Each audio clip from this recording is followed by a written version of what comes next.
In a world that has already branded you a monster, your home is destined to become a battlefield. Tonight, the capital of the Antares Empire is engulfed in flames. A terrifying roar tears through the air as demonic beasts, summoned by the invaders, rampage through the city. This isn't a battle, it's a slaughter. One of the creatures smashes through a line of Imperial soldiers, scattering them like toys. There's no strategy here, only raw, overwhelming destruction. The Empire's proud forces are completely outmatched. Clad in shining armor, they make a valiant last stand, but it's clear they are only delaying the inevitable. A commander delivers the devastating news. The Empire's 2 million-strong army has been shattered. The enemy's magic was catastrophic, wiping out a huge portion of their forces before the real fight even began. But even as his world burns, a human leader declares that this is where the Demon King's reign of terror ends. He's confident that the true heroes will finally bring him to justice.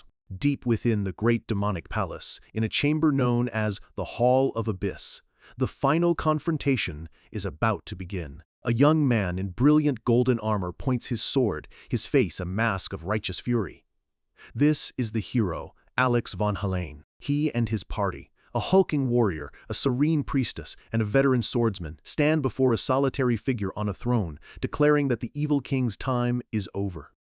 And there he sits, the man they call the Demon King, Emperor Reifenhardtwald Antares. Yet he looks less like a monster and more like a man exhausted by the weight of the world, his expression one of profound weariness. The older warrior, Sword Saint Cyrus, raises his crackling blade, roaring that he will put an end to the Demon King and his dark empire once and for all.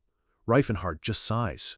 He tells them their words are rather hurtful, after all the work he put into building his nation. He questions them almost sadly why they insist on calling it a dark empire. Its name is Antares, he reminds them. The sun rises here too. The brawler, Martial King Teslan, scoffs at this. He accuses Reifenhardt of corrupting the so-called monster races, claiming their demonic nature will vanish once he is gone. Reifenhardt almost laughs. Demonic nature? He explains, that's just how they've always been. All he did was teach them how to fight back, how to survive in a world that had abused them for centuries. In his eyes, he only taught them to do what humans have always done. He looks at the heroes, his expression unreadable. So, he asks calmly, did you already defeat all 4 of my heavenly kings? The quiet question lands with the force of a thunderclap. The Sword Saint, Cyrus, proudly confirms it, boasting that the dirty orcs were no match for his blade. Reifenhardt's weary facade finally shatters. An image of a noble, fallen orc warrior flashes in his mind. He rises from his throne, his voice filled with disbelief and rage. You mean to tell me that the great orc warrior Tathid is dead? His mind floods with memories of Tathid. Humans called them barbaric, but Reifenhardt knew the truth. Orcs were an honorable people, hunter-gatherers who protected the weak and challenged the strong. They were family. To call them monsters was unforgivable. Teslan, the martial king, just laughs, calling the second heavenly king a sickening, monstrous troll who got what he deserved. Reifenhardt's shock deepens. Even Gurut Athilka?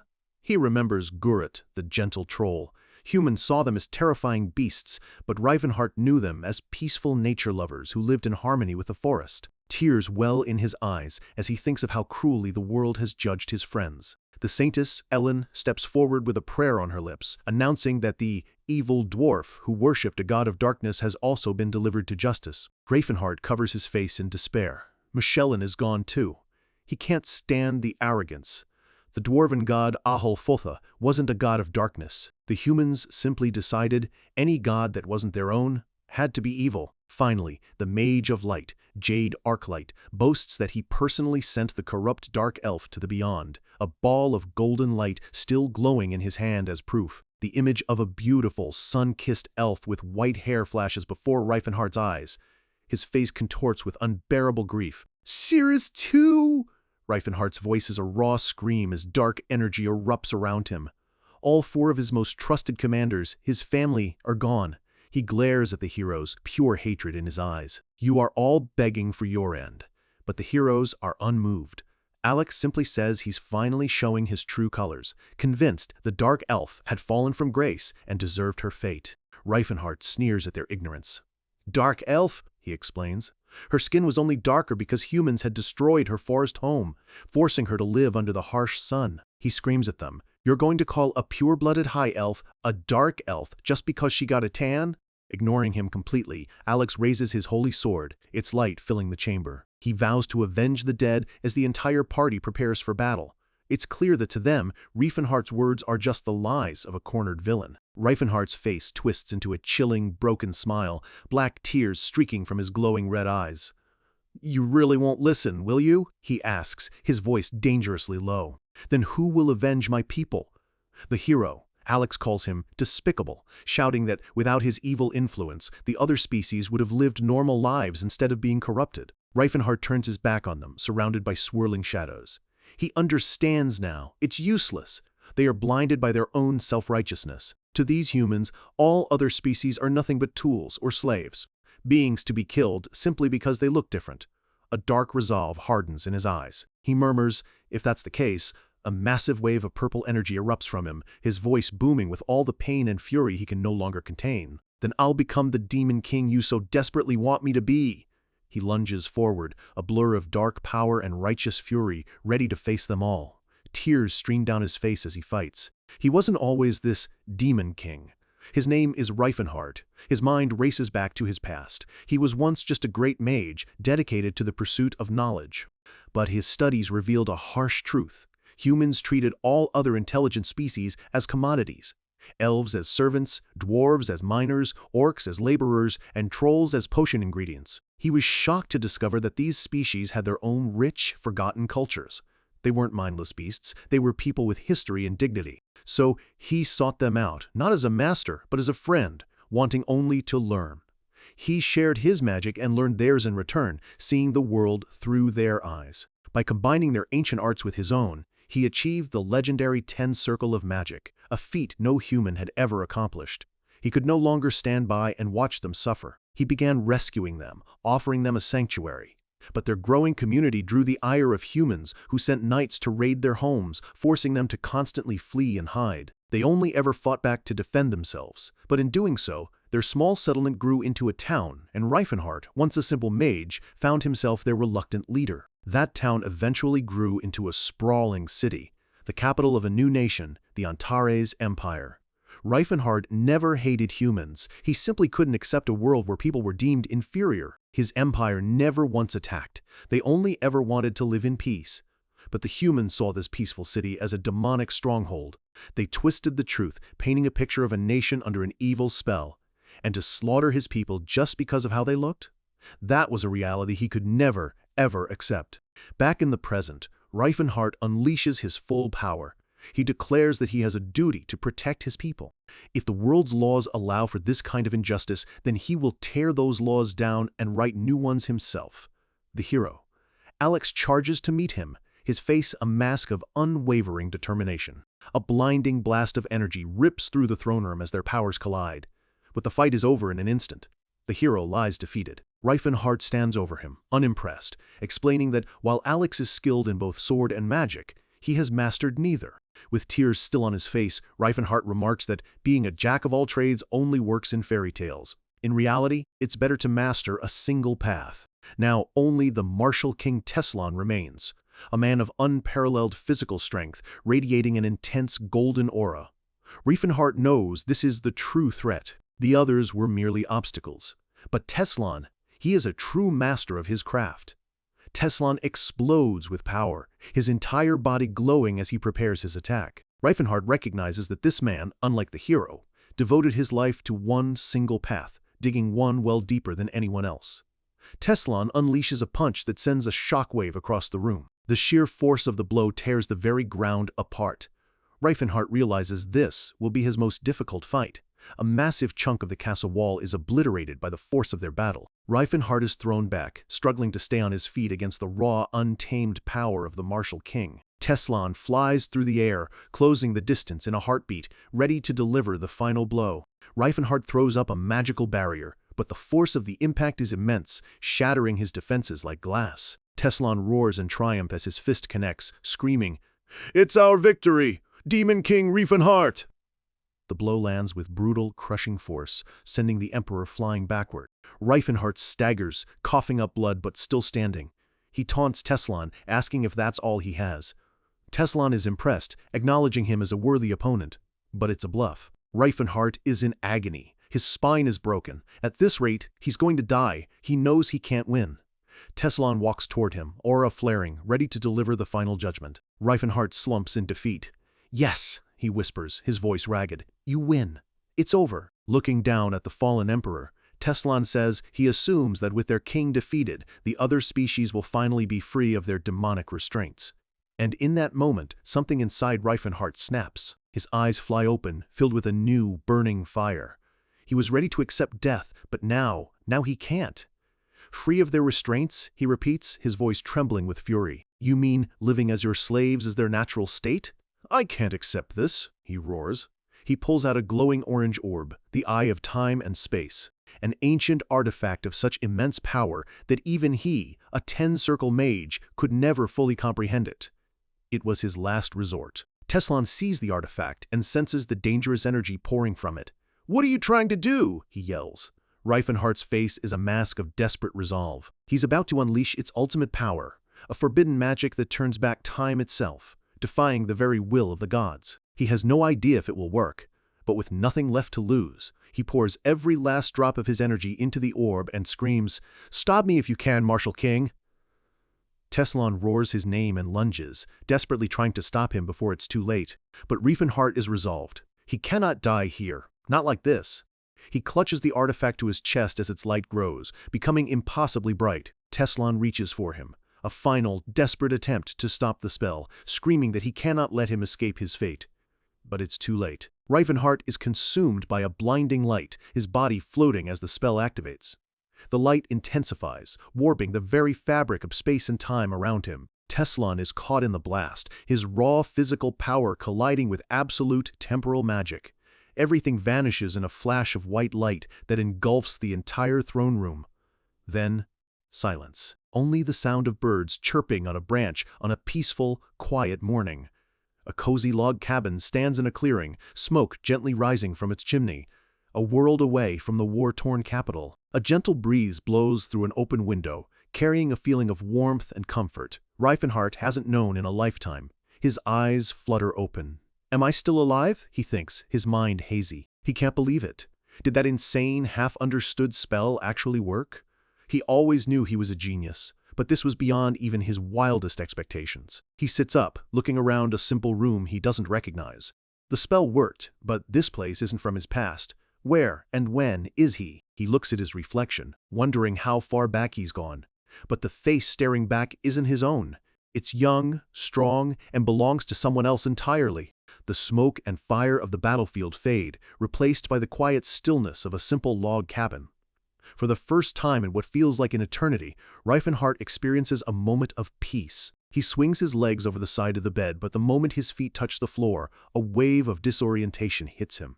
This body, it feels heavy, dense, and utterly alien. He looks down, and his eyes widen at the sight of a ridiculously sculpted torso. He knows most men would kill for a physique like this, but to him, it feels like a cage of meat. Catching his reflection in a window pane, the raw panic finally sets in. A single, desperate thought cuts through the confusion. "Who are you?" He flexes a hand, feeling the thick, rough calluses. This isn't the hand of a mage, it's the hand of a warrior. To Reifenhart, a master of magic, this mountain of muscle is completely and utterly useless. His mind drifts back to his youth. He was handsome, elegant, a man who commanded respect and admiration with his presence alone, not with brute force. Stumbling towards a full-length mirror, he can barely recognize the face staring back. His own refined features are gone, replaced by this rugged, almost brutish appearance. The gears in his mind start to turn. Could his regression spell have failed so catastrophically that it threw his soul into a random body? But as he looks closer, a chilling sense of familiarity begins to creep in. He traces the features in the reflection, the thick, determined eyebrows, the unwavering intensity in the eyes, and that stubbornly set jaw. A horrifying puzzle piece clicks into place. He imagines this face, older, larger, with a beard, and it's him, the indomitable martial king. The name escapes his lips in a choked whisper, a mix of disbelief and dread. Teslan? He stumbles back, his mind reeling from the impossible truth. He's trapped in the body of Teslan, the very man who ended his life. Suddenly, the cabin door doesn't just open, it explodes inward. A mountain of a man with a wild mane of white hair fills the doorway, blotting out the morning sun. "The sun's high in the sky," he bellows. The giant glares down at him, demanding to know why he's still inside. But Reifenhard can only stare back, utterly speechless. He's never seen a human this massive. A wide grin splits the old man's face. "Let's have another great day today," he roars, his voice shaking the entire cabin. The sheer difference in their presence is comical and terrifying at the same time. Finding his voice, Reifenhard stammers, Who are you?" His brain is struggling to process the absolute absurdity of the situation. This man looks more like a beast than a person. The old man tilts his head. Why are you looking at me like it's your first time?" Reifenhard insists he's asking because he genuinely has no idea who this monster is. With a sigh, the man shakes his head. "Teslan, are you really trying the amnesia excuse again?" he grumbles. "This is the third time. I'm not falling for it." Before Reifenhard can protest, a hand the size of a dinner plate engulfs his entire head. He's dragged out of the room like a sack of potatoes, the old man cheerfully announcing that it's time for training. "Wait! Training!" Reifenhard yells, his voice filled with panic.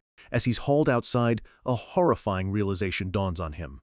This could only be one person, Teslan's master, the strongest martial artist of his era, the former martial king, Gerard Crom Protes. The man lets out a hearty laugh, completely unaware of the existential dread crushing his student's soul.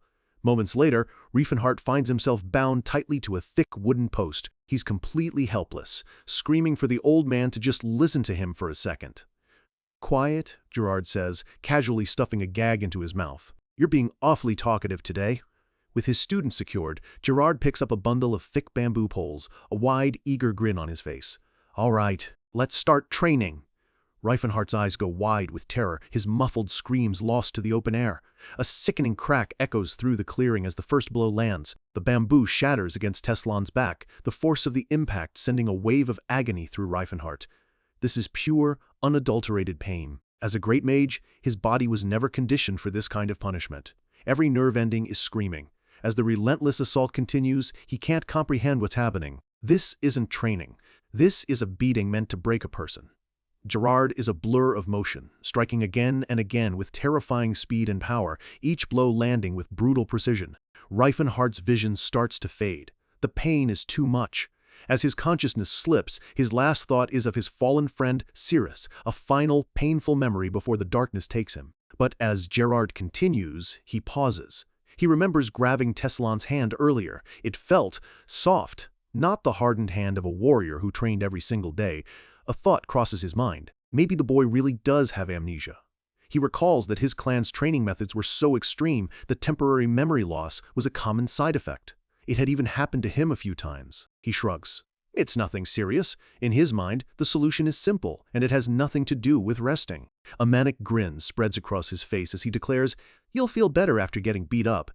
With a roar, he unleashes an even more ferocious storm of blows, Reifenhardt's muffled screams begging for anyone to save him. Between strikes, Gerard shouts his bizarre philosophy that humans use weapons only because their bodies are weak. Internally, Reifenhardt is screaming back, "Why are you calling people stupid for using tools that ensure their survival?" "Excuses," Gerard roars. "True martial artists don't make excuses. They train to overcome their weakness." Reifenhardt has lived for centuries, but he's never encountered logic so simple, so primal, and so utterly insane. Holding up two club-like training weapons, Gerard continues his lecture. "Humans are the same as steel. The more you beat them, the stronger they become." Reifenhardt's mind is breaking. "How are people the same as steel, you old lunatic?" Gerard looks at him with a strange sense of pride. He tells him he has no physical limits, that he was chosen because he has the potential to become living steel. With one final mighty swing, Reifenhardt's world goes white with pain. The beating stops. Gerard's expression turns serious. He explains that not just anyone can achieve this. Just as only the finest ore can be forged into true steel, only a select few are born with a body that can withstand this process. He stares down at the broken young man with a fierce, burning intensity. "And I met you, Teslan."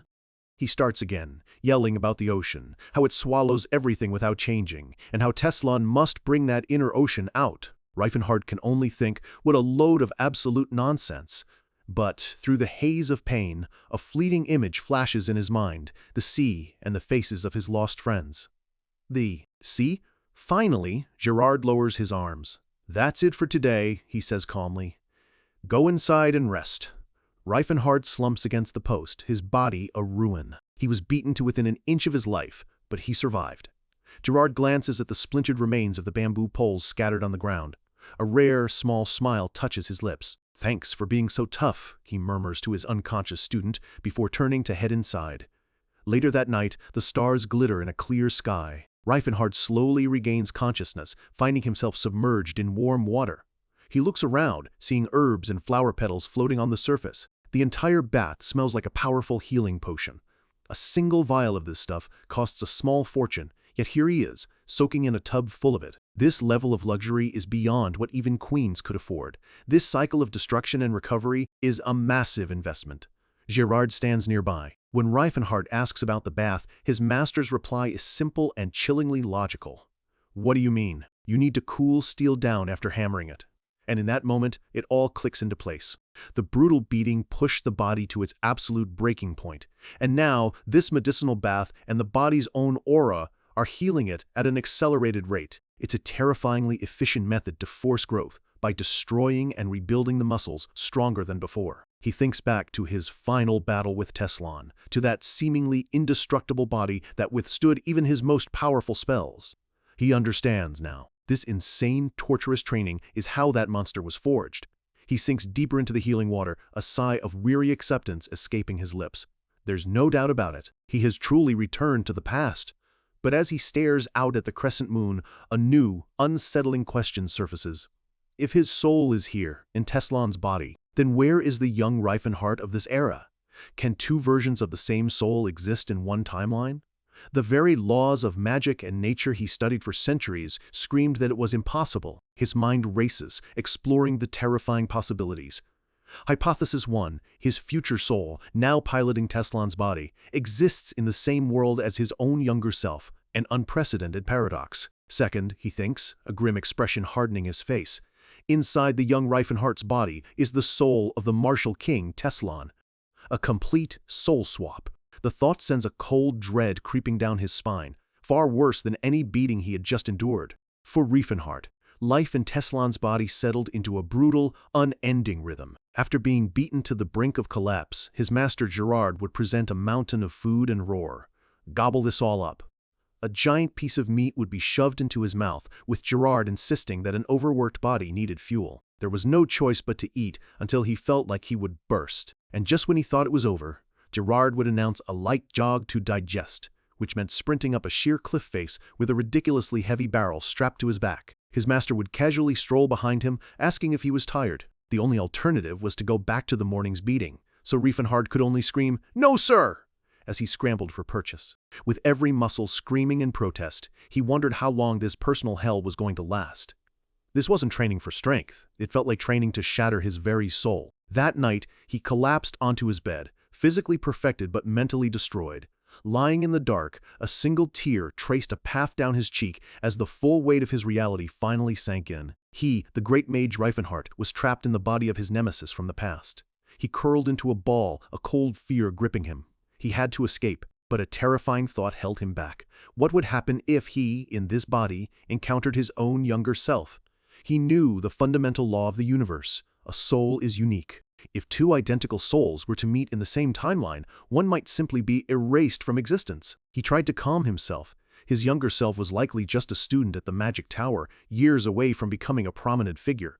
The chances of the meeting were slim, but that led to the second, even more horrifying possibility. What if Teslan's soul was now in his young body? A true soul swap. If so, he knew that driven man would stop at nothing to get his body back. And in Reifenhardt's frail, magically gifted body, Teslan would be a terrifying force of nature. He tried to rationalize it. Teslan would need Gerard's help for this insane training.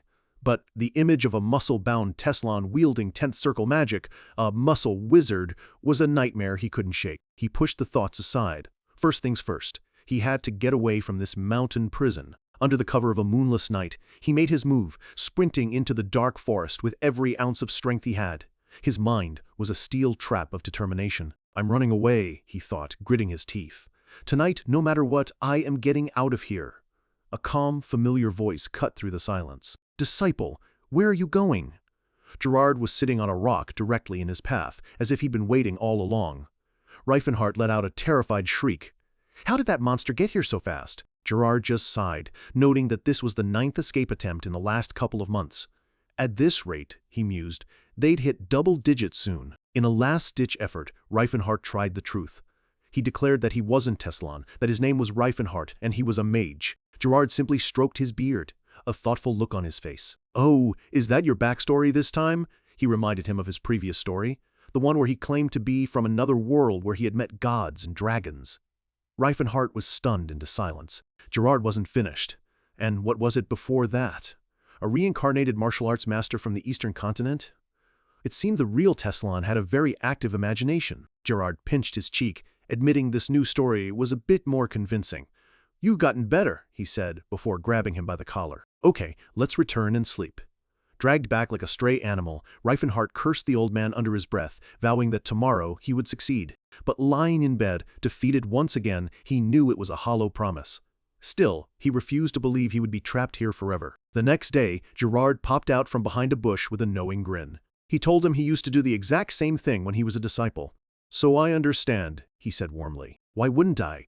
The mental image of a young Gerard trying to escape his own monstrous master was more horrifying than anything Reifenhart had endured so far. Gerard patted his head gently. "Fret not. If you wait and endure a bit longer, you'll be repaid." And with that, he led his exhausted disciple back to their cabin. And so, Reifenhart gave up. He, the man once called a demon king for his unbreakable will, had finally surrendered. He learned that Jim Unbreakable had over a century's worth of disciple escape prevention methods for a reason. He realized the utter futility of it. Even if he somehow escaped, he knew that madman would chase him to the ends of the continent. Gerard just laughed, telling him it was far easier to earn his permission to leave than to run away. And that's how Reifenhart, trapped in what his master called a prison overflowing with love, began his training in earnest. 2 years passed in the blink of an eye. One day, during a training session, the heavy chains wrapped around his body suddenly shattered. "You've attained it, disciple," Gerard roared. A brilliant, fiery aura exploded from Reifenhart's body. After 2 years of hell, he had finally awakened his aura. This was the first true milestone of a martial artist. Gerard was ecstatic, boasting that even the great sword Saint Cyrus hadn't awakened his aura until his late 20s. Reifenhart screamed back that after this kind of training, awakening it was the bare minimum he should expect. Gerard explained that by pushing the body to its limits, the will to live is amplified, manifesting as aura. He then held up a spiked club. "This much doesn't even hurt now, right? Let's move on to the next step," Gerard announced. For the first time, a flicker of hope ignited in Reifenhart. Were they finally going to learn some actual martial arts techniques? Would he finally be able to leave? He asked his master what was next. Gerard's fists ignited with a ferocious, swirling aura. A terrifying grin spread across his face. "Sparring training, with me." Reifenhart could only stare, his mind going completely blank with pure, unadulterated terror. A desperate scream echoed through the mountain range as the ground itself cracked under the force of their sparring. And just like that, 3 more years flew by. We are now deep in the Larchid Mountains. 5 years have passed since the day Reifenhart woke up in this body. A colossal waterfall thunders down the side of a cliff, its roar filling the air. Before it stands a man who is now a mountain of muscle himself. Forged in the fires of Gerard's training, Reifenhart is no longer the lanky mage he once was. His fist glows with a golden, concentrated energy. He is practicing Calamity Horn, the signature technique of Jim Unbreakable. He pulls his arm back, his entire body crackling as he gathers an immense amount of power into a single point. With a guttural roar, he unleashes the punch, not against the waterfall, but at the solid rock beside it. The impact is devastating. Shockwaves ripple across the cliff face, shaking the very foundation of the mountain. A beam of pure energy blasts a clean hole straight through the cliff, sunlight piercing through from the other side. He lowers his fist, panting. He reflects that the third superposition, a ripple of destructive energy, seems to be his current limit.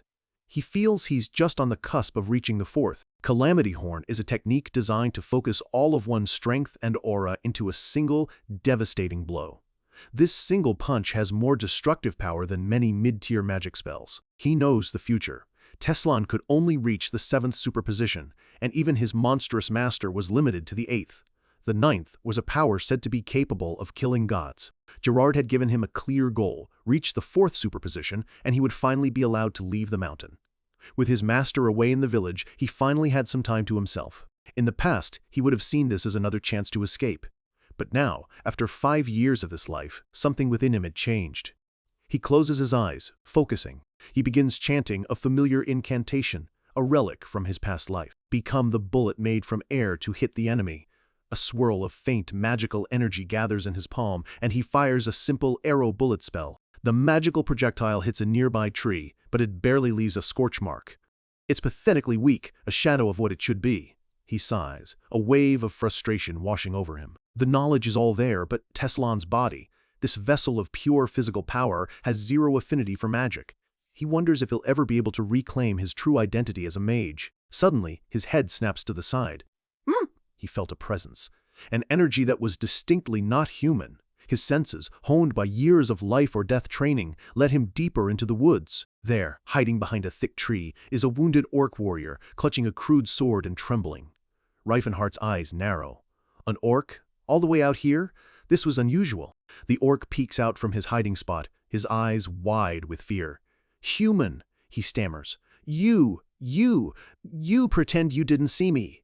He tightens his grip on his sword, sweat pouring down his face. "Then I won't kill you."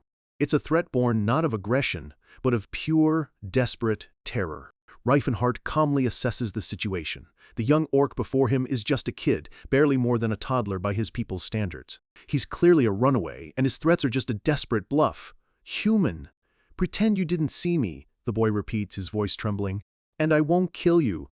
Reifenhardt sees past the bluster. He recognizes the inherent pride of the orcish race, a code that forbids taking a life unless absolutely necessary. He decides to speak, his voice calm and gentle. "Young orc, is someone chasing you?" The boy is stunned. He lowers his weapon slightly. "How does a human know the language of grace?" he asks, suspicion giving way to curiosity. Reifenhardt simply replies that he learned it through a fateful encounter long ago. The familiar language eases the young orc's fear. The tension drains from his shoulders. "You're right," he admits, his voice heavy with exhaustion. "I'm being chased. I want to help you," Reifenhardt says, his tone leaving no room for doubt. He stands before the boy, a figure of immense power offering sanctuary, and asks a simple question. "Can you trust me?" The orc is visibly moved. "Anyone who knows the language of grace is like a brother to me," he says, sensing the genuine kindness in Reifenhardt's soul. "But dear brother, helping me will put you in danger as well." Reifenhardt is impressed. The boy is articulate and noble. He must come from a strong bloodline. "I have the ability to help you," he reassures him, his confidence unwavering. "Trust me."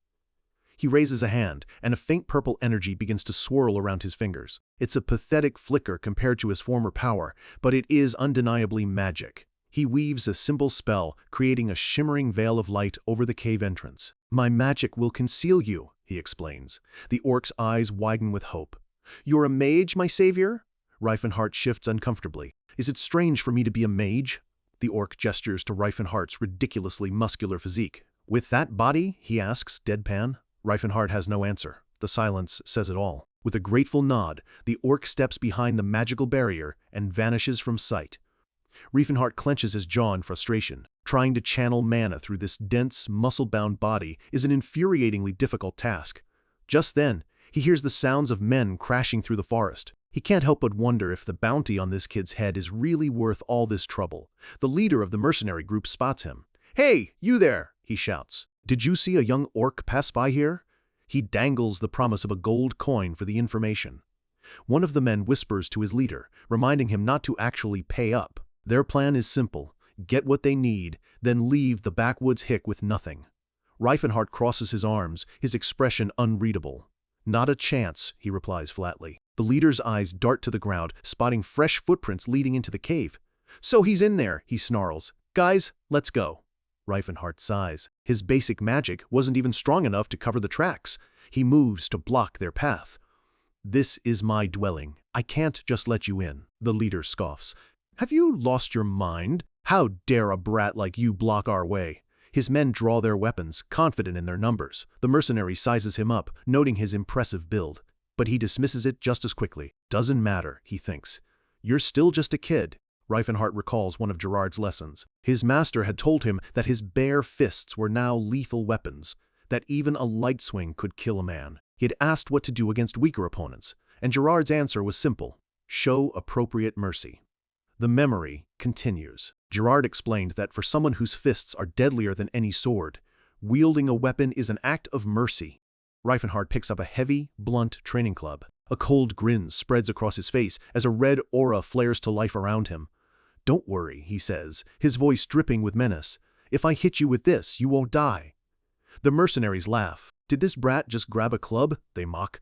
They have no idea what they're truly facing. Jim, Unbreakable may focus on unarmed combat, but that doesn't mean its disciples are defenseless with a weapon. Reifenhart grits his teeth, a flicker of sadistic excitement in his eyes. After 5 years of being the one getting beaten, it's finally his turn. He moves like a thunderclap. In a blur of motion, he sweeps the club through the group, sending men flying like rag dolls. Their armor offers no protection from the crushing, bone-jarring impacts. The leader panics, seeing his men taken down so effortlessly. "Curse it! Everyone attack him at once!" But it's useless. This club art wasn't designed for defense. It's a relentless, overwhelming offense designed to strike every part of an opponent's body, breaking their will to fight.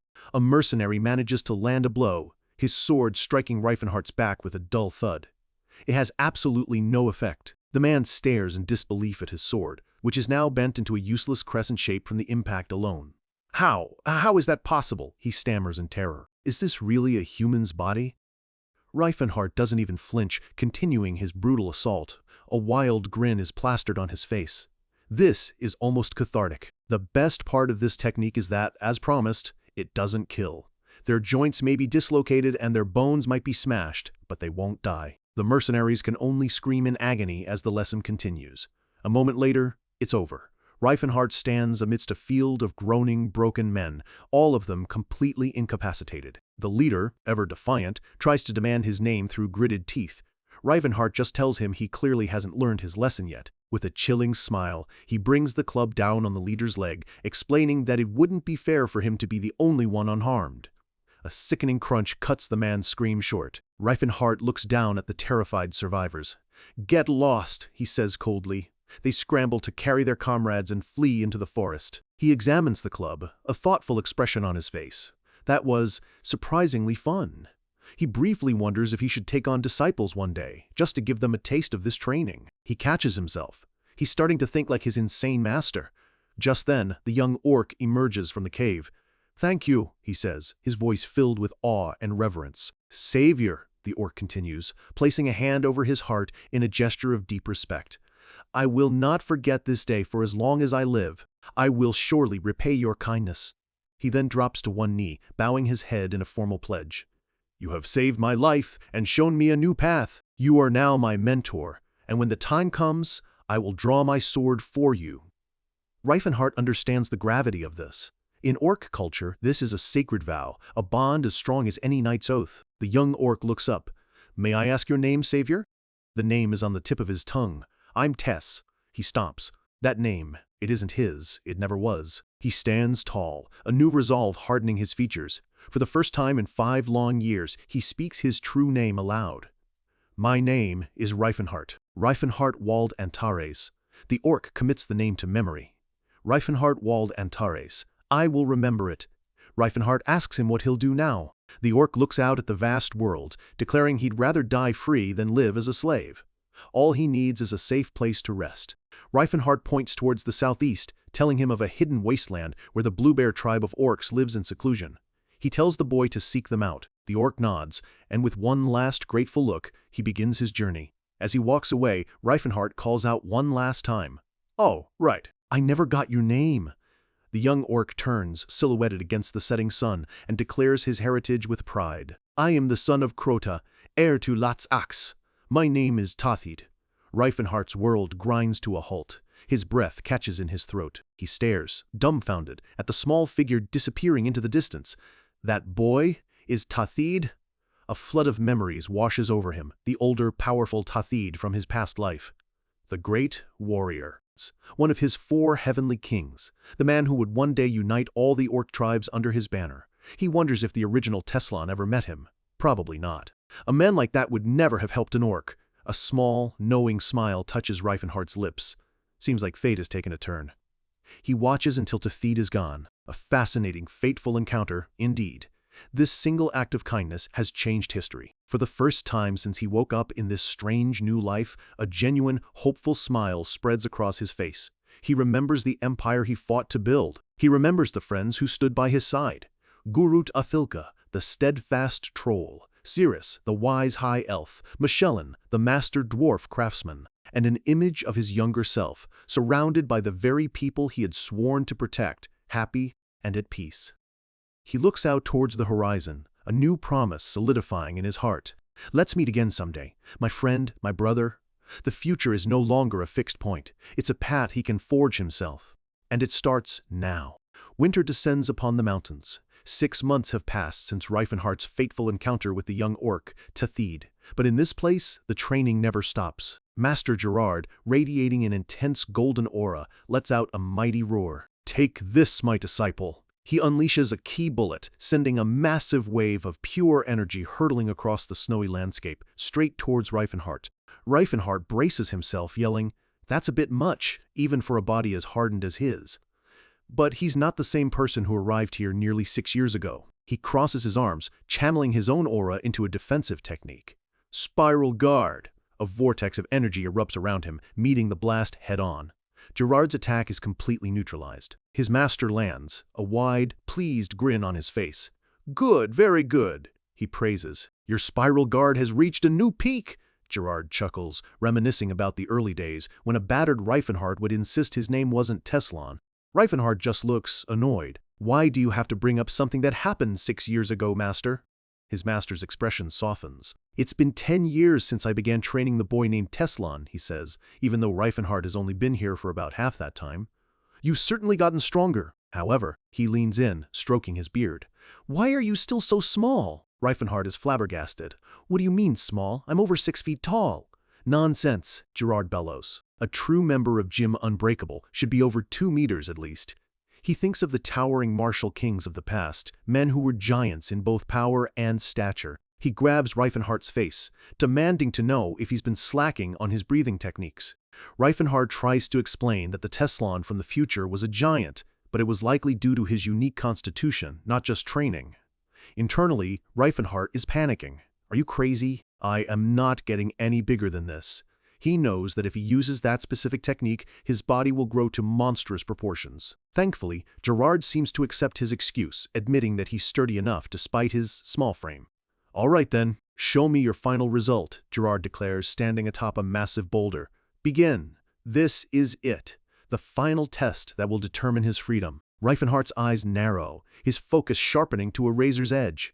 The world around him seems to go silent. He leaps high into the air, his body a conduit of raw power, descending towards a vast, frozen lake below. He channels every ounce of his energy into the heel of his foot, preparing to unleash his most powerful attack. Calamity Horn. He strikes the ice. The moment of impact is almost silent, but waves of golden energy pulse outward in perfect circles. The power ripples through the lake. 1, 2, 3, and then a fourth, more powerful wave. Fourth. Superposition. Calamity Horn, he roars. The entire frozen lake erupts. Massive shards of ice, thick as fortress walls, are blasted into the sky by the sheer force of the blow. The shock wave travels through the water beneath, shattering everything in its path with unimaginable power. In a single instant, the vast, serene lake is transformed into a chaotic maelstrom of shattered ice and churning water, all from a single kick. Watching from the shore, Gerard throws his head back and lets out a booming, triumphant laugh. "Excellent!" Reifenhardt stands amidst the destruction he created, a proud smile on his face. He's done it. He has finally mastered the fourth superposition. Gerard notes that with power like that, there are few in the world who could withstand a beating from him. The old master looks at his disciple, his expression uncharacteristically calm. "It seems it's almost time for you to head out into the world," he says quietly. "You've done a great job." For the first time, Reifenhardt sees a look of genuine pride, and maybe even a hint of sadness, in the old warrior's eyes. "Reifenhardt, my disciple," Gerard says, finally using the name he had insisted on for all these years. "You're free now. I don't care if you become a hero or a villain. Go and live the life that you want." He closes his eyes. "That freedom is the price you've earned for the hell you've endured." It's a freedom paid for in sweat, pain, and perseverance. Reifenhart is moved, unable to find the words. "Master Gerard!" Gerard turns to him, his expression serious. "There is something my own master, the third Martial King Rastal, told me 60 years ago. Remember these 3 things." In a memory from decades past, a younger Gerard listens to his master's first lesson. It is fine to seek wealth, but do not gain it through unjust means. Rastal clarified that if you're going to be a villain, you should at least be a dignified one. You need to have style. The second lesson, when you can, stand by the side of the unjustly treated.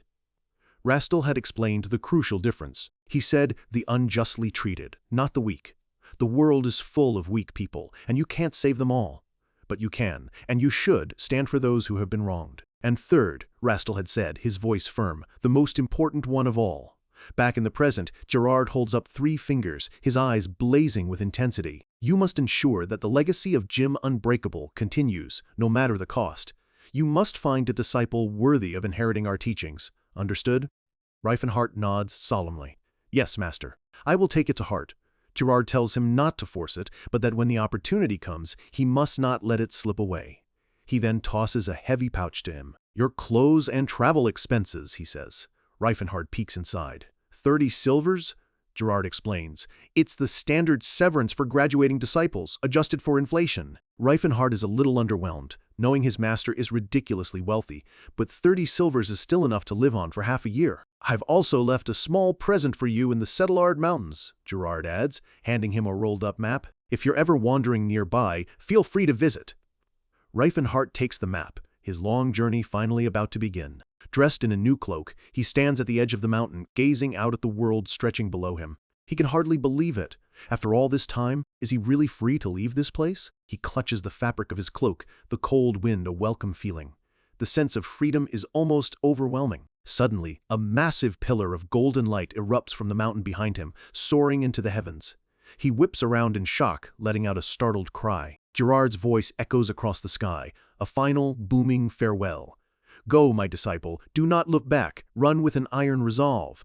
Gerard's face manifests in the golden light, roaring with pride. "You are the inheritor of the greatest teachings on earth." Spurred on by his master's ridiculously dramatic send-off, Reifenhart just screams and runs for his life. Meanwhile, in a quiet village tavern at the foot of the mountains, the village chief is being warned by his people that it's too dangerous to confront the knights. But the old man is resolute. "I must say what needs to be said, even to a noble." He approaches a knight in fine armor, Sir Edward. "What is it, village chief?" the knight asks, his voice dripping with condescension. The chief bows deeply. "Sir, I humbly request that you pay for the food and lodging that you and your men have consumed." Sir Edward scoffs. He casually flicks a single gold coin at the old man. "Here, this should be more than enough for you dishonorable peasants." The old chief holds the coin in his trembling hand, his face a mask of disbelief. The knight smirks, but the chief speaks up, his voice firm despite his fear. "Sir, this is nowhere near enough." Sir Edward's face twists in rage. "What, you insolent old fool! Do you think you can swindle me just because I'm a noble?" He shoves the elderly man to the ground, furious at the perceived slight. The villagers can only watch in outrage, muttering that these men are no better than bandits. They took over their homes, consumed their food, and now expect a single coin to cover everything. A smooth voice cuts through the tension. "What's the matter, Sir Edward?" Another man, a young lord in ornate armor, enters the tavern. This is young Lord Stefan. He surveys the scene with a smug grin. "Truly despicable individuals," he says, his gaze fixed on the villagers. "This is precisely why you must not show mercy to peasants." His eyes are cold and filled with disdain. It makes them forget their place.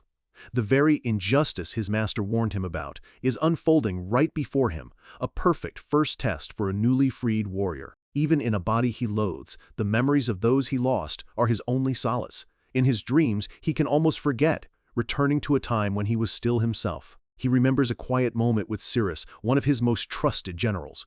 She asks why he's petting her, and he just smiles, telling her it's because he wants to. He wonders aloud what she could possibly see in his thin, frail mage's body. But she looks at him with nothing but pure admiration. She tells him he looks sharp, precise, a body honed not by brute force, but by intellect, like a perfectly crafted blade. But that was another life. He wakes with a start to the cold, hard reality of his new form, tears staining his face. The slender blade is gone, replaced by this stone-like weapon. This isn't him. This is the body of his enemy. The grief is a physical weight as he whispers, "I'm sorry, Cirrus." He tries to find a sliver of humor in the situation, a dry chuckle escaping his lips. At least he's much taller now. He imagines his old friends looking up at him in awe. Back in the present, he stares out the window, his mind focused. He calculates the timeline. Cirrus would be 70 years old right now, about 17 in human terms. He's in the city of Crom, and he knows exactly what fate is waiting for his friend. In 1 year, Cirrus will be sold at the notorious Shatton slave auction. That is the future he is here to change.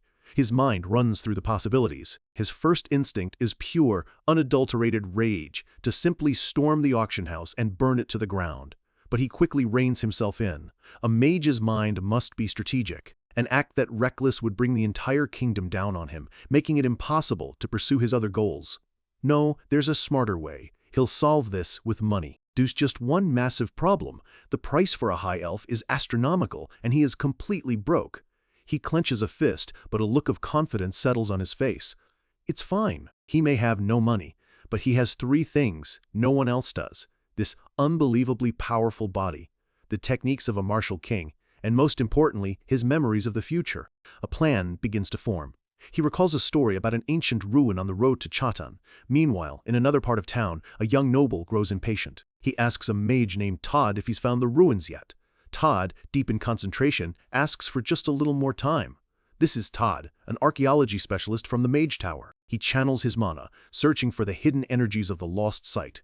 The young noble, Stefan, is certain they're in the right place. His attendant confirms it, addressing him as Young Master. They are searching for the final resting place of the great swordsman, Sir Claude von Leotar's Alchon. 3 days later, Reifenhardt is on the road, heading into the Hatan Mountains. The winter air is harsh, and he's grateful he doesn't have to follow the old martial king tradition of training naked in the snow. He activates a mental technique from his past life, an artificial flashback, allowing him to access his memories with perfect clarity. He recalls meeting Todd years ago and hearing about his expedition to these very ruins with the Alchon family. A small smile touches Reifenhardt's lips. In his previous life, he had followed Todd's party to these ruins as well, and while they were busy searching for a lost sword, he had found the real treasure, an artifact they completely overlooked, which he sold for a fortune. His boots crunch in the snow as he arrives at a small, remote settlement nestled in the mountains. This is Cattle Village. It's exactly as he remembers it. Inside the local inn, the mood is grim. The villagers are gathered, their voices low and fearful. They all agree that the Valley of Death is a place no sane person would go. But one man argues back, desperation in his voice. The nobles have demanded a guide, and after what happened to their village chief, they all know what refusing that demand will mean. Another villager spits on the floor in disgust, calling the nobles sickening. An older man quickly shushes him, terrified they might be overheard. Just then, a hunter named Ted steps forward, his face a mask of grim resolve. He announces that he will be the guide. The others are shocked, but he insists he's the only one who knows the mountains well enough. His wife and young daughter cry out, begging him not to go. His wife clings to him, sobbing, while his daughter's terrified cries for her dad nearly break his resolve. He doesn't want to go. He's terrified. The other villagers offer empty words of encouragement, which only make him feel more trapped.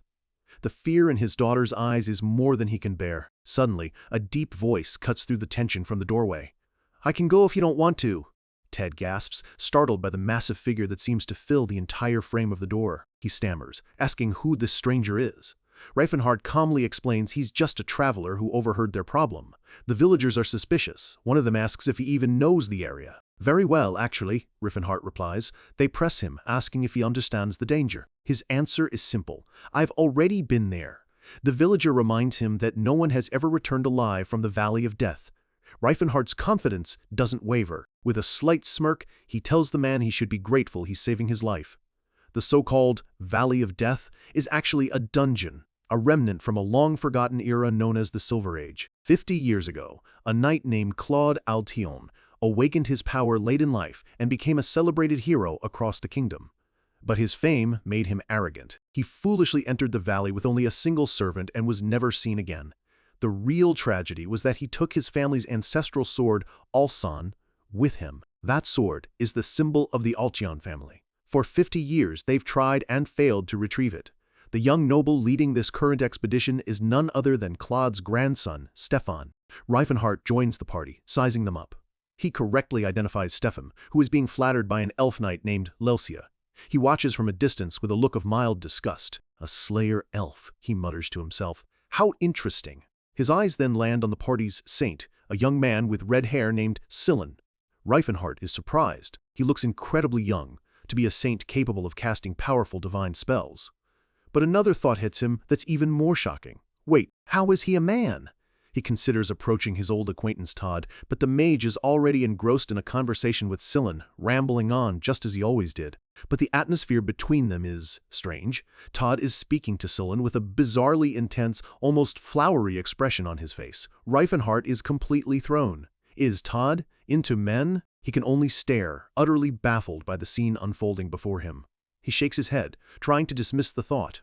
Just then, one of the knights approaches him, congratulating him on making a wise choice to volunteer as their guide. Reifenhart asks if he means guiding them. The knight nods, mentioning how all the villagers were too afraid. Reifenhart says it's natural for them to be scared, but the man just scoffs. What is there to be scared of when the kingdom's bravest knights are with them? The sheer arrogance of the statement makes Reifenhart's stomach churn. These knights, he thinks to himself, there really isn't one in the world who isn't full of himself. Chivalry just breeds narcissism. Suddenly, a piercing shriek echoes through the quiet forest. Both men freeze, instantly on guard. The trees around them seem to explode as shadowy figures burst from the canopy. In seconds, they are completely surrounded. Vicious, bird-like monsters with razor-sharp talons and glowing red eyes swarm towards them from all sides. With a monstrous screech, one of the creatures dives straight for the party. A whole flock descends from the sky, their cries filling the air as they launch their assault. "It's an ambush! Get into formation!" one of the knights yells as the first wave of creatures closes in. A monster lets out a final shriek as it lunges, its claws extended. Stefan draws his sword, his face a mask of fury. He orders the Alchin Knight order to attack the disgusting monsters. Todd reacts instantly, his hands glowing as he chants, "Fire chain!" Blazing chains of fire shoot from his palms, ensnaring several of the attacking monsters in midair. At the same time, Silen clasps his hands in prayer, and a pink divine aura envelops the knights, granting them fortitude and bravery. Watching from a safe distance, Reifenhart calmly analyzes the battle. He has to admit, they're not bad. Stefan is a more competent fighter than he expected, but that's from the perspective of a mage. When he views them through the eyes of a martial artist, the eyes his master gave him, their skills are pitifully inadequate. Gerard's pride in his teachings, he realizes, was not misplaced. He turns his head slightly, his expression unreadable as he continues to watch the chaos unfold. The battle intensifies as a group of ogres charges into the clearing, only to be immediately swarmed by the flying monsters themselves. A harpy-like creature sinks its talons into an ogre's face, tearing at it viciously. Another monster slams its massive fist into an ogre with brutal, crushing force. The entire forest has devolved into a chaotic free-for-all, with knights, monsters, and ogres locked in a desperate battle for survival. And in the middle of it all, Reifenhart stands perfectly still, unnoticed. He clenches his fist, a grim look of determination on his face. In all this chaos, no one is paying any attention to him. A map of his journey flashes in his mind. This is it, the perfect storm. This chaos is the exact cover he needs to slip away and claim his prize. Reifenhart watches the chaos from a distance, and a single thought crosses his mind. If he hadn't stepped in, the villager Ted would be standing here right now. And according to the stories from his past life, the original guide died at this very spot. It's easy to see why. These monsters are relentless, diving in for the kill without a shred of self-preservation. And their leader, Stefan, is just as reckless. He charges headfirst into the fray, swinging his sword wildly, completely lost in the heat of battle. His men are being torn apart around him, but Stefan just plows forward. You could almost call it brave, fighting on the front lines alongside his knights. But he has zero situational awareness. He's so focused on his own glory that he's blind to the danger his recklessness puts everyone else in. Reifenhart reconsiders his thought. No, that's not bravery. That's just being a bad leader. This is exactly why the original guide died. In contrast, the saint, Silen, is shouting warnings, trying to direct people to safety. At least one of them has some sense. Just then, a monster breaks through the line, its eyes fixed on Reifenhart, and dives straight for him. It slams into him with the force of a runaway cart, but after 6 years of Master Gerard's training, it barely even registers. The impact is nothing, but the debris from the impact kicks up into his face, and the sting in his eye is surprisingly sharp. He instinctively cries out, "My eyes!" He clutches his face, genuinely shocked. After all the beatings, all the pain, he didn't think he had any tears left to cry. The battle ends, and Stefan immediately starts barking orders demanding a casualty report. Reifenhardt, still nursing his eye, grumbles to himself, "Hey, what about the guide? Are you not interested in my safety?" One of the knights raises his sword high, roaring that the Alchian knighthood is victorious and strong. Stefan gives a grand, rousing speech to his exhausted men about the happiness of victory. It's all incredibly over the top. Reifenhardt decides to use the opportunity to talk to Todd. He walks over and thanks the mage for his help. Todd just shrugs, saying it was no big deal. Reifenhardt mentions he heard Todd was from the mage tower and that he has a friend there. This gets Todd's attention. A friend? He looks the mage dead in the eye and drops the name. His name is Reifenhardt. Do you know him? This is the moment of truth. He needs to know what happened to his original body. Todd is completely stunned. He looks Reifenhardt up and down, a strange expression on his face. That child has a rough-looking friend like you? Todd's face then breaks into a deeply unsettling, blushy grin as he gushes about how the young Reifenhardt is actually quite cute and kind. Reifenhardt breaks into a cold sweat. What in the world is going on? Trying to steer the conversation back on track, he asks how his friend is doing. Todd assures him that young Reifenhardt is doing well, busy studying magic. Reifenhardt presses, asking if anything strange has happened with him in the last few years. Todd seems confused, but says he doesn't think so. A wave of relief washes over Reifenhardt. It means Teslan's soul probably isn't in his old body. But then Todd goes off on another creepy tangent, describing young Reifenhardt's physical features in bizarre detail. Reifenhardt realizes with dawning horror that this man is just like his old master Gerard. Only instead of being obsessed with muscles, he's obsessed with pretty faces. He can barely contain his disgust. He tries one last time, asking about any changes in the boy's behavior, but Todd just says he's not really interested in the kid's personality. Just then, Sillin approaches, his expression full of concern, asking if Reifenhardt is hurt. Reifenhardt waves him off, telling him to go check on the ogres that were caught in the crossfire. Sillin goes to the wounded ogres. A healing light glows from his hands as he gently tells them to stay still. Another knight scoffs, telling the saint he's wasting his divine energy on bastards who can heal themselves by licking their wounds. Reifenhardt watches with a grim expression. Sillin is kind, but he's still treating them like animals, not people. This world's prejudice runs deep. He knows changing it will be a long and difficult road. His thoughts are interrupted by Stefan yelling at him. "Hey guide, hurry up and lead the way!" An angry tick appears on Reifenhardt's forehead. He gives directions in a flat, robotic voice. Stefan complains about his tone, but Reifenhardt just says it's nothing. A few hours pass as they trudge deeper into the mountains. The knights are exhausted and on edge. They fought a basilisk, a dire wolf, and a whole pack of ogres. They can't understand how so many monsters are crammed into one small mountain range. Reifenhardt, looking far too cheerful, explains it's because he ignored the safe path and just plowed a straight line through the most dangerous territory.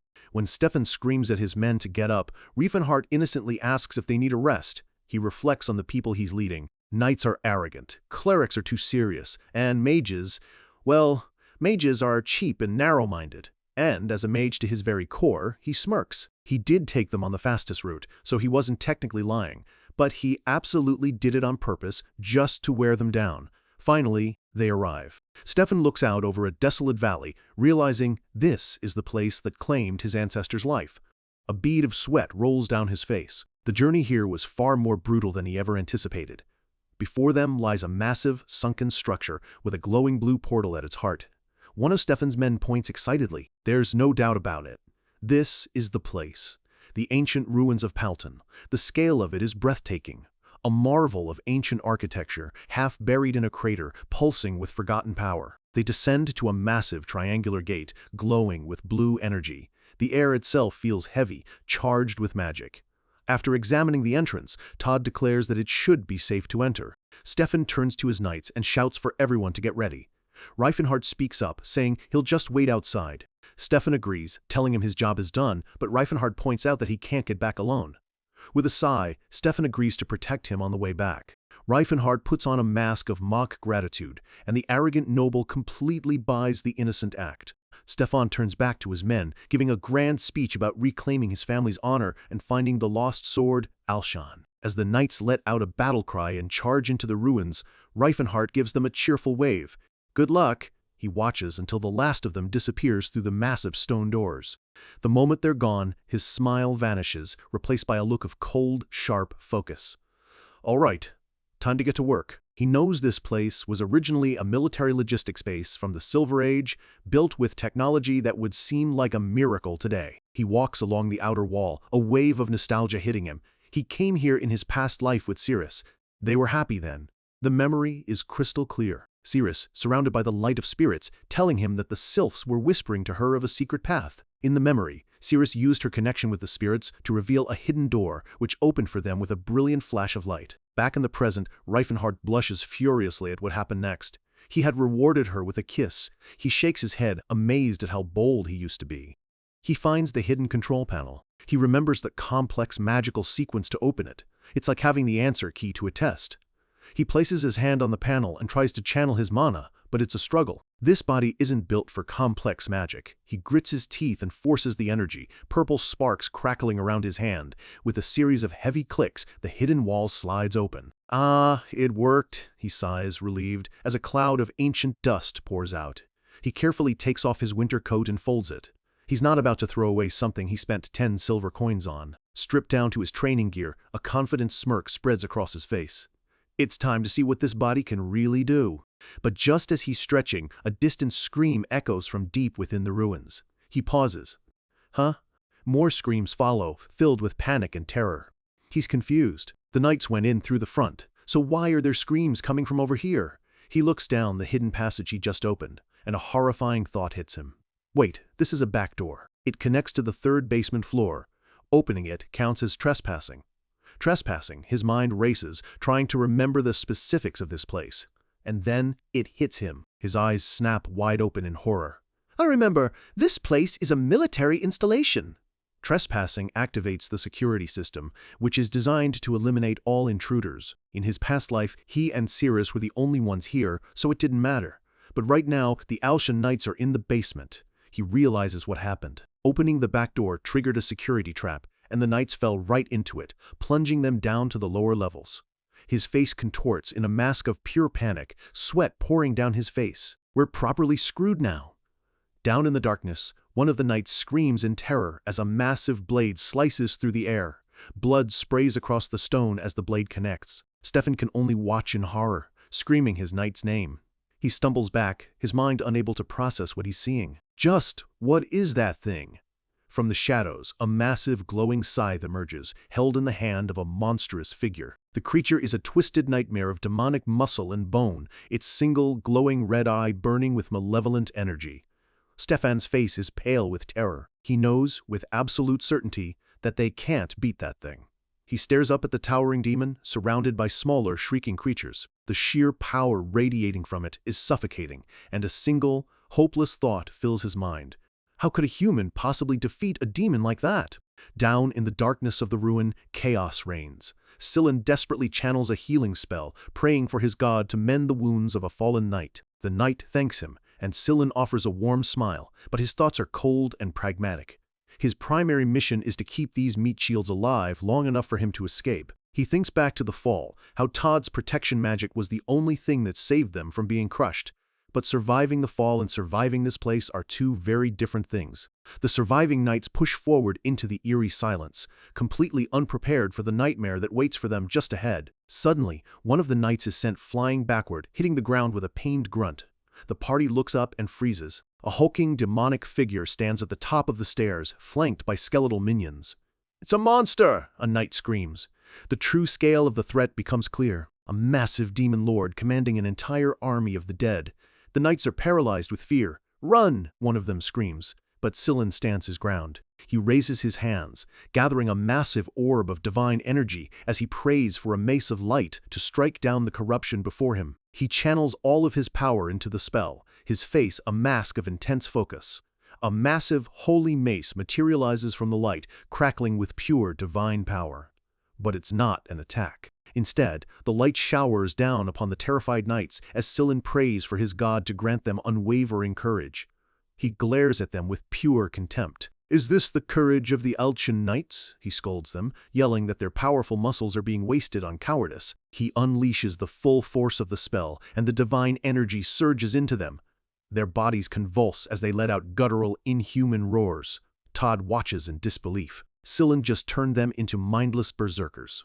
With their fear gone, replaced by a holy rage, Stefan screams for them to show these creatures their courage. The knights charge forward in a frenzy, crashing into the undead army with the force of a tidal wave. Todd joins the fight, a magical circle forming around him as he calls on the earth to reclaim its own. He unleashes his spell, Iron Steel, and dozens of spectral blades erupt from the ground, skewering the skeletal soldiers. The elf, Lelsia, leaps through the air, gracefully dodging a serpent-like monster's attack. She lands with incredible force, driving her sword deep into the creature's back, as it lets out a piercing screech. Her face is smeared with blood, but her eyes burn with fierce determination as she presses the attack. But the monster is too strong. It swings a massive arm, and a brutal blow sends her flying through the air. Her armored hand scrapes against the cold stone floor. She collapses, broken, whispering a final question to her master. "Was I of help?" Stefan sees her fall and roars her name, his own resolve hardening as he charges forward to avenge her. He moves like a blur of blue energy, his sword cutting a path through the remaining undead. He stands amidst the carnage, ready to face the demon lord himself. His men cheer him on. Stefan glares at the demon, spitting the words, "These vile creatures." He rallies his few remaining men, reminding them that this is the very place where the great Sir Claude was defeated. They will not share his fate. Suddenly, a massive wave of heat washes over them, the air itself seeming to ignite. An explosion of fire rips through their ranks, sending bodies flying. From the flames, a new guardian emerges. This one is even bigger, a towering golem of molten rock and roaring fire. It opens its massive jaw, and a torrent of fire spews forth. The flame breath incinerates everything in its path, turning knights to ash in an instant. Stefan watches his men burn, his voice cracking as he screams at them not to falter, questioning if this is all their famous resolve is worth. But his words are swallowed by the roar of the flames as the golem continues its relentless, fiery assault. Stefan grits his teeth, his knuckles white on his sword. Curse it, curse it, curse it. He will not be defeated here.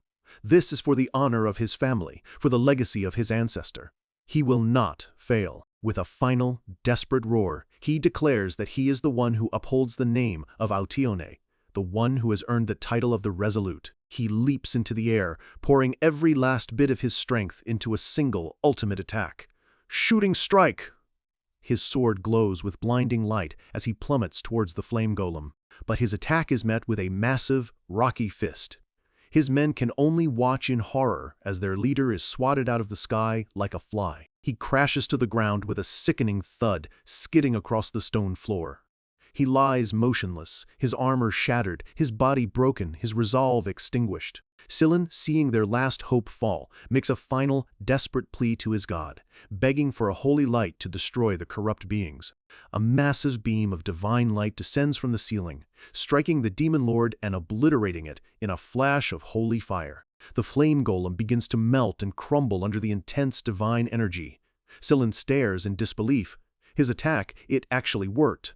But his flicker of hope is instantly extinguished as the flames around the golem suddenly swirl into a massive vortex. He grits his teeth, realizing with dawning horror that even his most powerful spell wasn't enough. The fire golem reforms, its flames burning hotter and more fiercely than ever before. Scylla's eyes widen in absolute terror. He has nothing left. This is the end. Just as the golem raises its fist to strike, a massive, bandaged fist of its own slams into its side with incredible force. A whirlwind of golden energy erupts at the point of impact. Reifenhart stands before the stunned saint, his body crackling with raw, untamed power. He turns his head slightly, a simple, "Huh?" escaping his lips as he glances back at the equally shocked Scylla. The massive flame golem, which had just shrugged off a divine blast, crumbles into nothing but dust behind him. He looks at the dissipating remains. Wait, he thinks, that's all it took to kill it? His face goes pale as a horrifying realization hits him. This body, its power is absolutely monstrous. No wonder a single punch from the real Teslan was enough to nearly kill him in his past life. He turns away, his face a mask of cold indifference, leaving the surviving knights to stare in stunned, terrified silence. He glances at the unconscious Stefan and the other fallen knights. He knows he needs to get them to safety before anything else appears. But as he turns, he sees them. An army of the dead skeletons, zombies, and lich knights is slowly, silently marching up the stairs, their eye sockets glowing with an eerie red light. Todd and Scylla can only stare in horror. The nightmare is far from over, Todd stammers. Just who is that person? Referring to the guide who just obliterated a monster they couldn't even scratch. Reifenhart doesn't even spare them a glance. He clenches his fist, golden energy swirling around it as he walks towards the undead horde. A single, cold command echoes through the chamber. "Don't get in my way." Stefan groans, his head pounding as consciousness slowly returns. He clutches his helmet, trying to shake the fog from his mind. A voice asks if he's awake. He looks up to see the few survivors of his night order, their faces grim. All around them lies the evidence of a one-sided slaughter, the shattered remains of the undead army. One of his knights, Sir Edward, stares at the carnage, completely bewildered. "Just what in the world happened here?" he mutters. Stefan follows his gaze, and his eyes go wide. "What?" he screams, seeing the mountain of monster corpses that litter the chamber. He turns to his men, and they all point to one person, Reifenhart. Stefan is floored. The guide, the simple commoner he hired, was a martial artist of almost unbelievable power. Stefan approaches him, his arrogance completely gone, replaced by a deep sense of awe and respect. He apologizes for his earlier behavior and asks for the warrior's name. Reifenhart just looks at him. "My name?" He pauses. Todd already knows his name from the mage tower. There's no point in hiding it now. "It's Reifen," he says, using a shortened version of his true name. Stefan and Sir Edward exchange a look. Greifen? They've never heard of a warrior by that name. Surely someone this powerful would be famous. Stefan then asks which noble family he belongs to, but Reifenhart's reply is blunt.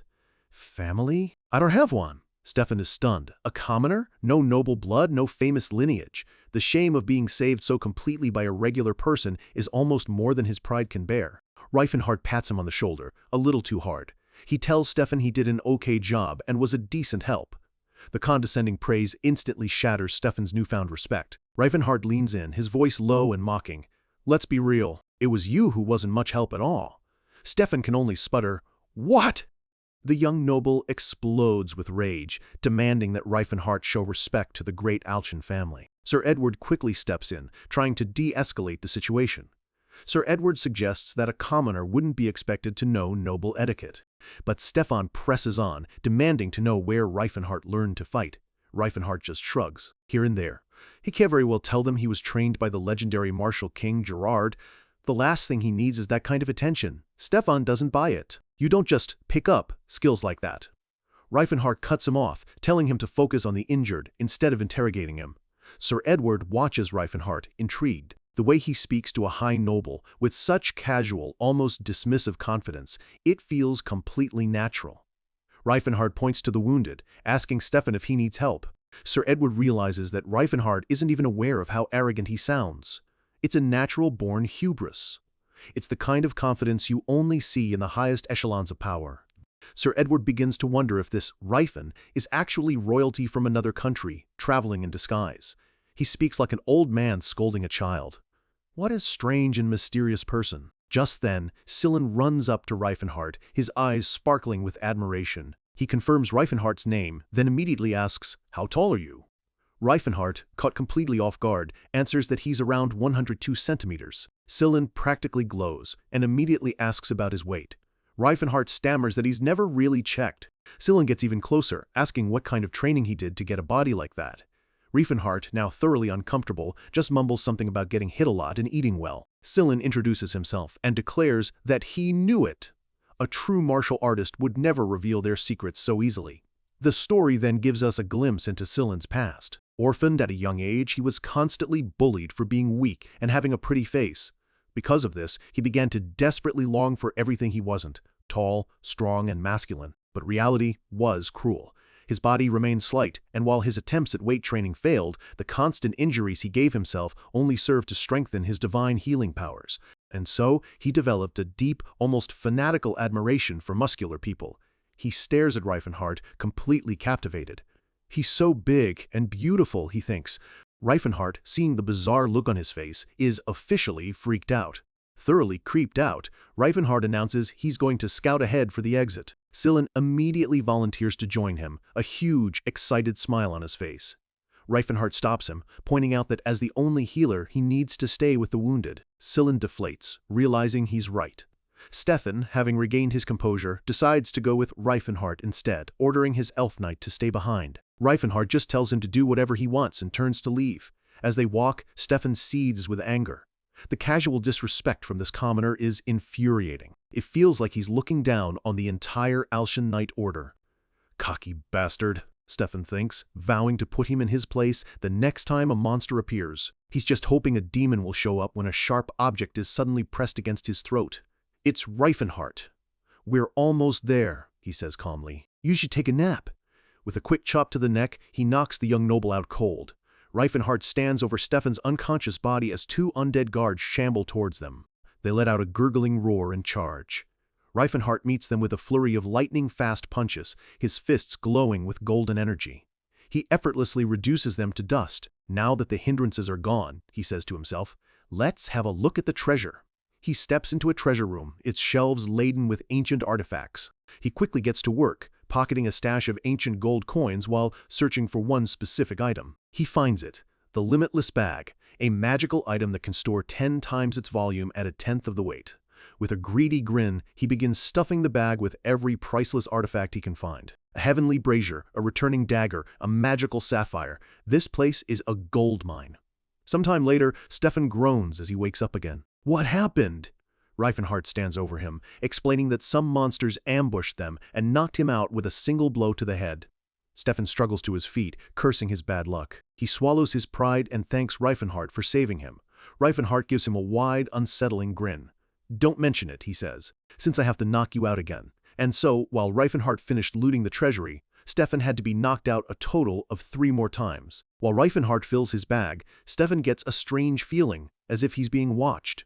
Meanwhile, Reifenhart decides he's taken enough for now and will come back for the rest later. He rejoins the party, announcing that it's time to head back to the entrance. The battered and confused knights follow their mysterious and terrifyingly powerful guide. Sillin asks Reifenhart if he's royalty. Reifenhart insists he's just a commoner, which only confuses the saint more. Sillin clarifies that it's not his skill, but the natural way he talks down to everyone, even a respected older knight like Sir Edward. Reifenhart realizes his mistake. His mind is that of an old man, but his body is young. He needs to be more careful. He makes an excuse about not being used to people. Finally, they reach the main entrance, the massive gate glowing before them. Stefan pushes the heavy stone door open, only for the entire party to freeze in their tracks. Something is waiting for them. A pair of glowing, predatory eyes stare out from the darkness, and the air grows heavy with a monstrous, suffocating presence. A massive demon, the Grill Beast, lets out a guttural roar, its body wreathed in dark energy. And clutched in its monstrous hand, well, is a massive, ornate sword, pulsing with a malevolent, demonic power. Reifenhart stares, completely shocked. Why is that thing here? I don't remember this. Stefan, however, realizes with dawning horror that this is the true guardian of the ruin. A calm voice speaks from behind them. I see it hasn't been taken care of yet. The party turns. The newcomer assesses the Grill Beast and says it would be wise to retreat and regroup. But one of Stefan's men screams, "Young master! Look at the sword that demon is holding. There's no mistaking it. It's the demonic sword, Alshan." Sir Edward asks his master if he truly intends to fight that thing. Stefan's hand tightens on his sword. Isn't it obvious? The newcomer warns him that it's too dangerous, but Stefan refuses to listen, enraged that his family's sacred sword is being defiled by such a creature. He cannot back down. He must reclaim that sword, even if it's held by death itself. With a roar that echoes through the chamber, he orders his men to raise their swords. Reifenhart watches him, a bead of sweat rolling down his temple as a single, weary thought crosses his mind. How foolish. Reifenhart quickly pieces it all together. The ancient ruins defense system is malfunctioning, snatching monsters from other dimensions and forcing them into service. This reveals a grim truth. These so-called guardians aren't loyal protectors. They're prisoners, kidnapped, and forced into a lifetime of unpaid labor. And this demon, the Grill Beast, is on a completely different level. It's a higher-ranked being than the previous guardian, which means its power is almost unimaginable. This is the monster that took down a rumored aura user with ease. But Stefan, blinded by his noble pride, sees only a chained beast. He scoffs at his men's fear, calling them cowards for hesitating against a tethered opponent. For him, this is a test of honor, not a matter of survival. Reifenhard pulls Sir Edward aside, his voice low and serious. He tells him bluntly that fighting this thing is a suicide mission. There's no chance of victory, only a guarantee of death. Stefan overhears and dismisses the warning with contempt. While he's grateful for the help, he calls Reifenhard a barbarian who can't possibly understand the concept of honor. Reifenhard can only think to himself, "You're not even in the same league as that thing." Ignoring all logic, Stefan commands the Alchin Knights to charge, staking their lives on a foolish display of bravery. Reifenhard watches in exasperation. They barely survived the last guardian. This is just pure madness.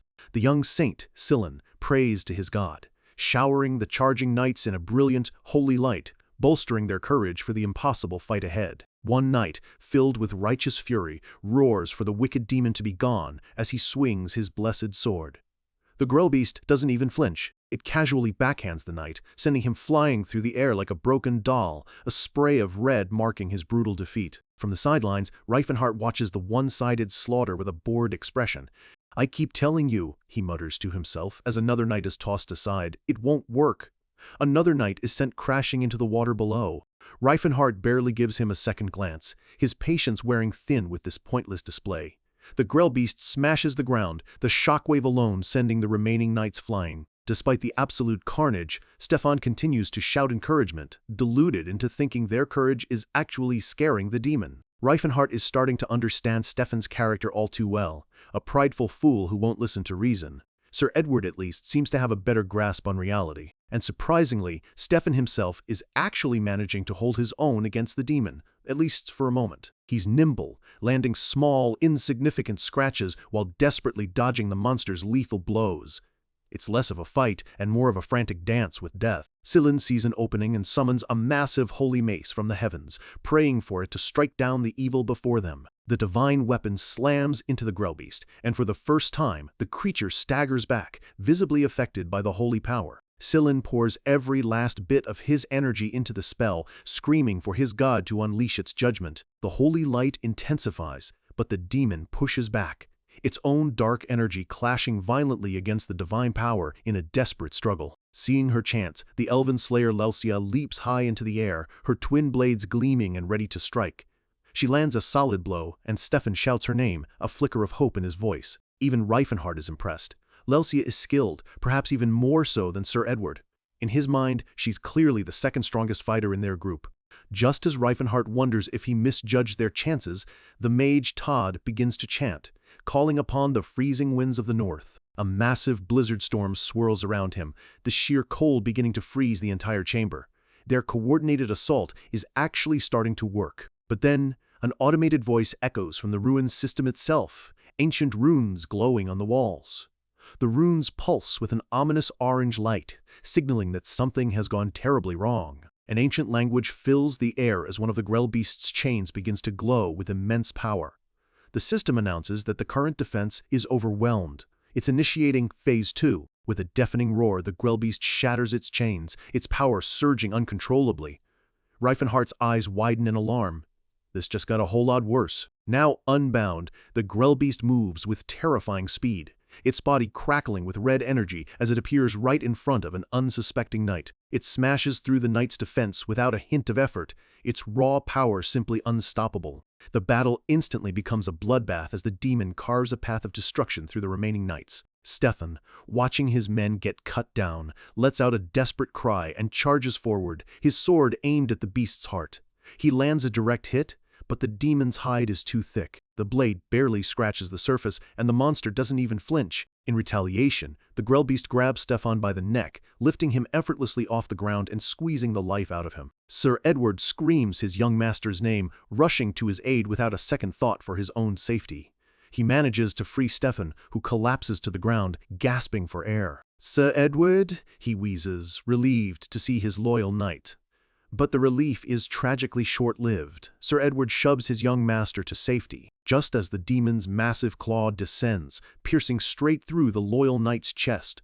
This is the moment where Stefan's pride finally dies. Lelsia, seeing the sacrifice, attacks from behind, desperately trying to draw the beast's attention away from the fallen men. She moves with incredible speed and grace, her blades a silver blur against the demon's dark form. Her face is a mask of grim determination, blood trickling from her mouth as she pushes past her own limits. Enraged by her persistent attacks, the Grellbeast turns its attention to her and opens its massive maw. A massive beam of pure, concentrated demonic energy erupts from its mouth, aimed at wiping out everyone left standing.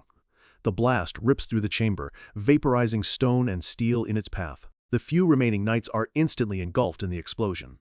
The entire room is consumed by a blinding light, the sheer power of the attack shaking the ruins to their core. Sillin is thrown back by the force of the blast, his body going limp as he watches the devastation unfold.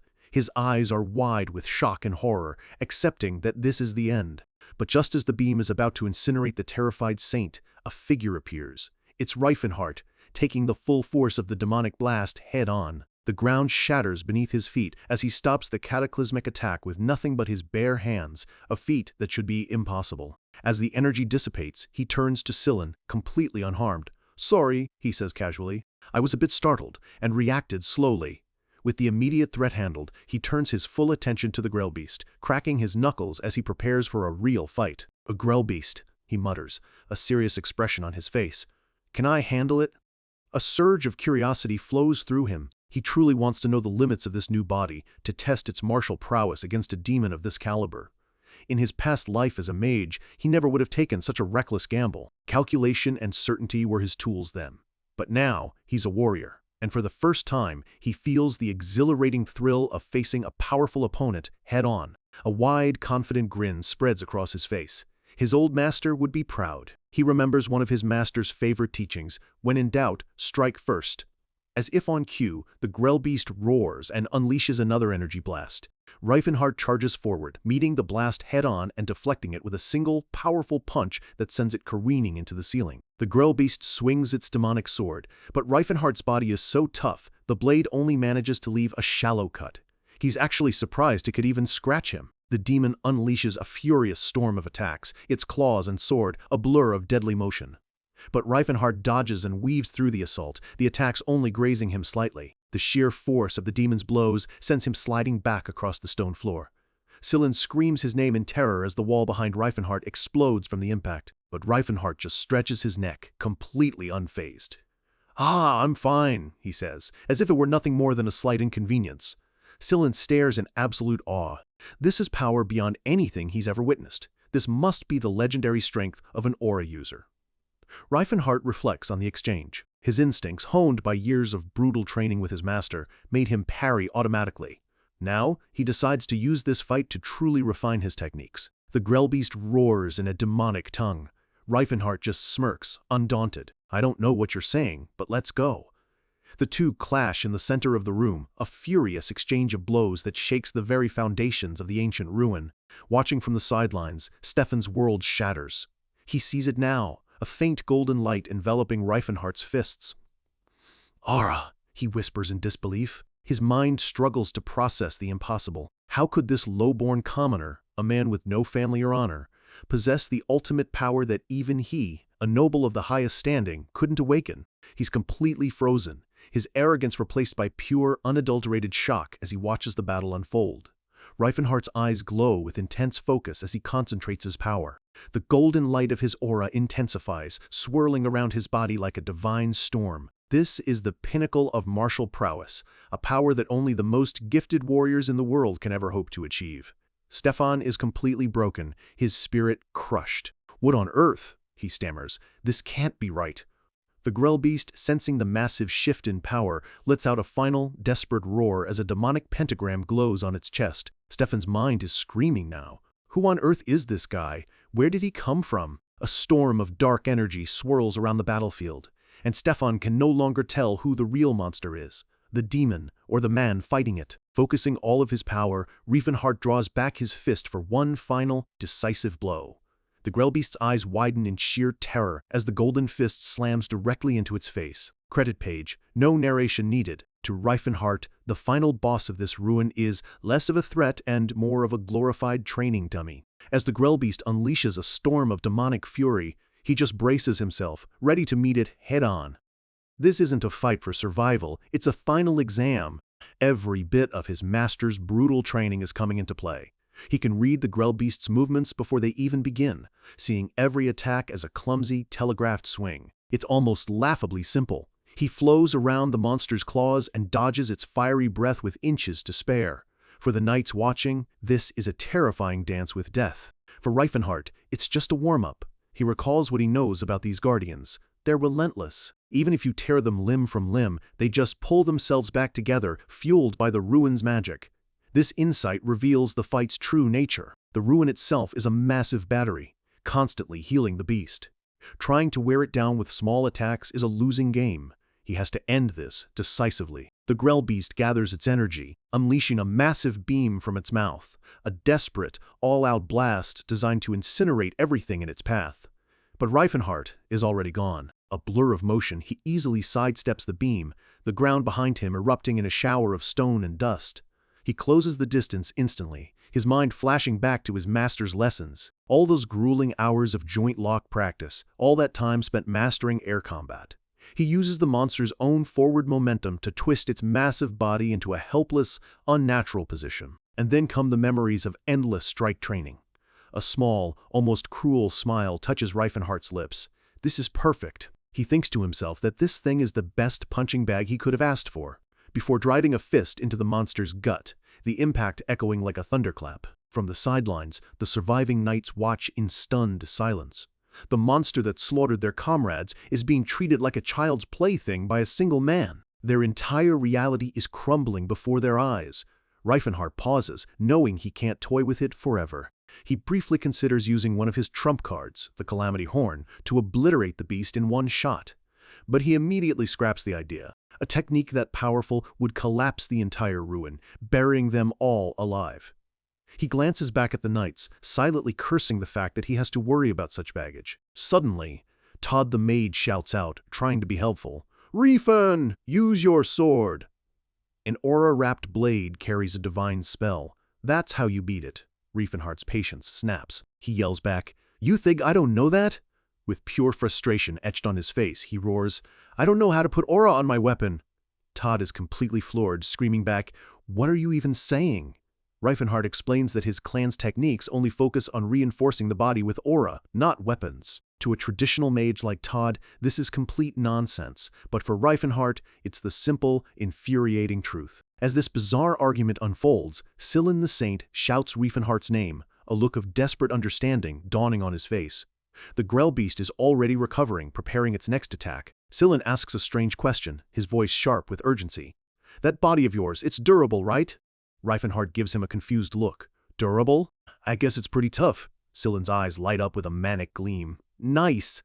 A wild expression takes over Sillin's face as golden, divine energy swirls around him. He announces that this won't be some weak stun spell. This will be Philinence's blessing. But instead of aiming at the monster, he directs the full force of his holy power at Reifenhart, roaring, "Let your blessing fill this sinner. This is for you."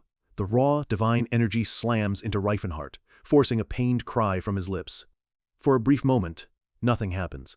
Then, a wicked grin spreads across Reifenhart's face as he feels the immense holy power flooding every cell of his body. Sensing this new, terrifying power, the Grell Beast lunges, its claws ready to rip him apart. But Reifenhart is more than ready. He raises his arms as pink, divine energy crackles around him, his entire body radiating an overwhelming holy light. Sillin stares in disbelief. He just cast a striking spell, meant for inanimate weapons, directly onto a living person, and it actually worked. This shouldn't be possible, yet here it is. A huge, triumphant grin breaks out on his face. He pumps his fist in the air, screaming with delight. "Now beat that wretched demon to death." Todd just watches, thinking to himself that for such a beautiful man, his personality is completely unhinged. Reifenhart grits his teeth, veins pulsing on his forehead. "Fine. Let's just end this," he snarls, completely done with this drawn-out fight. He rockets into the air, his leg glowing with sacred power. Divine kick! The blow connects with the Grell Beast's head, sending a shockwave of holy energy through its demonic form. He immediately follows up with a divine knee, driving it deep into the monster's chest. Each strike is now a perfect weapon against his enemy, infused with the very holy power that is anathema to all demons. He pulls back his arm, chains of brilliant energy wrapping around his fist. Divine punch! The punch lands, and the world dissolves into a blinding flash of pink light. The Grell beast is caught at the heart of the explosion, its body being violently torn apart by the pure, concentrated divine energy. A deafening roar of power and light consumes the entire chamber, shaking the ruins to their very foundation. When the light fades, Reifenhart stands alone, victorious, as the last specks of the Grell beast turn to dust behind him. The battle is over. Scylan watches from below, his face flushed with excitement. He's completely captivated, less like a holy man and more like a fan who just saw his favorite hero win. The overwhelming blast of sacred energy proves too much for the ruin's core. The intricate magic circle that powered the entire structure begins to overload. It cracks and shatters into a million pieces, its ancient light extinguished forever. The ruin has finally been cleared. Reifenhart lands, shaking his hand, annoyed by the lingering holy energy. "Is it over?" Scylan asks, looking up at him with awe. Reifen just tells him to hurry up and cancel the spell already. Just then, Stefan and his knights approach, their faces grim. Stefan's voice is ice. "Reifen, was it?" he asks, confirming the name he'd heard. He glares at Reifenhart, his expression a mask of humiliation and rage. "You certainly hid your skills well," he says, his words dripping with sarcasm. "Was it amusing, watching us struggle like fools?" "I'll admit you're strong," Stefan grits out, "but stepping on my knightly honor is something I cannot forgive." "Did you enjoy sneering at us?" Reifenhart's reply is calm and direct. "Sneer? I never did." His expression is one of complete indifference, which is far more insulting than any taunt. "You only sneer at things you have an interest in," he explains coolly. "I have zero interest in you, so why would I sneer?" That cold, brutal honesty is the final straw. Stefan snaps. "You wretch!" he screams, lunging forward with his sword raised high. "How dare you turn your back on me?" The blade slices through the air, aimed for a killing blow. But Reifenhart doesn't even flinch. In a single, effortless motion, he sidesteps the attack, redirects Stefan's arm, and sends the proud knight tumbling past him. The gap in their skill is absolute. It's like watching a child swing at a master swordsman. Stefan crashes to the ground, his face a mixture of shock and fury. "You dare to dodge me?" Reifenhart simply picks up Stefan's fallen ancestral sword. He holds it out to him, his voice flat. "Hey, I never sneered at you, so take this."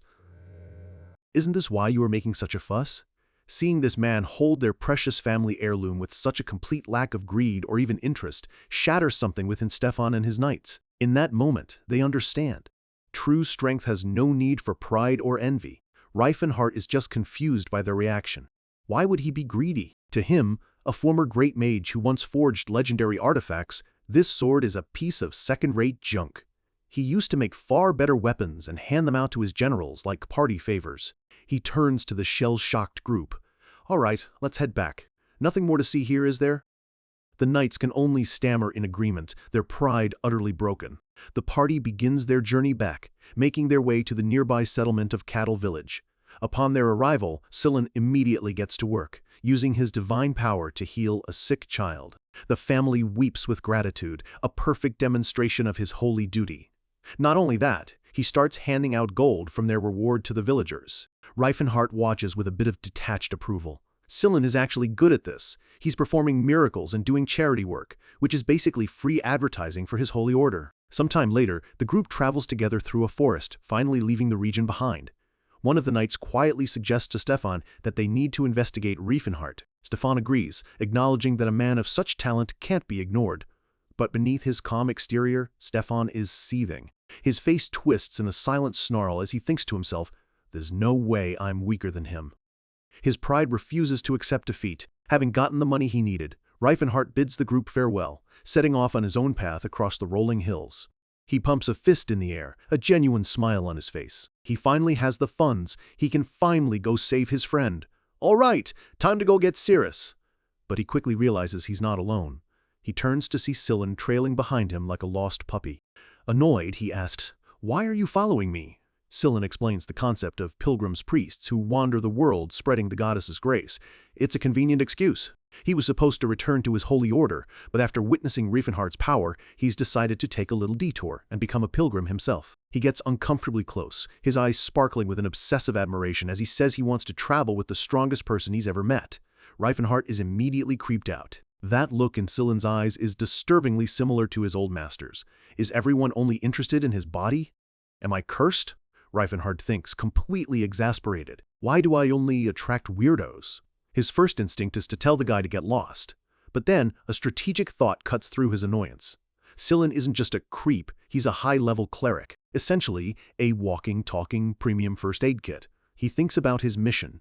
Rescuing Cirrus from slavers is going to be dangerous. There's a high chance she could get hurt in the process. Having a powerful healer on hand would be a massive advantage. He turns back to Sillin, his face an unreadable mask. He tells him to do whatever he wants. It's his choice whether to follow or not. With that, he continues on his way, his mind already focused on his goal. Cirrus, I'm coming. Behind him, Sillin happily follows, already pestering him with questions about how to get better abs. Reifenhardt just bluntly replies that he doesn't know, he just got beat up a lot. The scene shifts, moving far away from the snowy mountains to a lavish and opulent mansion. Inside, a furious voice roars, "Darn it! How could you fail the training so badly?"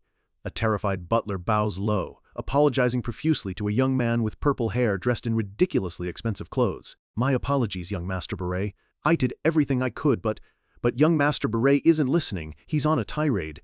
Elves are supposed to be loyal. They're supposed to offer their bodies and minds to their owners." This is Beret, the spoiled and cruel heir to the Karen trade union, and he is having a full-blown tantrum. Sitting silently on a bed nearby is a stunningly beautiful elf with long, silvery white hair. Beret points a trembling finger at her. "I knew she was too cheap for a Slayer elf." "Why is she so arrogant?" the elf replies calmly. "I was simply born this way." Her cool, detached gaze only fuels his rage. "You! That annoying look in your eyes," he stammers. She gently touches her own face. "I was born with these eyes too." Beret finally loses it.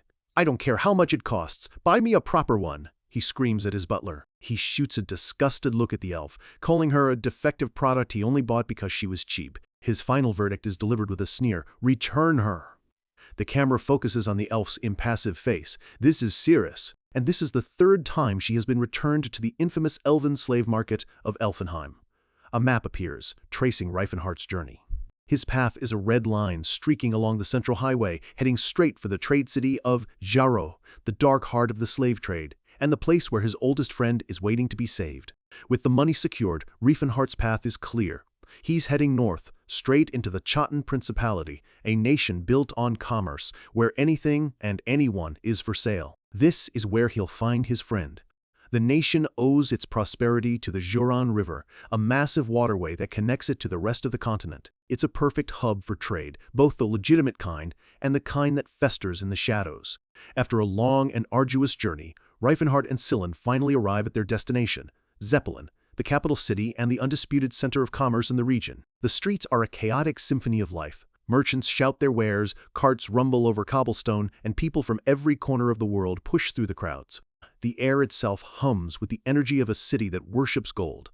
Reifenhardt takes it all in, his expression grim. He knows the history of this place, founded by merchants who literally bought the land from a failing kingdom. Here, money isn't just power, it's law, religion, and morality all rolled into one. But he's not here for the sights. A single thought drives him forward. This is where Cirrus is.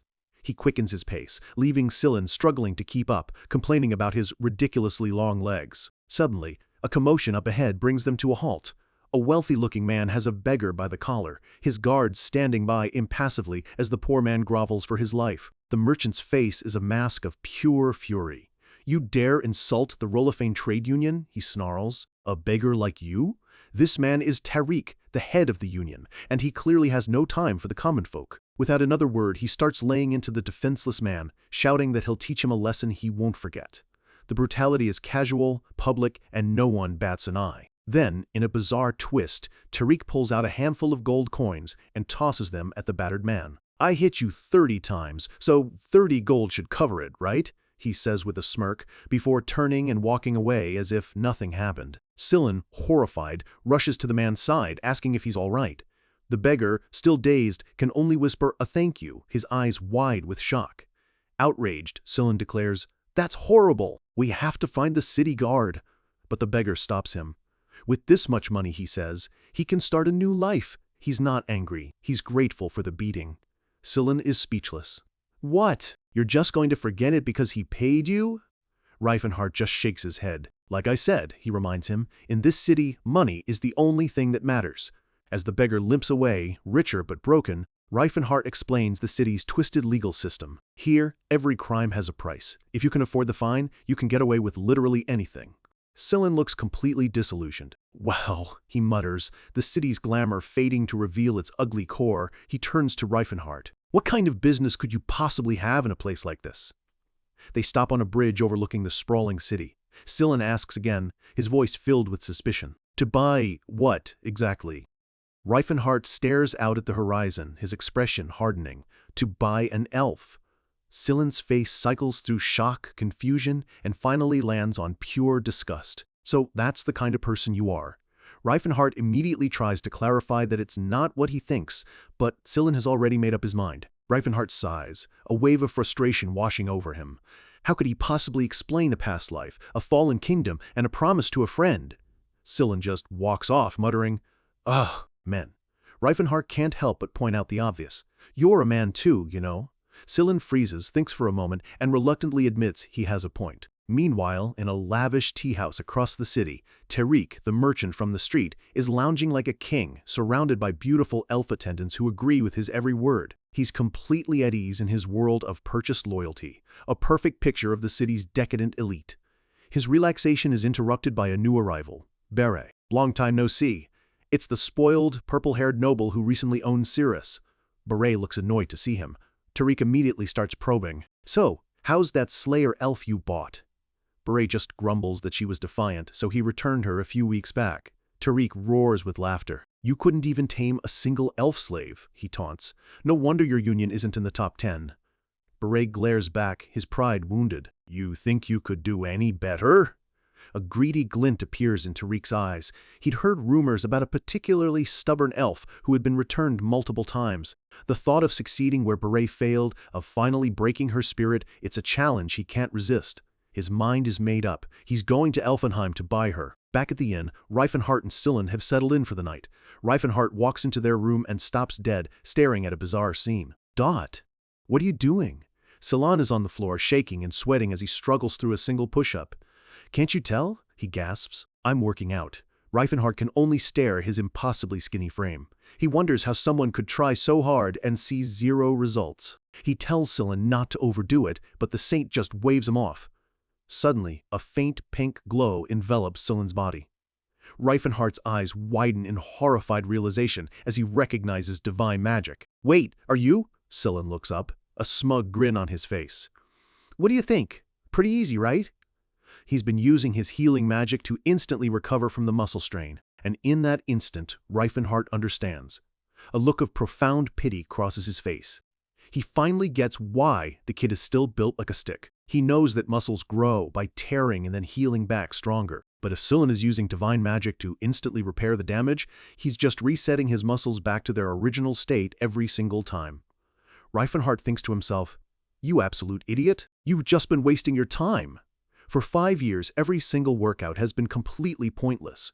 Noticing his expression, Sillin asks if something's wrong. Reifenhart just shakes his head and promises to teach him a proper training method later. He changes the subject, asking if Sillin's long hair ever gets in the way. Sillin cheerfully explains that it grows back almost instantly, thinking it's a cool trait, completely oblivious to the old joke about perverts having fast-growing hair. Reifenhart grabs his bag of gold. Anyway, I have what I need. I'm going to the slave auction. Sillin immediately leaps to his feet. I'm coming with you.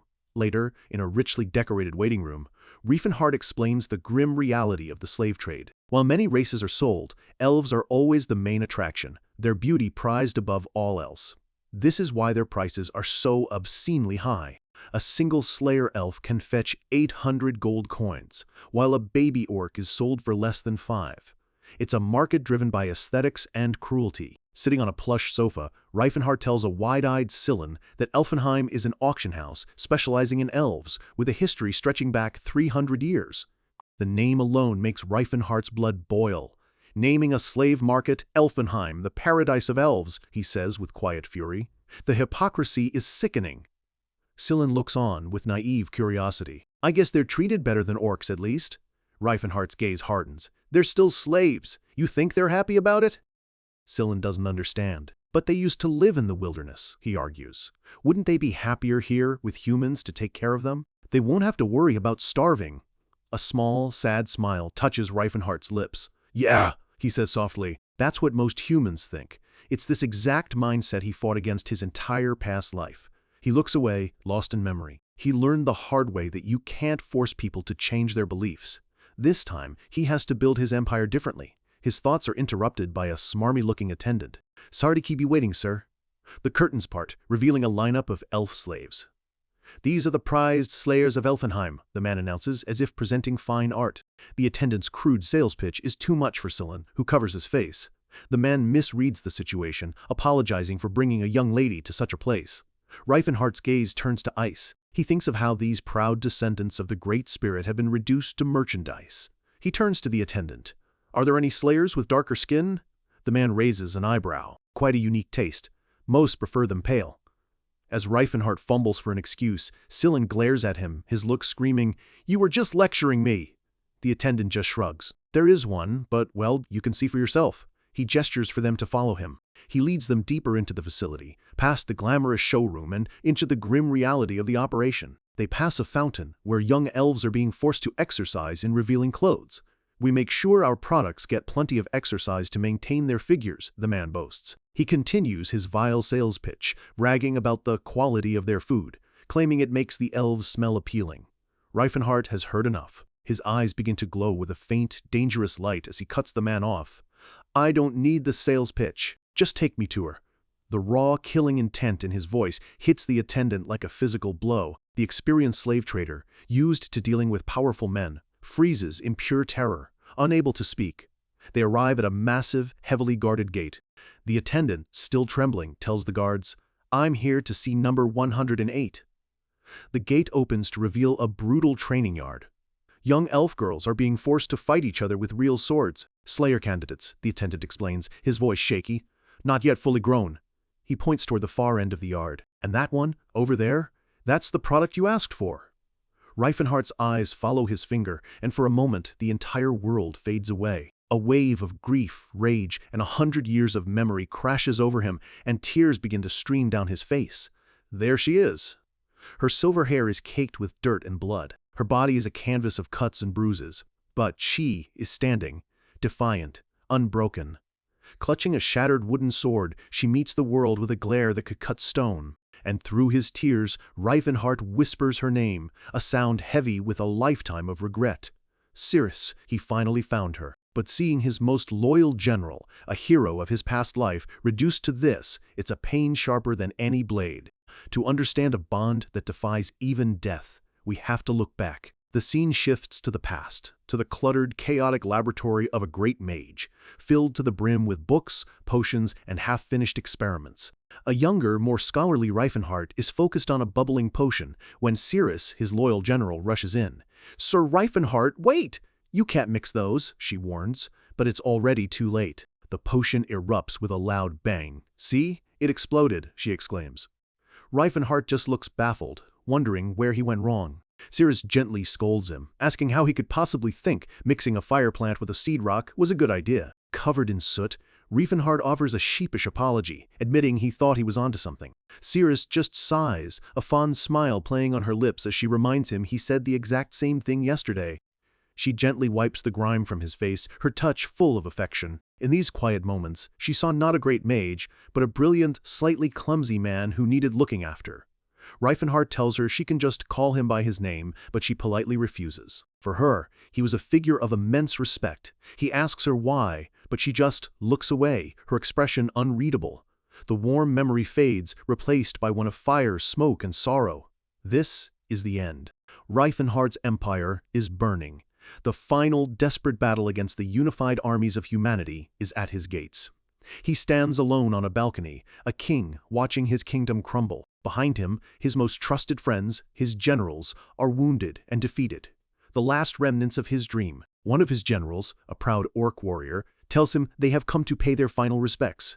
Reifenhardt turns, a sad smile on his face. He lists their names: Athilka, Michelin, Ceres. "What's with those long faces?" he asks gently. "It's not your first time seeing someone about to die?" He looks out at the endless sea of soldiers below. 2 million of them. The entire military might of the human continent gathered to destroy the man they called the Demon King. He muses on the irony of it all. They would ruin their own nations just to win this one battle. But he knows why. To them, the existence of his multi-species empire was a threat that had to be erased. His friends beg him to escape with them, but he shakes his head. The only reason you have a chance to escape, he tells them, is because I am staying behind. Their distraction, their sacrifice. He turns to a dwarf elder, apologizing that even with a divine prophecy on their side, he still led them to ruin. He remembers the oracle that brought them all together, a prophecy of a savior who would tear down the pillars of the world. He never truly understood it. The dwarves had hailed him as their savior simply because he'd accidentally destroyed part of their ancient sanctuary. It was a role he never asked for, but one he carried until the very end. He says his final goodbyes, telling them to survive, to live on, hoping that one day, somehow, they might meet again. Finally, he looks at Cirrus, urging her to leave with the others, but she stands her ground, her gaze fierce and unwavering. I'll be waiting for you, Sir Reifenhart. He tries to reason with her, telling her that fate is a cruel thing, that if he doesn't return, she should find happiness with someone else. But she refuses to listen. As I said, I'll be waiting. He starts to argue, but she cuts him off, her voice cracking with a desperate, unshakable conviction. I will be waiting for you.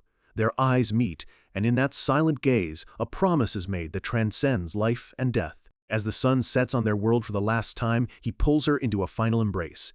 We're pulled back to the brutal present, where the slave trader is still talking. He explains that he feels bad even showing Cirrus to customers, calling her a defective product that's been returned 3 times. He says that while her combat skills are undeniable, her defiant personality is a problem.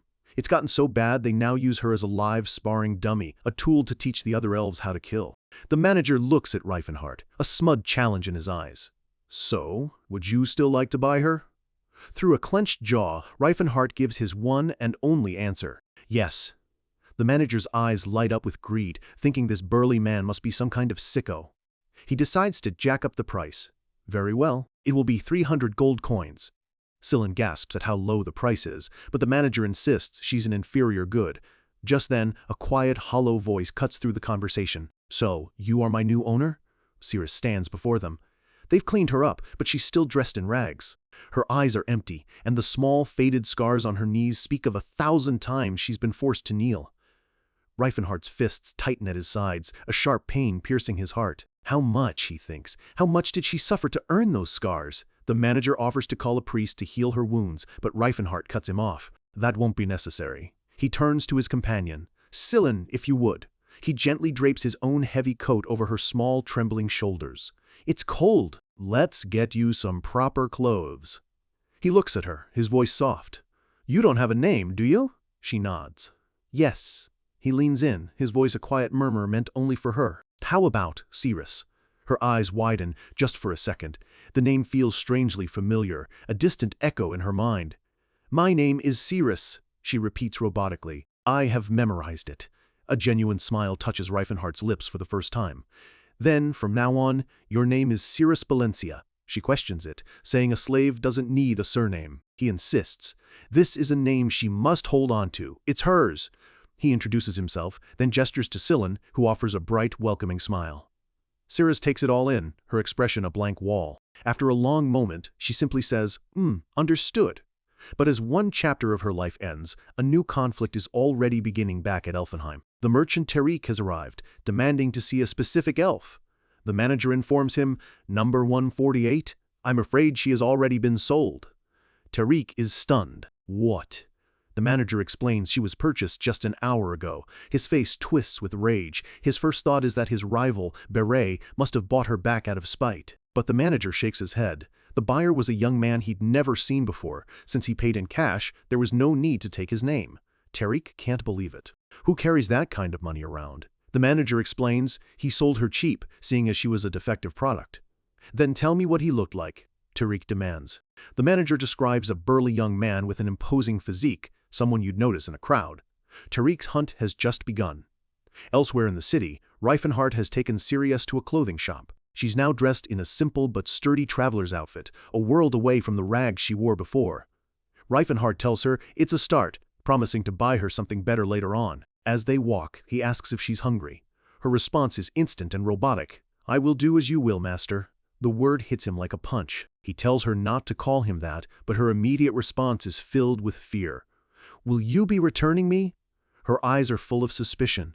This kindness is a trap. Why the coat? Why the new clothes? Her entire life as a slave has taught her that when a master treats you like a person, something terrible is about to happen. Reifenhart tries to explain, telling her he wants them to be comrades, to travel together as equals. So please, he asks, stop calling me master and just use my name. But his words are filtered through years of trauma. Her mind twists his kindness into the only thing that makes sense. Oh, she thinks with a cold resignation, so it's that kind of role-play, a perverted game where he pretends to be a hero. She assumes he wants her to play the part of a loyal swordswoman companion. Resigned to her fate, she says, "Yes, I will call you Sir Reifenhart then." They arrive at a restaurant, and Cirrus begins to eat with a desperate hunger, stuffing her face with expensive food while thinking, humans are all the same. Indulge her now, hurt her later. They're at Redante's Grace, Zeppelin's most famous restaurant. Scylla explains it's named after the goddess of the harvest. Reifenhart playfully teases him. If it's an offering to a goddess, shouldn't the food be free? Scylla sputters, pointing out that Reifenhart's own religion charges a fortune for its beauty products. Reifenhart just smirks, getting the last word in as Scylla tries to argue with a mouth full of food. Reifenhart sips his drink, a quiet observer, just watching his two very different companions eat. He looks at Cirrus. For a moment, she seems almost at peace, her cheeks puffed out with food like a small, angry squirrel. But then the moment passes. She puts her fork down, the walls going back up, her expression once again unreadable. Reifenhart's faint smile vanishes. She doesn't like this either, does she? He thinks, a wave of sadness washing over him. This place was supposed to be special. In his past life, he used to bring her here every year to celebrate the anniversary of their first meeting. The contrast is a knife in his heart. Back then, he met her as a savior. This time, he met her as a customer buying a product. The same two people, in the same city, but the meaning couldn't be more different. He wonders if he rushed things, if he met her too soon, but he pushes the doubt away. He will make her remember, he will make her understand. For now, seeing her safe is enough. I'm satisfied with this, he tells himself. After their meal, they visit a blacksmith. Reifenhart asks Cirrus if any of the weapons catch her eye. She hesitates, then picks up a sleek, elegant rapier. Reifenhart is surprised. A rapier? I thought you always used a scimitar. He freezes. He just revealed something about her he should have no way of knowing. Cirrus stares at him, her eyes wide with shock and suspicion. But before the question can form, Scylla interrupts, completely starstruck. Wow! As expected. They say a true master of martial arts can tell what weapon a person favors just by looking at their hands.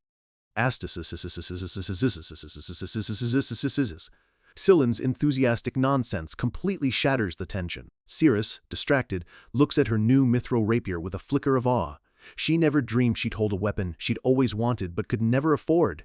Not wanting to be left out, Scylla buys a small, ornate dagger for himself, proudly stating that a priest has no real need for a weapon anyway. Suddenly, Reifenhart's demeanor changes. He looks up, his senses on high alert. Blocking their path is a man in the crisp uniform of the city guard, flanked by a squad of soldiers. The man's gaze is fixed solely on Reifenhart. "We would like a word with you, sir." Reifenhart stops, Cirrus and Scylla flanking him. It seems his mission to quietly save his friend has just become very public and very complicated. In the middle of the street, Reifenhart and his friends find their path blocked. The city guards stand before them, but Reifenhart seems utterly unimpressed, looking at their leader with a casual, almost bored expression as he asks what the problem is. The official, a man named Romad, gets straight to the point. His voice is cold, his gaze fixed on Cirrus as he states that a person of high status wants to acquire her. The way he says it makes it clear he sees her as an object, not a person. Reifenhart glances back at Cirrus, who watches the exchange with a tense, guarded look. Turning back to the official, Reifenhart's response is a simple, dismissive, "So what?" Romad presents a bill of exchange, offering to buy Cirrus for a reasonable price. He even suggests they could trade her for a proper slave, subtly insulting her as damaged goods. His offer is less of a negotiation and more of a demand, disguised with fake courtesy. Reifenhart doesn't even look at the bill. His refusal is instant and absolute. "Not interested," Romad presses, asking if that's his final answer, and Reifenhart confirms without a shred of hesitation. A flicker of annoyance crosses Romad's face. He seems to think Reifenhart is just a fool who doesn't understand the opportunity he's being given, reminding him again that the price he's offering is generous. Now it's Reifenhart's turn to look irritated. He mimics the official's tone perfectly, throwing his own words back at him. "You don't seem to understand." I said. I'm not interested. Ramad pauses, sizing Riefenhardt up before letting out a sigh. It's the sigh of a man who believes he's dealing with an irrational amateur. He realizes this won't be as simple as he thought. A slight smirk plays on his lips. It seems you've developed quite an affinity for that elf, hmm? His words are casual, but the underlying threat is unmistakable. This isn't just a failed transaction anymore, it's a warning. With that parting shot, Ramad and his men turn and leave. Sillin, confused by the whole exchange, wonders what their problem was. Riefenhardt just scoffs, but the look in his eyes says he knows this is far from over. Later that night, in a lavish mansion, that same official reports back to his master, and the reception is anything but calm. The merchant, Tariq, explodes in a fit of childish rage, demanding to know why Ramad returned empty-handed. Ramad calmly explains that the man refused to sell, no matter the price. Tarek scoffs, suggesting he should have just used brute force like they always do.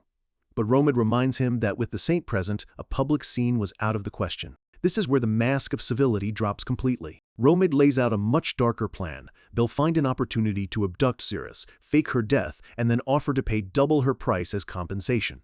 It's a cost-effective, ruthless solution. A wicked grin spreads across Tariq's face. He loves the plan and tells Ramad to bring along a knight he keeps on retainer. It's clear he sees people as nothing more than tools to be used for his own gratification. Meanwhile, back at the inn, Riefenhardt is making plans of his own, laying the foundations for his future empire. He spreads out a small mountain of gold coins on the table, his earnings from the ruins. He'd been willing to spend up to 2,000 gold for Cirrus, so getting her for so much less has left him with a sizable starting capital. It's a good amount, but he knows it's just a drop in the bucket for what he truly wants to achieve. He realizes that simply carrying this gold around is inefficient. He needs to make his money work for him. He needs to invest. And then, a crucial memory from his past life surfaces. He pulls out a map, his finger tracing a path to the Crovance kingdom. He remembers something no one else could possibly know.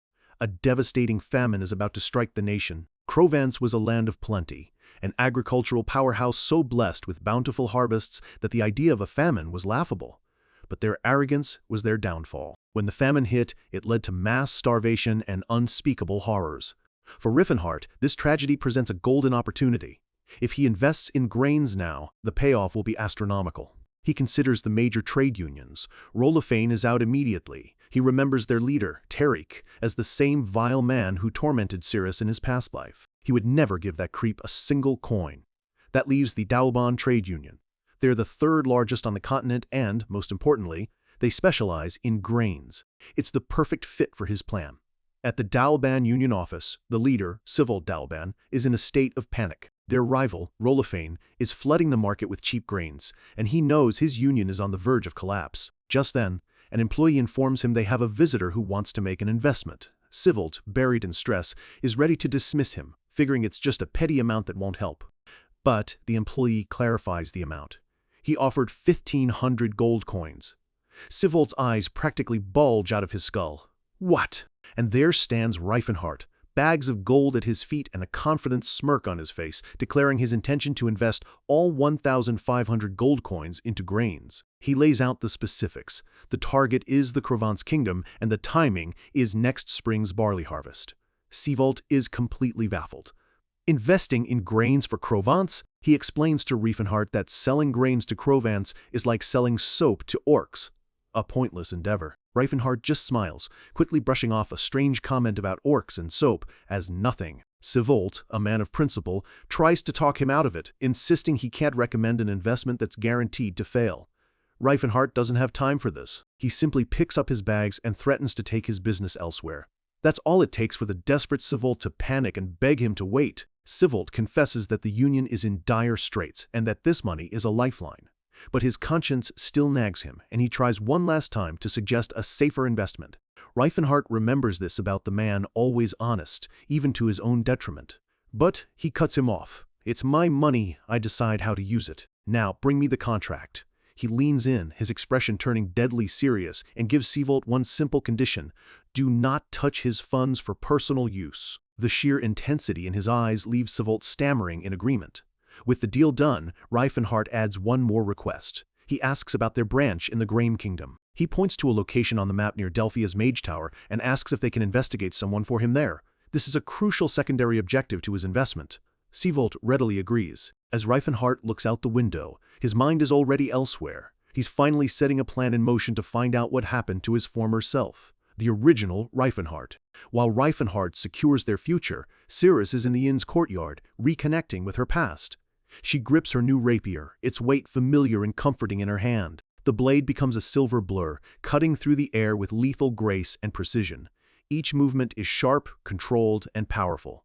Watching her is Sillin, who is completely captivated. To him, it's a beautiful, deadly dance.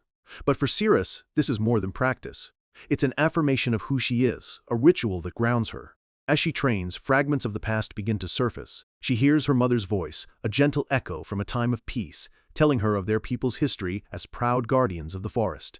She remembers the stories of Elfenheim, a paradise under the world tree, a time before humanity drove them to the brink of extinction.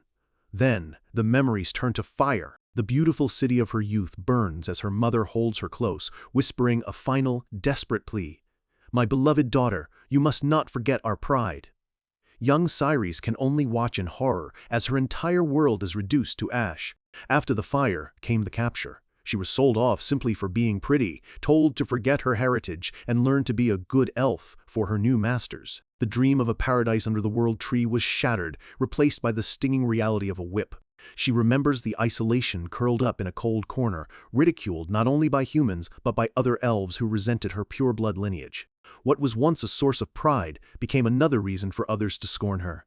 Her only salvation, her only connection to her heritage, was the sword. In its cold weight, she could feel the spirits of her ancestors, warriors who fought and died with dignity. The cold steel in her hands was the only thing that kept the embers of her pride from being extinguished completely. So much time has passed since then, and many of the memories have faded into a dull ache. But deep in her heart, she clutches her mother's final words, a reminder etched in the old tongue. Never forget our pride. It's the creed she lives by. Back in the present, Sillin breaks her focus with enthusiastic clapping. "That was so cool! How did you move like that?" he asks, completely mesmerized. Cirrus, ever stoic, gives a simple answer. "You just have to try your best." Sillin groans, complaining that she sounds just like Reifenhart. He playfully tries to mimic her stance, his clumsy movements a stark contrast to her fluid grace, bringing a rare, light-hearted moment between them. But the peaceful moment is shattered. A shadow falls over them, and Sillin turns to see who has arrived. It's Romad, flanked by his soldiers. He doesn't even acknowledge Sillin, his predatory gaze fixed solely on Cerise as he commands her to follow him. A smug, disgusting smile spreads across his face as he delivers the final insult. "We'll take you to your true master." Cirrus looks up, her expression hardening. Her hand rests on the hilt of her sword, ready. This isn't just a threat anymore, it's a battle for her soul, and she has no intention of losing it again. The words hang in the air, thick with arrogance. "I'll take you to your real owner." To Romad, this is a simple transaction, and Cirrus is just the merchandise. But the elf who looks back at him isn't merchandise. Her eyes hold no fear, only a cold, quiet defiance. For the first time in a long time, she feels like a person with a choice, not an object with a price tag.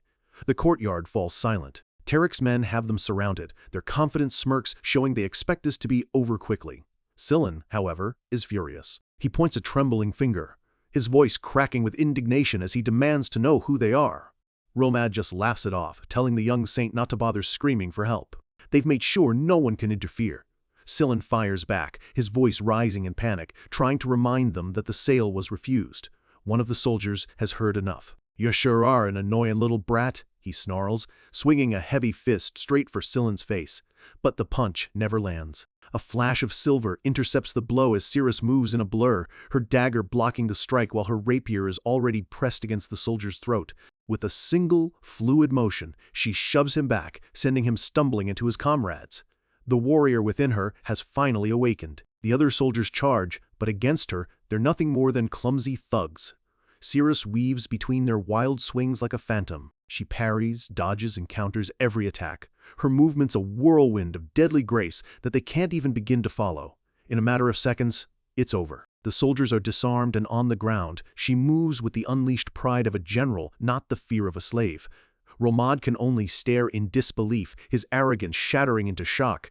"How dare a mere slave," he mutters, unable to process what just happened.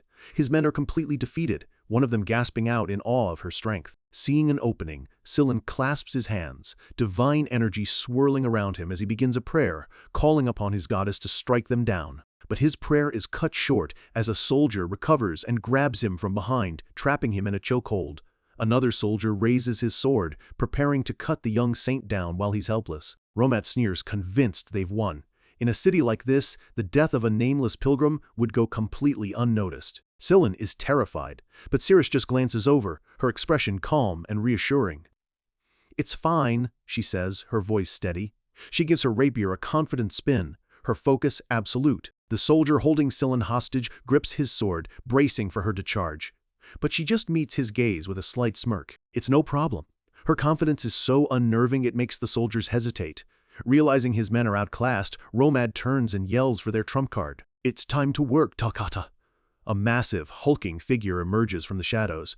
A veteran orc warrior, built like a mountain of muscle, acknowledges the order with a low grunt. The moment he steps into the light, both Cirrus and Ceylon freeze. The sheer presence of the orc is suffocating. This is a real warrior. The orc, Talcata, states his purpose simply. He's here to catch the elf. He looks at Cirrus, and for a moment, there's a hint of apology in his eyes. He speaks in his native tongue, a low rumble that translates to, "I'm sorry. This is a fate you cannot change, so it's best to accept it." Cirrus grips her rapier, her confidence finally wavering. She can sense it. This orc is on a completely different level. For the first time, she wonders if she can actually win. Romad barks an order, reminding Talcata not to leave any marks on the products. The orc just grunts back that he only intends to grab her. Cirrus braces herself as the orc rushes forward, his speed shockingly explosive for a creature of his size. She parries his first strike, and the raw impact sends a painful shockwave up her arm. She's immediately pushed back, struggling to hold her ground against his overwhelming brute force. He brings his massive blade crashing down, and she barely manages to block it. The stone beneath her feet cracks from the sheer force of the blow.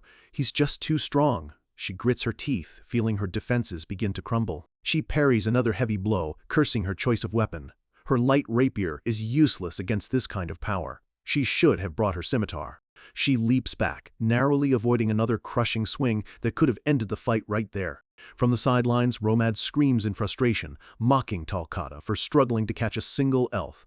Talcata sweats, not from exertion, but from stress. For him, this isn't about pride, it's just a job. And if he fails, he doesn't eat.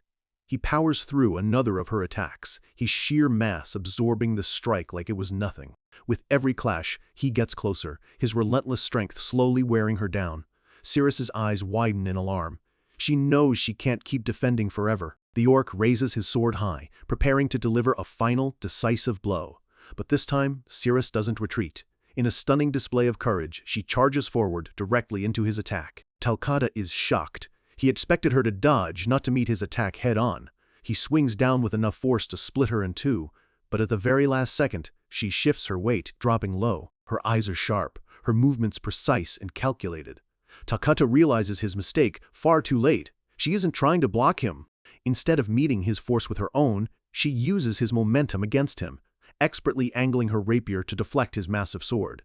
A small, triumphant smile touches her lips. It's a high-risk, high-reward gamble. A brilliant flash of light erupts at the point of impact as she masterfully redirects his attack. His own blade goes hurtling past her, missing by mere inches and embedding itself in the ground.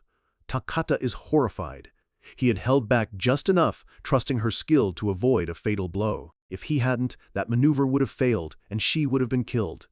In that brief opening, Sillin's voice rings out, asking Cirrus if she can block flying daggers. Confused, she says she probably could, once.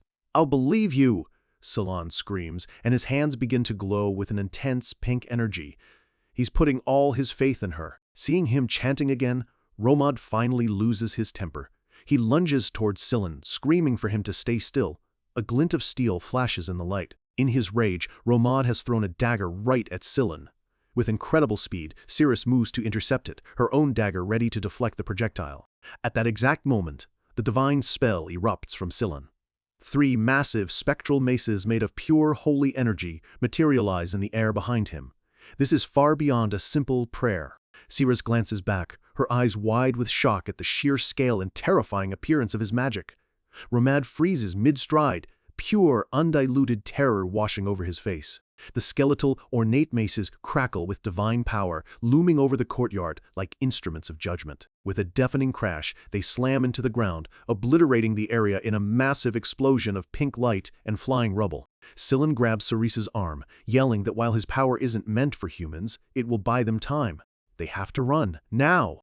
But as they turn to flee, a hand shoots out from the dust cloud and grabs Scylla by the hair, yanking him back violently. Cerese spins around instantly, her blade ready to defend her friend. A huge sword smashes into the wall right beside her, cutting off her path. Toccata is still standing. With no other choice, Cerese grabs Scylla and makes a desperate leap, crashing through a second-story window of the inn. They land inside in a shower of shattered glass, scrambling to escape into the building. Covered in dust and furious, Romad screams at the orc to chase them down. Just then, a new figure appears, looking down on the chaos with disdain. "What is all this? You're making this much of a fuss over a single female elf?"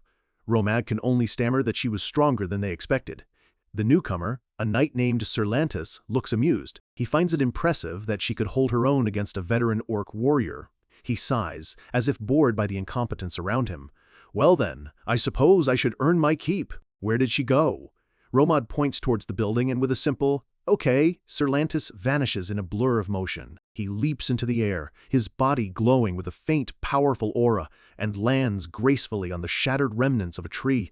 With another incredible leap, he uses his own sword as a foothold, digging its tip into the wall of the building to launch himself upward. He scales the building with effortless grace, each jump propelled by his mastery over aura. This is the power of a true elite. From below, Romad can only stare in awe, stunned that a man could jump so high in a single bound. Cerlantis lands silently on the second floor, a whisper of nostalgia on his lips. "I miss this." A grim, predatory smile crosses his face. For him, this isn't a job, it's a hunt, and the game of hide-and-seek has just begun. Down the hall, Cerese and Scylla run for their lives, completely unaware that a far more dangerous predator is now stalking them through the shadows. The stakes have just been raised to a whole new level. They're running for their lives, the sound of their frantic footsteps echoing through the empty halls of the inn. Every shadow feels like an enemy, every corner a potential trap. Scylla, panicked but thinking fast, insists they need to get back to their room for their gear. But Cerese knows it's a bad idea, warning him that their pursuers will be waiting for them there. He argues back, desperate. He's convinced they can handle a few guards, and that it's a better risk than trying to escape with nothing but a single dagger between them. Cerese is surprised by his sudden decisiveness. For a moment, she realizes she's underestimated him, seeing the determined strategist beneath the naive kid. They round a corner and come face to face with a guard who is just as surprised to see them as they are to see him. Before the guard can even raise an alarm, Cerese explodes into action, leaping into the air like a striking hawk. A single, powerful kick sends him crashing to the floor, out cold before he hits the ground. They burst into their room, Scylla yelling that they don't have time to get dressed. Just grab their things and go. In a flurry of motion, they snatch their cloaks and bags, leaving the unconscious guard in the hall. Inside, Scylla immediately begins to pray, his hands glowing with divine energy. He casts a cloaking spell, asking his goddess to hide their presence and erase their tracks. But just outside, a far greater threat walks the halls. Cerlantis moves with an unnerving calm, a faint red aura of perception radiating from his body. For an aura user of his caliber, walls are no obstacle. He can sense the movement of all living things within 30 meters. To him, Scylla's spell is like a child hiding behind their hands. He stops, a flicker of surprise on his face. The divine magic is stronger than he expected. He's almost impressed that the kid possesses a skill that could fool lesser trackers. He enters the room to find it empty, the only clue to their escape being the shattered window. He glances outside, assuming they fled to the streets below, playing right into his hands. Romad rushes in, panting and out of breath. "Cerlantis, where are they? Don't tell me they actually got away?" Lantis silences him with a look. "They couldn't have gone far," he says, his voice dangerously calm.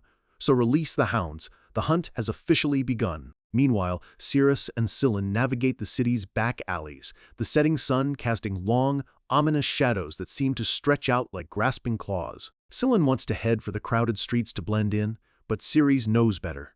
If their pursuers publicly declare them runaway slaves, the entire city will become their enemy. They have to stay hidden. Scylla is already exhausted, complaining about the harsh realities of being a pilgrim on the run. Then, a look of pure terror crosses his face as he remembers the reason he's a pilgrim in the first place. A past he is desperate to escape. "I will never go back with this frail body," he shouts, his fear turning into frustration. He wishes Reifenhart were here, grumbling about where he could have gone. That desperate thought sparks an idea. His frustration gives way to resolve. We need to find him at any cost. He clasps his hands, divine energy flaring to life once more. He prays to his goddess, not for concealment, but for connection. He asks her to grant them the thread of fate, to lead them to their reunion. A powerful wave of pink energy explodes from his hands. This isn't a cloaking spell. This is the crossroads of fate. It's a spell born from the belief that love can turn mere coincidence into destiny. It's meant to guide fated lovers to their destined meeting, blessed by the goddess of love herself. Sillin sighs, a little embarrassed. He's using a sacred matchmaking spell as a magical GPS. To distract himself, he compliments Cirrus on her strength, and she returns the sentiment, impressed by his power for someone so young. Sillin remarks that talking to her feels like talking to a person, not a slave.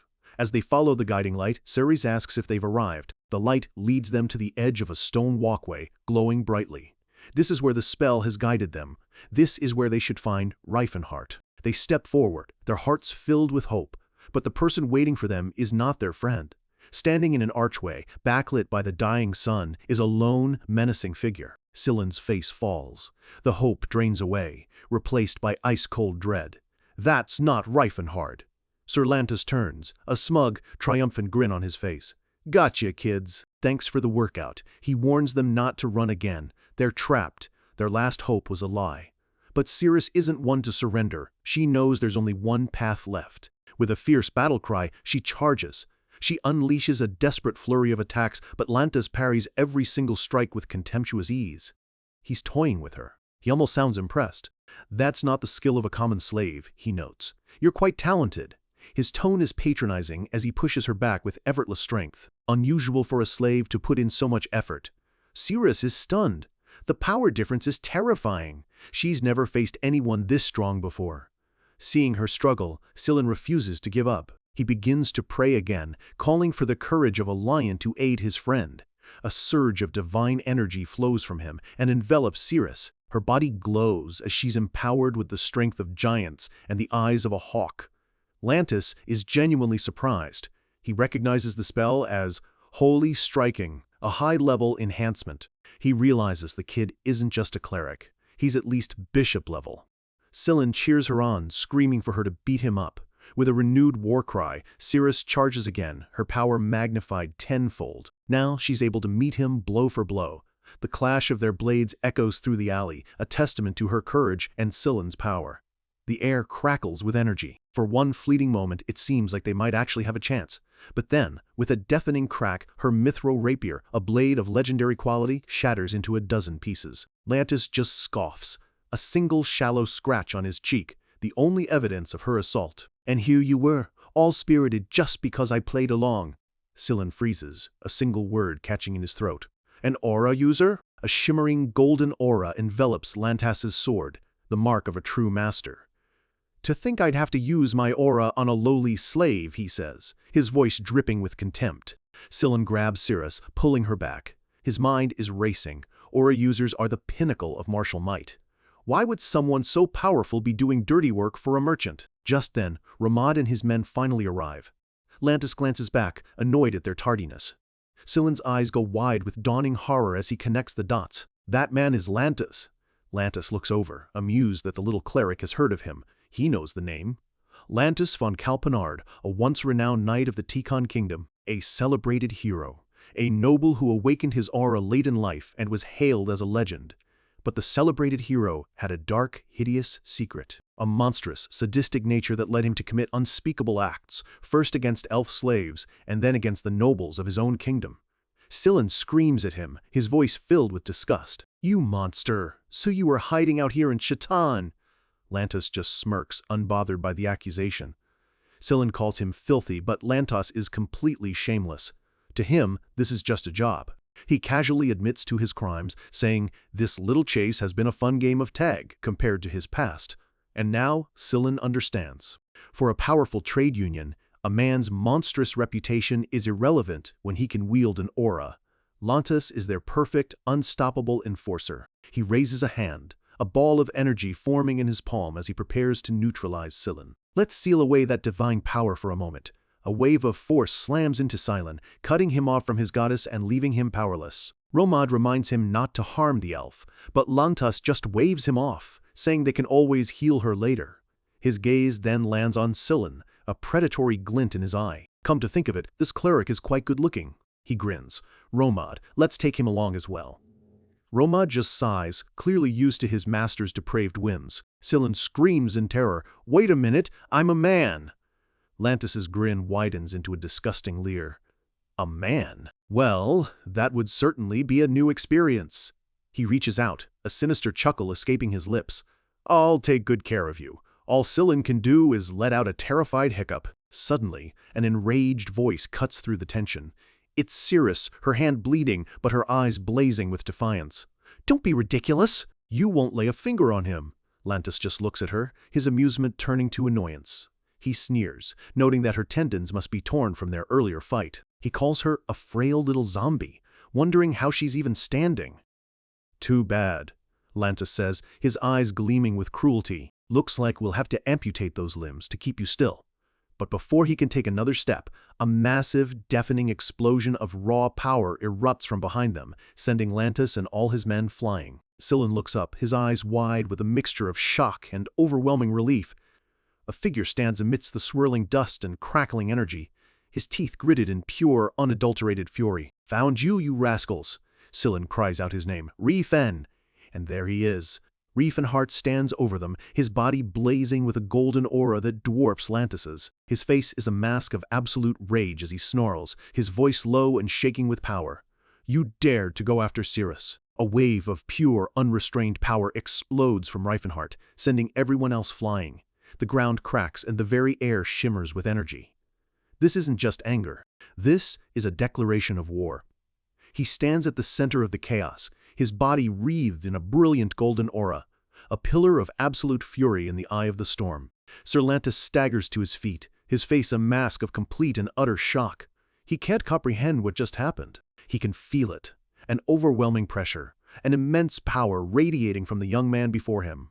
This aura is far stronger than his own. One of his terrified men points at Riefenhart, stammering that he's the one who bought the elf. Lantis turns on him, snarling, "Didn't you say he was just some random kid?" Lantis glares at Riefenhart, every instinct he has, screaming danger. How could his men mistake this monster for a random kid? And then, the horrifying truth dawns on him. The only reason an aura user like himself couldn't get a read on Riefenhart's power is because this young man is also an aura user, and on a completely different level. Riefenhart walks over to his friends, his rage softening for just a moment. He thanks Silen for protecting Cirrus, who can only look up at him, stunned by this impossible display of power. Lantis draws his sword, a confident smirk returning to his face as he tries to rationalize what he's seeing. He convinces himself Riefenhart must be an older man with a young appearance, welcoming the challenge of a worthy opponent. Riefenhart just gives him a cold, mocking smile in return. "Don't pretend to be a knight," he sneers, "when you're just a disgusting creep." He beckons him forward with a flick of his fingers. "Come at me." Lantis's smirk widens into a feral grin. This is exactly what he wanted, a real fight. They charge at each other in a blur of motion, two titans of raw power about to collide. Their fists and swords meet in a clash that sends shockwaves ripping through the air. Riefenhart, his body a living weapon, unleashes a brutal, aura-infused punch. Lantis meets it head-on with his sword, channeling his own aura to defend himself. The impact is immense, a catastrophic release of energy. A massive explosion tears through the stone walkway, shattering it into rubble as if it were glass. The sheer force of their collision tears the entire battlefield apart. Riefenhart bursts through the smoke and dust, his fist aimed directly at Lantis's face. He lands a direct, bone-jarring punch that sends a shockwave through the knight's entire body. But Lantis just grins through the pain, blood dripping from his mouth. He's actually enjoying this. They trade blows in a brutal, high-speed exchange, the ground cracking and splitting with every impact. Romad and his men can only watch in terror, screaming that they'll die if they get caught in the crossfire. Their battle is on a completely different plane of existence, sending bodies and debris flying like leaves in a hurricane. Clutching her wounded arm, Cirrus asks Silen the question that's been burning in her mind. Was Riefenhart always an aura user? Silen, just as confused, can only reply, "Didn't I tell you?" She watches him, her expression a mix of awe and disbelief. The kind, gentle man who bought her clothes is a terrifying force of nature. Lantas is thrown back, his armor cracking under the relentless assault. This isn't the power of someone who recently awakened their aura. This is the skill of a seasoned master. He unleashes his own aura, a swirling vortex of violent red energy, hoping to overwhelm his opponent. But Reifenhart meets it head-on, shaping his own golden power into tangible, whip-like tendrils that lash out and counter the attack. He then condenses his aura into a projectile, a technique Lantas has never even seen before. The blast sends Lantas staggering. He can't believe it. This kid is either a prodigy who awakened his aura in his teens, or a master over 40 with an impossibly young face. Either way, it makes no sense. Reifenhart presses his attack, his movements relentless, precise, and utterly overwhelming. Lantas's confidence is finally cracking. He can't understand how someone with such precise, masterful swordsmanship could be the same person who just days ago seemed like a commoner. Reifenhart unleashes another flurry of strikes, completely fed up with the knight's twisted sense of honor. Lantas swings his sword, but Reifenhart simply deflects the aura-coated blade with his bare arm, a feat that should be impossible. The knight is completely floored. He's seen this level of skill only once before. Could he be? "Are you the disciple of the martial King Gerard?" he asks, his voice shaking with a mix of fear and reverence. Reifenhart doesn't answer. His cold, burning gaze is all the confirmation Lantas needs. But that only confuses him more. "If you're that strong," he demands, "why are you so caught up over some slave?" That one word, slave, snaps something deep inside Reifenhart. "Who?" he growls, his voice dangerously low. "Are you calling a slave?" He explodes with rage, his voice a roar of pure, unfiltered fury. Those slaves have their own emotions and will. The sheer force of his voice sends Lantas stumbling back, his ears ringing. Have you ever even tried to talk to them? Have you ever once questioned why they are slaves? He charges forward, every movement fueled by a lifetime of pent-up frustration and a grief that spans 2 lives. Lantas can only defend himself, screaming back that he doesn't understand this nonsense. For Reifenhart, it's a painfully familiar reaction. In his past life, everyone responded the same way to his ideals, the deeply rooted, arrogant belief that all non-human beings are inferior. They see other races laugh and cry, yet they refuse to believe they have emotions. "What makes humans so much better," he roars, "that we have the right to treat elves as slaves?" Lantas screams back the doctrine he's lived by his whole life, that it's natural for humanity, as the lords of creation, to enslave other species. Why would the descendants of the great fairies be born to be slaves? Reifenhart roars back, his aura flaring with righteous anger. "Have you never considered that if humans hadn't dominated the world, it could have been us in chains?" His voice is a raw, desperate cry for empathy, for understanding. He continues his relentless assault, his words lashing out like a physical blow. He remembers the dark history of his world. When humanity enslaved the orcs, they celebrated. When they enslaved the dwarves, they celebrated. When they enslaved the elves, they celebrated. All because they were human, he snarls, landing a devastating blow. If you permit others to become slaves, you are permitting yourself to become one too. Lantas is losing his mind, screaming back, "Are you insane? Do you really think elves are equal to humans?"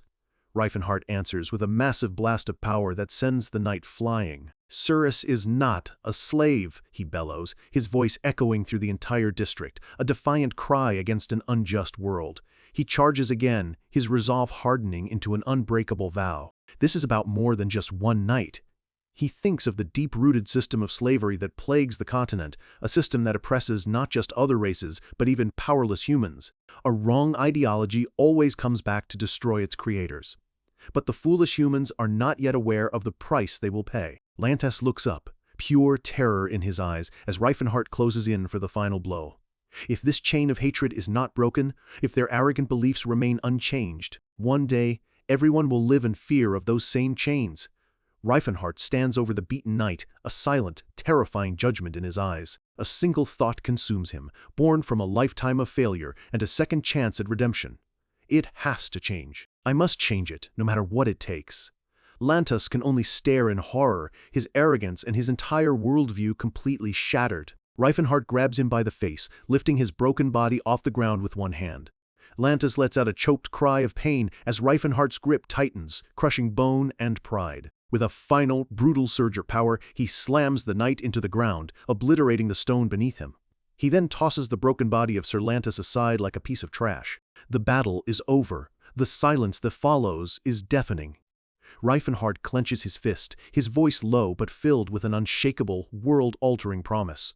I will change it, no matter what. He turns to his friends, his gaze meeting Cyrus's, so that no one can ever call you a slave again, so that no one can ever think of anyone else as a slave. A single tear rolls down Cyrus's cheek as the impossible weight of his words sinks in. He's not just saving her, he's promising to change the world for her, and in that moment, all she can think is he insane? Cyrus is not a slave. The words echoed in her mind. At first, she thought he was just another strange human, maybe a little crazy, obsessed with some weird fantasy. An elf? Not a slave? The very idea was so foreign, so contrary to a lifetime of harsh reality, that it was almost absurd. All his passionate words, questioning why they were slaves, arguing that even humans could have been the ones in chains. She dismissed it all as the ramblings of a madman. But then he said it. How could the descendants of the great fairy be born as slaves? That one sentence struck a chord deep within her soul. It was a truth she had buried long ago, a piece of her heritage she thought the world, and even she, had forgotten. For the first time, she looks at this strange, overwhelmingly powerful man, and a flicker of something new appears in her eyes. Not suspicion, not fear, but maybe, just maybe, understanding. A weak groan from the rubble breaks the silence. Lantis, beaten and broken, pleads for his life. Reifenhardt looks down at him with pure contempt. Why would I save a monster like you? Lantis desperately swears he'll repent, that he'll spend the rest of his life atoning for his sins. Reifenhardt notes that he almost sounds sincere, and Lantis quickly agrees, clinging to that sliver of hope. But Reifenhardt sees right through the act. I really hate your kind, he says, his voice dripping with venom. He knows the doctrine. Commit any evil you want, and a simple confession at the temple washes it all away. If you really wanted to repent, he asks, why aren't you turning yourself in? Cornered, Lantis screams that he will, that there's no need for Reifenhardt to dirty his hands on trash like him. Reifenhardt's expression turns as cold as ice. The ghost of his past self, the great mage, seems to loom behind him. My hands are already stained with blood. Fine, Reifenhardt says, a cruel smile spreading across his face. I'll believe you. A flicker of hope lights up in Lantis's eyes. Reifenhardt cracks his knuckles. If you truly repent, you must believe you deserve to die for your sins, right? That you should pay the price as quickly as possible? Lantis can only stammer, trapped by his own desperate words. Cyrus and Scylla watch in shock as Reifenhardt's knuckles crack with an ominous finality. With a deafening boom, he smashes his fist into the ground right next to Lantis's head, shattering the stone like glass. Don't you dare use the word repent so lightly, Reifenhardt snarls, his face inches from the terrified knights. That's not a word a bastard like you has any right to say. With the main threat dealt with, the dust settles over the ruined cityscape, leaving a heavy silence in its wake. As Scylla finishes healing him, Reifenhardt flexes, saying he's all better and calling Scylla the best first aid kit. The young saint just looks confused by the strange compliment. Cyrus then approaches, her voice quiet but filled with genuine concern. Are you okay, Reifenhardt? Reifenhardt completely freezes, his face turning bright red. It's the first time she's shown him any real kindness, and he is completely flustered. As he internally panics, Cyrus just watches him, thinking to herself that he's a very strange person. Scylla points out the other soldiers trying to sneak away. Reifenhardt just gestures for them to come over. They freeze in terror. Trying to run? He asks with a menacing grin. Go ahead, I'll let you experience something nice. He gets right in Romad's face, his voice dangerously low. Who gave you the orders? Knowing they won't talk easily, he holds up his hand, a strange blue aura crackling around his fingers. Don't worry, he says. I'll show you mercy. The soldiers look at each other, confused by his words and the large club that has suddenly appeared in his hands. The scene cuts away to the quiet night sky, a full moon hanging over the city. When we return, the soldiers are bruised and swollen, their faces a mess of lumps. I'll ask again, Reifenhardt says calmly. Who was it? This time, they break immediately, spilling everything about their boss, Tariq, the leader of the Rolofane trade union, including the route to his mansion. The name hits Reifenhardt like a lightning bolt. Tariq, it's the same man, the one who tormented Cyrus for 10 long years in his past life. His eyes burn with a cold, vengeful fire. Romad sees the look on his face and tries to warn him that going after Tariq is suicide. He explains that Tariq is too powerful, too connected. Attacking him means making an enemy of the entire principality. Reifenhardt just looks at him, his expression chillingly calm. Yes, I'm aware. A terrifying, predatory grin spreads across his face. I know very well what kind of bastard he is. He lets the soldiers go, leaving them stripped of their armor and shivering in the cold, their pride completely shattered. And so, the three of them make their way to a grand, imposing mansion on the outskirts of the city, their new mission clear. Inside, Tariq is lounging with another noble, complaining about when his new elf will arrive. He grumbles with annoyance, wondering why his men are taking so long to complete such a simple task. In the corner, two terrified elf girls huddle together. Tariq explains they're part of Sir Lantis's payment. He hears a commotion outside, but dismisses it as nothing important. Suddenly, one of his guards bursts through the door, his face a mask of terror. But before he can get a word out, he's impaled by dozens of shadowy projectiles, silenced forever. Reifenhardt is cutting a brutal path through the guards, his movements swift and efficient. It's harder to not kill them, he mutters, annoyed. Behind him, Sillin kneels beside an unconscious guard and performs a strange spell, asking his goddess to erase their hurtful memories. Reifenhardt recognizes it as a spell meant for healing emotional trauma. Sillin just explains that getting beaten up is a pretty hurtful memory too. Reifenhardt is impressed. With Sillin's unique memory-wiping magic, they don't have to worry about leaving witnesses. Sillin adds with a grin that he's also looking forward to seeing Tariq get what he deserves. Their path is suddenly blocked by a familiar, massive figure. It's the orc warrior, Takata, standing guard. Reifenhardt switches effortlessly to the orcish tongue. Warrior's blood flows in you, he says respectfully. The one you protect is not worthy of your sword. Why do you serve him? Takata is stunned to be addressed in his own language, but his resolve is firm. He replies that it is a warrior's duty to complete his task, no matter what. It is the core of his pride. Reifenhardt starts to ask if living as a slave is part of that duty, but he stops himself, realizing that's the wrong approach. He tries again. That man is not your master. Takata agrees, but insists his duty remains, even if it's forced? Reifenhardt presses. That's right. Reifenhardt smiles to himself. So naive, so honor-bound. That's just how orcs are. Sillin, meanwhile, is just shocked that Reifenhardt can speak Orcish. Cirrus steps forward, her own resolve hardening. Reifenhardt, I'll take care of him. Reifenhardt looks at her, a hint of concern in his eyes. She draws her scimitar, a weapon far better suited for this fight, her eyes glowing with determination. My weapon is different this time. Takata looks at her with a hint of respect. He can sense the change in her. Weak elf, he says, you've gotten stronger. Reifenhardt turns to Sillin. Watch my back. If things get dangerous, you know what to do, right? Sillin gives him a confident thumbs up. Reifenhardt starts to walk past, intending to leave the fight to Cirrus, but Takata stops him. The orc insists that ignoring him to go after the master is a grave insult to his opponent Cirrus. Reifenhardt pauses. He's right. He knows the orc code of honor. He can't just bypass this. He has to deal with Takata first, one way or another. Instead, he walks up to a grand ornate set of double doors. Tariq's private chambers. He stops, his expression hardening as a foul stench hits him. He peeks inside, and a thick purple haze hangs in the air. It's the unmistakable, sickeningly sweet smell of drugs.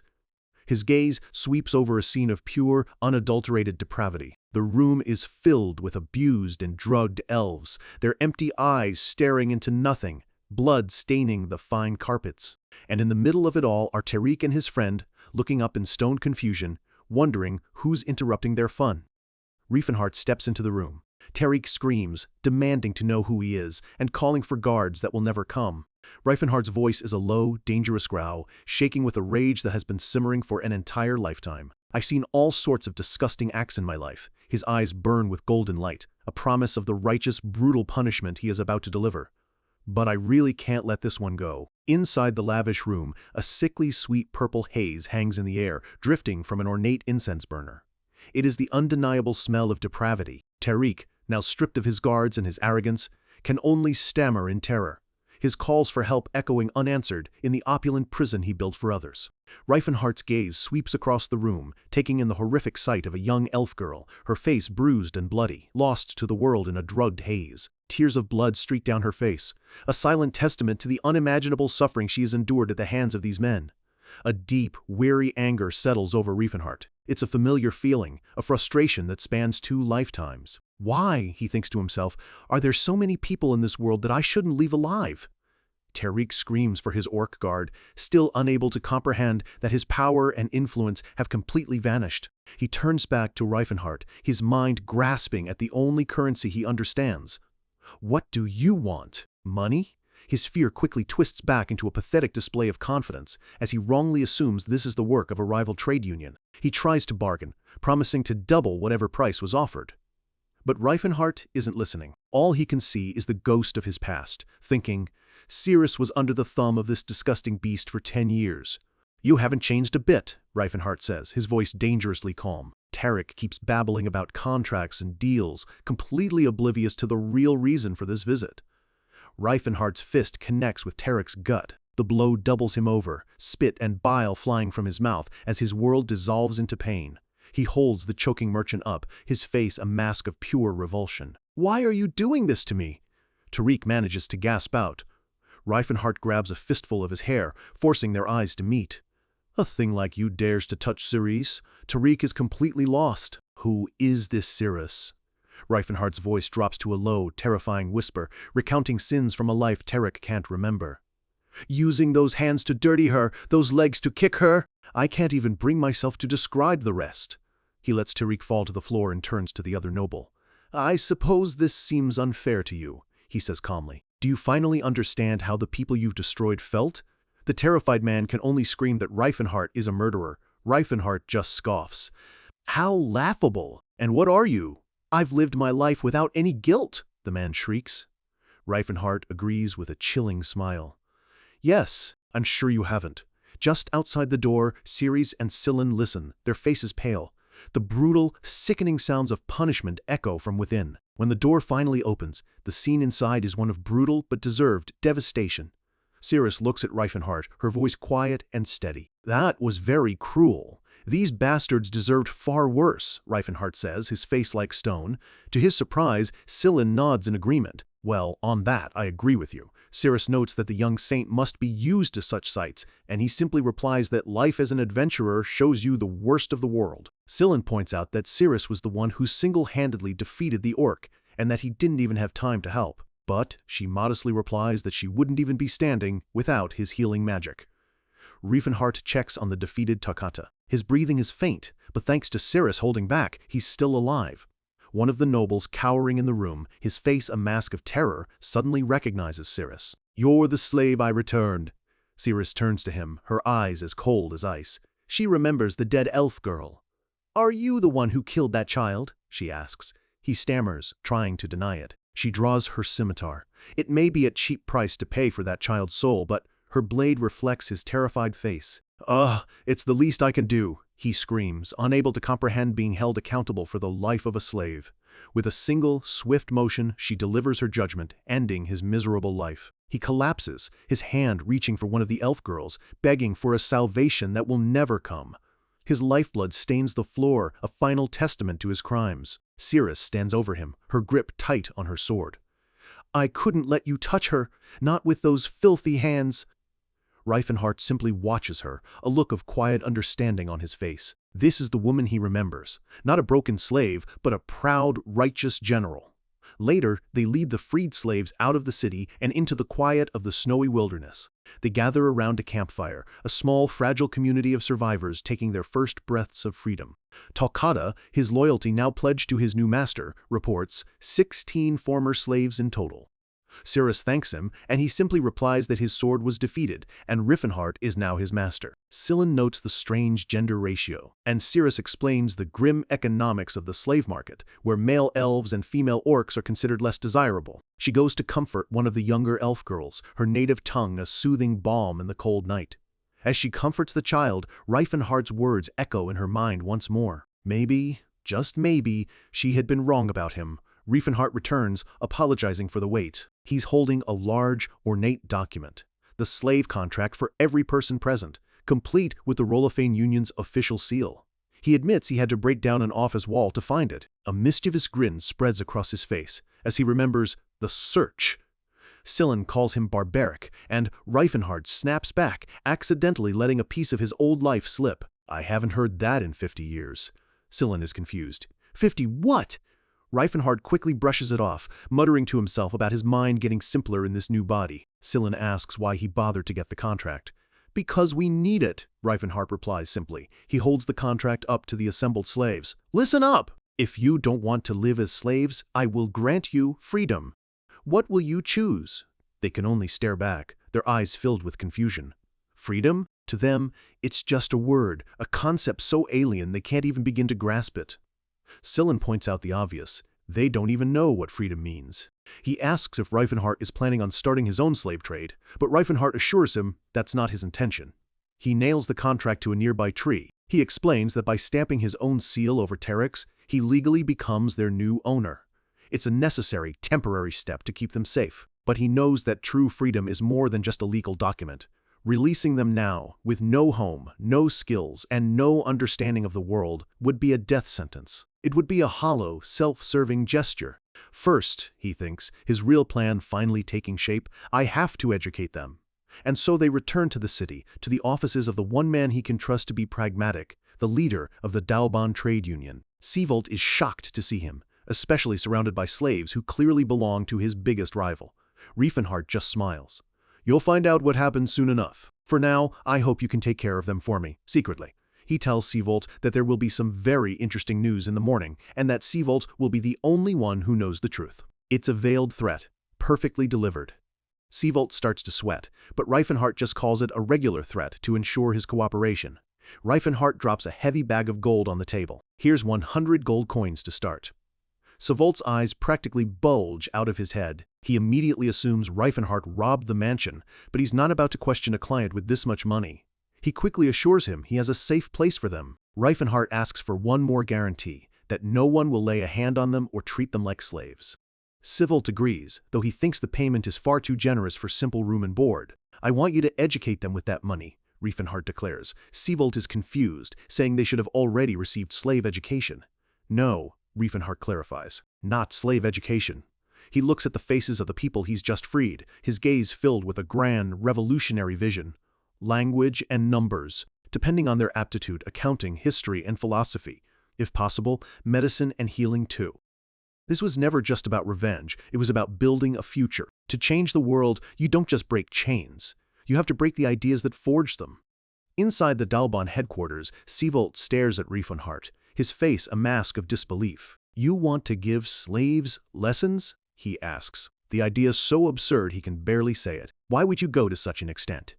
Reifenhardt remains perfectly calm, explaining it in the only terms a merchant would understand: value.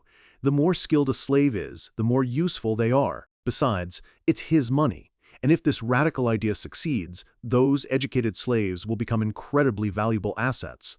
A huge potential benefit for Seavolt's business. Seavolt nervously touches his collar. The idea is still making him uncomfortable. He reluctantly agrees to try, but immediately points out a massive hurdle. No self-respecting scholar would ever agree to teach a slave.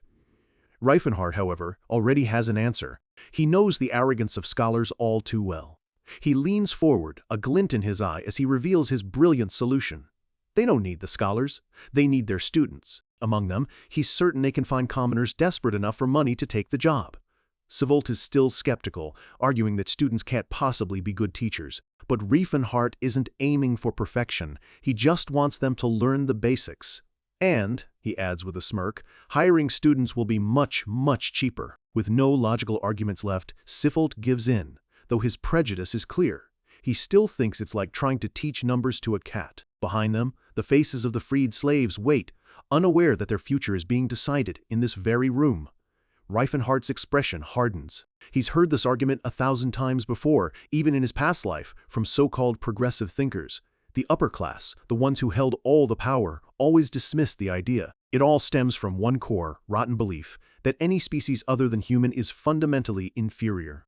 Reifenhardt brings a hand to his chin, a thoughtful, almost sinister look on his face. And that deep-seated prejudice is exactly what he's going to use to his advantage.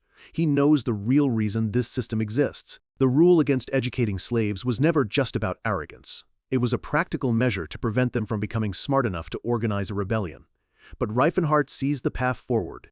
Once Seavolt sees that the slaves can actually learn, his merchant instincts will take over. He'll realize the potential for profit and start educating his own slaves, all for the sake of convenience and efficiency. If things go well, this small, radical experiment could become a trend, a spark of change that spreads across the continent, slowly and quietly chipping away at the very foundation of slavery. Reifenhardt's eyes are filled with a fiery determination. This is the one thing he failed to do in his past life. This isn't about winning battles. It's about changing the hearts and minds of an entire civilization. And that grand mission begins now, in the quiet offices of this trade union, the silent epicenter of a revolution about to be born. But even the most brilliant plans can hit a simple, embarrassing snag. Back in their room, a shirtless Reifenhardt looks completely flustered. "Do you have any money?" he stammers, asking Sillin a question no one expected. Sillin and Cirrus turn to him, confused. He admits with deep embarrassment that in his haste, he gave every last coin to Sivold for the education fund, completely forgetting to save any for their own travel expenses. Cirrus, ever practical, looks down at the new outfit Reifenhardt bought for her. Without a second thought, she suggests returning it for a refund. Reifenhardt immediately panics, waving his hands frantically. "No, you don't need to do that," he blurts out, his grand, revolutionary demeanor completely gone. He's so caught up in his own flustered panic that he doesn't see the look on Cirrus's face. A small, soft smile appears. And then, for the first time since she lost her freedom, a genuine, light-hearted laugh escapes her lips. The next morning, the city of Zeppelin is in an uproar, the calm of the dawn shattered by grim news. The bodies of Tarek, the powerful head of the Rolophane Union, and his guest have been discovered. Their lives were ended brutally, with no trace of the killer left behind. The city guard questions the employees, but thanks to Sillin's magic, no one can remember anything clearly. All they can recall is a jumble of confusing images, like a beautiful giant female elf. With such bizarre testimonies, the case is completely unsolvable. 2 weeks pass, and the scene shifts to a dark, forgotten ruin where a battle is already raging. Sillin stands at the top of a staircase, calling down a rain of holy light to purify the undead swarming below. With a brilliant flash, his spell blasts through a skeleton warrior, turning it to dust. On the front lines, Cirrus moves like a whirlwind, her blade cutting through the monsters with a deadly precision that has been dormant for far too long. Reifenhardt watches from the side, arms crossed, a satisfied look on his face. They work well together. He notes how perfectly Sillin is supporting Cirrus, his magic timed with an expert's precision. He wonders just how much battlefield experience the young saint really has. Sillin is far more powerful than he let on. Reifenhardt muses that if he keeps improving, he could even surpass legends. It makes him wonder why someone so talented was completely unknown in his past life. As the fight ends, Reifenhardt checks on Sillin, who says he's fine, just that the monsters here feel stronger. Reifenhardt casually replies that these are the easy ones. Their destination is the forgotten ancient ruins of Aleutian, hidden deep within the snowy Settlard Mountains of the Grain Kingdom. They finally stand before a massive, magically sealed gate. Reifenhardt knows what he came for is inside, the one artifact that can help him regain his magical powers. Sillin turns to him, annoyed. "What now? This is why I said we should hire a mage." Reifenhardt simply puts his hands together. "Hold on," he says. "I need to cast a spell." Sillin and Cirrus stare at him in shock. "A spell?" Reifenhardt looks at them calmly and says, "Yeah, I used to be a mage." Sillin completely loses it, letting out a scream of pure disbelief. Martial arts, aura, and now he's a genius mage too? It's just not fair. Sillin composes himself, but he's still baffled. "What are you even doing?" Reifenhardt, glowing with a faint aura, simply says he's collecting mana, a process that shouldn't be necessary for such a simple spell. Reifenhardt begins the incantation, his face tight with concentration. The words feel clumsy and foreign on his tongue now. A massive, glowing blue magic circle appears on the floor, runes lighting up as he shouts the final command. "Open what is closed!" With a final surge of energy, the seal on the massive stone door breaks. Sillin looks at him, completely unimpressed. 13 minutes, he mutters. "Never call yourself a mage again." Reifenhardt, exhausted, just grumbles back that at least it's open. He sighs in frustration. Once the world's greatest mage, now a simple spell leaves him drained. He has to find the artifact inside these ruins, Aleutian's voice. He can't stand being this weak anymore. He looks up, his expression suddenly confused. Something is wrong. The trio steps inside and their jaws drop. The massive hall, which should be filled with priceless treasures, is completely barren. "What? Why is it empty?" Reifenhardt asks, his voice filled with disbelief. All that's left on the cold stone floor is a single, discarded wooden stick, Someone has already been here and taken everything. Sometime later, they trudge back through the deep snow, their spirits low. The entire trip was for nothing. Scylla tries to console them, but Cirrus is just as disappointed, wondering how this could have happened. But for Reifenhardt, this is more than just bad luck. It's a terrifying shift in reality. These ruins were supposed to be discovered 17 years from now, by him. The realization hits him like a punch to the gut. The future has already changed. Cirrus holds up the wooden stick they found. Scylla points out that at least they got something. As Cirrus channels her energy into it, she calls out its name, Nihilin. A powerful burst of green, ethereal energy erupts from the simple stick. In her hands, it transforms into a magnificent bow made of pure magic. An artifact from the Tree of Life in Elfenheim, capable of firing arrows of pure mana. Green energy swirls around her as she draws the magical bowstring. A weapon of immense power, now hers. Scylla is amazed. He asks Cirrus what she thinks, and with a look of awe and gratitude, she replies, "It's a great weapon." Scylla turns to Reifenhardt, impressed. "How did you know this was an artifact?" Reifenhardt thinks to himself that it's because this was her main weapon in his past life, but out loud, he just says he heard about it before. He tries to brush off the loss of the main artifact, but his face is grim. There is no replacement for Lucian's voice. It was his only hope of quickly regaining his magical powers. As they walk, they see a village in the distance. Reifenhardt sighs, trying to focus on the present. Finally, I want to eat food made by someone else for once. Soon, they're sitting in a warm inn, a massive feast spread out before them. The cheerful innkeeper beams with pride as they dig in, exclaiming how good the food is. She then mentions that the previous guests, a group of knights, were complaining about the food a week ago. She adds that they were heading off to explore some ruins. At the word ruins, Reifenhardt's eyes narrow. He stops eating instantly. He smoothly slides a coin across the table. "Can you tell me more about them?" he asks with a charming smile. She tells them about a Viscount Kelberin and his exploration team, but notes that the others seem to be of a much higher status. There was even one knight decked out in shining gold armor. Scylla laughs at the image, but the innkeeper adds that he was a nice person. Reifenhardt isn't laughing. Golden armor, a golden sword, there's only one person who fits that description. The Golden Knight of the Graham Kingdom's Count Teen's family. The scene shifts to a grand castle at sunset, the seat of power for the Teen's family. Inside, Viscount Kelberin is praising a knight with long golden hair for his help clearing the ruins. The man, Eustace, cuts his steak with perfect etiquette, completely unfazed by the praise. He looks up, his gaze cool and confident, as he assures the Viscount he will receive his promised share of the treasure. This is Eustace Teens, the knight commander of the Teens family. A map shows their location, right next to the ruins.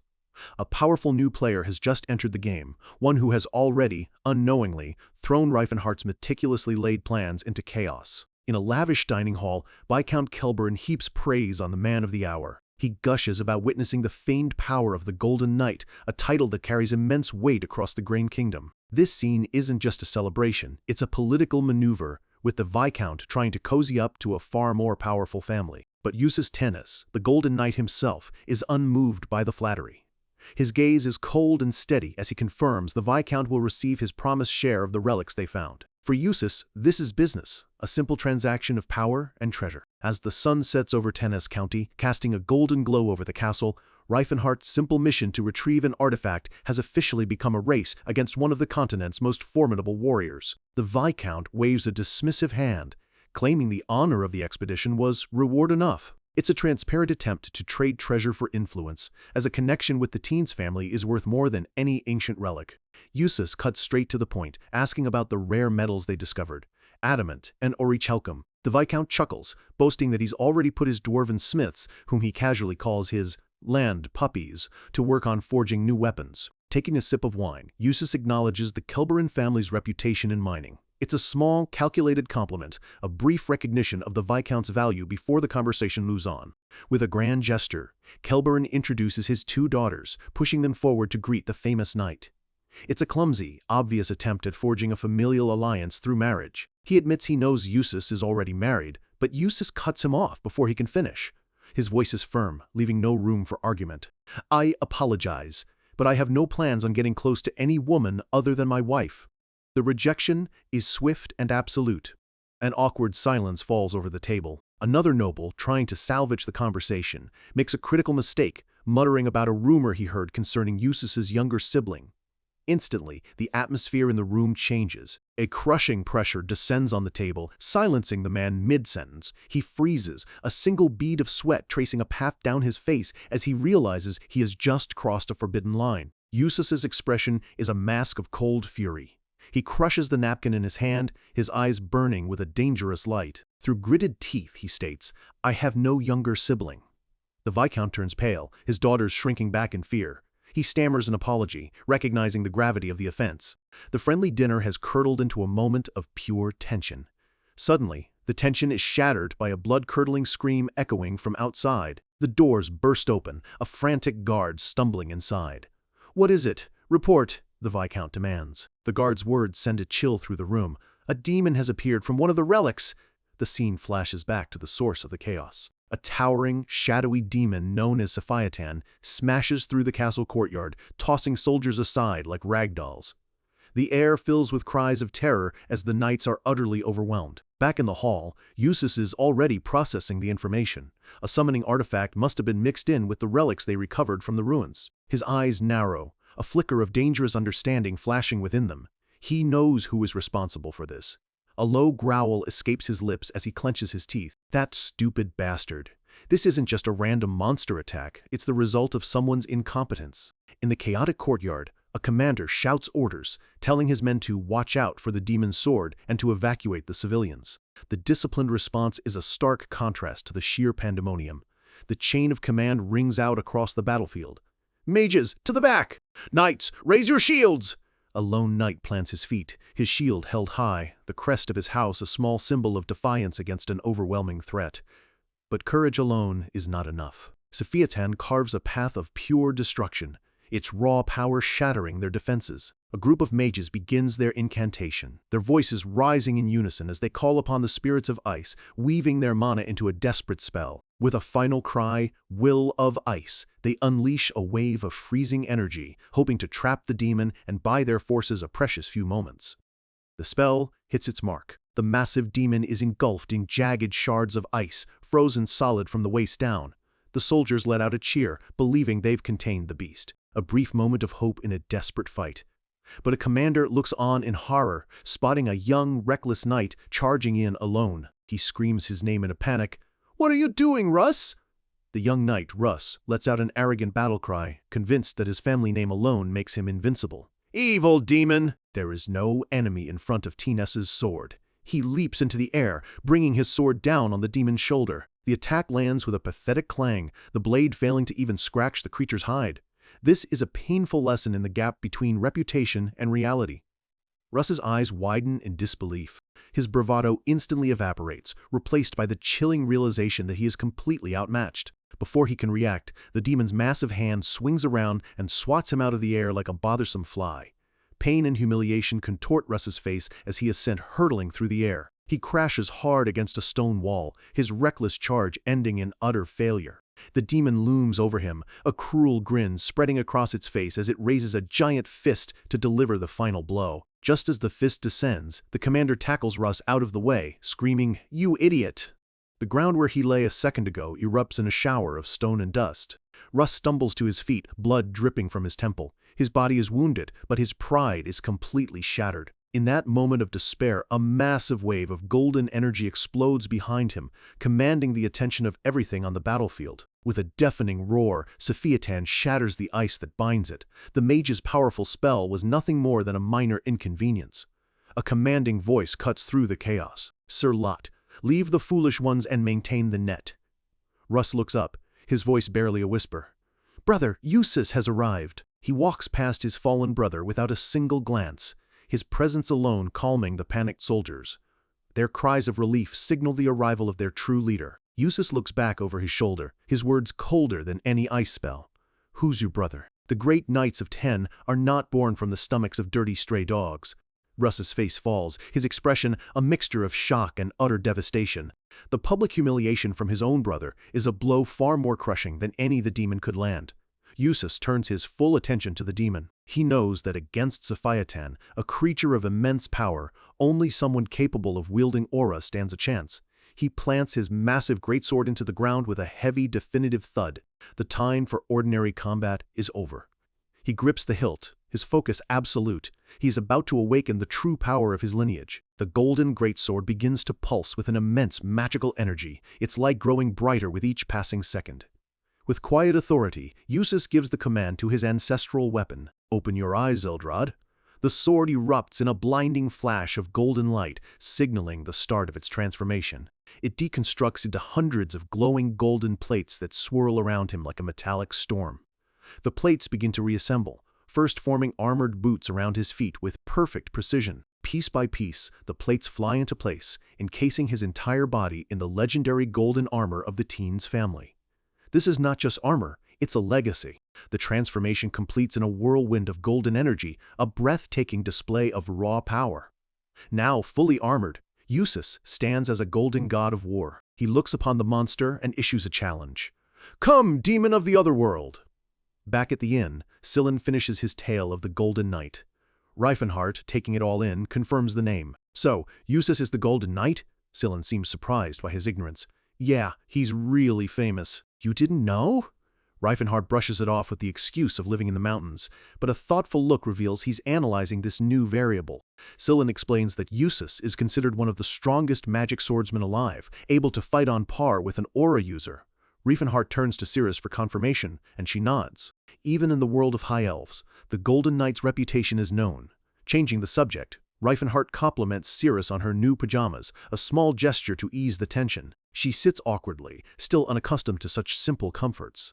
But Scylla is fixated on the power dynamic, questioning how a magic swordsman could ever truly match an aura user. Reifenhart clarifies from his bed, the magic armor, Eldrad, is the strongest of its kind, but wielding it effectively is what truly sets Eustace apart.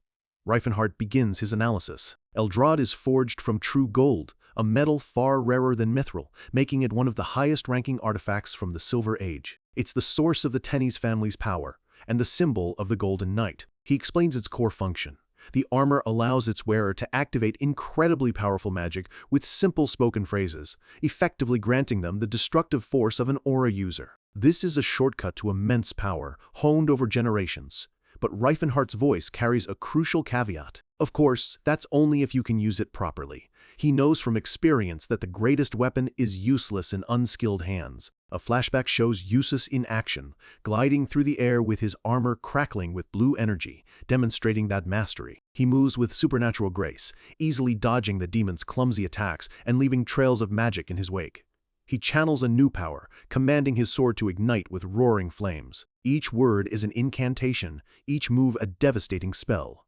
The demon Sophiatan charges, its face twisted in a furious snarl, unable to comprehend the power it now faces. With a single swing, Eustace unleashes an 8th circle spell. Material destruction.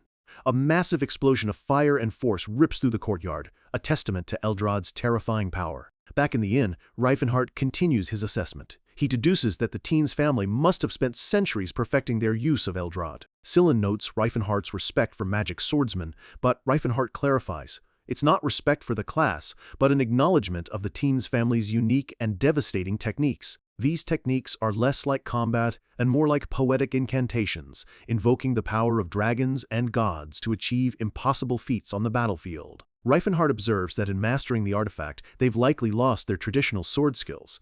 But from a strategic standpoint, this is a brilliant trade-off. He continues his internal monologue, thinking about the brutal reality of combat. No matter how hard a swordsman trains, reaching the level of an aura user is a feat few ever achieve. But with Eldrad, the teen's family is guaranteed to have a warrior of that caliber in every generation. It's a manufactured legacy of power. Always having a fighter with the force of an aura user is a monumental advantage, cementing their family's dominance for centuries. But Reifenhart concludes his thought with a hint of concern. A magic swordsman who relies solely on Eldrad that presents a unique challenge. This isn't a foe he can predict with standard combat knowledge. The eye of the golden helmet glows with a cold blue light as Eustace commands a powerful ice spell to disappear. A storm of ice and dark energy swirls around him as he prepares to end the fight. The spell slams into Sophiatan, tearing into the demon with overwhelming, absolute force. The soldiers, including the shamed and wounded Russ, can only watch in awe, their cheers echoing in the ruined courtyard. They are witnessing the power that protects their kingdom. Usus stands victorious amid the rubble, his golden armor gleaming. The demon has been completely obliterated, leaving no trace behind. The camera zooms in on the impassive, glowing eye of his helmet, the symbol of a silent, unstoppable, and perfectly disciplined force of nature. Back in the present, Reifenhardt lies in bed, the image of the Golden Knight burned into his mind. He's analyzed the power, understood the strategy. But now, only one simple, heavy question remains. Against a foe like that, can he actually win? A map reveals their location in Gehallen village, deep within the Graham Kingdom. They are in the heart of his new rival's territory, and the key to restoring Reifenhardt's magic is in the hands of the one man who might be powerful enough to stop him for good. As Reifenhardt lies in bed, the image of the Golden Knight plays in his mind, a warrior capable of unleashing an eighth circle spell with just a few words. He thinks to himself, a heavy sense of caution settling in. This is going to be tricky. He pictures the helmet's eye glowing with an icy light, the single command, vanish, echoing with the weight of absolute power. This is the kind of opponent he now faces, a living artifact of immense magical force. The vision ends with Usus 10 standing victorious, an unstoppable force of nature amidst a field of destruction. Reifenhardt stares at the ceiling, all his earlier confidence gone. A single, crucial question hangs in the air, cutting to the core of his new reality. Can I defeat him? The gravity in his tone alarms Sillin, who sits up straight. Don't tell me you're thinking of fighting the Count of Tennis. Reifenhardt sits up, his expression firm. We have to retrieve the artifact. Sillin is horrified. Are you saying we're going to steal now? Sillin's moral compass is absolute. He explains that fighting in Shatan was about justice, but this is different. Usus explored the ruins and claimed the artifacts fair and square. He became their rightful owner. He looks Reifenhardt dead in the eye, making his point crystal clear. Taking that artifact is stealing, plain and simple. Reifenhardt is caught off guard, so used to his grand, world-saving plans that he'd forgotten basic morality. He mutters, a bead of sweat on his brow. Oh, you're right. He's trapped. To get Sillin on board, he can't reveal his past life, so he takes a deep breath and begins to spin a new narrative, a carefully constructed lie. Sillin, he starts, his tone serious. As a comrade, I think I need to tell you something. He weaves his story, reminding Sillin that he's a disciple of the Fist King Gerard. He explains that to pass down the school's teachings, disciples must complete a series of trials. The flame of a lantern flickers, casting long shadows across the room as Reifenhardt's tale unfolds, mixing just enough truth to make the lie believable. Cyrus listens quietly as Sillin pieces it together. So, you're saying your master placed the artifact in the ruins as a test for you to retrieve? Reifenhardt leans back, selling the lie with a casual shrug. Yeah, it's tradition. Our clan can be pretty crude. But Sillin is sharp, and he spots a hole in the story. Why would his master leave behind all the other valuable Silver Age relics? Reifenhardt has an answer ready, because those other artifacts are the rewards for the disciple who completes the trial. He seals the deal by using Sillin's own logic. Think about it. How else would I have known about Nihilin or the side roads in the ruins unless I'd been told beforehand? Sillin's eyes widen as the pieces click into place. You're right. The lie was perfect. Sillin finally concedes. If it's a trial from his master, he understands. Reifenhardt lets out a silent sigh of relief, feeling a pang of guilt. It's a necessary deception, he tells himself. And besides, it wasn't a complete lie. A relieved grin spreads across his face as he realizes the ridiculous story actually worked. Sillin adds that he found it strange, that Reifenhardt didn't seem like the type of person to covet another's belongings, no matter how valuable. The image of the Golden Knight flashes in Sillin's mind. He gets to the heart of it. So, you need to retrieve that artifact at all costs, right? Yay, Reifenhardt admits, his playful mood gone. That's why I'm worried. The scene shifts to Usus, his long hair blowing in the wind, a conflicted look on his face. Sillin's earlier words seem to echo Usus's own thoughts. This whole matter is completely twisted. What can we do? Back in the past, right after the demon's defeat, a knight congratulates Usus on his victory. But Usus, still in his golden armor, simply issues orders to clean up the mess, leaving the details to his subordinate. He stops beside his younger brother Russ, who is still on the ground. Usus looks down with cold contempt.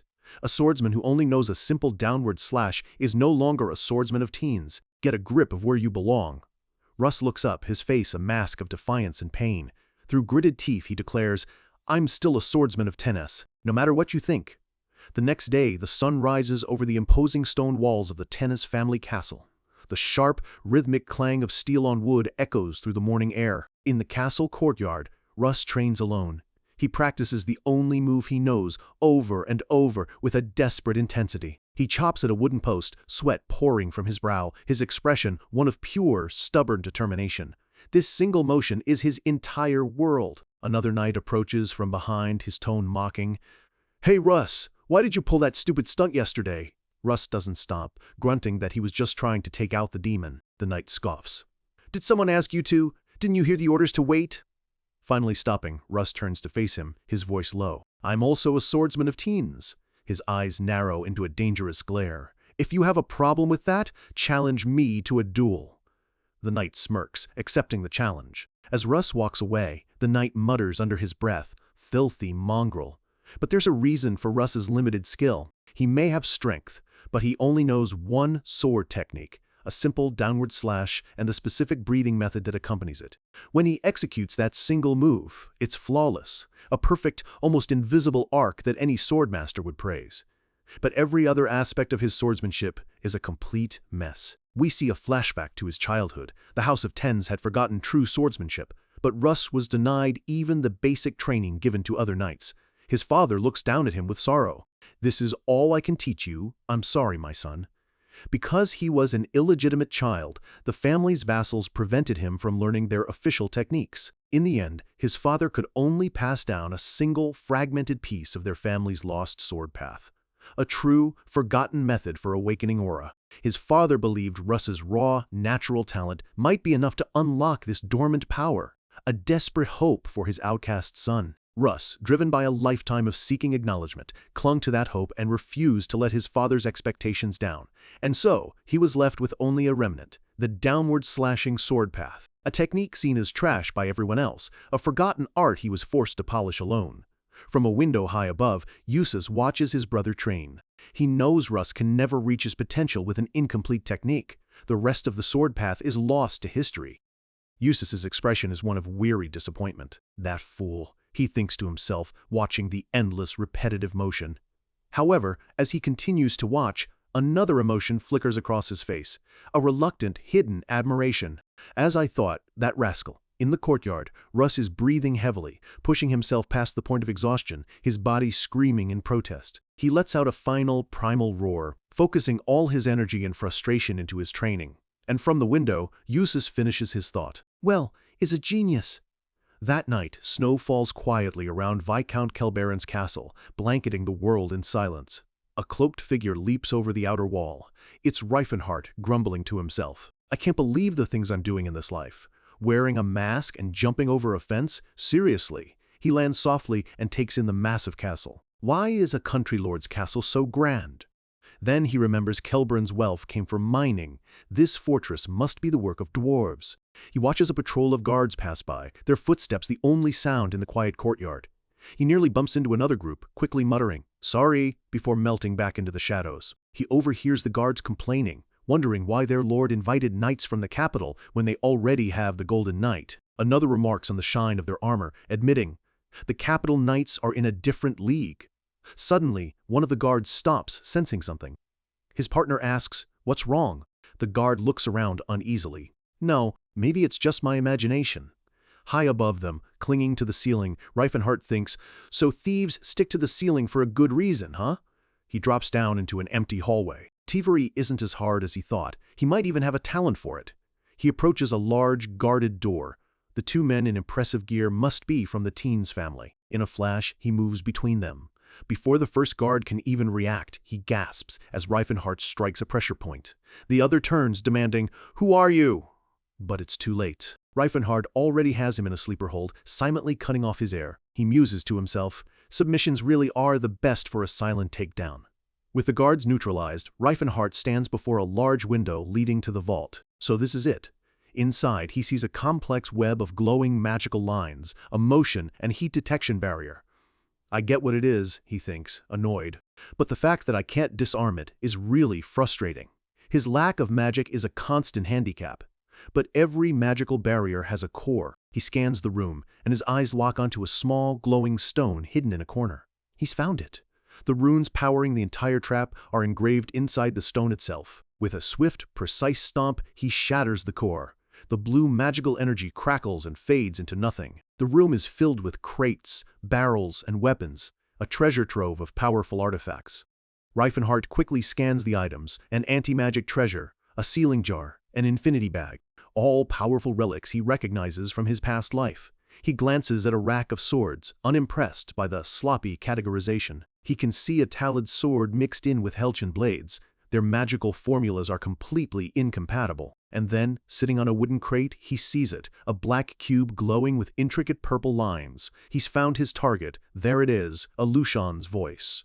He reaches for it, relief washing over him. As his foot steps forward, he hears a faint metallic click. He looks down and sees a thin, almost invisible wire stretched across the floor, now snapped beneath his boot. His eyes widen in disbelief. It can't be! A loud, clanging alarm bell shatters the silence of the night, echoing throughout the entire castle. Reifenhart's face twists in pure horror. After bypassing elite guards and magical wards, he was caught by the simplest, most primitive trap of them all. A shrill, clanging alarm rips through the dead of night, shattering the silence of the Viscount's castle. The intruder has been found. Reifenhart stands frozen, a look of pure disbelief on his face. He'd bypassed elite guards and magical wards, only to be foiled by a simple piece of string. The sheer irony of it is almost painful. The alarm jolts the Viscount and his wife from their sleep. "Honey, what is that?" she asks, startled. The Viscount shouts into the darkness. "Hey, what is going on?" With his cover blown, Reifenhart grabs the artifact and makes a run for it. He can hear the guards yelling, "There's an invader in the southern tower!" He can't believe it. To get through every real obstacle just to fall for a trap a child could have spotted. From now on, he decides, he's leaving thievery to the professionals. He bursts into a courtyard and is immediately surrounded. "Catch him!" they scream. "Stop right there!" Reifenhart is in a tight spot. He knows he could cut them all down, but revealing his full strength here would be a fatal mistake. A commander rallies his troops while mages prepare their spells, fire flickering in their hands. "Stand your ground!" he bellows. "Mages, attack!" This is no disorganized mob, it's a coordinated defense. A massive fireball, launched from a magic circle on the ground, hurtles directly toward him. In a split second, Reifenhart grabs a nearby soldier, his face inches from the man's ear. "I'm really sorry about this," he mutters. The soldier, utterly confused, can only reply, "Huh? About what?" Reifenhart throws the soldier directly into the path of the fireball. The man cries out in terror as the spell explodes against his enchanted armor. It's a ruthless move, but a calculated one. Another guard looks on in horror. Using a person as a shield? How evil can you be? But Reifenhart calmly explains that he only did it because he knew the man's armor was imbued with a protective blessing. The soldier would be fine. From the castle walls, a new threat appears. "Fire!" a voice commands, and a volley of heavy metal spears rains down on him. Reifenhart becomes a blur, deflecting the spears with blinding speed. Each impact creates a flash of light, showcasing his incredible reflexes. Suddenly, heavy chains shoot from the shadows, wrapping around his arms and torso.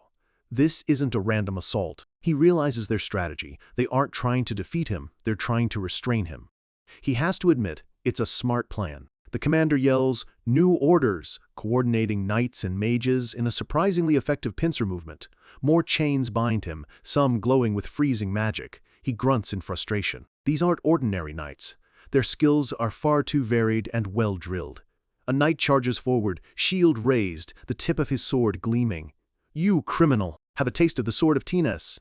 He's not alone. A group of knights from the Tines family surges forward, their faces set with grim determination. They are the elite force holding this defense together. But one of them breaks rank, charging far ahead of the others in a reckless, desperate dash. The commander screams his name in frustration. "Russ, no!" Reifenhart, still struggling against the chains, looks up at the lone attacker. The ice magic is beginning to creep up his limbs. Who is that idiot? He wonders. Russ charges with a furious battle cry, pouring every ounce of his being into the single all-or-nothing attack. This is his moment to prove himself. The commander is furious at the insubordination. "Don't break formation, Russ." But it's too late. With a final shout, Russ brings his sword down, aiming to end the fight right here and now. Reifenhart racks his brain. "Russ? I don't recall that name."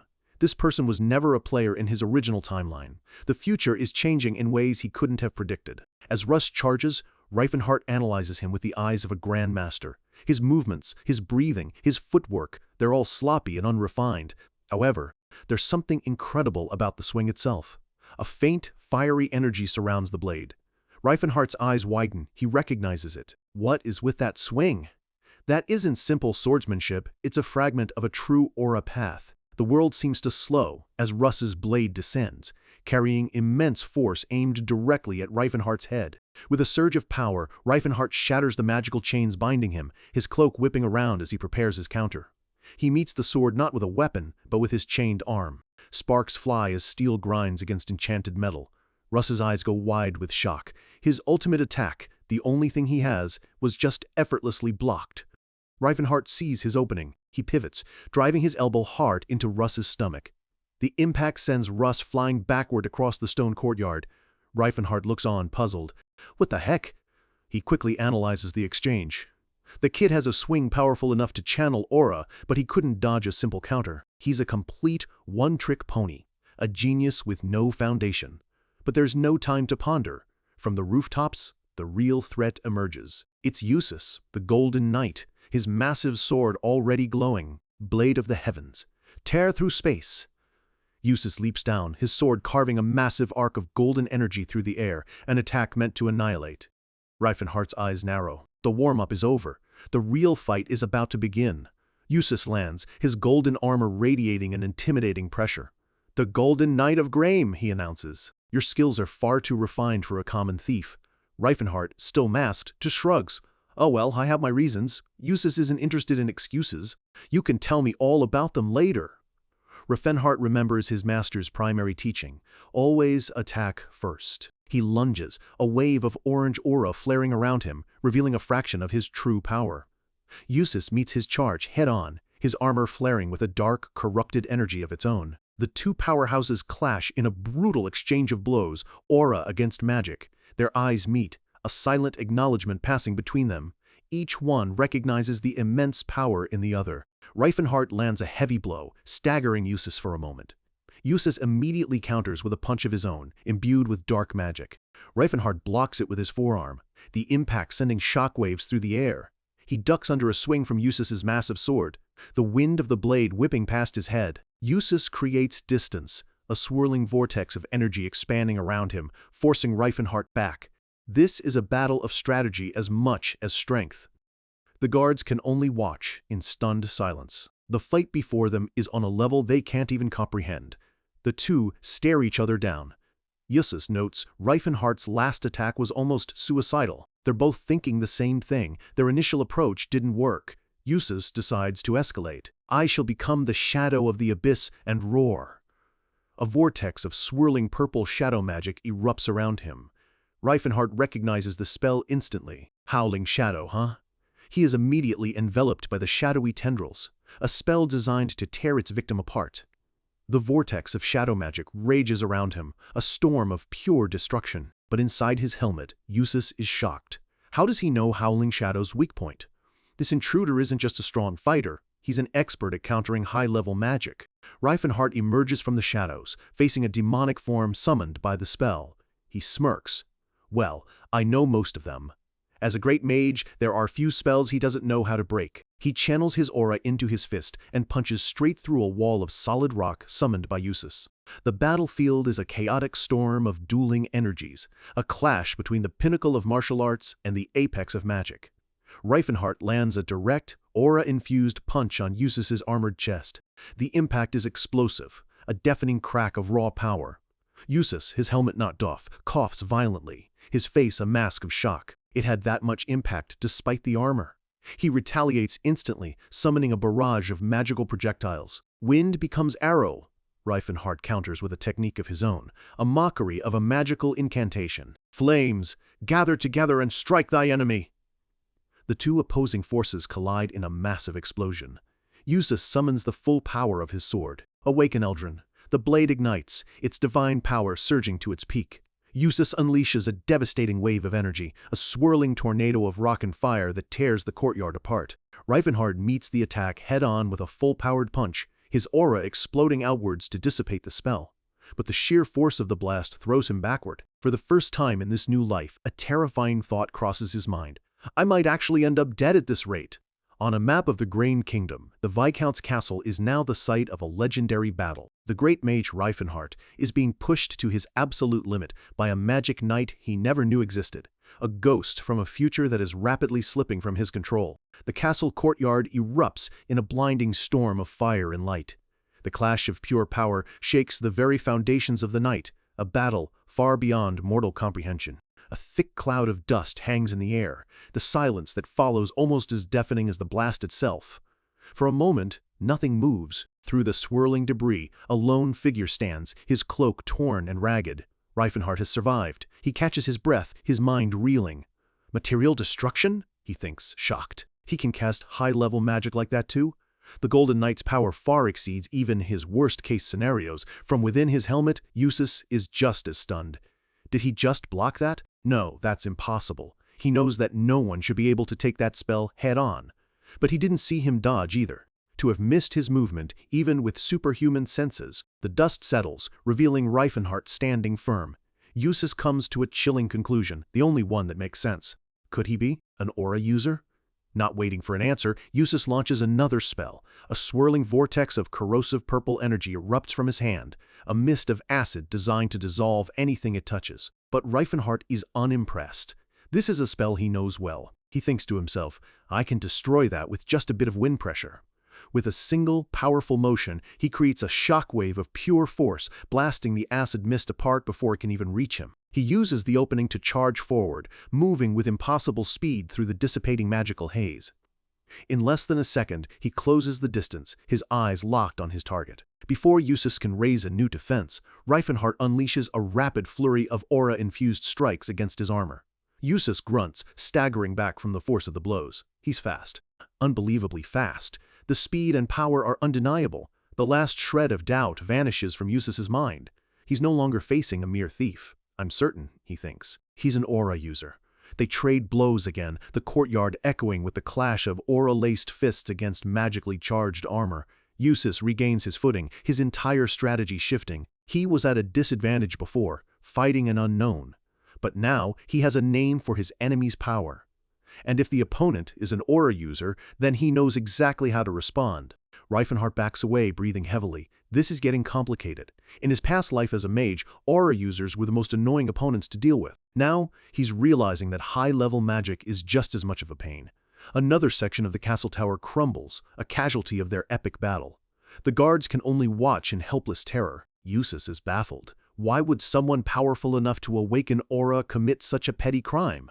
The motive makes no sense. Reifenhart knows his cover is blown. He had intentionally avoided using his signature golden aura, a trademark of Jim Unbreakable, because it's far too conspicuous. But now that Eustace knows he's an aura user, there's no point in holding back completely. Eustace analyzes his opponent's strange fighting style. He has the physical prowess of an aura user, but he isn't constantly shrouded in its power. He makes an assumption, a critical miscalculation. I assume it hasn't been long since you awakened your aura. Believing Reifenhart is just an inexperienced novice, Eustace's confidence surges. If that's the case, then this intruder is no match for him. He decides to end this now. Raising his massive sword, his armor begins to glow with an overwhelming golden light. He channels all his power into one final incantation. Awaken Eldrad! Arise Eldron! Permit me the powers to destroy all in the world! Reifenhart's eyes widen in alarm. The energy pouring from that sword is immense. Through gritted teeth, he thinks, this one is really dangerous. Eustace leaps into the air, bringing his weapon down as he unleashes his ultimate attack. Light of Eldril. A massive, concentrated beam of pure, destructive energy fires from his blade. A blinding, golden light floods Reifenhart's vision, a wave of annihilation screaming toward him. But in that split second, a single thought gives him hope. Thank goodness you're the Golden Knight, because he knows this fighting style, and more importantly, he knows its weakness. He braces himself, channeling his own aura to its absolute peak. The golden beam of light screams toward him, ready to erase him from existence. Reifenhart meets the attack head-on, crossing his arms as he unleashes his own ultimate technique. Spiral Guard. A swirling shield of pure aura forms around him, spinning like a vortex to deflect and disperse the incoming energy. The two attacks collide. The watching soldiers are thrown from their feet by the shockwave, shielding their eyes from the blinding flash. Tennis can only look on in utter awe. His own recent defeat feels like a child's squabble compared to the battle of gods happening before him. A massive explosion rocks the entire castle, a shockwave of raw power visible for miles. From the dust cloud, Reifenhart is sent flying, thrown back by the sheer force of the blast. Eustace is frozen in absolute shock. His eyes are wide with disbelief. Impossible. He blocked the light of Eldril. Reifenhart lands hard, bruised and battered, but alive.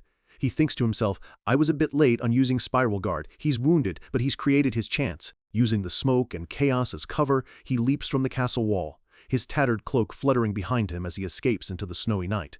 He lands in the icy moat below, the freezing water cushioning his fall as he disappears into the darkness.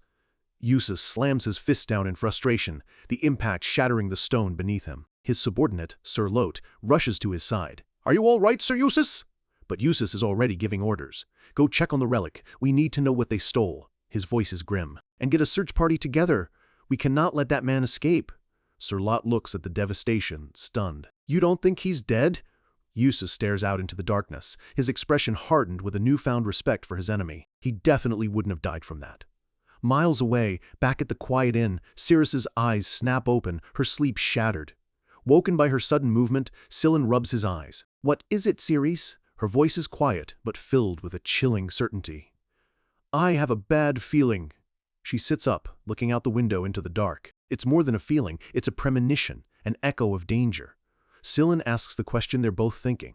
Do you think something happened to Reifen? An image flashes in her mind of Reifenhart sinking into cold, dark water, struggling for air. The next morning, the city is on high alert. The quiet streets are now filled with the sound of marching boots and shouting guards. A full-scale manhunt is underway. Guards storm through the streets and over the rooftops, on the hunt for the intruder's accomplices. We see who they're chasing, Cirrus, leaping effortlessly across rooftops while carrying a very disgruntled Scylla over her shoulder. Cirrus, I'm a man, you know, he complains. This is a bit emasculating. A helpful citizen points the guards in their direction, and the chase intensifies. There's nowhere left to run. Cirrus and Scylla land on a wide rooftop, only to find themselves completely surrounded by the city guard.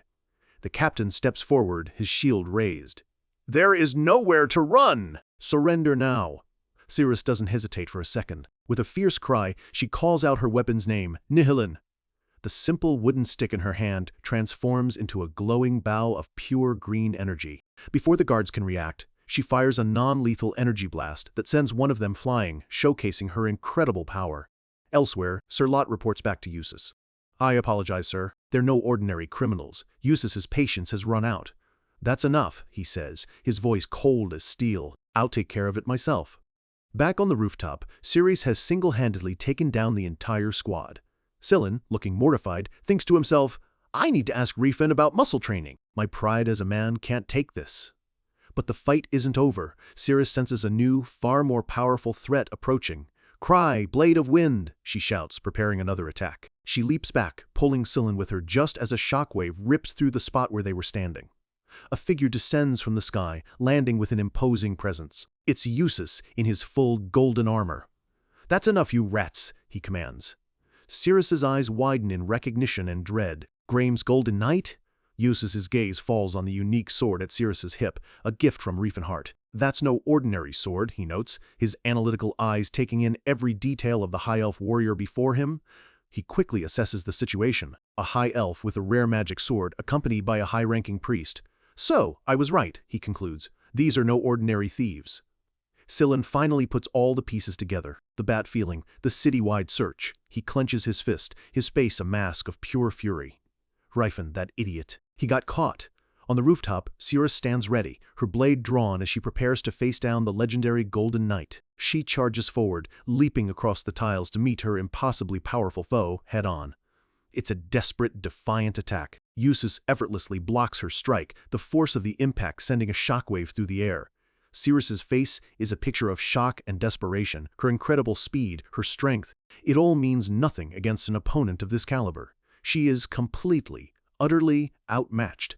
On a windswept rooftop, Ceres charges, her blade a blur of motion as she clashes with the unmovable force that is the Golden Knight. Eustace parries her desperate attack effortlessly, the impact alone sending a shockwave of force through the air. Ceres's eyes widen in disbelief. The gap in their power is an impossibly wide chasm. Against a monster like this, she is utterly, completely outmatched. Elsewhere, Reifenhart groans, his eyes slowly fluttering open. His entire body is a symphony of pain, covered in crude bandages and dried blood. "My body is really messed up," he mutters. He sits up, clutching his head as the memories of the battle come rushing back. Facing off against Eldrad, the strongest magic armor, while chained, he lets out a bitter laugh. What an idiotic, pathetic act. But then, a small smile spreads across his face. He holds up the black cube he risked everything to obtain. Still, he thinks, a glint of triumph in his eyes. The results weren't bad. I finally have the voice of a Lucian. He looks around the simple stone room, confused. "But where am I?" A gruff voice answers him. "Oh, you're finally up. How's your body?" A short, stocky figure is standing at the foot of his bed. Reifenhart stares, completely stunned. It's a dwarf. The man introduces himself with a friendly smile, his magnificent beard covering half his face. "My name is Hatos." Still dazed, Reifenhart gives a fake name. "I'm Leifenhart." Hatos notes it might be hard for him to get up and calls over to someone named Tilla, asking her to bring some barley porridge. Reifenhart watches the second figure approach, realizing it's not a child, but a fully grown dwarf woman. A young woman with pink hair brings him a steaming bowl. "Thank goodness you're awake," she says with a warm smile.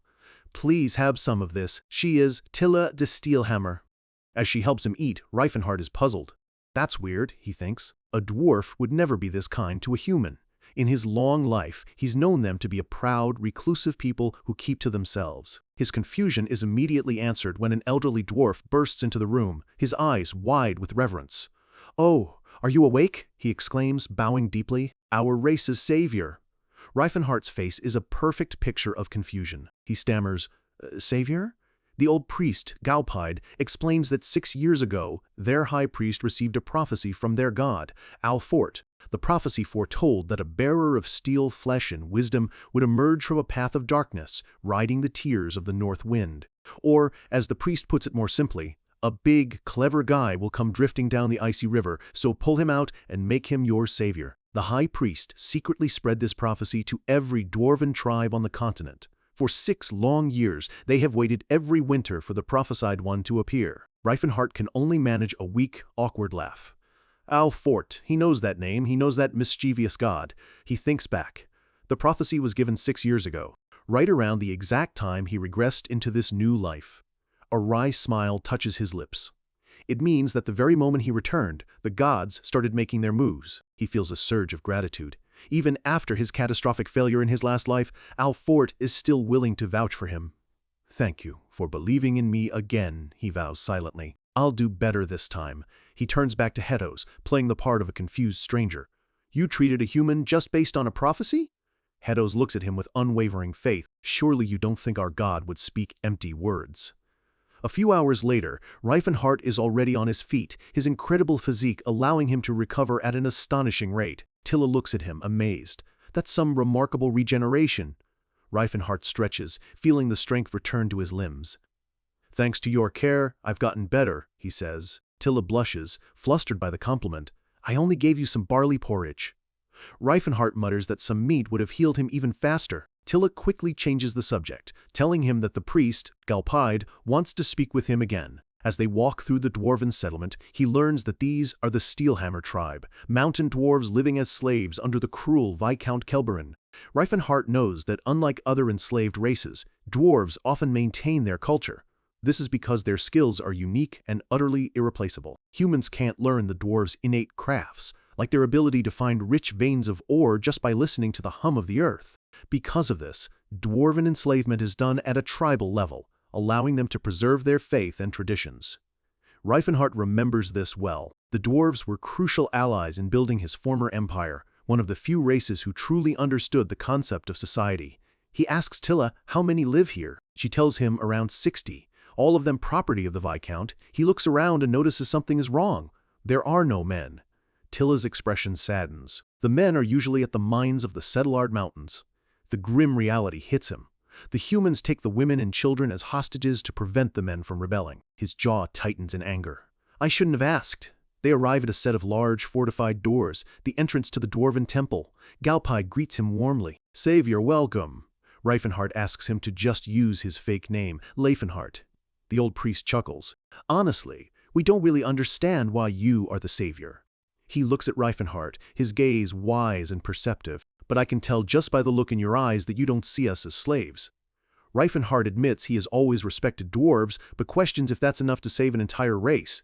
Galpide simply says they hold on to the hope their god has given them. They don't know how he will bring salvation, only that he will. The priest then notes how strange it is that Reifenhardt wasn't more surprised to be called a savior. Reifenhardt just shrugs it off. Well, you know. Reifenhardt asks why he was called here. Galpide explains that the high priest of their entire race wishes to meet him. He clarifies. Alfort's high priest, Sir McKellen. Reifenhardt's eyes light up with recognition. McKellen. He remembers that wise old man. He was already the pillar of the dwarven race 30 years ago in his past life. This is a golden opportunity. I see, he says thoughtfully. I do have to meet him. Galpide finds his calm acceptance fascinating. This human is unlike any he has ever met. The priest admits he was struggling with how to explain everything, since humans can't hear the dwarves' voice of truth.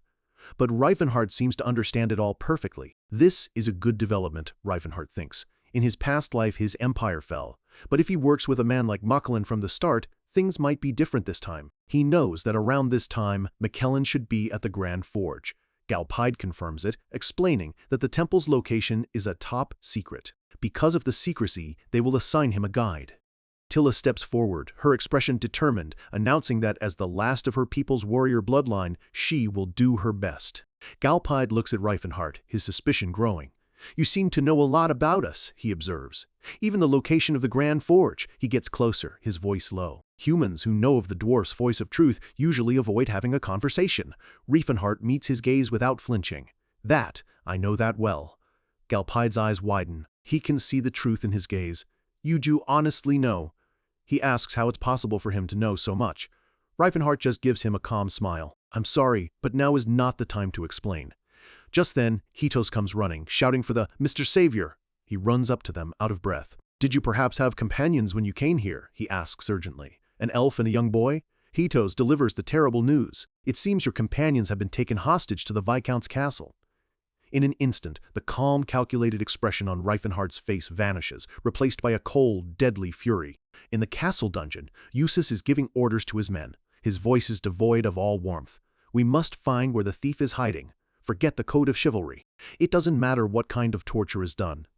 He looks at his knights, his command and iron law. Find out everything you can. He looks down at his prisoners. Cirrus and Scylla are kneeling on the cold stone floor, bound by magic-suppressing chains. An elf with a high-level magic sword, and a priest with bishop-level divine powers. His gaze is like ice as he makes a silent vow. I will find out your identities, one by one.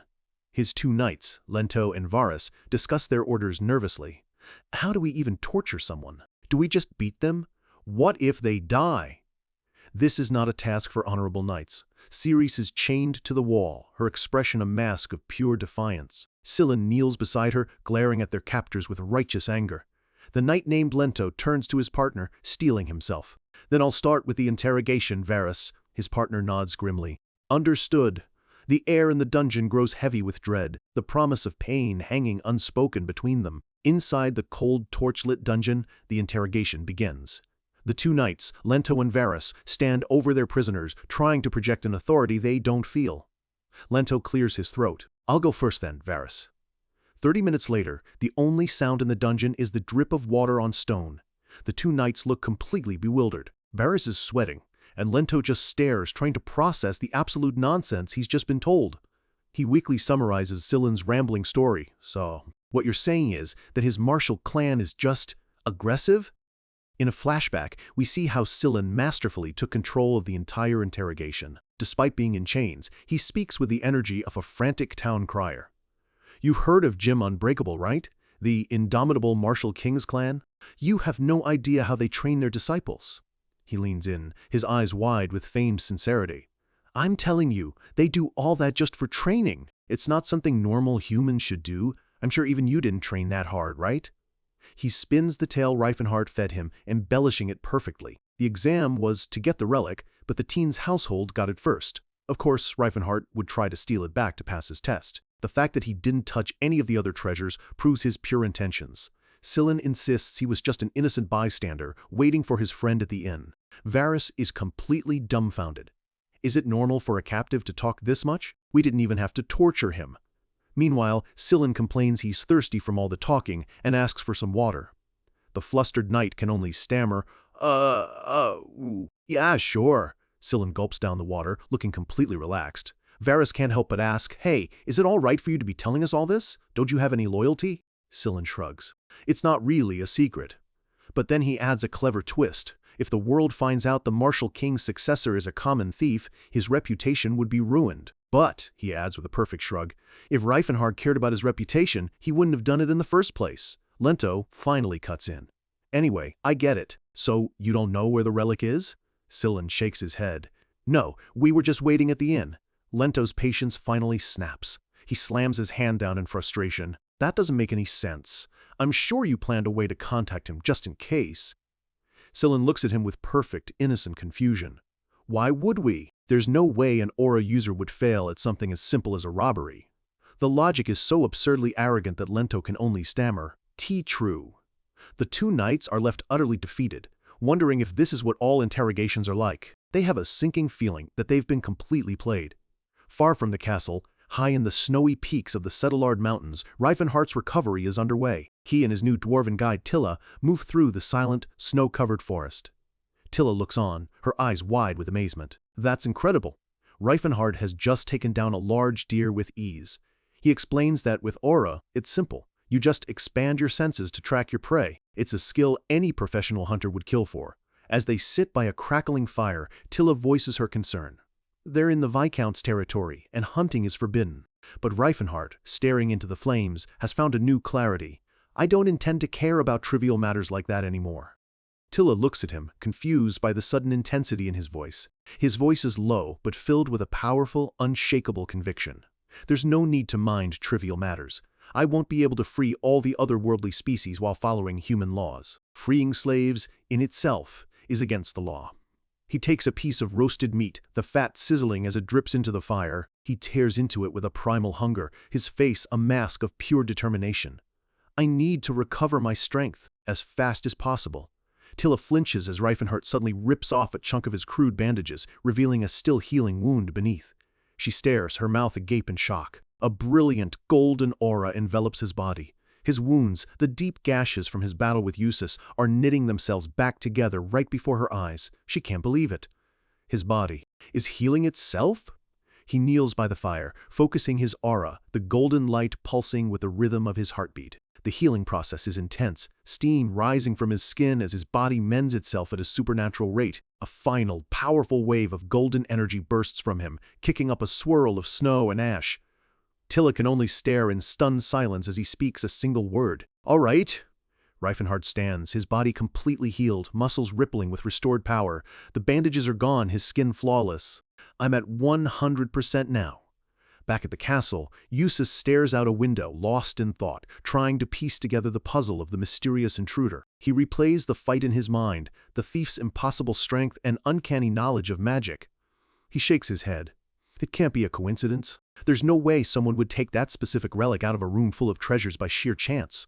His eyes narrow as he connects the dots. That man knew exactly what he was after. His mind flashes back to a month ago, to a secret meeting that set this entire chain of events in motion. He was in a quiet chamber when a mysterious, cloaked figure appeared before him, their voice echoing in the stone room. "Are you Sir Eustace, the Golden Knight of Graham? Who are you?" Eustace demanded. The figure simply held up a medallion. "I'm sure you recognize this symbol if you are the true successor of Countines." Eustace's eyes widened in shock. The symbol was unmistakable. It belonged to the Sage of Silver. He remembers the day he became the family heir. His father had revealed a secret known only to their bloodline, the existence of the Sages of Silver, a secret society of sages with wisdom and power far beyond modern civilization, who only appear when humanity is in grave danger. His father told him that even a king is considered only middle rank among them. Eustace had bowed low. "I greet you, Sage of Silver." The sage handed him a map to a place he had never heard of, the Aleutian Ruins. The sage explained the mission. He was to lead the exploration. All the relics found there would belong to the Taine's household except for one. The sage only wanted one thing, Illusion's voice. The sage's eyes glowed from within his hood as he gave a final, chilling warning. If you fail, Che, the fate of the tennis family will be in danger. Back in the present, a knock at the door pulls uses from his memories. Come in. It's Lento, looking utterly exhausted. We've finished interrogating them, he reports. Their story, it makes sense. But it's also a bit... Eustace turns, a questioning look on his face, ready to hear the absurd tale his knights had been fed. Down at the castle gates, 2 guards stand watch, shivering in the cold. One asks his friend Drain if he's sick. Drain shivers, but not from the chill. No, he says. I was just reminded of what happened yesterday. He remembers the chaos of the intruder's attack, the sheer, terrifying power. How are we regular soldiers supposed to fight someone who destroys armor with his bare hands? I hope we never see him again. The other guard tries to reassure him. Since Sir Eustace captured his friends, maybe he'll come to rescue them. That thought only makes Drain more terrified. I just hope he knocks us out clean like last time. He suddenly gets a strange, ominous feeling, a prickle of dread on his neck. On the bridge leading to the castle, a lone figure walks, radiating a brilliant, golden aura that pushes back the snow and melts the ice under his feet. This aura is pure, overwhelming power. It is the signature technique of Jim Unbreakable, a technique known as Calamity Horn. Back in his study, after hearing Lento's report, Eustace comes to a shocking conclusion. That man is a part of Jim Unbreakable? This makes no sense. He clutches his chin, his mind reeling. Why would the Sage of Silver want a possession of the Martial King's clan? He considers that they could be lying. But Sillin is a high-ranking priest, not a trained spy. The bizarre story is, strangely, the most logical explanation. He looks down at the dungeon map, a grim realization dawning on him. The intruder won't be coming back. I guess those 2 were just minions to him. He'll probably just abandon them. Eustace is caught in an impossible situation. He has to catch the thief, but even if he does, he might not get the relic back. What a pain, he mutters. Suddenly, a blinding golden light fills the room, pouring in from the window and casting long, sharp shadows. A massive explosion rips through the castle's main gate, sending a plume of stone and fire into the night sky.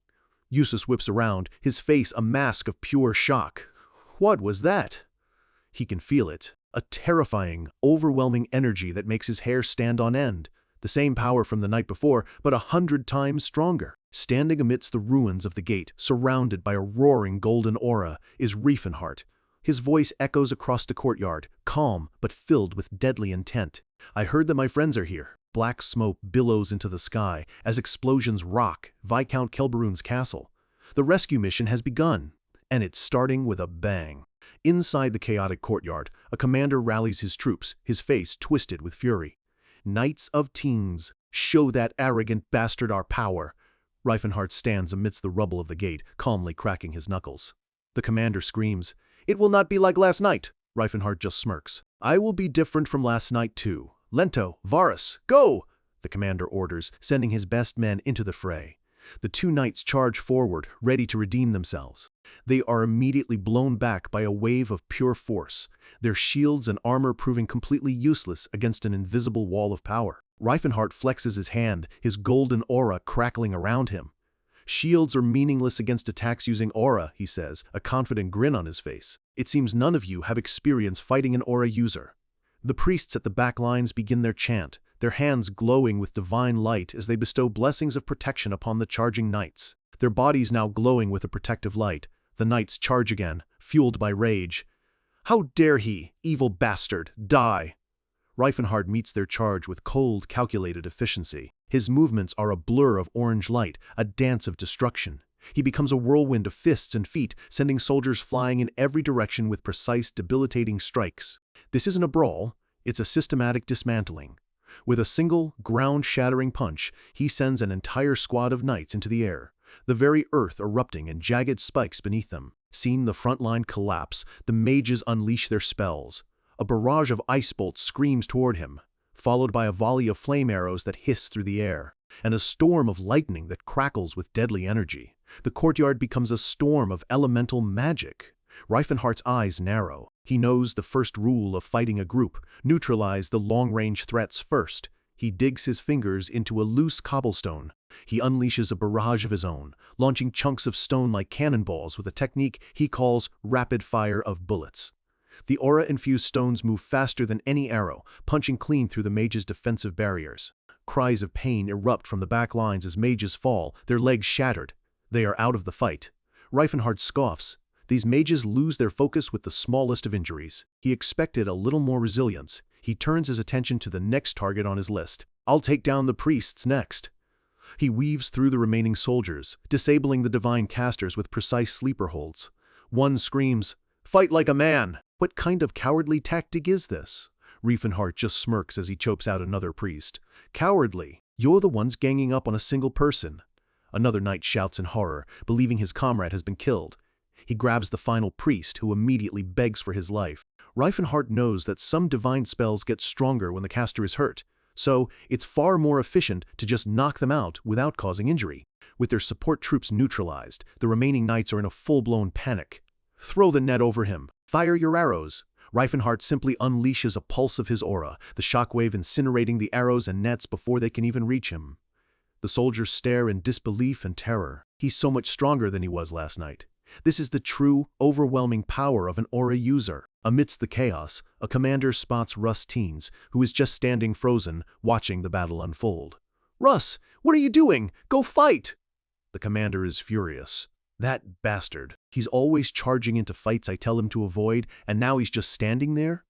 He screams, "When we get back, I'm definitely going to disown you." But Russ isn't frozen in fear. His eyes are wide with awe and a dawning understanding. Oh, so this is what it's like. He's watching Reifenhardt's aura, a brilliant light that flows and pulses with every single movement. He finally understands. Aura isn't just brute force, it's the control of power, reinforcing the body only when absolutely necessary. A revelation dawns in his eyes. For the first time, he isn't just seeing the man, he's seeing the energy. I can see it. I can see it all. He can see the flow of power, predicting Reifenhardt's movements before they even happen. He understands the why behind every step, every strike. This is something no one has ever taught him, something no one has ever been able to teach him. He is witnessing the flawless movements and breathing that only someone who has reached the absolute pinnacle of martial arts can master. Russ's expression changes, the confusion replaced by a sharp, focused clarity. So that's how I'm supposed to move. Those are the movements of someone who is truly strong. He grips his sword, a small, determined smile on his face as a faint blue aura begins to flicker around him. I can't not admire him. Reifenhardt continues his rampage, a tornado of golden energy carving through the last of the knights.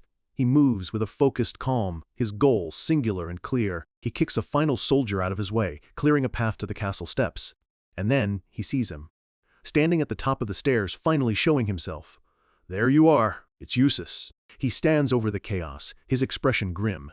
In the name of Tennis, he declares, I shall not forgive your atrocities. Eustace gestures to the dozens of unconscious knights littering the courtyard. I see what you've done to my men. But Reifenhardt just grins, calling him out on his bluff. Why are you acting like you just got here? You've been hiding back there the entire time. Eustace is stunned into silence. Reifenhardt continues. Did you think I wouldn't have noticed you watching from behind the wall? Reifenhardt's grin widens. I guess the magic armor gives you strength, but not the sensitivity of a true aura user. You wanted to see how strong I was, didn't you? A bit cruel to use your own men as test subjects, don't you think? Eustace's face darkens with rage and humiliation. His carefully crafted image as a just and honorable knight is being torn to shreds. Reifenhardt keeps twisting the knife. Why so late to the party? I could have gotten here faster from the shower. Eustace finally snaps, shouting that he just overslept. Reifenhardt mocks him. You slept through all this? I broke down the wall, you know. Are you Sleeping Beauty the Night? Eustace has had enough. Shut up, he roars, his magic armor flaring to life. I will make you pay for dirtying the name of Tennis. His armor assembles around him in a blinding flash of golden light. His face is a mask of pure fury, his golden hair whipping around as his power surges to its peak. A massive wave of force explodes from him, clearing the rubble around them and setting the stage for their duel. Reifenhardt's playful smirk returns as he cracks his knuckles. Yeah, let's fight for real this time. Eustace summons his full power, his armor sprouting demonic wings of dark energy as he rises into the air, a fallen angel of war. He begins his incantation, a poetic chant to draw out the full power of his weapon. Pierce through the eye of the Grim Reaper. With the senses of a dragon, I shall dominate the world. His sword glows with an intense, holy light. The flow of purity shall imbue my blade.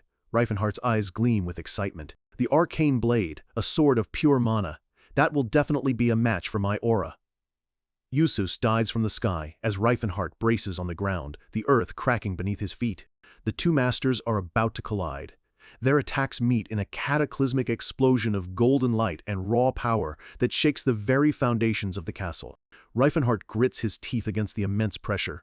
His body is strong, but even he knows he can't stop an arcane blade with pure muscle alone. The eye of Usus's helmet glows with immense power, channeling every ounce of his magic into this single strike. He brings his sword down with the force of a falling star. Reifenhardt crosses his arms, his gauntlets glowing as he prepares to block the unstoppable attack with an immovable defense. The two forces collide again, the impact shattering the very ground they stand on and sending shockwaves across the courtyard. Reifenhardt channels every last bit of his power into his arms, a ferocious, challenging grin on his face. He meets the arcane blade head-on, his sheer physical power pushing back against the legendary magic weapon. The true battle between masters has just begun. Deep inside the fortress, in a cold, dark cell, the distant sound of battle echoes through the stone. For Cirrus and Sillin, it could be their executioners, or it could be their salvation. Sillin looks up, a flicker of certainty in his eyes. He knows that sound. He asks, "Is that him?" Cirrus gives him a curious look. After how coldly she'd been treating Reifenhardt, she's surprised by Sillin's unwavering faith that he'd come for them. Sillin just offers a slight, knowing smirk, caught off guard by her observation but confident in his friend. She glances down at her food, her expression softening. She admits quietly that she doesn't understand Reifenhardt at all, why he would go to such lengths for someone he barely knows. This is a level of loyalty she's never seen before, and it conflicts with the harsh reality she's always known. Sillin cracks a joke, guessing Reifenhardt might just be an elf maniac. He admits that at first he thought their leader was just some intense role player, and honestly, a part of him still does. It's a light-hearted attempt to explain the unexplainable. But Cirrus knows it's more than that. Her mind flashes back to the two sides of him she's witnessed. The gentle kindness in his eyes when he looked at her, and the raw fury on his face when he fought to protect her. There's a depth to him she can't quite grasp. Sillin leans in with a teasing grin, telling her that's exactly what he's heard happens when someone starts to fall for another person. Cirrus is completely bewildered by this idea. Sillin continues his lesson, explaining that this is how people win hearts, and soon the other person starts making excuses for them. He proudly states he learned it all from a nun at his orphanage, leaving Cirrus to wonder just what kind of lessons they were teaching there. Sighing, Sillin admits that Reifenhardt could have been a bit more subtle when he stole the artifact. But Cirrus correctly points out that he doesn't actually sound like he's blaming him. He just shrugs, accepting his own role in the mess as an accomplice. For the first time in a while, a small, genuine smile touches Cirrus's lips. She tells him he sounds far more mature than he looks. Sillin puffs his chest out, proudly stating he'll be 20 next year, only 3 years younger than Reifenhardt. Cirrus's eyes widen in disbelief. She blurts out that she thought Reifenhardt was at least 20 years older than him. Sillin quickly shushes her, whispering that their friend would be crushed if he heard that. Suddenly, the heavy cell door groans open. A young woman with vibrant pink hair leans against the frame, her gaze landing on them. "Silan and Cirrus?" she asks casually. She steps into the light, revealing a powerful physique and a massive axe strapped to her back. With a confident smile and a jingle of keys, she introduces herself. Name's Tilla, an accomplice of Mr. Reifenhardt. Tilla urges them to hurry, promising to explain on the way. But Cirrus is distracted, her eyes fixed on the newcomer's ears. "Are you a dwarf?" she asks, her curiosity overriding the urgency of their escape. Cirrus notes that, aside from her ears, Tilla looks completely human. The dwarf just offers a friendly, slightly amused smile in response. Tilla slings her formidable axe over her shoulder and glances at Sillin with a playful smirk. She remarks that he still seems pretty young, causing him to defensively remind her she'd just heard he was mature. As they hurry up a flight of stairs, their escape is cut short. A group of guards spots them, shouting in alarm, demanding to know how the prisoners from the dungeon got out. But the guards don't even have time to raise their weapons. With a flash of light from her eye, Cirrus is a blur of motion. In less than a heartbeat, she's right in front of the first soldier, her expression ice-cold and deadly. The man can only let out a choked gasp of shock. At the same time, Tilla moves with deceptive speed. She swings her colossal axe, blocking another guard's sword with a deafening clang of steel on steel. Her grip is unbreakable. The soldier's attack stopped dead in its tracks against the sheer power of her stance. With a grunt, she shoves him back, sending him stumbling. Sillin can only watch from the sidelines, his face a mixture of pure awe and utter terror.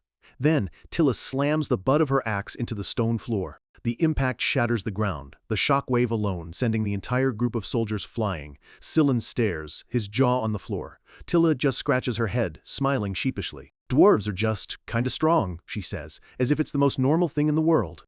With the path cleared, she tells them to hurry and rushes to a window, holding a small object that looks like a signal flare. She hurls it out the window with all her strength, sending it soaring through the air like a shooting star. A moment later, the flare erupts high above the fortress in a brilliant burst of pink light, a clear signal to the outside world.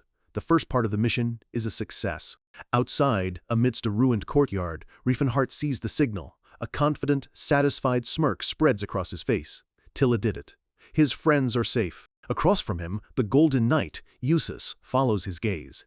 He sees the signal flare above the prison tower, and the horrifying truth dawns on him. This entire destructive battle was just a distraction. Riefenhart was nothing more than bait. Riefenhart's smirk widens into a predatory grin. What would be the point otherwise? His body ignites with a golden aura, crackling with unrestrained power. Now, I can finally go all out. Inside his helmet, Eustace is seething. He can't believe Riefenhart was holding back this entire time. He roars, calling him an arrogant fool as his own dark energy flares to life. The two warriors surge toward each other, their immense auras clashing like a thunderclap. The very ground cracks and shatters beneath the force of their meeting. Riefenhart throws a devastating punch, his fist glowing with raw ki, but Eustace meets it head-on. Unleashing his technique, the Kai-striking blast, Riefenhart lets loose a massive wave of golden energy that threatens to vaporize everything in its path. Eustace grits his teeth, his pride refusing to let him be overpowered by such a direct display of force. He pushes back with everything he has. He swings his massive greatsword, intercepting the energy blast. The collision is catastrophic, sending shockwaves that rip the stone courtyard to pieces. Riefenhart braces himself, his eyes glowing with fierce intensity as he pours even more power into his attack. The sheer force of their struggle turns the battlefield into a wasteland of dust and shattered rock. Refusing to be outdone, Eustace raises his sword high. He lets out a defiant cry, invoking the name of his legendary armor. "Roar! Eldrin!" His blade begins to hum with an intense golden light, energy crackling around its edge. Riefenhart watches intently, his focus absolute. The power radiating from Eustace's sword is immense, kicking up a vortex of debris. With a powerful slash, Eustace unleashes a wave of golden energy. Riefenhart narrowly dodges, the attack searing the air where he just stood. He glances back, a single bead of sweat tracing its way down his temple. That was close. But Eustace wasn't just aiming for a direct hit. As the blast strikes the ground behind Riefenhart, it explodes in a flash of blinding light. As the light subsides, Riefenhart finds himself in a changed battlefield. Dark, swirling energy begins to gather around his fist as he prepares for what's next. He's no longer facing one opponent. Standing before him are 5 identical copies of Eustace, each clad in the same golden armor and radiating the same menacing power. From a distance, the scene is clear. Riefenhart stands alone, completely surrounded. He can feel it in his bones. These aren't simple illusions. Each one has a real, tangible presence. This fight just got 5 times harder. Despite the odds, a small, impressed smile forms on Riefenhart's face. He had underestimated the Golden Knight, thinking an aura user wouldn't resort to such a trick. He recognizes this strategy for what it is, the complex tactics of a magician. In perfect unison, all 5 knights raise their glowing swords. "Rise, Eldrin, emit your light of destruction," they chant, preparing to unleash a combined attack called Material Destruction. But instead of preparing a defense, Riefenhart does the unexpected. He calmly walks right up to one of the clones and, with a challenging grin, asks, "Are you the real one?" And without waiting for a reply, he drives his glowing fist directly into the knight's stomach. Inside the helmet, the one true Eustace coughs, his body racked with pain and shock. He can't believe it. How? How could he have possibly known which one was real? Riefenhart leans in close, his voice dangerously calm. "I used to be a magician, kid. Did you really think a little trick like this would fool me?" This is a brutal reminder that Riefenhart is playing a completely different game. Eustace stumbles back, his rage overriding his shock. He refuses to accept this defeat. "Even if you saw through my trick," he declares, "the Sword of Teens will not fall." His armor erupts in a storm of fire and shadow. He unleashes a massive explosion of fire, commanding the magic circle to scatter and eliminate his foe. Reifenhart stands his ground, fists raised. He calmly calls out his defense, Spiral Guard. A vortex of pure aura swirls around him, effortlessly deflecting the inferno. Eustace immediately switches tactics, summoning a wave of ice. Fog of the cold snow, split the ground, he bellows, but it's useless. With another cry of, Spiral Guard, Reifenhart's swirling aura shatters the ice into a million harmless shards. Undeterred, Eustace calls on the wind, his helmet's eyes glowing an eerie turquoise. Wind, become my arrows! A torrent of razor-sharp wind blades hurtles towards Reifenhart, but again, a simple Spiral Guard creates an impenetrable vortex, turning them all aside. A more powerful ice attack. King of Winter, devour the world, the Spiral Guard holds. A blast of corrosive acid. Breath of corrosion, fill the void. The Spiral Guard neutralizes it, a cloud of deadly poison. Still, the vortex spins, a perfect defense against every element Eustace throws at him. Eustace is completely stunned. He can't comprehend it. How is this man deflecting every single type of elemental magic with one basic-looking skill? It defies all logic. So how is he doing this? Reifenhart knows the secret. The move is called Spiral Guard, and while it seems simple, it's impossible for most aura users. They can wrap themselves in a static shield, sure. That's standard practice. However, trying to circulate that aura while in a defensive state would create an immense internal pressure, tearing their bodies apart from the inside out. Only those forged in the hellish training of Jim Unbreakable have the physical conditioning to withstand it. It's a perfect defense, but it burns through an insane amount of energy. A testament to the grueling path Reifenhart has walked.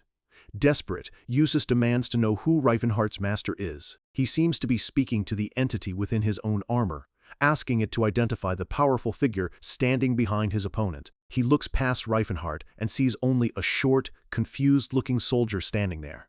Thinking this is a deliberate insult, Eustace is consumed by rage. With a roar of pure frustration, Eustace's dark energy surges, and the soldier behind Reifenhart is simply gone, crushed by the pressure. Eustace screams, demanding to know who dared to humiliate him like this.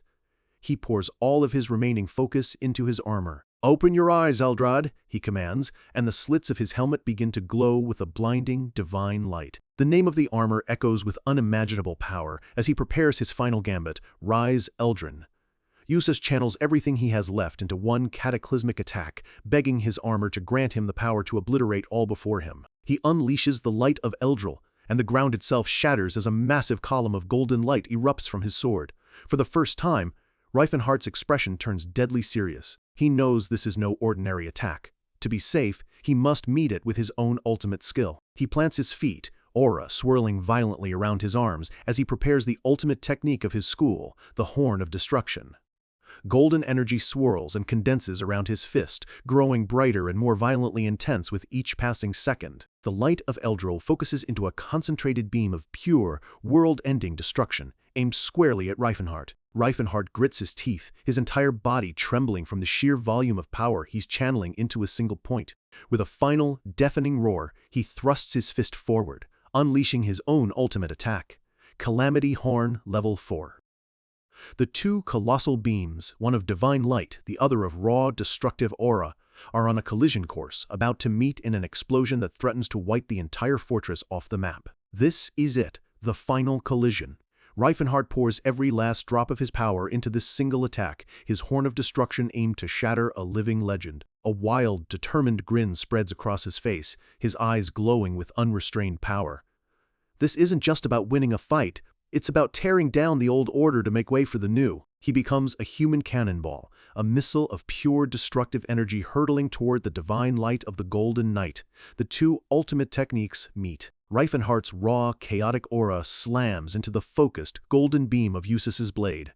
A world-shaking explosion rips through the courtyard. The ground itself vaporizes as Reifenhart's Calamity Horn completely overwhelms the light of Eldril, tearing the legendary attack apart from the inside. The shockwave crashes against the fortress walls, cracking ancient stone and shattering every window in sight. The entire structure groans under the strain, but Reifenhart's fist, wrapped in a vortex of golden energy, doesn't stop. It just keeps pushing forward, an unstoppable force. The energy spins with terrifying speed, a drill of pure power grinding through Eustace's defenses, refusing to be denied its victory. Eustace is caught in the heart of the blast, his legendary golden armor and dark aura being ripped away by the sheer, overwhelming force. Through the cracking visor of his helmet, his eyes are wide with utter disbelief. He can't comprehend what's happening. What kind of monstrous skill is this? Reifenhardt's fist continues its relentless assault, the spiraling energy drilling deeper and deeper into his opponent's power. The world dissolves into a storm of golden light and black shadow as Reifenhardt's attack annihilates everything Eustace throws at him. Eustace is sent flying, his body thrown completely off balance as he grits his teeth in frustration, shocked by the impossible power of the attack. As he's blasted backward, he finally understands the mechanics of the technique.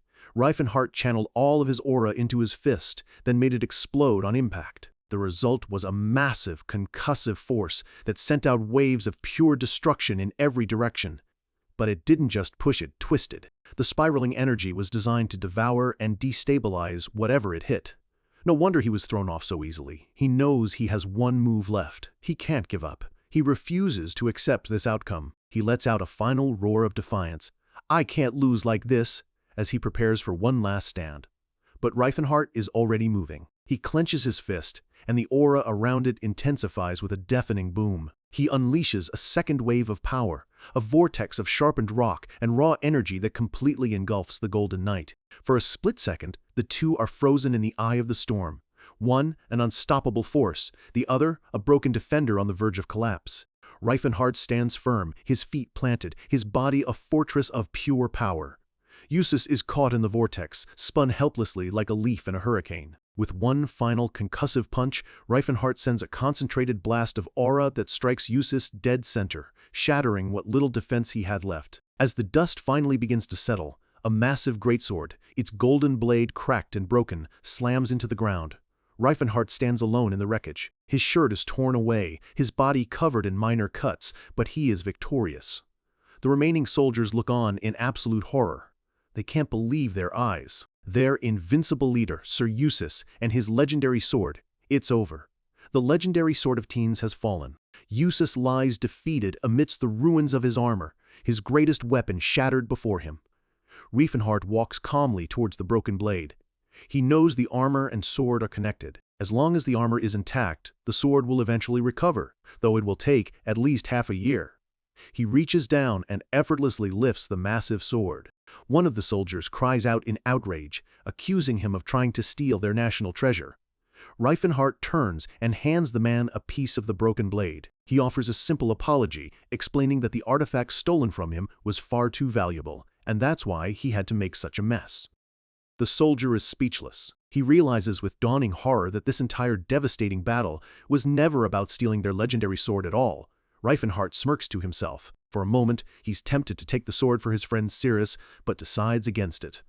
The holy sword, Messier, will be a much better fit for her anyway. But just as he turns to leave, a defiant voice cuts through the silence. "Stop it right there!" It's Russ Teens. He charges forward, his face a mask of fury, yelling that this isn't over. The Sword of Teens has not fallen. A soldier tries to stop him, calling him a fool, but Russ shoves him aside. He declares that he, too, is a Sword of Teens, and as long as he's standing, their honor remains. The soldier grits his teeth in frustration, muttering about the reckless punk and vowing to have him expelled. Russ ignores them all. With a powerful war cry, he raises his own sword, ready to face the man who just defeated his legendary brother. Reifenhardt watches him, unimpressed. He understands the kid's reckless personality, but he's not worried about someone who only knows a single, basic downward strike. And then, something impossible happens. A pillar of brilliant blue light erupts from Russ's body, shooting straight into the sky. The raw energy swirls and intensifies, taking on a life of its own. The light coalesces around Russ, forming a powerful, flaming blue aura that envelops him completely. This is the moment a new legend is born. Reifenhardt's eyes widen. This is no ordinary aura. Russ charges, his newfound power leaving a trail of blue energy as he slashes through the rubble.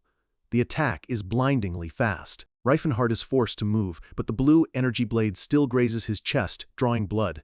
He looks down at the wound in disbelief. His body, forged through 5 years of hellish training, shouldn't be wounded by a normal blade. Something is very wrong. The soldiers are just as shocked, recognizing the power as a blade aura. Russ himself looks at his glowing sword, his despair replaced with newfound confidence. "I have simply reclaimed the sword of Taeness," he declares. Reifenhart stares at that blue aura, a chilling sense of familiarity washing over him. He's seen it before, but where? An aura that resembles the clear blue sky. It couldn't be. A memory from his past life flashes before his eyes. A powerful, bearded warrior in ornate armor, vowing to defeat him, the Demon King, with that same glowing blue sword. Reifenhart's eyes snap open, the name escaping his lips in a shocked whisper. "Cyrus, the swordsman?" Russ freezes, stunned, demanding to know how he could possibly know that name. He remembers now. Cyrus von Taeness. It was the name given to him when he officially became a knight in the future. But in this timeline, the family hadn't acknowledged him yet. For now, he was still just Russ, the simple name given to him by his mother. Reifenhart covers his face, reeling from the revelation. How could he have missed it? He knew this kid was from the Teens family. This changes everything. In his original timeline, the Teens family was famous for its golden knight.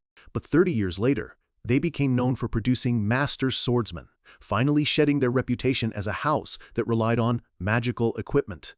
And this boy was the one who started it all. Russ, flustered and blushing, asks again how he knew his full name. He's completely thrown off by being called a swordsman. Reifenhart realizes the future legend is actually just a shy kid. He quickly plays it off, waving a hand dismissively. "I must have mistaken you for someone else. Don't mind me." Reifenhart can see the disappointment on the boy's face. He thinks to himself how naive and easy to read he is. It's a stark contrast to the man he would become. The Cyrus he knew was a strict, unyielding warrior. It seems even great men have humble and, frankly, awkward beginnings. But Russ's disappointment quickly hardens back into fierce determination.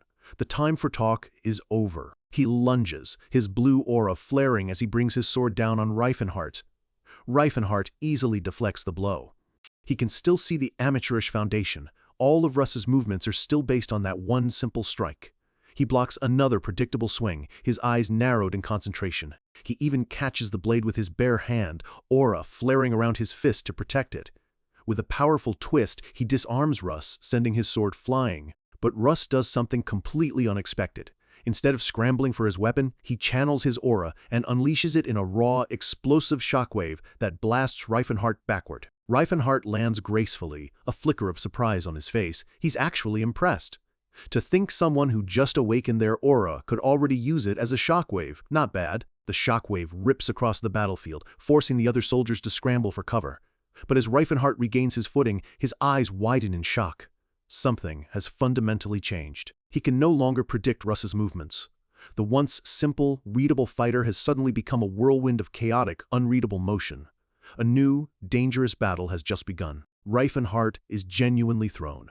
Russ's attacks are a chaotic storm, coming from completely unexpected angles. For the first time in this fight, he truly cannot read his opponent. He knows that every combat style in existence is built on theory. Generations of warriors have refined stances, footwork, and strikes into a system. Even his master, Gerard, taught the techniques of Jim Unbreakable this way. But Russ fights like a cornered animal. There's no form, no pattern, nothing to predict. Logically, this should make him an easy opponent, full of openings. And yet, his movements are perfectly balanced. His attacks are powerful.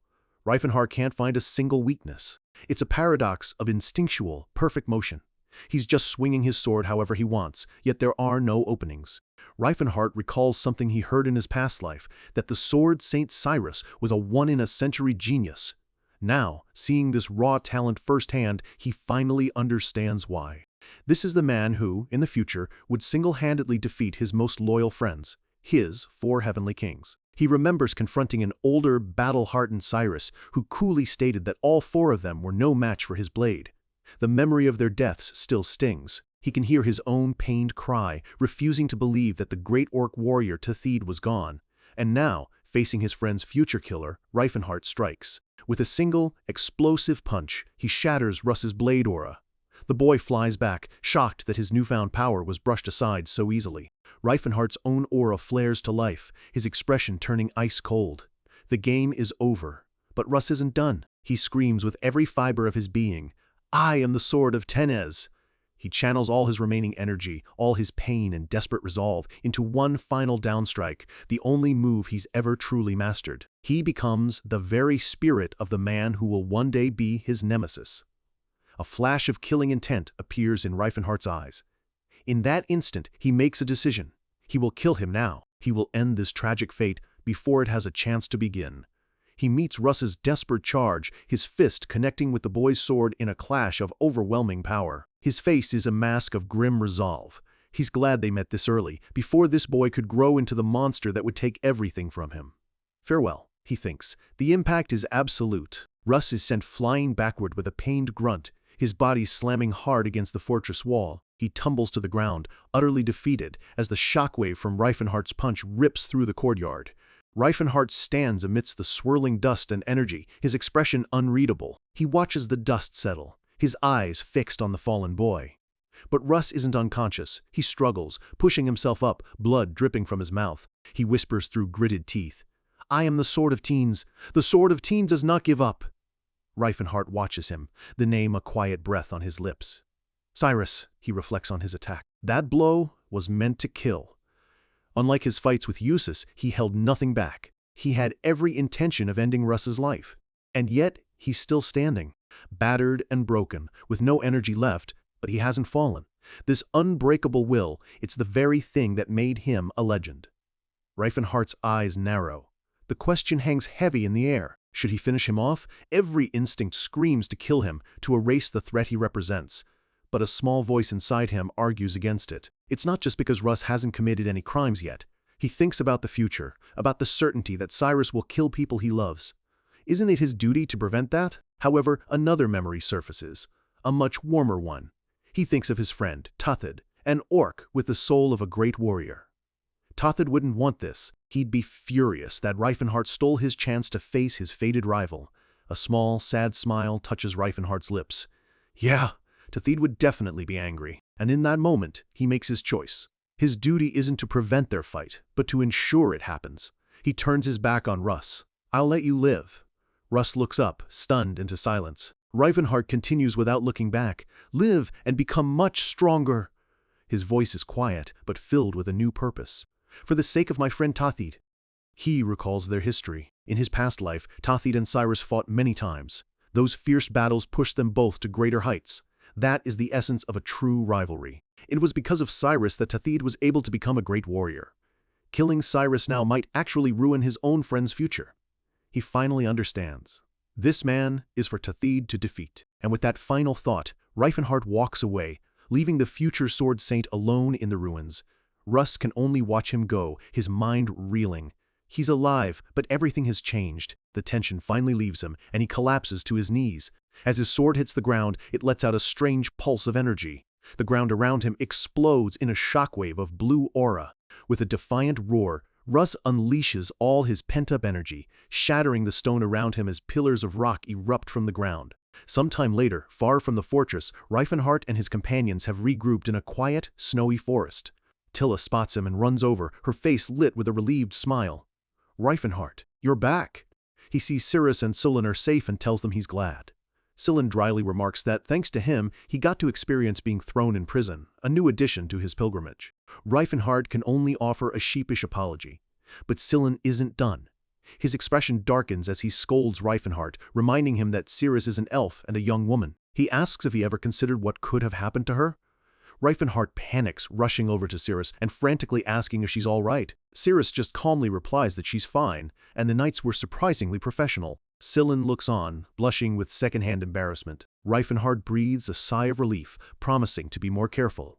Cyrus then asks the important question, "Did you get what you wanted?" He nods. "Yeah, I did." He pulls out the artifact, a strange, glowing cube pulsing with pink energy. Sullen asks what it is, and Reifenhardt lies smoothly, claiming his master just told him to retrieve it. With their mission complete, he tells everyone it's time to go. They leave the fortress and the snowy mountains far behind them.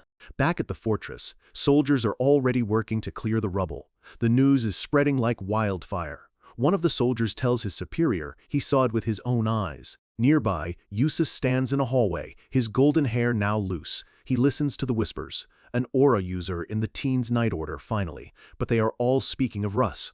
not of him. He looks at his bandaged torso in a mirror, so his outcast brother has obtained the power of aura. A venomous look crosses his face. He wonders how the bastard son of some common woman could obtain such power. His father, who always doted on Russ, and the elders who lamented the lack of an aura user behind his back, they finally have what they wished for. Having just one aura user can raise a family's status immensely. The image of Russ, bathed in blue light, fills Eustace's mind. His face contorts with rage, his eyes dark with jealousy and hatred. Then what about me? He stands alone, his gaze fixed on the shattered remains of his legendary armor. The pieces of the once mighty armor flicker faintly. This was the sword of teens, his sword. The power that defined him, now broken and useless. He clenches his fist, his voice a low growl of pure resentment. I am the sword of teens. Meanwhile, Russ stands alone on a cliff overlooking the mountains as the sun sets. He lets out a small laugh, which slowly grows into a full, joyous cheer. He thinks to himself that awakening his aura has changed his entire world. He knows he's not strong enough yet, but it's only a matter of time before he can catch up to that man. This is just the beginning. Soon, he will become the true Sword of Teenies. A voice cuts through his celebration. What are you so happy about? You lost. Russ turns. It's his older brother, Eustace, holding his broken greatsword. I heard you awakened your aura. He looks at Russ with a strange, unnerving smile. Could you show it to me? Eager to please, Russ summons his power. His sword is once again enveloped in a beautiful, vibrant blue flame. He stands proudly beside his brother, showing off the power he's finally unlocked. Eustace looks at the flickering blue aura, a gentle smile on his face. How beautiful, he whispers. Russ beams with happiness. Finally, he's being acknowledged by the person whose approval he's craved his entire life. He has finally been acknowledged as the Sword of Teens. And then, without warning, Eustace raises his broken greatsword. Russ can only look up, his mind blank with confusion. As his brother's weapon descends, Eustace's gentle smile twists into a mask of pure, murderous hatred. Why? Is the only thought that races through Russ's mind.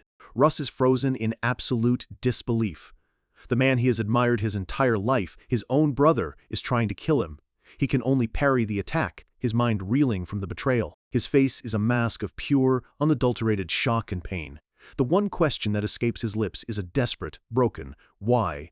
But Eustace's face is twisted with a mad rage. He roars about his sword trembling with the blood of his enemies. He isn't seeing a brother anymore. He's seeing an obstacle to be removed. The terrifying realization dawns on Russ. This isn't just a warning. His brother is trying to kill him. He grunts in pain, struggling to hold back the immense, hateful force of the blow. The cliff's edge shatters under the pressure of their struggle, sending an explosion of rock and debris into the cold mountain air. A horrifying sneer spreads across Eustace's face. There can only be one teen's sword, he spits, his voice dripping with venom, refusing to acknowledge a bastard son as worthy of their family's name. Russ manages to block the full force of the strike, but the impact sends him stumbling backward, right toward the edge of the cliff. The sound of the explosion echoes through the mountains. Eustace looks up, a flicker of concern on his face before it hardens back into resolve. Russ loses his footing. He cries out as he tumbles over the edge, his sword slipping from his grasp as he plummets into the abyss. Eustace curses under his breath. He knows the fall alone might not be enough to finish the job. He watches as Russ's body hits the icy river far below with a distant, final splash. He stands there, his face a grim shadow. He knows life is unpredictable. He's heard the stories, heroes betrayed, left for dead, only to survive and return for revenge. He has to prepare for that possibility. Taking a step forward, his mind is already spinning a web of lies to secure his victory. When his soldiers arrive, his story is ready. He tells them it was Russ, that his own brother ambushed him in a treacherous attempt to steal the title of patriarch. The soldiers are horrified, but believe him without question. One of them remarks that it's just what you'd expect from someone of a lesser bloodline. They ask where Russ went. Eustace points to the cliff, explaining that he managed to counterattack just in time, leaving Russ with a serious wound before he fell into the river. He adds that survival would be nearly impossible. He grips his broken sword, a cruel smile playing on his lips. Even if Russ survives the fall, a wound like that will finish him. Not even an aura user can overcome the power of Eldrad. He orders his men to search for the body, confident they'll find nothing. This, he thinks, is the true power of his position. His word is law. As he walks away, a dark, chilling grin spreads across his face, his eyes glowing with an unnerving light. Brother, he whispers, the word dripping with poison. Far away, the snow falls silently on the vast, unforgiving mountain range. Reifenhard and his companions travel through the quiet, snow-covered forest, putting distance between themselves and the chaos they left behind. Cirrus walks beside him and asks how he met Tilla. Reifenhard explains simply that the dwarves saved him when he nearly drowned. Cirrus is stunned. Dwarves saved you? A human? Reifenhard just grins, adding that there was a prophecy from their god, saying he would be their savior. Tilla happily confirms it, telling a wide-eyed Cirrus that Reifenhard is the chosen one sent by their god, All-Poth. Sillin is surprised, asking if dwarves even believe in a god. Reifenhard notes that most humans wouldn't think a race they see as slaves would have a god to worship. Tilla clarifies that they do, and Reifenhard asks if All-Poth isn't considered an evil god. Sillin just looks at him, confused by the question. In the grand pantheon of gods, besides the main 12, there are two others, Eldia, the goddess of the elves, and All-Poth, the god of the dwarves. Reifenhard explains that All-Poth is known as an evil god, but even he's not sure why. It's a piece of history that seems to have been deliberately forgotten. Suddenly, Cirrus stops them, pointing ahead. "Mr. Reifenhard, over there!" Reifenhard squints, his expression serious.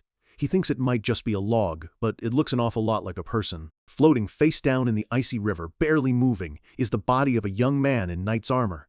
They pull him from the water. It's Russ, unconscious and pale, a deep wound in his side. Reifenhard immediately recognizes him. Why is he here? He wonders aloud. Tilla asks if he knows him, and he gives a cryptic answer. You could say I know him, and you could also say I don't. They lay him on the snowy riverbank. Reifenhard can't help but wonder if this is fate, another part of the strange prophecy he's found himself in. Sometime later, the wheels of a carriage cut a path through the snow. Inside, Russ groans, his eyes fluttering open. He sits up, clutching a blanket, completely disoriented. The last thing he remembers is the image of his brother's face, twisted with hate, as his sword came down upon him. His mind flashes back. He had never resented Eustace. He had only ever tried his best to not bring shame to his brother's name. He always believed that if he just became strong enough, his brother would finally acknowledge him. But he was wrong. Eustace never saw him as family. That cold, hateful stare is now burned into his memory forever. Russ lets out a dark, bitter laugh, the sound hollow in the quiet carriage. Reifenhard enters, now dressed in a warm coat. "You're awake," he says with a friendly smile. "How do you feel?" Russ asks if they were the ones who saved him. Reifenhard confirms it, saying they found him floating down the river half dead. Russ asks where they are, and learns they're already in the next barony, 3 days since the incident at the castle. Reifenhard explains that Sillin healed him, and that it was his own aura that kept the wound from being instantly fatal. Russ clenches his fist, the name of his betrayer, a whisper of rage, Eustace. So his own power is what saved him. Reifenhard nudges him to show some gratitude. Russ quickly snaps out of his dark thoughts and offers a sincere, "Thank you so much for saving me." Reifenhard just laughs, admitting he's broke and that Sillin was the one who paid for everything, so he should thank him instead. Reifenhard thinks to himself that having the future Sword Saint indebted to them isn't a bad thing. He offers Russ some money to go back home, but Russ just looks down, his expression pained, unable to answer. That night, as the snow falls around their campfire, Russ explains that he can't go home. He's sure by now he's been framed as a traitor who attacked the family's successor. Reifenhard listens, realizing this is another change he's caused. In the original timeline, Russ won the title in an official duel. Now, history has been violently rewritten. He asks Russ what he'll do now. Russ looks into the flickering flames, lost. What will I do? He knows that if he returns to his family's lands, he'll be treated as a traitor. He's an outcast with nowhere to go. He turns to Reifenhard and bows his head deeply. "If it's not a burden," he says, his voice trembling, "please let me come with you." Everyone is stunned. Russ explains that Reifenhard is his savior, and he has nothing to offer but his own strength to repay the debt. Reifenhard tells him he doesn't need to feel so indebted, but Russ insists. He says it was because of their fight that he awakened his aura, and now he wants to become stronger by learning from him. Reifenhard points out that he doesn't even know who he is. But Russ replies that knowing he is the successor to the martial king is enough. Reifenhard considers it. In the past, Cyrus wandered the continent, challenging other aura users to grow stronger. But as a branded traitor, he can't do that now. His only option is to learn from another aura user, and Reifenhard is standing right in front of him. Russ swears his loyalty, at least until the day he feels he is strong enough. Reifenhard is torn. The sword Saint Cyrus, the man who killed his friend, wants to become his subordinate. A voice in his head screams, "This bastard is the one that killed Tethid." But another part of him sees the immense potential. He thinks that turning an enemy into an ally isn't a bad strategy. He wishes he could do the same with the other heroes, but most of them aren't even born yet. Teslan is out of the question, which only leaves the Mage of Light, Jade. He dismisses the thought immediately. That bastard Jade is too sly. He was the one who bragged about killing a corrupt dark elf. And, more importantly, Jade was the one who killed Cyrus. Reifenhart would never even consider it. He turns back to the hopeful young man and gives his answer. "Well, you don't need to swear loyalty. It's fine if you want to accompany us." Russ's face lights up with a huge, hopeful smile. "Could I maybe call you older brothers then?" Reifenhart is taken aback. He asks how old Russ is. "I'm 27, he says. Reifenhart replies, "I'm 23. The entire group shouts in perfect unison, "What?" Far to the north, in a grand castle under a starry sky, a reckoning is taking place. Eustace kneels on a cold stone balcony, his head bowed before a figure hidden in the shadows, the Sage of Silver. A voice, ethereal and dripping with disappointment, echoes around him. The sage, a shimmering purple silhouette, speaks. "You have disappointed me." The illusionary form drifts past Eustace, its voice cold and sharp. There was plenty of information. The mission was not difficult. "Or," the voice asks, each word a dagger to Eustace's shattered pride, "did I simply overestimate you?" Eustace trembles, unable to even look up. He has no excuses. All he can do is repeat his apology, his voice barely a whisper. He's in awe of the sage's power. To send a perfect, sentient illusion directly into his room is a feat beyond even the most powerful mages. He begs for his family to be spared from the consequences of his failure. The sage looms over him, declaring that at this rate, the future of the Tenes household is grim. Eustace can only plead for forgiveness. With a flash of purple energy, the illusion strikes, sending Eustace sprawling across the floor. The sage expresses his disappointment that Eustace failed despite all the advantages he was given. He mutters that he never should have trusted a swordsman who dabbles in magic, remarking that this is why the Golden Knight was always overshadowed by the Sword Saint. The illusion fades, and a new figure enters, a young man with long, dark hair tied back. He announces that Duke Aranid wishes to see the sage. The man, now identified as Sage Leston, enters a lavish office. An older nobleman with graying hair greets him. "Come in, Sage Leston." Leston addresses him as Sage Apectus. The older man, Duke Iranad, the seventh most powerful man in the kingdom, gets straight to the point, asking why Lestin contacted him. The Duke compliments him, noting that no one in history has ever awakened their aura at the young age of 20. His magic is strong, and his predictions have been invaluable. It was because of this immense potential that he was recommended to become a Sage of Silver, despite his youth. The Duke makes it clear they accepted him for what he could become. Leston simply bows his head. "I am well aware, I apologize." The Duke tells him there won't be any punishment this time, but warns him to be more mindful of his position in the future. With a dismissive wave, the Duke excuses him, but Leston doesn't move. He looks up, his eyes hard and determined. "No," he says, "Teslan." The name hangs in the air, cold and heavy with meaning. This is the organization they belong to, the Sages of Silver. From the shadows, they are the secret guardians of humankind, controlling the continent. Their power is great enough to decide the fates of entire nations. But Leston knows he's at the very bottom of their ranks. He has a long way to go. He thinks about the threat they now face. The demon king who once terrorized the world has been reincarnated with the body of a master martial artist and the mind of a great mage. Who could possibly stop the nightmare he will bring? Leston is determined. He must stop Reifenhart before he fully regains his magic. It was a terrible blow that he managed to get his hands on the artifact, Eleusion's voice. But there is still hope.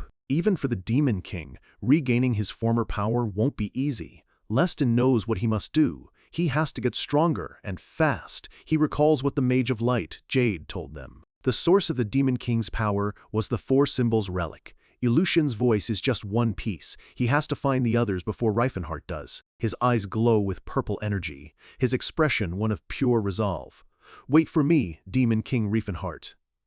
Back in the snowy mountains, Reifenhart's group continues their journey. Inside the carriage, Cirrus and Tilla give Sillin thumbs-ups while he just sits there, completely unimpressed. Russ, walking alongside them, looks back and thinks to himself, what a strange party. He reflects on their odd habits, like drawing lots for chores when they could have just ordered the elf slave to do it. He remembers Riffenhart losing, and Sillin cheerfully telling him to do a better job cleaning this time. Russ had been confused, asking his new master why he was doing chores himself instead of making the others work. Riefenhart's answer had stuck with him. The world may treat them as slaves, but I do not. They are my precious friends, and I will continue to treat them as such. He even told Russ it was fine if he wanted to leave. Russ just figured that powerful martial artists were often eccentric. But as he washes dishes in a freezing river, he decides it doesn't matter. He swore his loyalty until the day he masters swordsmanship. Until then, Riefenhart is his master. All he needs to do is follow his orders. He glances at the carriage, wondering what Riefenhart is doing in there all day. Inside, Riefenhart is meditating. A dark purple aura surrounds him as he holds the glowing cube, Illusion's voice. He takes a deep breath. With his mana fully restored, it's time to try again. Switch on. The cube transforms, its voice announcing, First Level Challenge. For beginners. Riefenhart finds himself in a plain, virtual grid. He sighs, deciding to change the scenery. He fiddles with the settings, thinking a little view couldn't hurt. And suddenly, he's at a virtual beach, surrounded by beautiful women in bikinis, all cheering for him. A goofy, blissful grin spreads across his face. What a blessed time to be alive! But his relaxation is cut short by a cheerful jingle. Welcome to Magical Beat. His expression turned serious. It's time to train. A swarm of tiles flies toward him at incredible speed. He has to react fast, creating projectiles of wind magic to shoot them down. Arrow bullet. He blasts through the first wave, combo numbers popping up with each hit.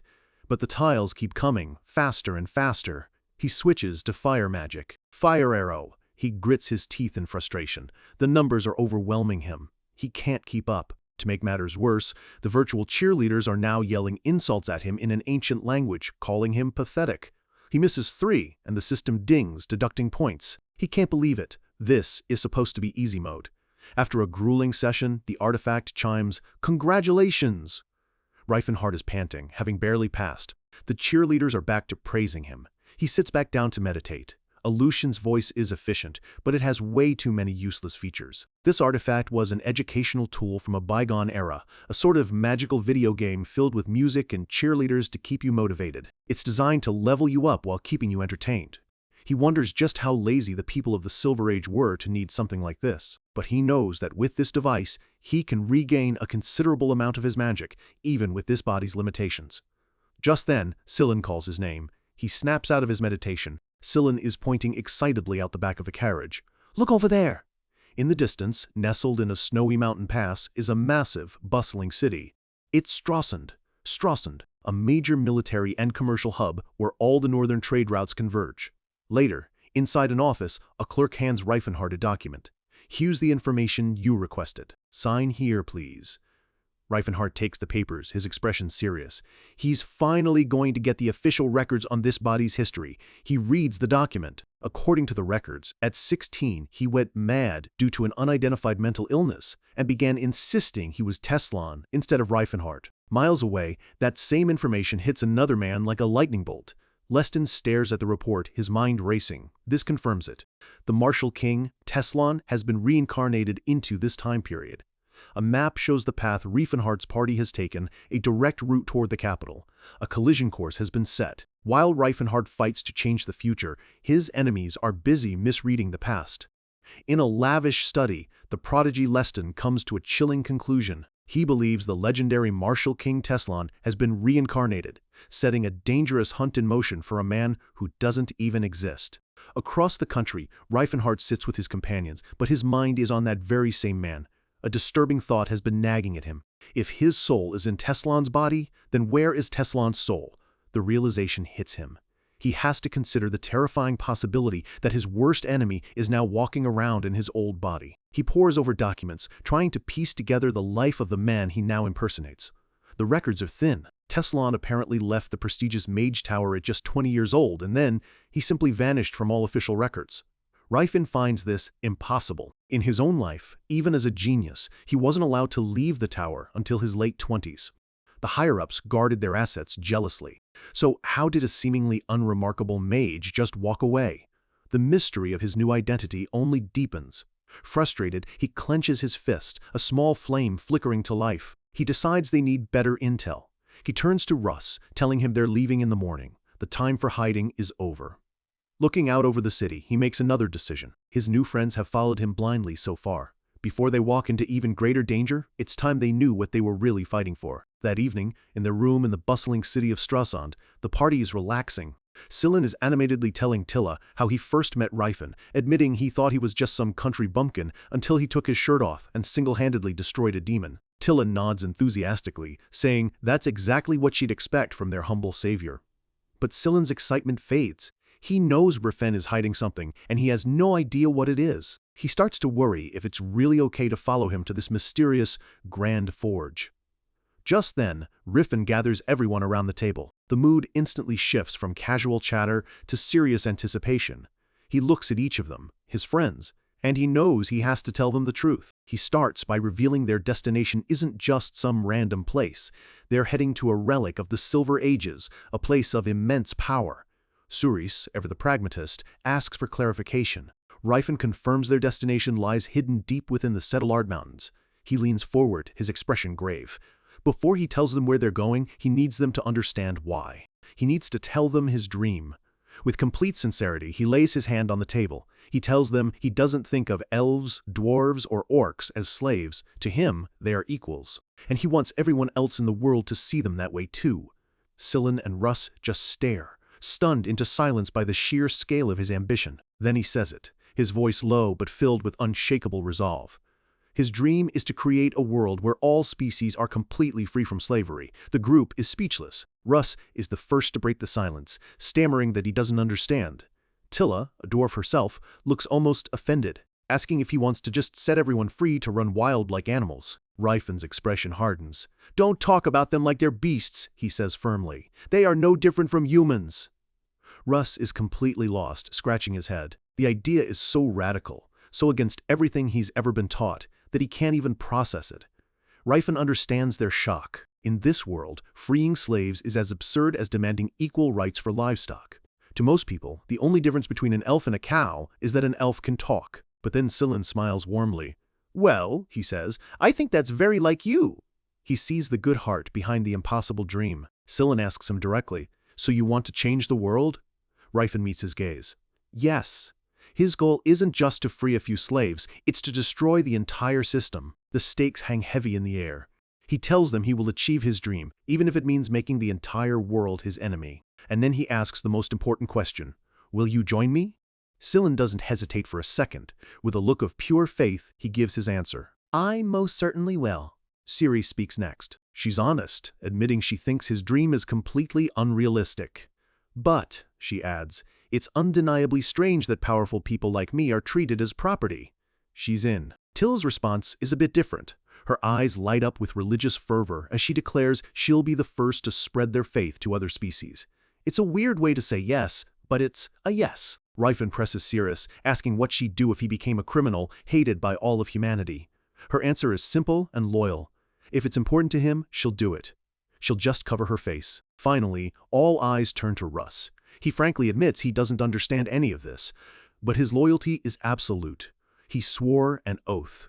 Ryfan's path is his path. Ryfan smiles, touched by their trust. He tells them their destination is a secret, the Grand Forge, a sacred place deep within the mountains. It's the home of the Temple of Alpoth, the god of the dwarves. The journey is brutal. They trek through treacherous, snow-covered mountain passes where danger lurks around every corner. Soon, they're ambushed. Tilla roars, calling on the power of the earth as she charges into battle.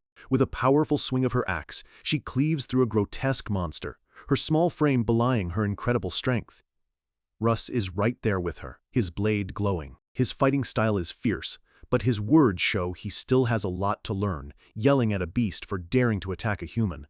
Ryfan watches them fight. With Tilla's raw power and Russ's deadly aura, the common monsters of the mountains stand no chance. A winged beast lets out a piercing shriek as it dives towards them. A multi-headed, dragon-like creature erupts from the snow, its jaws snapping wildly. And a colossal bear roars with savage fury. This place is a nesting ground for nightmares. But Ryfan moves through the chaos like a force of nature, his fists crashing through monster after monster with overwhelming power. Standing over the slain beasts, Sillin catches his breath, remarking that this place is far more dangerous than any ruin they've been to. Rifen explains that's the point. The temple is naturally fortified. Russ looks around nervously, wondering how anyone could live here. He quickly adds that he doesn't doubt Rifen, but the concern is obvious. Suddenly, a screech echoes from above as a massive, bird-like monster wreathed in flames dives at them. Rifen stays calm. "Follow me, you'll see." 2 more of the creatures appear, majestic but deadly. Rifen recognizes them immediately. Phantom griffins, illusions. To break the spell, he has to find the caster. "Cover me," he yells to Russ. "I'm going to use magic." He begins to chant, a powerful green light gathering in his hands. The mirror of truth, exude light. He unleashes the spell, illusion annihilation. A massive wave of purifying energy erupts from his body. The wave of light washes over the phantom griffins, and one by one, they dissolve into nothingness. Russ is stunned. Sillin is just as shocked, remembering how awful Rifen's magic was just a short while ago. The improvement is staggering. But the display comes at a cost. Rifen stumbles, exhausted. "I'm low on mana," he shouts. "We need to move now." Watching him, Cirrus thinks to herself that he's kind of adorable sometimes. She asks Tilla how much longer they have to go. The answer is grim. 2 weeks. 2 weeks! Russ is horrified, but Rifen just smirks, telling him they're not taking the long way. He puts a reassuring hand on Tilla's shoulder and tells them all to cheer up. There's a shortcut. They'll be there in just 1 more day. The next day, they arrive before a massive, ancient wall of stone covered in centuries of ice. Standing on a perilous cliff edge, looking out over a vast, frozen complex, Rifen announces, "We're here." Russ recognizes the architecture. These are Silver Age ruins. Rifen confirms it, the legendary Diamond's ruins. Cirrus's sharp eyes are fixed on Rifen. "How did you know about this shortcut?" she asks. Rifen avoids her gaze, giving a weak excuse. "I just heard about it." Cirrus stares at him, her mind racing. She doesn't understand him at all. What is he really thinking? Her confusion deepens. What does he think of her? Does he trust her? Or is she just a pawn in his grand plan? And beyond that, what does she truly think of him? As she wrestles with her thoughts, Rifen is already moving on. He stops before a solid stone wall. He places a hand on the stone, and with a low rumble, ancient runes light up and a hidden door grinds open. Russ's jaw drops. "What did you just do?" Rifen breaks into a nervous sweat, falling back on his usual lie. His master, Gerard, taught him everything. But Cirrus's flat, unimpressed stare tells him she's not buying it for a second. He thinks to himself, "I keep making this excuse every time she doubts me." The lie is wearing thin, and he knows it. Cirrus's suspicion is practically radiating off her. He just heard about it, yet he knows the location of secret paths and hidden doors. It's impossible. A cold realization begins to dawn on her. It's as if he's been here before. But Rifen doesn't give her time to press the issue. Ignoring her skeptical glare, he turns to the dark passageway and says, "What? Let's head in." Some secrets are too big to hide. Cirrus watches Riefenhart, a single thought echoing in her mind. He claims he just heard about this place, yet he knows every detail. The only logical explanation is that he's been here before. As they step through the hidden entrance, the party is completely stunned. Sillin and Tilla gaze up at the vast, impossible architecture. This is the Grand Forge? It's nothing like the stories. It's so much more. Rifon runs a hand over an ancient inscription. It's written in Hokril, the dwarven language. "I missed it," he says softly, a quiet admission that reveals far more than he intends. And then, without warning, he punches the wall. With a deafening crack, the stone shatters. Russ yells out in shock, asking his master what in the world he's doing. Where the wall once stood, a blinding light erupts, forming a gateway of pure energy. Rifen stands before it, ready to step through. The light intensifies, flooding the narrow corridor. Rifen shields his eyes, the light reflecting off his determined face as Russ stares, completely bewildered. The others cry out in shock as the light engulfs them. For a moment, there is nothing but a brilliant, golden flash. When the light fades, Tilla looks around, her eyes wide with pure, unadulterated wonder. They're in a massive, circular chamber, bathed in a gentle glow from a skylight high above. But the floor is a mess of shattered stone from their explosive entrance. Lining the walls are colossal statues of dwarven warriors, silent guardians who have stood watch over this sacred place for centuries. Cirrus recognizes it instantly. The Temple of Al-Poth. They're really in the Grand Forge. Ryfin explains that they've teleported, accomplishing in a single moment what would have taken 15 days. Scylla nervously points to the rubble scattered around them and asks if they were the ones who broke the temple. Ryfin calmly replies, "We were." Scylla panics, asking if it's okay to just bust into a sacred place like this. Ryfin waves it off, saying it's fine. Then he stops. A dawning horror spreads across his face. He came here following the memories of his past life. In his original timeline, he did destroy part of the temple, but it wasn't a problem because an oracle had warned the dwarves of his arrival. But what about now? The timeline is different. The prophecy has changed. A furious shout erupts from above. "The temple has been destroyed! Invaders!" Ryfin realizes his massive mistake. An armed squad of dwarves appears on a balcony above, their commander yelling, "Eliminate them!" Ryfin can only manage a strained, nervous laugh as his entire party glares at him with pure annoyance. He really messed up this time. The dwarven commander takes aim, his face a mask of fury as he gives the order. "Prepare to fire!" Cirrus complains that dwarves are always in a rush to kill people. Scylla shoots back that she wouldn't offer tea to someone who just blew a hole in her house, then turns on Ryfin, demanding an explanation. Ryfin just sheepishly admits he has no excuse. Two dwarven warriors glare down at them, looking as mad as a father who found a man in his daughter's bedroom. A perfect and terrifying comparison. Russ, however, isn't intimidated. His blade flares with blue aura as he shouts, "How dare you inferior creatures try to harm humans?" His noble upbringing is not helping. "Russ, stop!" Ryfin yells. A fight is the last thing he needs. Russ looks confused, but he obeys. Ryfin steps forward, hands raised, and shouts, "Look! We do not wish to fight!"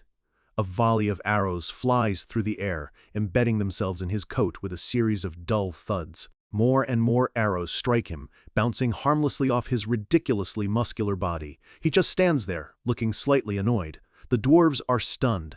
The arrows are doing nothing. They think he's mocking them. Ryfin raises his voice again, appealing to their unique nature. "Sons of Earth who can hear the voice of truth, we are not your enemy." He puts all his conviction into his words. He knows dwarves can sense a lie. They have to know he's telling the truth. The lead dwarf lowers his crossbow, his anger replaced by confusion. A human who isn't an enemy. The idea is almost unbelievable. The dwarf asks who they are and why they are here. Ryfin knows what he has to say next is going to be incredibly embarrassing. He throws his arms wide and declares with all the confidence he can muster, "I am your savior, the human mentioned in the oracle of Ahalpath." Scylla practically collapses from secondhand embarrassment, asking Ryfin how he can say something so cringy with a straight face. Ryfin snaps back that it's not like he wanted to. He quickly adds a more believable detail, shouting that the Steelhammer tribe sent him to meet the great priest Machelin. Russ whispers that there's no way they'll believe him. But they do. Instantly. The dwarves' faces light up with pure joy. "It's our savior! He's here!" They rush down to greet him, cheerfully asking why he didn't just use the front door. Ryfin just sweats, completely baffled by the sudden, radical shift in their attitude. Later, a guide leads them through the city. The Grand Forge is a massive, thriving metropolis built 30 meters beneath the mountains. It's an engineering marvel, a 2-kilometer city built in a giant cave, lit and heated by massive geothermal stones in the ceiling. The guide explains, this is the artisan district. The party is in absolute awe, the level of craftsmanship far beyond what they imagined. Russ, however, looks at the sheer scale of the city and asks a sharp question. If there are so many powerful dwarves here, why didn't they save their kin who were enslaved on the surface? Scylla looks at him, a knowing smile on his face. He asks Russ if he's finally starting to feel that it's strange. Russ is confused. Scylla points out the simple truth. You can't question the system of slavery if the thought that it might be wrong has never even crossed your mind. The point hits home. Russ falls silent, deep in thought, processing a lifetime of ingrained prejudice for the very first time. The guide explains that this place was originally Silver Age ruins that the dwarves remodeled. But Ryfin corrects him. It was a city of dwarves during the Silver Age too. Russ, ever the curious student, asks how he knows that. Ryfin points to a nearby doorway.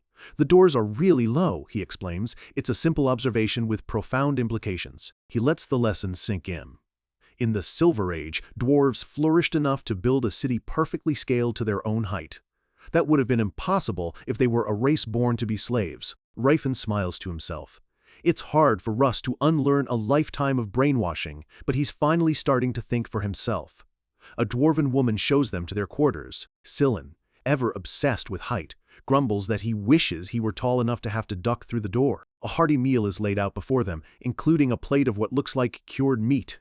Sillin happily digs in, munching on the strange delicacy. Their host reveals it's basilisk liver. Cyrus immediately gags, claiming a vegetarian diet, but Tilla and Sillin both call her out, reminding her she was just eating beef jerky yesterday. The host explains that while the taste is strange, it's a precious food that's very good for one's health, particularly for men. The word hangs in the air. The women glare at the men, calling them beasts, and a classic dinner table argument begins. Just then, a messenger arrives. Riffin is being summoned to the central tower. He tells the others to rest. He follows a guide to a massive, seemingly endless staircase. The guide stops at the bottom, explaining only permitted people can enter, before bluntly admitting he's just too lazy to climb. As Riffin ascends the steps, he passes by ancient, weathered statues of dwarven kings. The statues higher up are more ornate, depicting warriors in horned helmets holding massive axes. Riffin walks alone down a long, quiet corridor, his footsteps echoing in the solemn silence. He enters a grand throne room. Seated on a throne beneath a fiery symbol is an old dwarf with a magnificent white beard. The dwarf looks up, his ancient eyes filled with wisdom. He welcomes him, calling him the savior appointed by the oracle. This is the great high priest of Alpoth, Maxhalinpoth Hammerlin. Riffin freezes, his eyes widen in utter shock. That name, Maxhalin. He knows that name.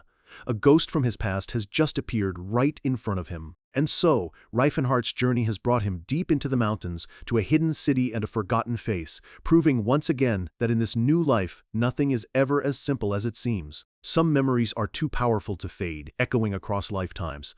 For Riefenhardt, it all begins again in a grand, ornate hall, a place of immense power, now just a ghost in his mind. The memory flashes to the end of his first life. A throne room in ruins, the colossal, petrified tree, a silent witness to his final, crushing defeat. His own voice, weary and broken from a battle he couldn't win, rings in his ears. He remembers admitting to his conqueror, "You're strong, Martial King Teslan." Teslan, battered but victorious, stood over him, declaring the end of the Demon King. For Riefenhardt, it was all over. But as Teslan commanded him to vanish, Riefenhardt played his final, desperate card. He began a forbidden chant, pouring every last ounce of his life into a spell that would tear a hole in reality itself. A blinding light erupted from his core as he declared his intent to defy fate. He would become a being that twists the very fabric of space and time. Teslan could only watch, his face a mask of shock, as the world dissolved into pure white light. His eyes widened, unable to comprehend the scale of the magic unfolding before him. And in that same instant, far away, another pair of eyes snaps open. It's Leston, the prodigy of the Sages of Silver, jolting awake in his study. The vividness of the dream leaves him shaken, wondering if he'd simply dozed off. But it felt too real, a prophetic vision that left him with a bitter taste of his own inadequacy. He glances at his desk, frustrated. For 6 years, he's pushed himself to the absolute limit, but he knows it's not enough. He'd achieved the impossible, awakening his aura at 20. Forcing his way into the Mage Tower, and even earning a spot among the elite Sages of Silver. Every step was meticulously planned. Yet, this dream confirmed his deepest fear. His current power, a mere 5-circle magic backed by his aura, is nothing compared to the true might of the Demon King. The vision showed him everything. Riefenhardt wasn't just powerful, he was born a monster of talent and strength. And Leston still has no clue how much of that terrifying magic he's managed to recover. This is a critical realization. He's not just hunting the Martial King anymore. The pieces click into place. The man he thought was Teslan is actually Riefenhardt, likely on a quest to reclaim his lost power and gather his old allies. A cold resolve hardens his expression. He needs more power, and he needs allies strong enough to help him hunt down not 1, but 2 returned legends. The game has just become infinitely more dangerous. Meanwhile, back in the Grand Forge, Riefenhardt ascends a long staircase, his heart heavy with anticipation for the reunion that awaits him. The dwarf waiting at the top wasn't just a priest or a subordinate. He was a trusted friend, a mentor. Riefenhardt approaches the throne, his voice quiet but steady. "It's been a while, great priest Maxhalin." Maxhalin's ancient wise eyes study him. He senses no lie in the young man's words. A dwarf's intuition is never wrong. But he's puzzled. "Have we met? I haven't left this mountain in 50 years.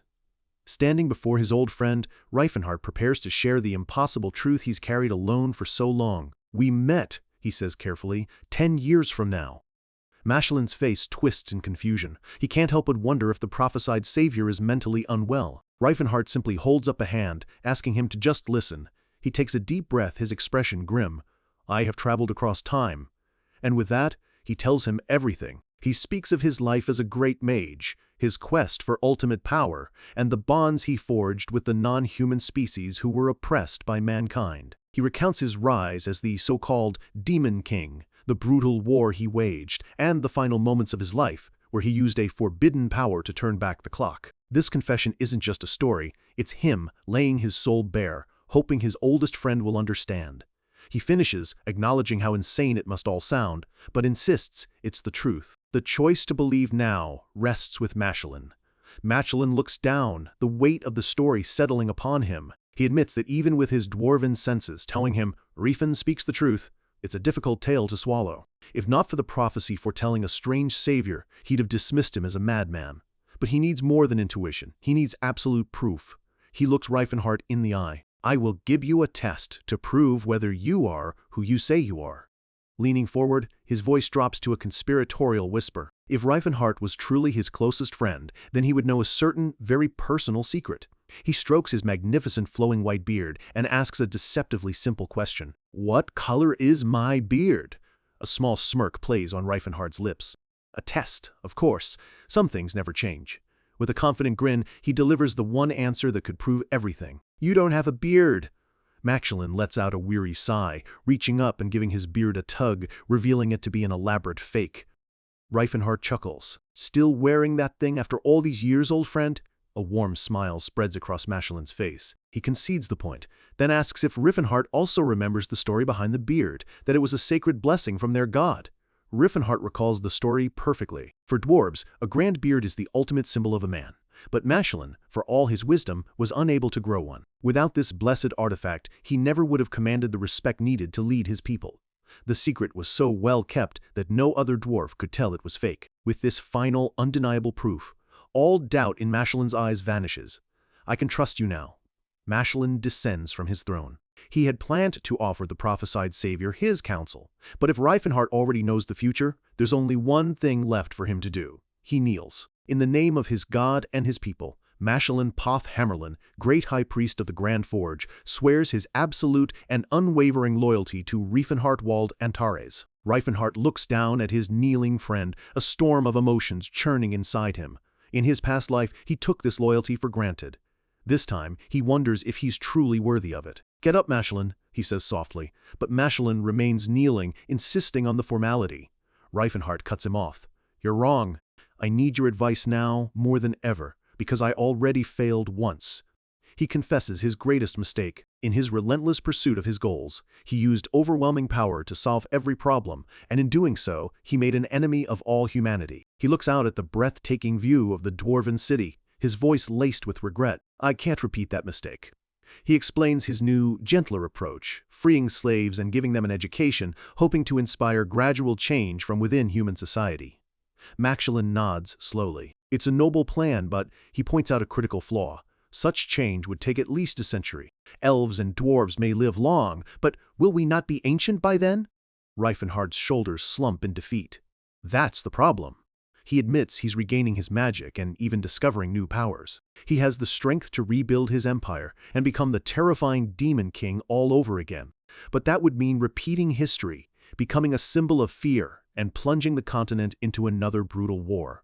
It's a path he desperately wants to avoid. He turns to his oldest advisor, his desperation clear. Do you understand my worries now? Machelin's expression is grim. I do. I see the problem. And then he delivers a truth so sharp it cuts right through Reifenhardt's convictions. You're underestimating the world. Reifenhardt is stunned into silence. Machelin presses on, his voice sharp with insight. The reason you failed wasn't because you used power. It's because that's all you used. He explains that the world is far too complex for a simple switch in tactics to guarantee success. This is the crux of the issue. Reifenhardt saw his failure as a strategic error, not a philosophical one. Machelin asks two simple questions.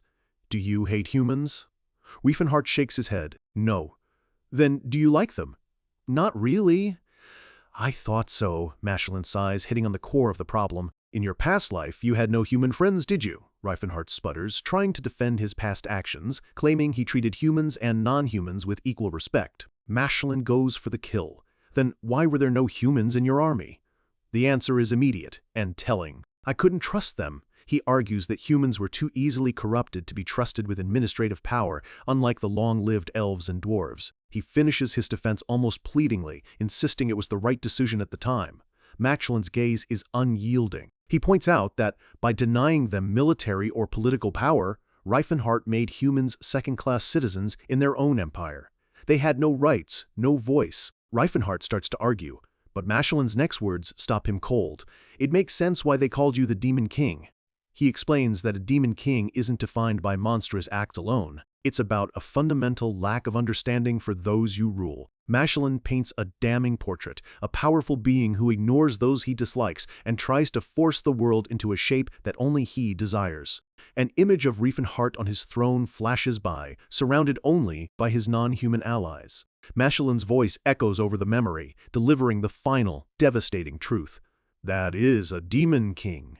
He looks his friend in the eye as a single tear traces a path down Reifenhart's cheek. You were good-willed, Machelin says, his voice softening with sorrow, but you were most certainly a Demon King, my liege. The words land with the force of a physical blow. You were a Demon King. For Reifenhart, this isn't an accusation. It's a truth he can no longer ignore. A single tear traces a path down his cheek as the weight of his past failures finally settles in his soul. He looks up, his voice barely a whisper, and asks a painful question. Did the Machelin of his past life see all this and say nothing? Machelin shakes his head. He explains that in the original timeline, their first meeting was born from desperation, with humans slaughtering dwarves. Back then, Machelin was too caught up in the fight for survival to be a critic. In fact, he was a key architect of the very empire Reifenhart built. He admits with a heavy sigh that he's hardly in a position to lecture him. But Reifenhart is lost. All his convictions have been shattered. He looks at his old friend, his eyes filled with genuine despair, and pleads, Machelin, what should I do then? Machelin lays out the simple, brutal truth Reifenhart had missed. He saw the world as a simple war, humans versus everyone else. But the reality is far more complex. Humans are always fighting each other. The wisest move is to simply let them weaken themselves. Reifenhart stands in silence, the lessons sinking in. Don't be greedy. Don't try to control everything. Machelin tells him that's all the advice he can offer. The rest is up to him now. This is a turning point, the birth of a new, more cunning strategy. And so, the party settles into a new life, hidden deep within the snow-covered mountains in the heart of the Grand Forge. But peace in this land is fleeting. A monstrous ice drake, a beast of immense power, descends upon the city, its roar shaking the very foundations. The creature is colossal. Dwarven warriors swarm its icy hide, firing grappling hooks in a desperate attempt to anchor the beast down. This is Russ's moment. Leaping into the chaos, he unleashes a new technique, a flurry of blue aura blades he calls the Seven Shredder. The blades of energy slam into the drake, tearing through its thick icy scales with explosive force. Russ lands, frustrated. It's a powerful attack, an imitation of Reifenhart's own technique, but it's not enough. He still has a long way to go. From another angle, Cirrus draws her bow, brilliant green energy coalescing around her arrow as she cries out its name, Nihilin. The magic arrow detonates against the drake's flank, but the beast is simply too massive. Their best attacks are barely scratching it. A look of grim determination crosses her face. They need overwhelming power to win this fight. Just then, a dwarven commander bellows a name. Now, Cardamite! And a warrior roars in response. A mountain of a dwarf, wielding a glowing, double-bladed axe, leaps into the air, dwarfing everyone on the battlefield. His axe crackles with a fiery red aura, a raw display of power that leaves everyone speechless. With a thunderous war cry, he brings the weapon down, cleaving through the drake's thick neck in a single, devastating blow. As the colossal beast collapses, the warrior grins. We're going to be feasting tonight. Russ and Scylan can only stare, completely dumbfounded. They had no idea dwarves could even be aura users, let alone on this level. And there wasn't just one. There are 3 of them. 3 legendary warriors radiating red, green, and yellow auras. The sworn protectors of the Grand Forge.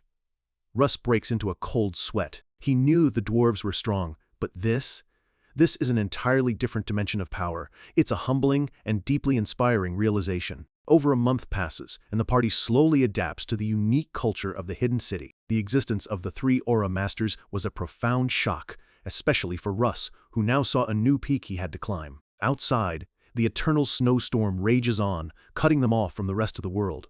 Inside, however, Scylla is celebrating a personal victory, shouting with pure joy, "I got taller! A whole centimeter!" Russ and Cirrus offer their congratulations while the nearby dwarves look on, baffled by the human obsession with height. One explains to another that for Scylla, this is as significant as his own shoulders growing an inch wider.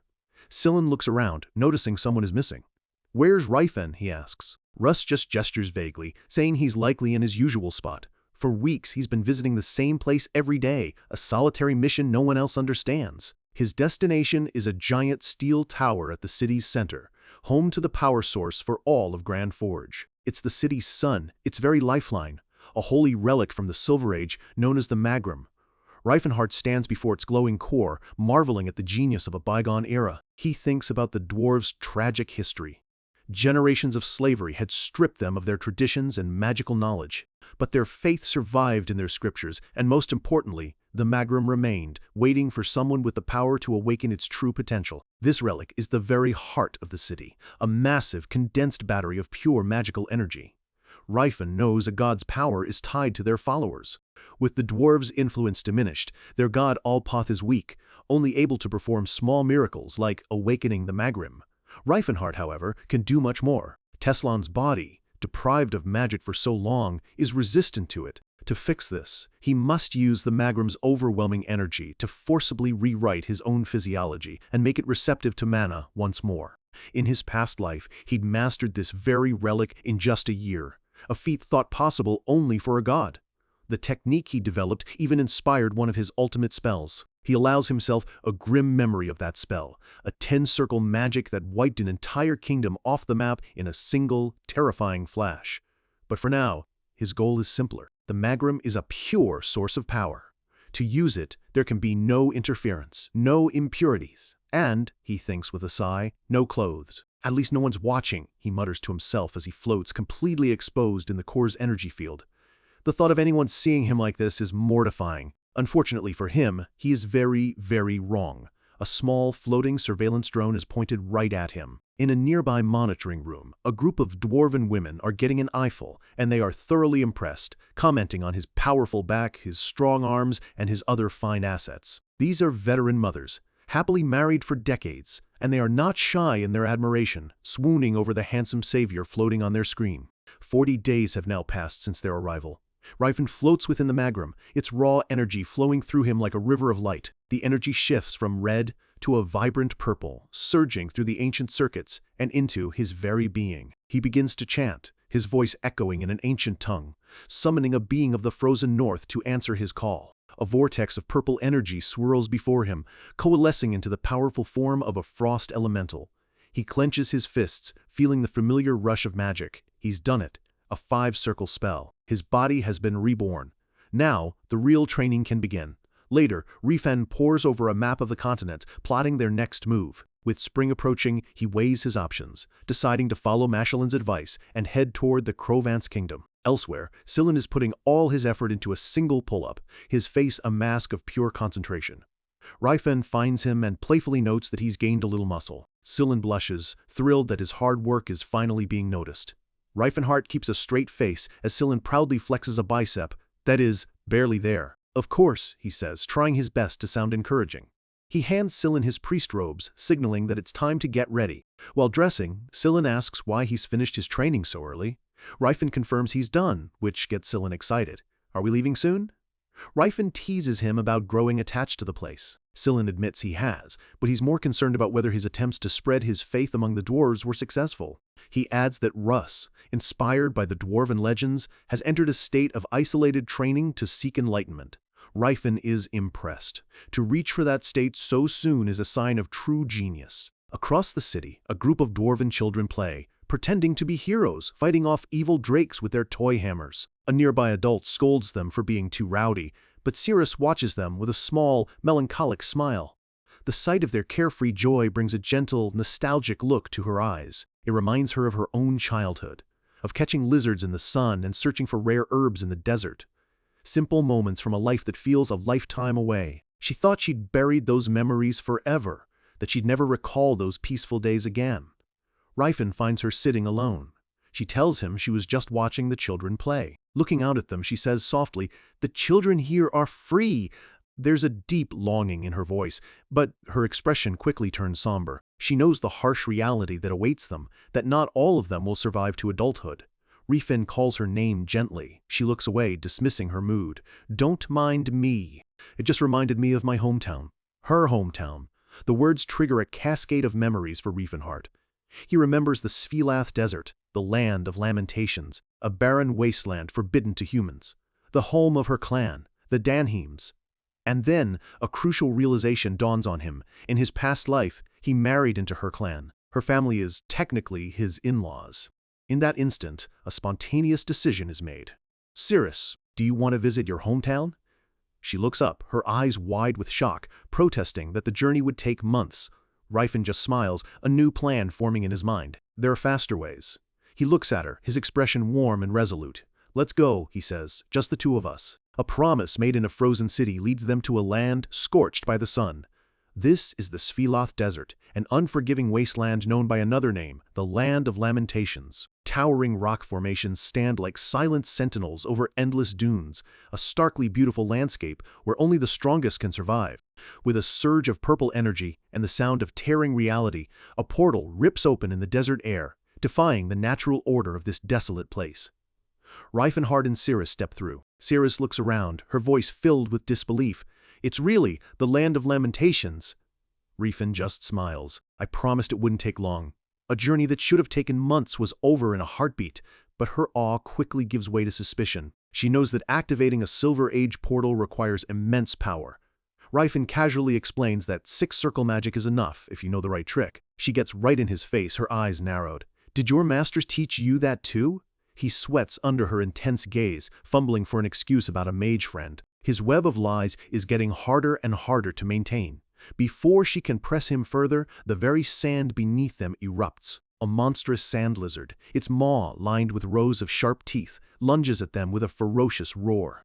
Riefenhart's martial instincts take over instantly, a surge of raw physical energy coursing through him. He meets the beast head-on, his fists a blur of motion as he pummels its tough hide, sending scales flying with each devastating impact.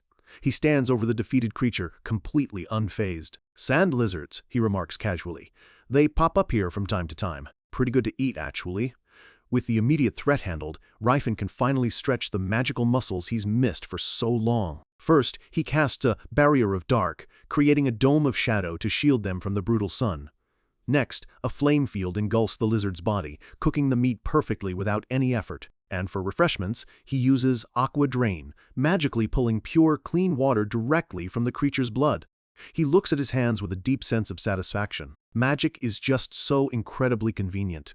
He tells Cirrus he'll handle the rest. A short while later, Cirrus offers him a perfectly cooked piece of meat on the tip of her knife, a silent gesture of companionship in this harsh land. As they eat, Rifen asks how far her village is. She tells him it's about half a day's journey from here. But her voice is laced with sorrow. "Of course," she adds quietly, "I doubt anyone would still be alive." Rifen looks at her, his expression unreadable, and offers a sliver of hope she doesn't dare accept. "Who knows?" Cirrus just stares at him, confused by his strange optimism. To her, this journey is a funeral march, not a homecoming. They travel through the night, the desert landscape transforming under the cool glow of the moon. By morning, they arrive. Carved directly into the face of a massive cliff is a village, a settlement that seems to have grown from the very stone itself. A memory flashes in Cirrus's mind, her mother's voice urging her to grow strong and protect their people. Another ghost from the past surfaces, her father praising her skill with the sword and her own young voice filled with pride, promising to help him. But the village is eerily silent. Just as she expected, there is no one here. A wave of despair crashes over her. "Why did I even come here?" she thinks, her heart aching. There's nothing left. Her years of slavery have stolen more than just her freedom. They've stolen her past. The faces of her parents, the voices of her friends. They're all gone. Even the name they called her by is lost to the fog of trauma. She wants to cry, but her tears ran dry decades ago, just like the desert around her.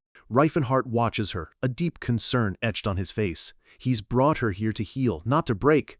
But while Cirrus is lost in sorrow, a cold dread washes over Reifenhart. He thinks to himself, this is wrong. The Danhams were thriving at this point in my past life. Why is this place abandoned? The timeline has shifted again, far more drastically than before. And for the first time, he has no idea what he did to cause it. This isn't a small ripple, it's a tidal wave. He calls out her name, trying to cut through her grief.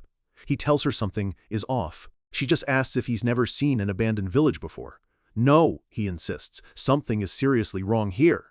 He looks at her, a startling realization dawning in his eyes. Cirrus, you said your tribe fell 50 years ago. Does this village look like it's been empty for half a century? For the first time, she truly looks. The awnings aren't tattered, the pottery isn't buried. He's right. This place was lived in just weeks ago. The truth is, far more recent and far more terrible than she remembered. A fragmented memory pierces through the fog of her mind, a desperate voice pleading, "Please!" A young elf girl, her face streaked with tears, begging for help that never came. "Please, help!" The memory vanishes, leaving only a chilling echo of despair. Elsewhere in the desert, a group of elves are marched through the sand, their hands bound, their spirits broken. An older warrior tries to comfort a younger elf, telling her to stay strong and not show weakness to their captors. Their captors, a band of human slavers, are less than thrilled. Their leader complains that after all their effort, this is all they have to show for it. Selling them would barely cover their expenses. The leader, Captain Bright, continues to grumble about the miserable heat, the terrible pay, and the better jobs he passed up for this one. He curses his luck, blaming his recent string of failures on a certain country bumpkin who disrupted his operations. Reifenhart, one of his men, yells for the mage to cast a cooling spell, but the mage just snaps back, clearly out of patience and mana. Captain Bright explodes in frustration, screaming about the useless mage he wasted his money on. His subordinate tries to calm him, reminding him that they at least got something. They captured 3 elves, their faces a mixture of fear and defiance. The captain scoffs. The young ones aren't worth much, especially the male. It's barely a profit. Suddenly, he stops, his eyes fixed on a figure in the distance. A lookout yells, "Captain, a female elf, coming this way!" As Cirrus runs towards them, the slaver's eyes light up with greed. A fully grown high elf. "That's a bag of gold walking right to us. Get ready." And while one hero confronts the consequences of his actions, another is quietly plotting his revenge. Far away, a soft knock echoes in a lavish study. A young woman with light brown hair peeks inside. Teslan? Can I come in?" Inside, a man with long dark hair pores over documents. He occupies Reifenhart's original body, but his soul is cold and calculating. This is the real Teslan. He coldly tells her not to ask pointless questions, and she quickly apologizes, intimidated by his sharp tone. This is Felena, his childhood friend, the only person who stood by him when he was an outcast. She was instrumental in his rise to power. Of course, she has no idea she's now aiding the greatest enemy of the man she thinks is her friend. She tells him that his recent smile reminds her of the past. "The past?" he asks. She replies cheerfully, "Yeah, back when you went by the name Reifenhart." "Nonsense," he cuts her off, his voice flat. He immediately changes the subject, asking about the task he assigned her. She reports that whispers of a Martial King Reifenhart are spreading across the continent. She finds it charmingly coincidental that this new hero shares his old name. Teslan's expression darkens. "My name is no longer Reifenhart," he says, his voice laced with ice. "It's not interesting." He internally processes the news of the Golden Knight's defeat. He knows this will only make the imposter in his body more famous, a fact that fuels his burning rage. He tells Felena that power has a way of fascinating people. He asks if she's contacted Sir Eustace. She confirms the disgraced knight agreed to meet immediately. A cruel, satisfied smile plays on Teslan's lips. He recalls the letter he sent. "If you wish to defeat him, lend me your hand." He now has a powerful, vengeful pawn to use against his enemy. Felena adds that she's found another potential recruit who fits his criteria, Stefan von Altian, the eldest son of a noble house from the Vasili kingdom. Teslan doesn't recognize the name, but it doesn't matter. If he's not useful, he thinks, I'll simply mold him until he is. He thanks Felena, pulling her into a warm embrace that makes her blush. But as he holds her, his thoughts are anything but warm. "Demon King Reifenhart," he muses, a sinister smile spreading across his face.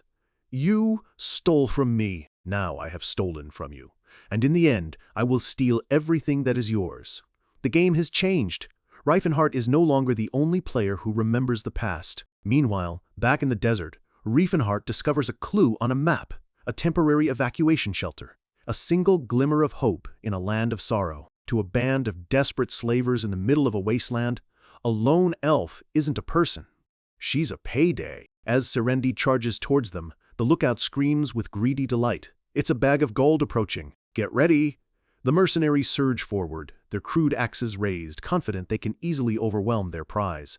But the first man to reach her has only a split second to register his mistake before his world goes completely dark. A flash of steel, a crimson spray against the sand. He's on the ground before he even understood the fight had begun. The captain screams in a panic, "Get her! That's no ordinary elf." They swarm in, a desperate wave of steel trying to contain a storm. But Serendi is a blur, her blades moving with a supernatural speed that seems to slice through the very air itself. She is a whirlwind of lethal grace, deflecting, spinning, and striking with deadly precision. She isn't fighting them, she's dancing through them. A faint blue light flickers in her eyes, the dormant power of a true warrior, awakened by rage and desperation. The slavers are terrified, their brutish confidence shattered. In all their miserable lives, they have never seen anything like this. She unleashes a technique, creating a swirling vortex of sand and shadow that disorients and strikes at them from every direction at once. Captain Bright is losing his mind, screaming in disbelief, "Where did this monster come from?" Finally, the group's mage, Clontor, steps up. A magic circle flares to life at his feet as he begins to chant, calling on the destructive power of fire. He unleashes a massive firebolt, a roaring torrent of flame that barrels straight for Serendi. The desert air shimmers with intense heat as the inferno incinerates everything in its path. But just as the flames are about to connect, a flash of purple energy materializes.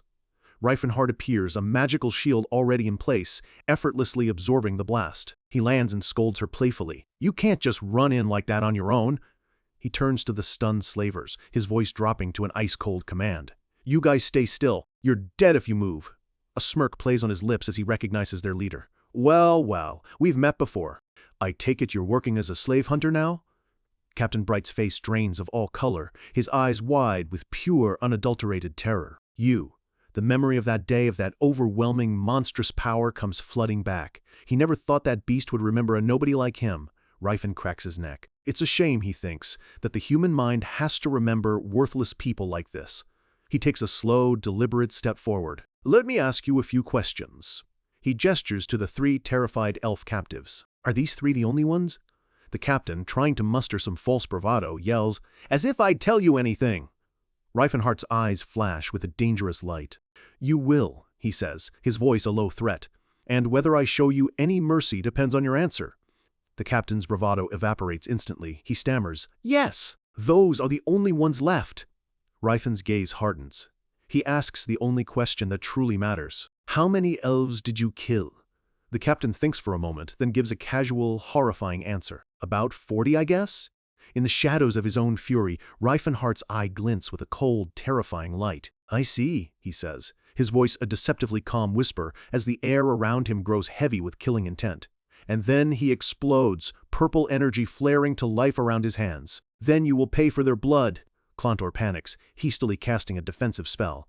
A multi-layered arcane shield erupts before him, a desperate attempt to block the coming storm. He can't believe it. A mage this powerful at this age? It should be impossible.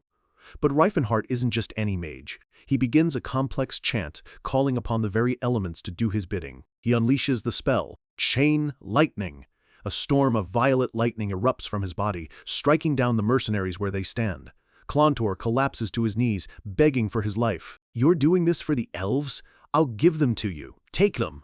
Reifen stands over him, the lightning fading.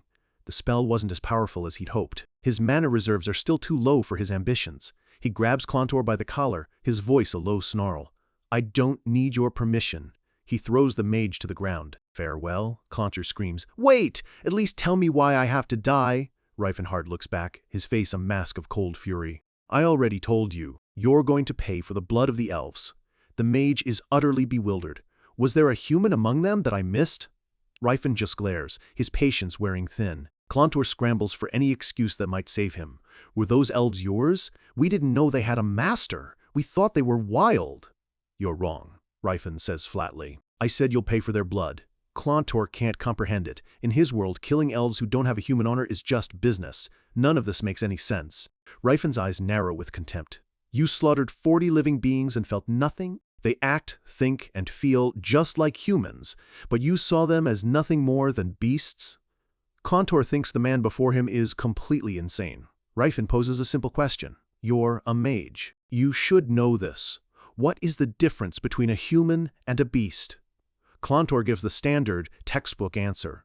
Humans are rational. We have thoughts beyond simple instinct. Then why do you think elves are any different? Rifen presses. Clontor finally explodes with the ugly, twisted logic of his world. Even humans who don't meet those standards are treated as slaves. So how can we possibly treat elves as equals when they were born to be property? He screams at Riefenhart, his voice cracking with desperation and indignation. Are you denying the entire system of slavery? Do you think you're wiser than the whole world? Mashelin's words echo in Riefenhart's mind. You're underestimating the world. He's seeing that twisted worldview firsthand, and it's even uglier than he remembered. Rifen turns away, looking out at the endless desert. I'd never want to live as a slave. He turns back, his expression resolute. And if I feel that way, I'm sure others do too. What is so wrong with that way of thinking? Clontor completely loses it. Don't force your bizarre beliefs on others. What kind of arrogance is that? Yes, Rifen says quietly, a dark resolve settling in his eyes. This is arrogance. But if I have to follow the twisted logic of your society despite knowing how wrong it is, he moves in a flash, his hand clamping around the mage's throat. Ducks. Then I'd rather be arrogant. He walks away, leaving a silent battlefield in his wake. The three captive elves can only stare, their long ordeal finally over. Serendi approaches them, quickly cutting their bonds and asking if they're all right. The oldest of the three, a young woman with fierce eyes, looks at her closely, a flicker of disbelief on her face. Are you? Shilin, Serendi breathes, a piece of her own shattered past clicking into place. The name unlocks a memory, a face from a life she thought was lost forever. But Shilin doesn't answer. Instead, she calls out a different name, her voice barely a whisper. Serendi? And just like that, the floodgates open. A memory of two young girls, best friends, laughing as they planned to go scorpion hunting. The name. The one that everyone used to call her. Serendi al-Arelfiana. Tears of relief and joy well up in her eyes. I remember now. That's my name. A genuine, radiant smile breaks across her face for the first time in years. You were alive, she says to Shilin. Yes, Shilin replies, a small smile of her own. So were you. But the warmth of the reunion vanishes in an instant. Shilin pulls her hand away, her expression hardening into a mask of ice. Serendi is completely bewildered. Huh, Shilin? The young elf boy asks if they know each other. But Shilin cuts him off sharply. Don't talk to her. Shilin looks at the woman she once called her friend, her eyes now filled with bitter contempt. You've become the slave of a filthy human. You've been living without pride or honor, Serendi. A reunion that should have been a moment of healing has turned to ash. Shilin's words are like daggers, forged in the bitter pride of a survivor. You became a filthy human's plaything, she says, her voice dripping with contempt, and lived on without honor. Serendi is speechless, the accusation striking the deepest parts of her trauma. After everything she's endured, is this all she has become in the eyes of her own people? But Riefenhart steps in, placing a protective arm around her. His voice is firm, unwavering. She is my comrade, he declares, his gaze locked on Shilin. She is not a slave. Shilin is shocked. How does this human know their language? Rifen doesn't back down. I won't tolerate you treating her this way, even if you are her family. He then turns to Serendi, his voice softening, yet still firm. Serendi, you need to be clear as well. You are not a slave. He stands before her, a mountain of conviction, a shield between her and the world's judgment. But for Serendi, his words only stir the whirlpool of her confusion. She looks up, her eyes clouded with a lifetime of pain, and asks herself the question that has defined her existence. Am I really not a slave? The question hangs in the air, a heartbreaking echo of the doubt that has been her only companion for 50 years. Riefenhart meets her gaze, and in her eyes, he finally sees the depth of his own failure. He asks her a series of simple questions. Have I ever treated you like a slave? Never. Have I ever forced you to do anything? No. Then why do you keep putting yourself down? Her answer is quiet, but it shatters his entire perception of their relationship. But my lord, you never once told me I wasn't a slave. Reifenhart freezes. He is completely stunned. The realization hits him like a physical blow. He was so focused on his grand mission, on saving the person he remembered, that he forgot the simplest, most fundamental act of kindness, to speak the truth. He looks her straight in the eye, his voice clear and absolute, filled with the regret of a promise left unspoken for too long. You are not a slave. As the rescued elves look on, he makes his declaration to her and to the world. You and I are equals. You are a free elf.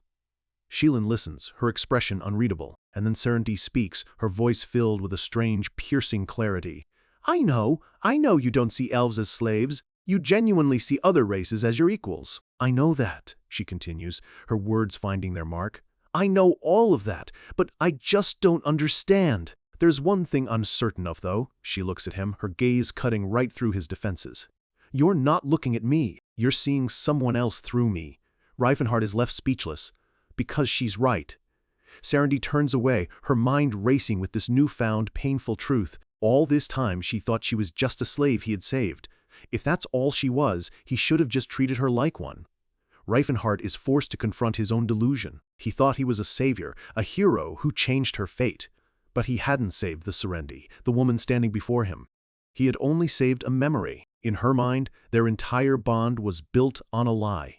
He was just a human who bought an elf with money. A stranger who, bade for her, offered unsolicited kindness and gave her a name that wasn't hers. A stranger who showered her with an affection she couldn't understand. A stranger who insisted she wasn't a slave, fighting for an honor she didn't even feel she possessed. I can't accept kindness that isn't meant for me, she says, her heart breaking. All Reifenhart can do is whisper, I see. He takes a breath, knowing there is only one path forward. Serenity, he begins. You are free. Do as you wish.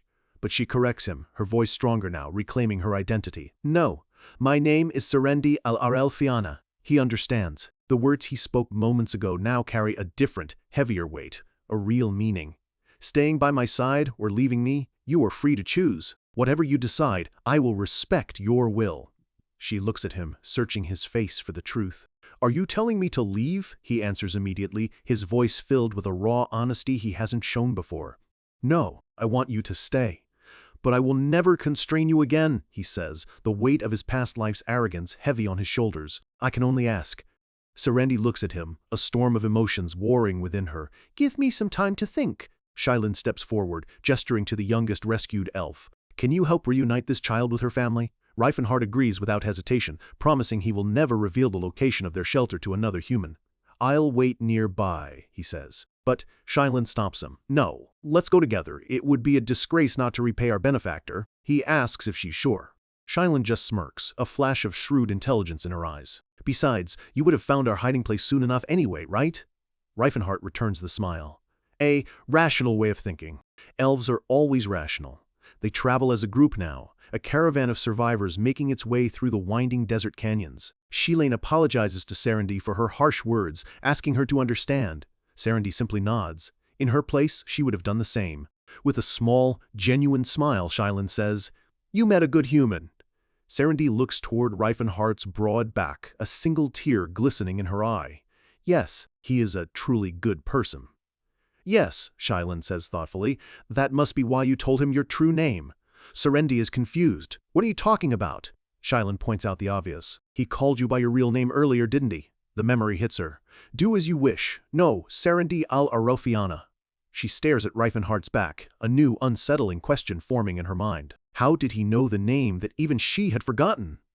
They soon arrive at the hidden shelter, a narrow canyon where the last of her people have taken refuge. Inside, the clan's elder, Relhard, is grim. Their water supply is nearly gone. They can only last one more day. A scout returns with good and bad news. The slavers have given up their search, but the bodies of their fallen warriors remain unburied in the desert. Elder Relhard, a man who has lived for over 3 centuries, offers a silent prayer for the lost souls. He knows they cannot stay here. He gives the order they will move out at sunset. He worries for his people. They are exposed, weakened, and running out of time. Suddenly, his sharp elven ears pick up the sound of an approaching party. It's the returning scouts, along with Serenity, the rescued children, and a human. The elder recognizes Shylin and the others who were captured, but his eyes lock onto Reifenhart, and his face contorts with rage. "Bringing a human here? Do not let them pass!" The elven warriors draw their bows in unison, a wall of deadly intent. "Don't come any closer!" A volley of projectiles flies through the air, but Reifenhart calmly stops them with a warning pulse of his own energy. He examines one of the projectiles, a crude slingshot bullet made from melted glass, imbued with faint elemental magic. He understands their desperation. Without their world tree, their connection to the spirits is too weak for true battle magic. This is all they have left. He turns to Serendi, explaining her own heritage to her, how her tribe's long history in this desert attuned them to fire spirits, giving them their tanned skin. He quickly covers his tracks, blaming the knowledge on his master's mysterious friend. His face is a mask of strained concentration as he struggles to maintain his cover story. He decides it's time to prove his intentions. He takes a deep breath and shouts in their own ancient tongue, "Elves!" Their glass bullets shatter harmlessly against his hardened skin. The elves are stunned. "Our attacks don't work. He's a monster!" Reifenhart raises his voice again, using their formal greeting. "Descendants of the great spirits, I may be human, but I am not your enemy. As one who knows your history, I ask for a gesture of friendship."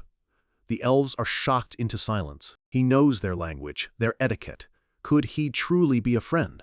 But the elder is not so easily swayed. "Your words are convincing, human, but it is not enough." Reifenhart expected as much. Sometimes words aren't enough. A powerful golden energy begins to radiate from his body, bathing the canyon in an intimidating light. The elder's eyes go wide with shock. "This energy, it can't be," Serendi screams out. "What are you doing?" "An aura user." The elder whispers in disbelief as Reifenhart unleashes a fraction of his true power. A demonstration that proves, beyond any doubt, that he is far, far more than just a human. As the dust settles, Reifenhart just smiles. He knows that any other group would have seen this as a declaration of war. But elves are rational. He raises a hand in a gesture of peace. The elder understands instantly. A being with this much power has no need for tricks or traps. This isn't a threat, it's proof. The human's goodwill is genuine. With the tension finally broken, Reifenhart turns to Serendi, his smile warm and full of promise. "Let's go now, to your true home."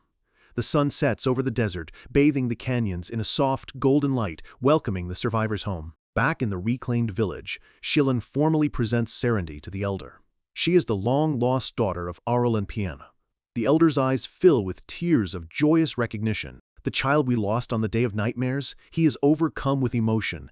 They have not only regained a daughter, but a dear friend as well. He looks at Reifenhart, his voice thick with gratitude. "You are truly our benefactor." Reifen just brushes it off, saying it was nothing. The elder declares that tonight they celebrate their return. And so, the Danheim elves return to their ancestral home, Deru Elda. That night, for the first time in a very long time, the village is filled with the sounds of life. They celebrate around a roaring bonfire, their songs of survival and reunion echoing through the desert night. They share stories and drink, their faces illuminated by the warm, hopeful glow of the flames. Two young elves rush up to Serendi, welcoming her back. One of them asks if she remembers her. "Jirin?" Serendi asks, a forgotten memory sparking to life. The young elf is ecstatic, a living link to a past Serendi thought was erased forever. Reifenhart watches from a distance, a gentle smile on his face. He sees her not as a stoic warrior, but as a person reconnecting with the life that was stolen from her. The celebration is a beautiful, vibrant scene, a people reclaiming their joy from the jaws of despair. But as he watches her laugh, a flicker of doubt crosses his mind. She is so happy here, so at peace. Will she truly choose to follow him back into the cruel world? He shakes off the thought and rises to his feet. He approaches Elder Relhard. He explains that he has business to attend to, but first, he has a request. He looks over at Serendi, his expression serious. "I want her to experience the true power of the elves." The elder understands immediately. "You mean spirit magic?" Reifenhart demonstrates his own limited ability, summoning a small flame. He explains that while he can perform basic summoning, it's nothing compared to the deep connection an elf can have with the spirits. Only you can truly teach her. The elder agrees that it is their duty, but he admits, with a heavy heart, that there is a problem. Since they lost their world tree, their connection to the spirits has withered. The best he can manage is a tiny flame, barely enough to light a fire. It is a source of great shame for their people. He suggests it would be better for her to learn from Reifenhart. Rifen agrees to help, but he gently presses the issue. Isn't it disheartening for an elf to be unable to speak with the spirits?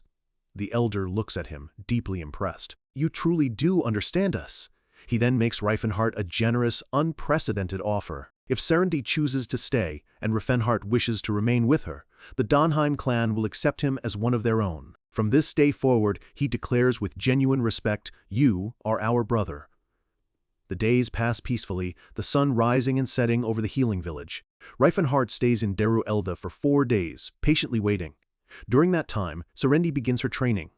The elder explains that she must first learn to sense the spirits around her. She admits she's not sure she can. He reassures her, saying it took him 3 years to master the basics. She shouldn't feel discouraged. But then, Serendi feels it. A warmth, a connection to the world around her. "Ah," she says quietly, "is this it?" The elder is stunned. Unbelievable! To have such a natural affinity for the spirits, it's unheard of. Most elves take years, but Serendi's brutal life has given her an unexpected gift. The rigorous education forced upon her as a slave has honed her mind, allowing her to learn with the speed of a human prodigy. Reifenhart finds her practicing, a small, peaceful smile on her face. He asks if she's enjoying it. "Yes," she says softly, "I am. The time has come." He asks her the question that has been weighing on his mind. "Do you want to stay with them?" She looks out at her people, her family, her home reclaimed. "Yes," she says, "I want to stay and help them." For a moment, Reifenhart's heart sinks. But then she continues, "But even if I stay, it won't fundamentally change their lives." She turns to him, her eyes filled not with obligation, but with a new kind of hope. "If I go with you, can we change their future?" He doesn't hesitate for a second. "We will."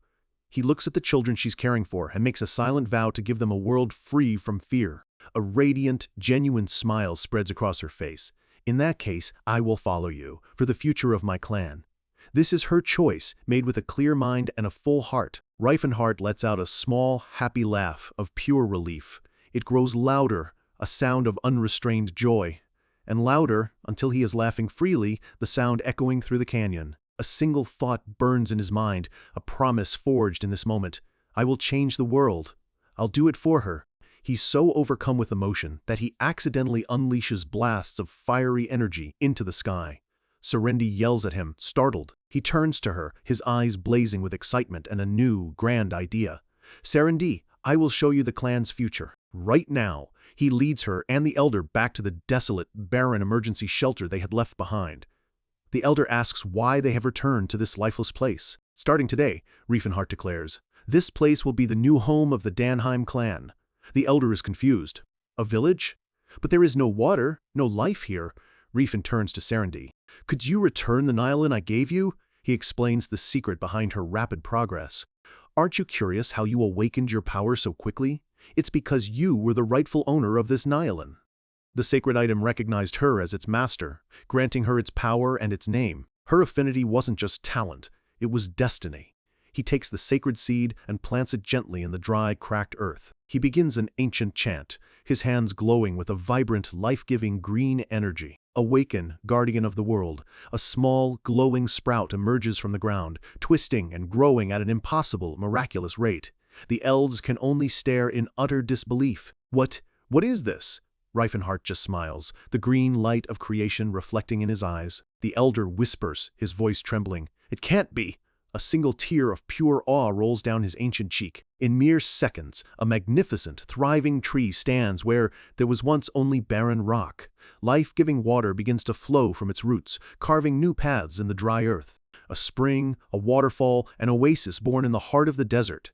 Unbelievable, Reifen tells the elder that he can probably feel it now. And he can. An impossible warmth spreading through his entire being. It is an incredible sense of fullness, a connection to the world that awakens the very soul of his people. There is no doubt. A sensation they've only heard of in legends, but one that every elf recognizes instinctively. Tears stream down the elder's face as he whispers the sacred name. "Elvenheim! The World Tree!" Reifenhart hasn't just given them a home, he has given them back their soul. And so, the Land of Lamentations is reborn as a land of new beginnings. A temporary shelter transformed into a permanent, thriving home, all thanks to the will of one man, determined to build a better world. For a people who had lost everything, this was more than a miracle. It was the feeling of coming home. The elder can't hold back his tears, overwhelmed by a sensation he'd only heard of in legends, a feeling every elf knows in their soul, Elvenheim. Before them, a vibrant young tree surges from the barren ground, life itself radiating from its every leaf. This is the World Tree, a symbol of hope reborn in the heart of a desolate desert. Riefenhardt reflects on how he pulled it off. He used the Nihilin, a lost branch of the original Tree of Life, and forced its essence into the ground, then amplified all the surrounding mana to feed it. It was an incredibly complex and risky gambit, one that had his heart pounding. The elder stumbles toward him, asking in a voice full of awe, "Who are you? Are you a savior sent by the goddess?" But Riefenhardt gives a simple, reassuring answer. "I'm your friend, and friends are supposed to help each other." He turns to Serendi, apologizing for using the Nihilin, which he knew was a precious memento. She just stares at him, her mind racing, unable to even form the question. How does he know all this? How can he do these impossible things? With the elves safe and their new home established, Riefenhardt flashes a confident smile. Mission accomplished. Then, he says, "Shall we return to Grand Forge?" And just like that, they're back. A shimmering portal of pink energy fades as they step into the stone halls of the dwarven city. Almost immediately, Sillin is there to greet them, hands on his hips, demanding to know where they've been. Riefenhardt grins, deciding to tease him a little. "Wow, Sillin, you've put on some muscle while I was gone." Sillin's face lights up instantly, completely falling for it. Riefenhardt sighs to himself. He really is a simple guy. Just then, a crowd of dwarves rushes over, their faces full of relief and excitement. "Master, you're back!" they shout, complaining that he should have told them before he left. Riefenhardt looks over his students with a proud smile. While he was away, he'd left them with homework. "Did you make some progress?" he asks. Without a word, one of the dwarves channels his mana and unleashes a perfect arrow bullet. Eager to show off, the others quickly follow suit, a flurry of spells proving how hard they've been training. He had hand-picked 20 talented dwarves to become Grand Forge's first mage soldiers. In just 2 months, they'd learned to control their mana, a feat that makes him incredibly proud. They all bow, promising to work even harder.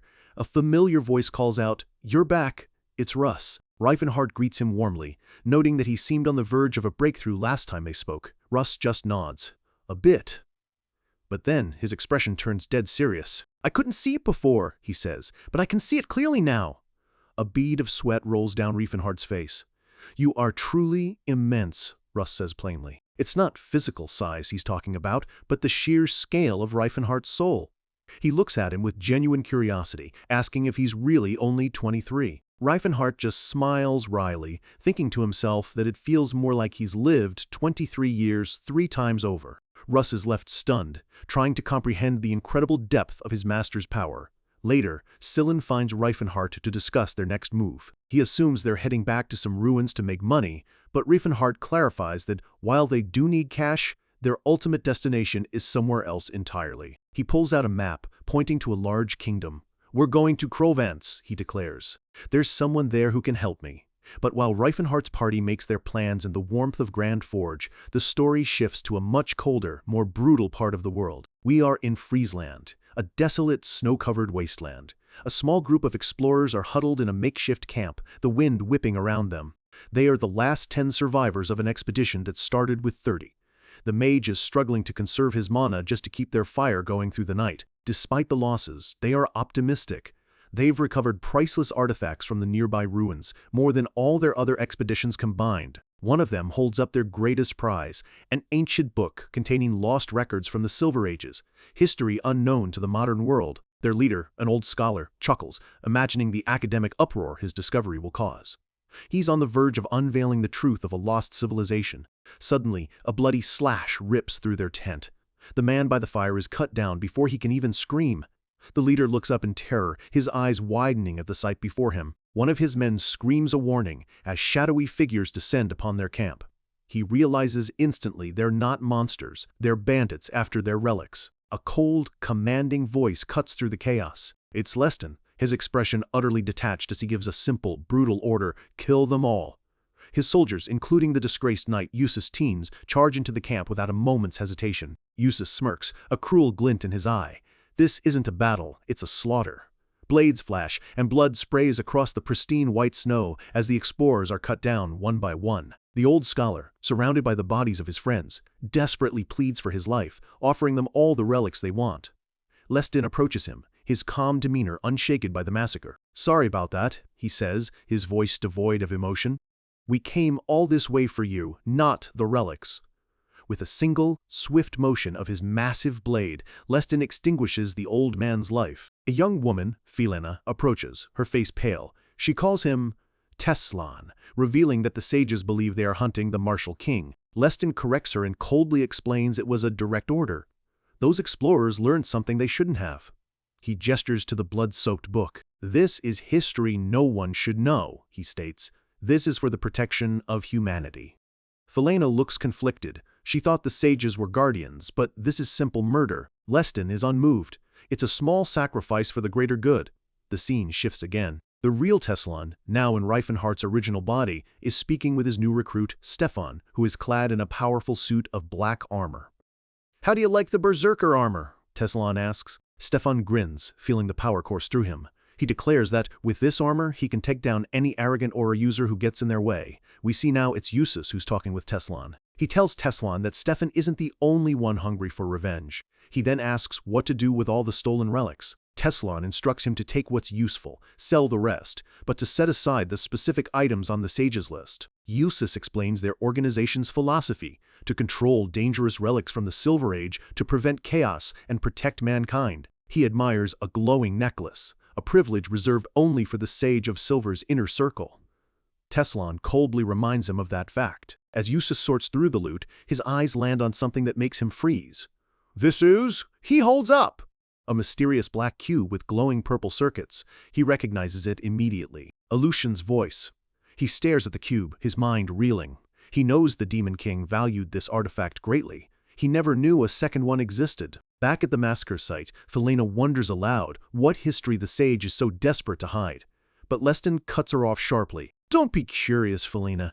He looks out into the howling blizzard, his voice final. "Only the Sage of Silver deserves to know." Meanwhile, back in the relative peace of Grand Forge, the city's massive gears turn. The heavy doors to a grand hall slide open with a deep groan. Inside, the wise dwarven leader Machelin sits on his throne. "What is it that you wish to know, young elf?" It's Serendy. Her expression is determined. "Everything," she says. "Everything about Reifenhardt." She explains her confusion. From the moment they met, it felt like he already knew her. He even knew her real name, a name she herself had forgotten. "How is that possible?" she asks, desperation in her voice. Machelin's expression is somber. He tells her Reifenhardt is likely afraid she wouldn't be able to handle the truth. Her confusion only deepens. Why?" Machelin leans forward. Before he can say more, he needs to ask her one very important question. "Can you trust him?" She answers without hesitation. "I could believe it if you told me he was a god descended to Earth." But Machelin shakes his head. "That's not what I asked." He locks eyes with her, his voice firm, cutting through all the awe and wonder. "I'll ask you again. Can you trust him?"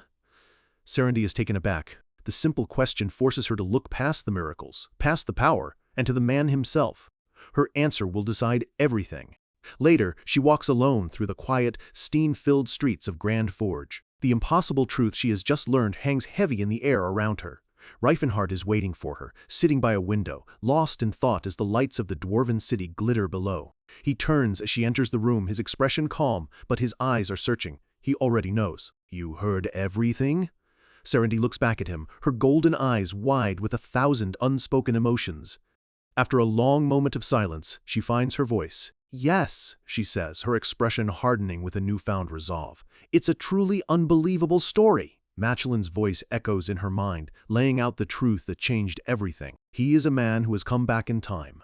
He had explained it all. Reifenhardt was the first 10th Circle archmage in history, a man who became the Demon King in a desperate attempt to build a better world for his people. He failed once and gambled his very soul to turn back the clock and try again. And then Machelin told her about her other self. In that lost timeline, she was Cirrus Valencia, guardian of all elves, a master of spirits and an archmage so powerful they called her the Goddess of Madness. And with the final piece of the puzzle, everything clicked into place. She was his general, his most trusted ally, and his lover. She finally understands. The strange kindness, the way he looked at her, the impossible knowledge. It was all real. Reifenhart looks down, his voice filled with a vulnerability she has never heard before. So then, can you forgive me?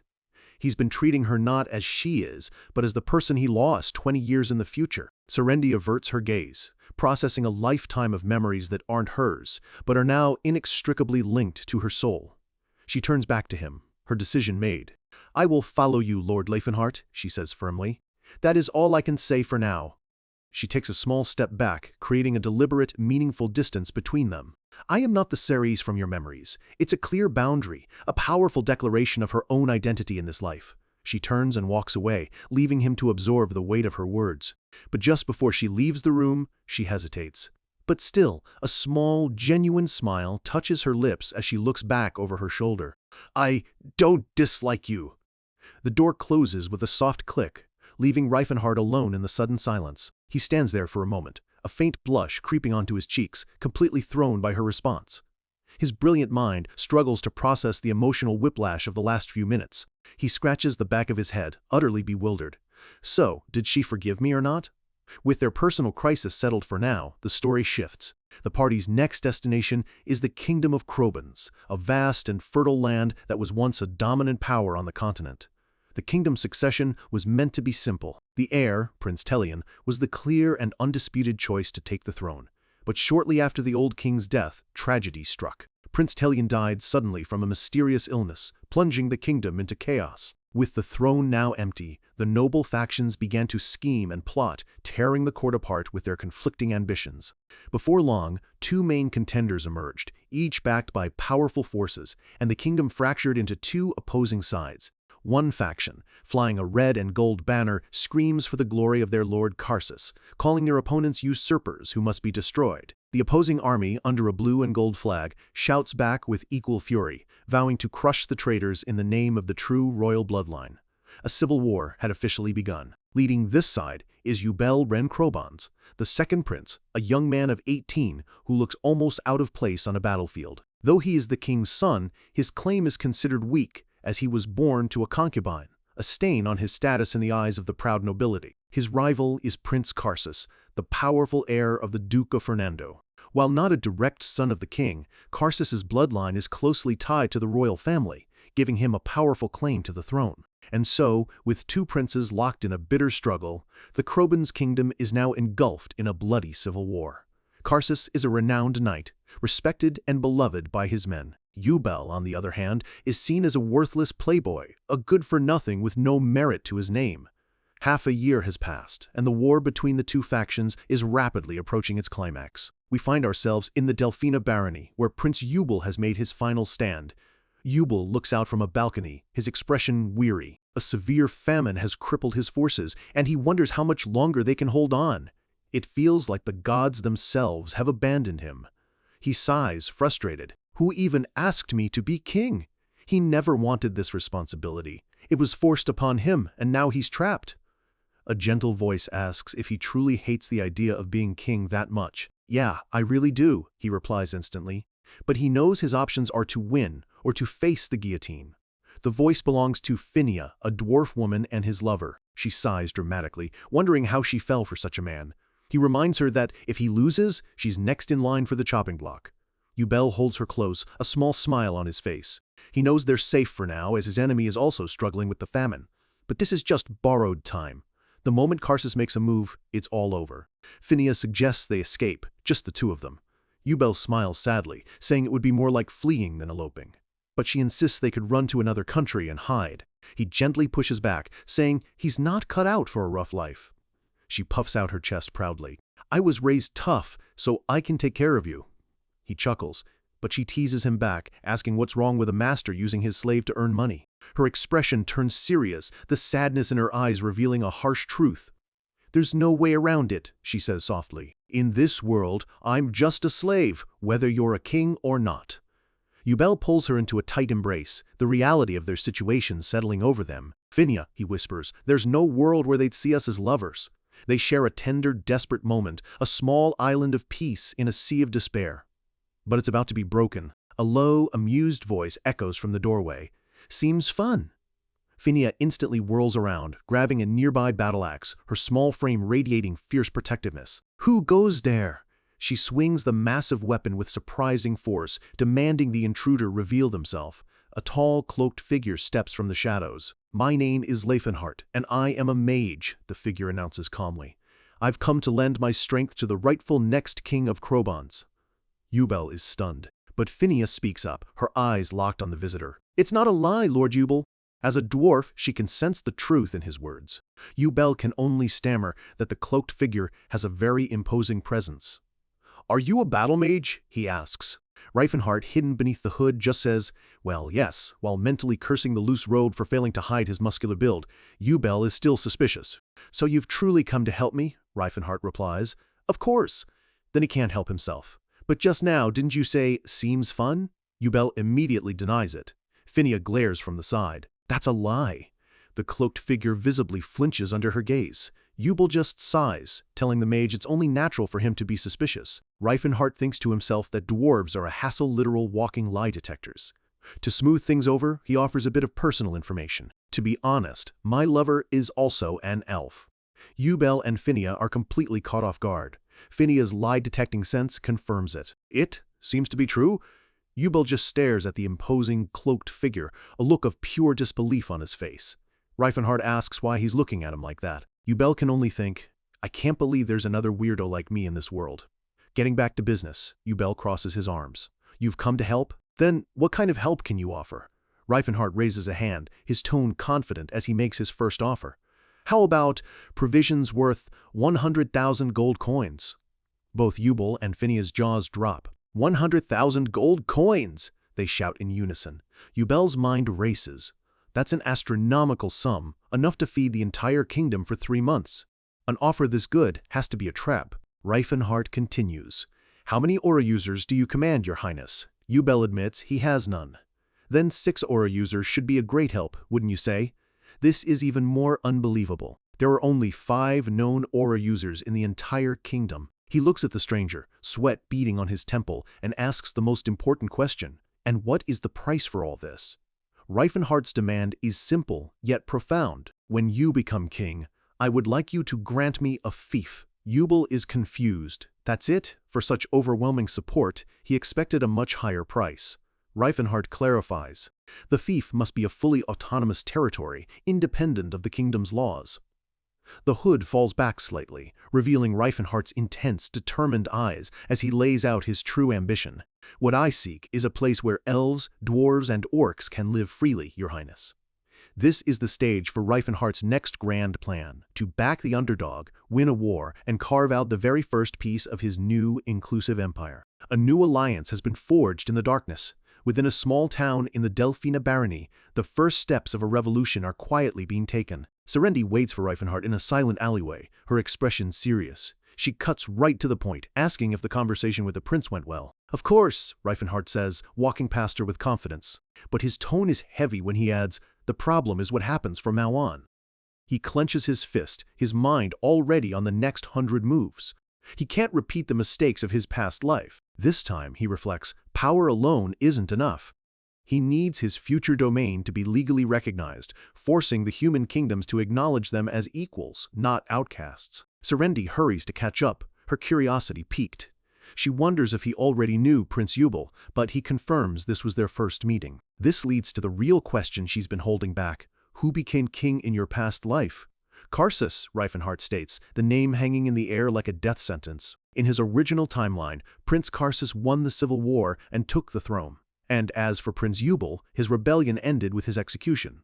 A flicker of concern crosses Serendi's face. "That won't happen again, will it?" His answer is grim. Without his intervention, it almost certainly would. Looking ahead into the darkness, his voice fills with cold determination. "I'm going to make sure it doesn't." For him, this isn't just about winning a war, it's about fundamentally changing the future, forging a world where other races are seen as allies, not slaves. Back at the inn, Sillin looks up as they enter. "Did things go well?" Reifenhart offers a small, tired smile. "I think so. Things are going smoothly, for now at least." Reifenhart looks over a map marked with red X's. It's been a month since they left Grand Forge, a month spent raiding 10 different ancient ruins. It's been a hard and profitable start to their journey. Sillin complains dramatically that hauling heavy relics was tougher than fighting the monsters guarding them. Tilla, the pink-haired dwarf, looks equally exhausted. Reifenhart just grins. Right? It's a good thing I built some muscles. Sillin suddenly perks up, a question hitting him. But when do we get 100,000 golden coins? Reifenhart corrects him with a sly look. It's not cash. It's grain worth 100,000 golden coins. He explains that it's the grain he pre-purchased through the Daoban trade union. A quick flashback shows his foresight in action, striking a deal long before the coming famine and war sent prices through the roof. Tilla points an accusatory finger at him, saying it feels like he's committing fraud. Reifenhart just shrugs it off. So what? I'm not technically lying. Russ, always the strategist, speaks up with a serious question. He points out that Reifenhart promised the prince 6 aura users, but their party only has 3. He asks if there are any among the elves who could join them. Reifenhart admits there are, but says they're not on good terms and would be difficult to persuade. Then he drops the other shoe. I'm also not part of the 6. Russ is stunned. But then we don't have 6? Reifenhart just smiles, completely confident. It's okay. We'll have the great orc champions, Kulkin and Stala. The others are shocked. Orcs? They have aura users too? Reifenhart begins to explain. A 15-day journey southeast of here lies a grassland known as the Land of Trials, home to an orc tribe that holds to very ancient traditions. He describes them with a deep, unmistakable respect. These aren't the savage swordsmen that humans fear. This tribe embodies the true spirit of the warrior, a perfect balance of reason and primal strength. They are called the Blue Bear Tribe. A nostalgic smile plays on his lips as he thinks of an old friend. Tathid should be there too. I wonder how much he's grown. Russ remains skeptical. He knows some orc swordsmen can be useful, but he questions if they could truly be that strong.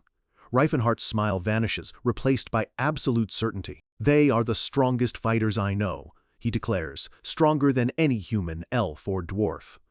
His words are backed by the image of a lone orc warrior, standing triumphant over a slain beast, radiating an aura of immense power. The scene shifts abruptly to a strange, ethereal space where massive chunks of rock float in a dark, silent void. Glowing green symbols, intricate and arcane, begin to burn themselves onto the surface of the floating stones. The symbols pulse with energy, their light growing brighter and weaving into complex patterns. A powerful surge of magic erupts from the symbols. Pillars of pure light shoot upwards, connecting the platforms in a grid of mystical energy. A deep, authoritative voice echoes through the space. It is Guardian Daus, leader of the Sages of Silver, praising his agent Leston for a job well done. Leston, cloaked in ornate robes, bows his head respectfully. Thank you, Guardian Daus. Daus explains their core belief. Dangerous information should be managed by the right people. This is how one protects humanity. This is all for the sake of humanity. Their philosophy is one of control, believing ignorance is the key to peace. The beam of light fades, leaving Leston alone in the silent void. He thinks to himself, annoyed. Did the Guardian really summon him all this way for such useless small talk? He knows he needs to climb higher in their ranks to have any real influence. He sighs in frustration. He wishes he could just tell them how truly dangerous the Demon King is, but knows they would dismiss him as a lunatic. The perspective switches to the real Teslan, now in Reifenhart's original body. He reveals how easily he infiltrated the Sages of Silver, using his knowledge of the future to present groundbreaking theories and earn a place among them. Teslan explains the great truth the Sages are so desperate to hide. In the so-called Great Silver Age, humans were not the main characters of the era. The true masters of that age were the elves, with their sacred tree of life, and the dwarves, who ruled the earth from their grand halls beneath the mountains. Their civilizations were so magnificent that 1,000 years ago, they were known by 2 separate names, the Eldrath civilization and the Alhathran civilization. Teslan explains that in the ancient tongue, Eldrath meant blessing of Eldia, the elven goddess, and Alhathran meant blessing of Alpath, the dwarven god. Their entire civilizations were named after their gods. He scoffs at the sages' method of hiding this history, simply erasing those names and replacing them with the generic Silver Age, a lie designed to place humanity at the center of the world. The protection of humanity, he thinks with utter contempt. He sees their crusade not as a noble cause, but as a fragile shield for humanity's ego, a shield that is making them weaker and more foolish with every passing day. Back with Reifenhart's party, their route on the map shows them heading into the Fetland Plains, toward the Land of Trials, Destrand. They finally arrive. The East Fetland grassland, also known as Destrand, the Land of the Dead. It is a desolate wasteland, littered with the massive, sun-bleached bones of ancient beasts. Scylla remarks on how barren the place is. Reifenhardt explains the brutal traditions of the orcs who live here, a custom of casting out weak babies and the elderly to die, ensuring only the strong survive. He continues, noting that the orcs consider it an honor to leave when they become a burden. Tilla can only mutter beside him, so they are savage. Serendi offers a different perspective. She suggests the dwarves were lucky to have the safety of Grand Forge. While the orc custom is brutal, it's an understandable adaptation to such a harsh environment where every mouth to feed matters. Reifenhardt sighs. It seems conflict is a universal constant. Salon, sensing the tension, changes the subject. But how are you going to convince the orcs? Reifenhardt admits he has a plan, but he isn't sure it will work this time.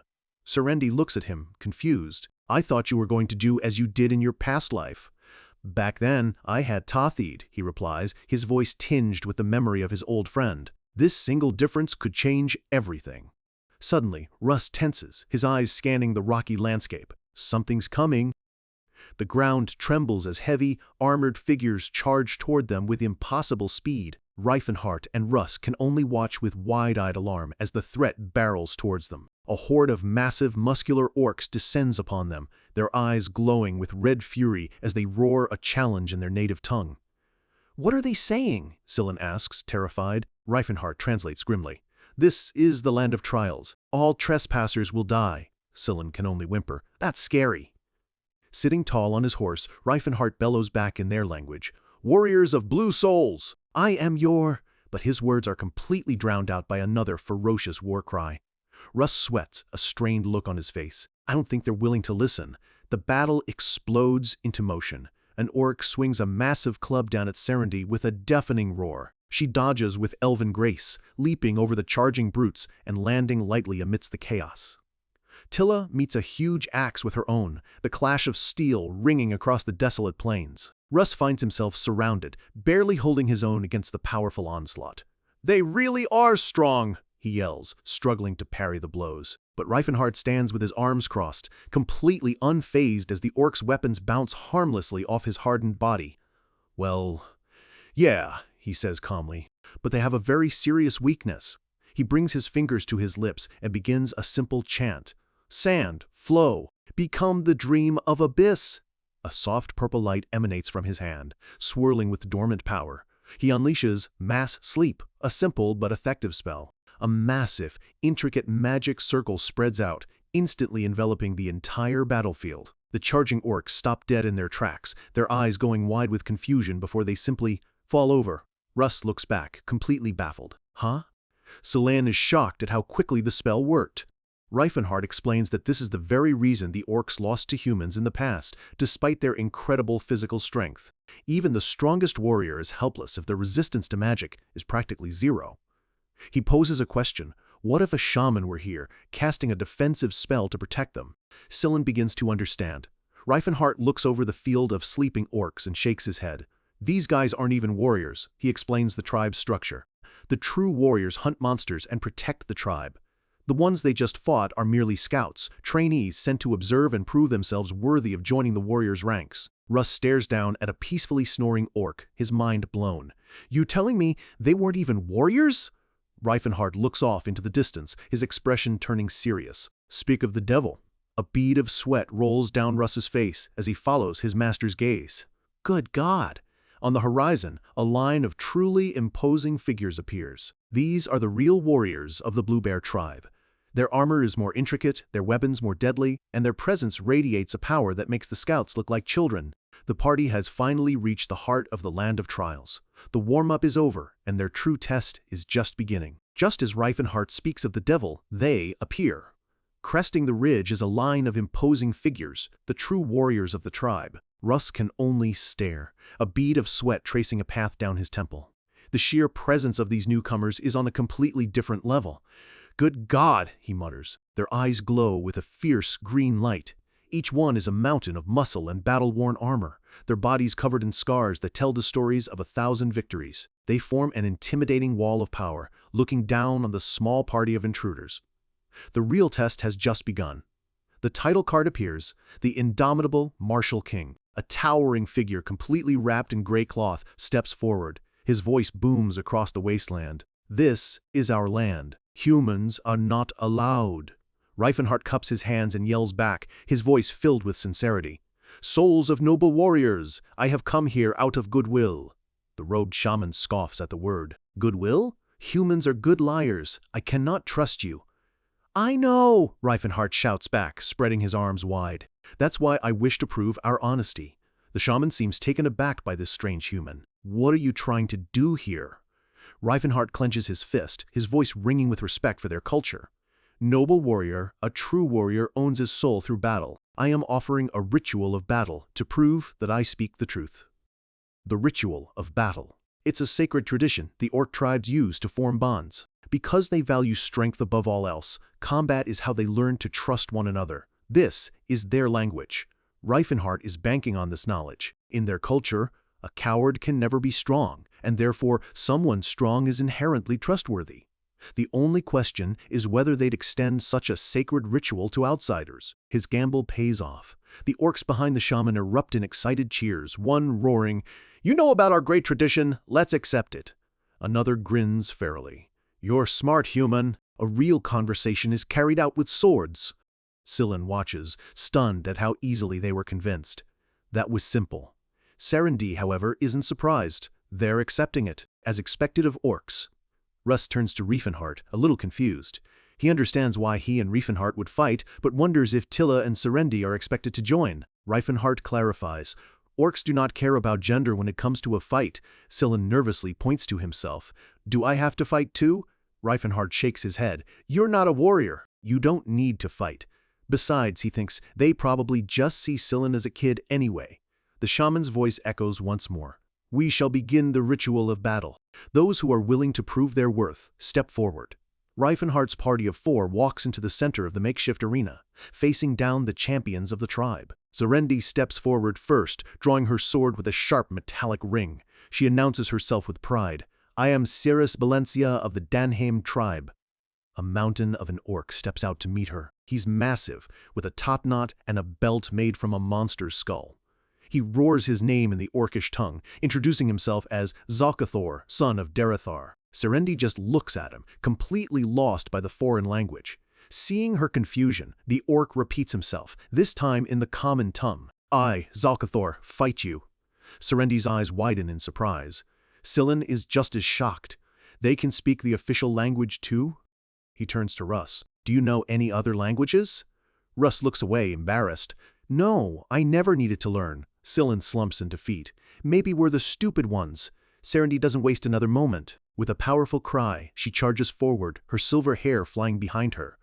Zalcathor meets her charge with a guttural roar of his own, swinging his massive, curved blade. Their weapons clash with a deafening clang, sparks flying as steel meets steel. The force of the blow sends shivers up Serendi's arm. Even Zalcathor is stunned. He can't believe someone so small could be this strong. Serendi grits her teeth. He's definitely strong, but after Reifenhart's hellish training, this is nothing she can't handle. She dances around his heavy swings, her movements fluid and precise like a seasoned duelist. She deflects his blade, the ground shattering under the force of the redirected blow. Using his momentum against him, she slides under his arm to strike from behind. But he's faster than he looks, spinning instantly to meet her attack. With a powerful backhand swing, he smashes his blade into her, sending her flying across the dirt. He grins, a look of pure battle lust washing over his face. The thrill of the fight is evident in his wide, toothy smile. This is what he lives for. As he leaps through the air to finish her, he roars with genuine respect. "Amazing, elf woman! You are a real warrior." Serendi lands hard, her arms trembling from the sheer power she just faced. Reifenhart's words echo in her mind. "They are the strongest fighters I know," she thinks to herself. "It's just as he said." She uses her cloak to shield her face as she braces for the next impact. The swords clash again. Zalcathor can see her swordsmanship is top tier, but he can also see her weapon can't keep up. It's starting to chip and crack under the strain of their battle. He sees his chance. With a powerful downward strike, he aims to shatter her blade completely. Serendi meets the blow head-on, pouring every ounce of her strength into the block. Zalcathor roars 2 words in his native tongue, "Skevan, Satharar." Suddenly, his blade begins to glow with an intense, shimmering light. The light intensifies, enveloping the weapon in a powerful, pulsating aura. With a final, explosive impact, Serendi's sword shatters into 1,000 pieces. She's thrown back by the shockwave, her eyes wide with disbelief. What? Zalcathor stands over his empowered weapon. A weapon is my soul, he roars. A warrior's soul does not break. Reifenhard stares, a look of shock and recognition on his face. That's spirit weapon? He immediately calls out to her. Don't panic, Cirrus. That's the orc's secret technique. Spirit weapon! She dodges another relentless assault, asking for more details. Reifenhard shouts back, his swords are just more sturdy and sharp now. Serendi processes this new information. It must be an exclusive orc skill, like Tilla's Earth Resonance. She has to treat his blade as if it were a legendary weapon. Reifenhard adds that more proficient warriors can do even more with it, but he doesn't have time to explain. With her sword broken, Serendi is forced onto the defensive, dodging a furious whirlwind of blows. She leaps back, narrowly avoiding a strike that could have ended the fight right there. She blocks a punch with her vambrace, the impact nearly shattering her bones. The blow breaks her posture, leaving her completely exposed. In that split second, she realizes she's made a fatal error, an opening. Thinking fast, she draws her backup dagger, a look of grim determination on her face. I've got this! She lunges forward, aiming for the weak point in his armor, right at the center of his chest. But as her blade strikes true, her eyes widen in pure shock. Zalcathor simply catches the dagger between two fingers, stopping her attack, cold. He grits his teeth, his grip like a vise of solid iron. Serendi stares in disbelief. Was that not enough? Zalcathor effortlessly throws her aside, but in the scuffle, his own weapon slips from his grasp, sent flying high into the air. One of the other orcs screams out a warning for his comrade. For a moment, it looks like she has a chance. Serendi is stunned, but then something impossible happens. The flying blades stop dead in midair, pivot, and shoot directly toward her back. What is this? Both Reifenhard and Serendi realize the horrifying truth at the same moment. Right, Reifenhard curses himself. Sometimes they can control their swords like that. Serendi yells back in a panic, "Why didn't you say that earlier?" But it's too late. Reifenhard can only shout her name in terror as the twin blades, guided by an unseen force, close in for the kill. Trapped, disarmed, and out of options, Serendi faces a storm of steel. The orc warrior's twin blades, guided by his will alone, fly through the air, closing in on her from behind. They spin like buzzsaws, glowing with a deadly light, sealing off any hope of escape. But in that split second, with death just inches away, Serendi reacts. She twists her body with impossible speed as a sudden gust of wind swirls around her. Instead of piercing her back, the blades slam into the empty ground where she just stood, kicking up a massive cloud of dust and rock. She lands gracefully a few feet away, her cloak shredded from the near miss, but her body completely unharmed. Her opponent, Zalcathor, stares in disbelief, his weapons now embedded in the earth. "Amazing, elf warrior," he says, his voice filled with genuine awe. "I didn't think I'd need the help of my friend." He's referring to his sword, a true extension of his soul. Serendi catches her breath, her mind racing. She understands now. It's a technique unique to his tribe, so it makes sense it would do more than just strengthen his sword. She looks at her empty hands, wondering if she has any choice but to admit defeat. She dodges another telekinetic attack, the ground erupting behind her. But a fire ignites in her eyes. "But I don't want to lose," she thinks, especially not because of a trait specific to a species. Her own words spark an idea. Wait, a trait specific to a species? If Zalcathor is using a skill exclusive to orcs, then don't elves also have a skill that's exclusive to them? The answer is yes. A memory from a life she barely remembers surfaces. A small, glowing creature of pure cyan energy materializes beside her. She calls out to an old friend, "Salina, I call upon thee in the name of friendship." The spirit's soft voice replies, "Did you summon me, my friend Serendi?" Reifenhard watches, stunned. The spirit of wind, Salina? He knew the artifact he gave her would help, but he never dreamed she could already manifest a spirit. This is a level of power he hadn't anticipated. Serendi quickly apologizes to the crying spirit. "Sorry, Salina, I'll just borrow your strength for a bit." Then, without a hint of ceremony, she leaps onto the spirit's head, using her friend as a launchpad to rocket herself into the sky. She soars high above the battlefield, propelled by the raw power of the wind spirit. Zalcathor summons his blades back to his hands, bracing for her inevitable descent. But when she comes down, she is armed with a new sword made of solidified wind, meeting his blades in a blinding flurry of strikes. The sheer speed and force of her assault drive the massive orc back, overwhelming his defenses. He grits his teeth, unable to keep up with the storm of spiritual attacks. With a final, decisive thrust, she holds the blade of wind to his throat. A confident smile spreads across her face. Checkmate. The orc shaman raises his hand, his voice booming. The outsider wins. The crowd of orcs erupts, not in anger, but in excited cheers for the incredible display of power. Sillin rushes over, his face full of concern. Are you all right, Cirrus? You not hurt? She just gives him a calm smile. I'm fine. Reifenhard approaches, a proud look on his face. Good job, Cirrus. She looks up at him, a hint of warmth in her eyes. Thanks, Mr. Reifenhard. Tilla looks on, confused. But is it okay to step on a spirit like that? I feel like she'd be mad. Reifenhard explains that spirits are pure beings. They don't hold grudges. Russ, however, deadpans. She stepped on her like a trampoline, though. Reifenhard just sweats, thinking to himself that Serendi can be pretty hard on her friends once you get to know her. The shaman calls for the next round. We'll begin the second fight of the ritual of battle. Tilla steps forward, hoisting her massive axe onto her shoulder. Humph, it's my turn now. But the outcome is decided swiftly. Tilla stands defeated, whispering, I lost. The shaman, however, offers her words of wisdom. He tells her she has the potential to be a great warrior, but she is not yet complete. He sensed that she held back, which was disrespectful, but he could see her intention wasn't malicious. He explains that a warrior must know their own limits, but Tilla can't yet properly assess her opponent's strength. If she had gone all out from the start, she might have won. This loss simply shows her what she's lacking and gives her a path to improve.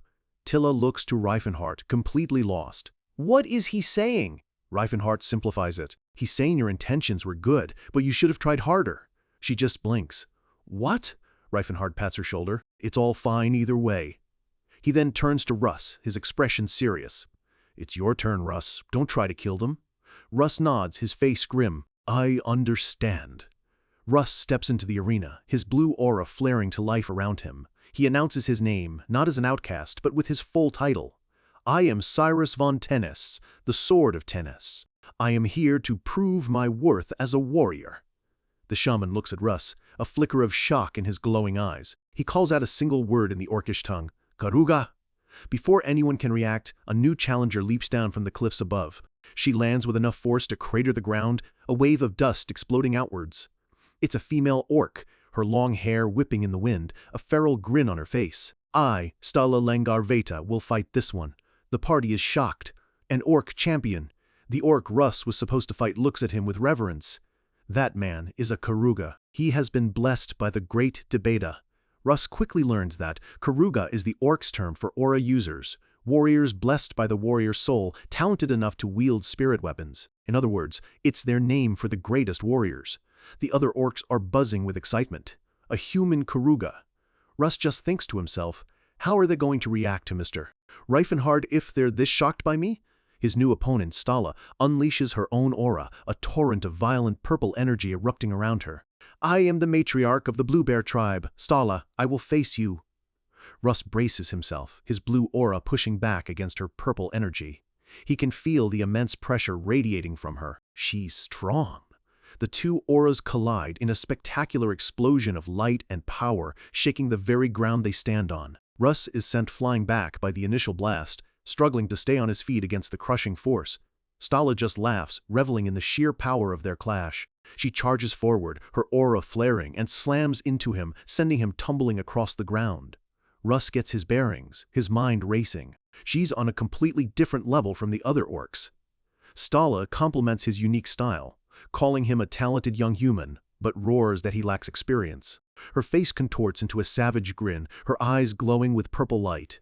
Ah, right. You don't understand me, do you? She switches to the common tongue. You are very good, but I am older. Russ is just confused. What is she trying to say? Whatever, let's just fight, she yells, clenching her fists. She chants in the orcish tongue, summoning her spirit weapon. Satea, Randart. A wicked-looking, purple-glowing dagger materializes in the air before her, then another, and another. Let's go, my sisters, she screams, as a dozen spectral daggers swirl around her like a protective storm. The blades shoot forward, a tempest of purple energy aimed right at him. Russ is caught in the middle of it, desperately blocking and parrying the relentless, multi-directional assault. So this is the true power of spirit weapons. The ability to control them telekinetically makes them incredibly difficult to defend against. Stala closes the distance in an instant, her fist crackling with raw purple aura. She unleashes a massive punch. Russ manages to block with his sword, but the force is immense. He grits his teeth, pouring his own aura into his blade. He's faced aura-imbued attacks before, this much he can handle. He redirects her punch, the purple energy swirling harmlessly around him. But the spectral daggers instantly change their trajectory, homing in on his now exposed flank. Reifenhart watches with a critical eye. Russ is used to war, but he lacks experience in one-on-one duels with other aura users. By focusing only on Stala, he's left himself open. Reifenhart thinks, "What will you do now, Russ?"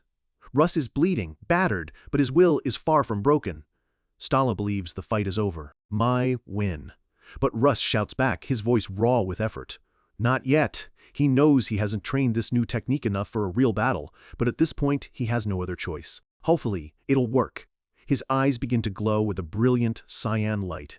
Reifenhart's eyes go wide. He instantly recognizes the technique Russ is about to attempt. Stala freezes, shocked by the sudden shift in his energy. What? A new power awakens. The name of the skill hangs in the air, Phantom Divide. Russ's body splits into multiple afterimages, creating an army of one to face the storm. Pushed to the brink, Russ unleashes a technique he's barely mastered. A storm of illusory blue swords born from his aura floods the battlefield, each one a perfect copy of the original. This is Phantom Divide, a skill that seems to bend the very laws of physics to create an army of one. Stala, the orc matriarch, watches the whirlwind of blades surround her, her expression calm and unreadable. But her experience is vast. With a knowing smirk, she calls his bluff. Illusionary sword. She can feel it, only 3 of the blades are real. The rest are nothing but phantoms. The spectral blades close in, a beautiful but deadly dance of light and steel. With a single surge of her purple aura, Stala shatters the illusions, the blue light dissolving into harmless particles of energy. She meets the 3 real blades head-on, her power completely undiminished. "Not bad for someone as young as you," she roars. She powers through his attack, her muscles straining as she relentlessly pushes him back. The 2 warriors are locked in a stalemate, a clash of blue and purple aura lighting up the arena. Reifenhart watches, deeply impressed. It's an incredible way to use aura, a skill that separates a physical form from its spiritual presence. Stala grins, her confidence unwavering. "That was a pretty good attack, but it won't work on me twice." Russ grits his teeth in frustration. "Shh, that was a failure." Stala charges forward again, moving too fast for him to properly react. Russ tries to use Phantom Divide again, creating multiple copies of himself to confuse her, but she's already seen through the trick. Once you can tell the real swords from the fakes, the technique becomes much easier to handle. Her eyes lock onto the real Russ hiding among the copies, and she closes in, ignoring the phantoms completely. The illusions shatter like glass as she passes right through them. There's nowhere left for him to hide. She's right on top of him. In a flash, she disarms him, sending him tumbling hard to the ground. Russ looks up in shock, but also with a hint of triumph. He actually landed a hit. Stala is equally surprised, realizing he somehow switched a real blade with an afterimage mid-attack. Reifenhart can't hide his amazement. Did he already understand how to use Void Sword? He shakes his head, a proud smile on his face. That kid's a genius. Phantom Divide is more than just an illusion. It manipulates the very presence of aura, making it incredibly difficult to counter. But that's just a side effect. The true purpose of the skill is to move aura outside the body to attack, the very foundation of the legendary Void Sword. The fact that Russ could use even a fraction of it proves how much he's grown. Reifenhart thinks back to Russ's lonely training in Grand Forge. It feels strange to see this skill again, but he knows this is what his disciple has been working towards all this time. Russ looks past Stala, his eyes fixed on a large, cloaked figure watching from the sidelines. He knows that's the real final boss. He needs to finish this fight if he wants a chance at him. But Stala has had enough. That was fun, but let's end things here. She unleashes the full power of her spirit weapon. "Charge like a bird of prey, my 12 sisters!" The 12 spectral daggers swirl into a violent vortex of purple energy. They take the form of demonic birds, screaming as they dive straight toward Russ. "What?" Russ shouts, his eyes wide with alarm. The blades converge on him from all sides at once. He's caught in the center of the storm, with absolutely no way out. The ground around him is torn to shreds in a maelstrom of purple light and shattered rock. Defeated, Russ drops his sword and throws his hands in the air. "I lost!" Stala raises her fist in victory. The third fight of the ritual of battle ends with my victory. The orcs let out a deafening cheer. Later, Reifenhart approaches a dejected Russ and pats him on the shoulder. Show me that skill when we're training. I want to see what it's like as an opponent. Russ just grumbles. There's no point, you don't ever dodge anyway. Reifenhart gestures to his own blades. On that note, I guess that attack will be pointless for you too, he smiles. Well, who knows? With the score now tied, Reifenhart rips off his heavy cloak, revealing the powerful physique underneath. A confident grin spreads across his face. It's my turn. Stalla's jaw drops, a blush creeping across her face. You're hot. She tells him he doesn't even need to fight. He's already won everyone over. But Reifenhart won't back down. I can't just abandon the ritual. His voice booms with authority. My name is Reifenhart Wald Antares. I will be participating in the ritual of battle. A massive cloaked orc steps up behind Stalla. It's the imposing figure Russ saw earlier. He asks, Wife, can I fight him? Reifenhart is shocked. When did he get here? I didn't feel his presence at all. Stalla is just as surprised. Husband, when did you get here? The huge orc points to a boulder in the distance. I've been watching for a while, from behind that boulder. Reifenhart notes that the boulder is a good 300 meters away. Stalla asks what happened to the king of serpents he was hunting. He grins proudly. Already chopped it up. Stalla's eyes light up. As expected of my husband, we'll be eating good for a while. The orc throws off his cloak, revealing a mane of wild white hair and a body built like a mountain. I'm Kalkin, the chief of the Blue Bear tribe. Is it okay if I fight you in my wife's stead? Reifenhart cracks his knuckles, a wide grin spreading across his face. He's never fought someone this large before. All right, it's what I want. Kalkin roars with laughter. That's right, let's fight. But Reifenhart has a different plan. He raises a hand, a purple magic circle glowing around him. Dreams, come forth. Improved sleep. Before Kalkin can even take a step, he stumbles. Dunn collapses to the ground, instantly fast asleep. Sillin and Russ stare, their faces completely blank with shock. That's not the end of the fight, is it? Stalla is furious. This is not the warrior's true way of fighting. Reifenhart calmly replies, You can wake him. I was just letting him know that I am a mage as well as a warrior. Kalkin wakes up, rubbing his eyes. Was I that tired? Reifenhart explains he was put under a spell. Kalkin is surprised. This man's a mage? Reifenhart confirms. Magic as well as my body is my weapon. It'd be rude not to fight you with everything I have. Kalkin lets out a hearty laugh, a look of deep respect on his face. I see. If magic is your weapon, then it would be dishonorable not to use it. I thank you for your consideration. The other orcs are confused, but they decide to just go with what the chief says. Reifenhart smiles.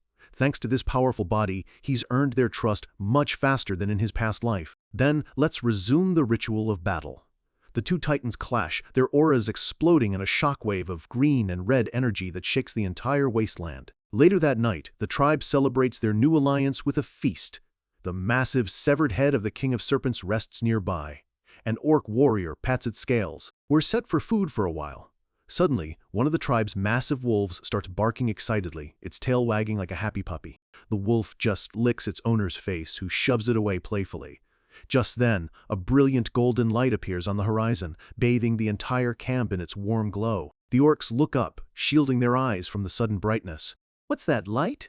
But Reifenhart knows exactly who it is. A wide, genuine smile spreads across his face, a look of pure relief and joy. His old friend has finally arrived. He tells the tribe, let's head back. Two titans, two leaders, clash not just for victory, but for the future of an entire tribe.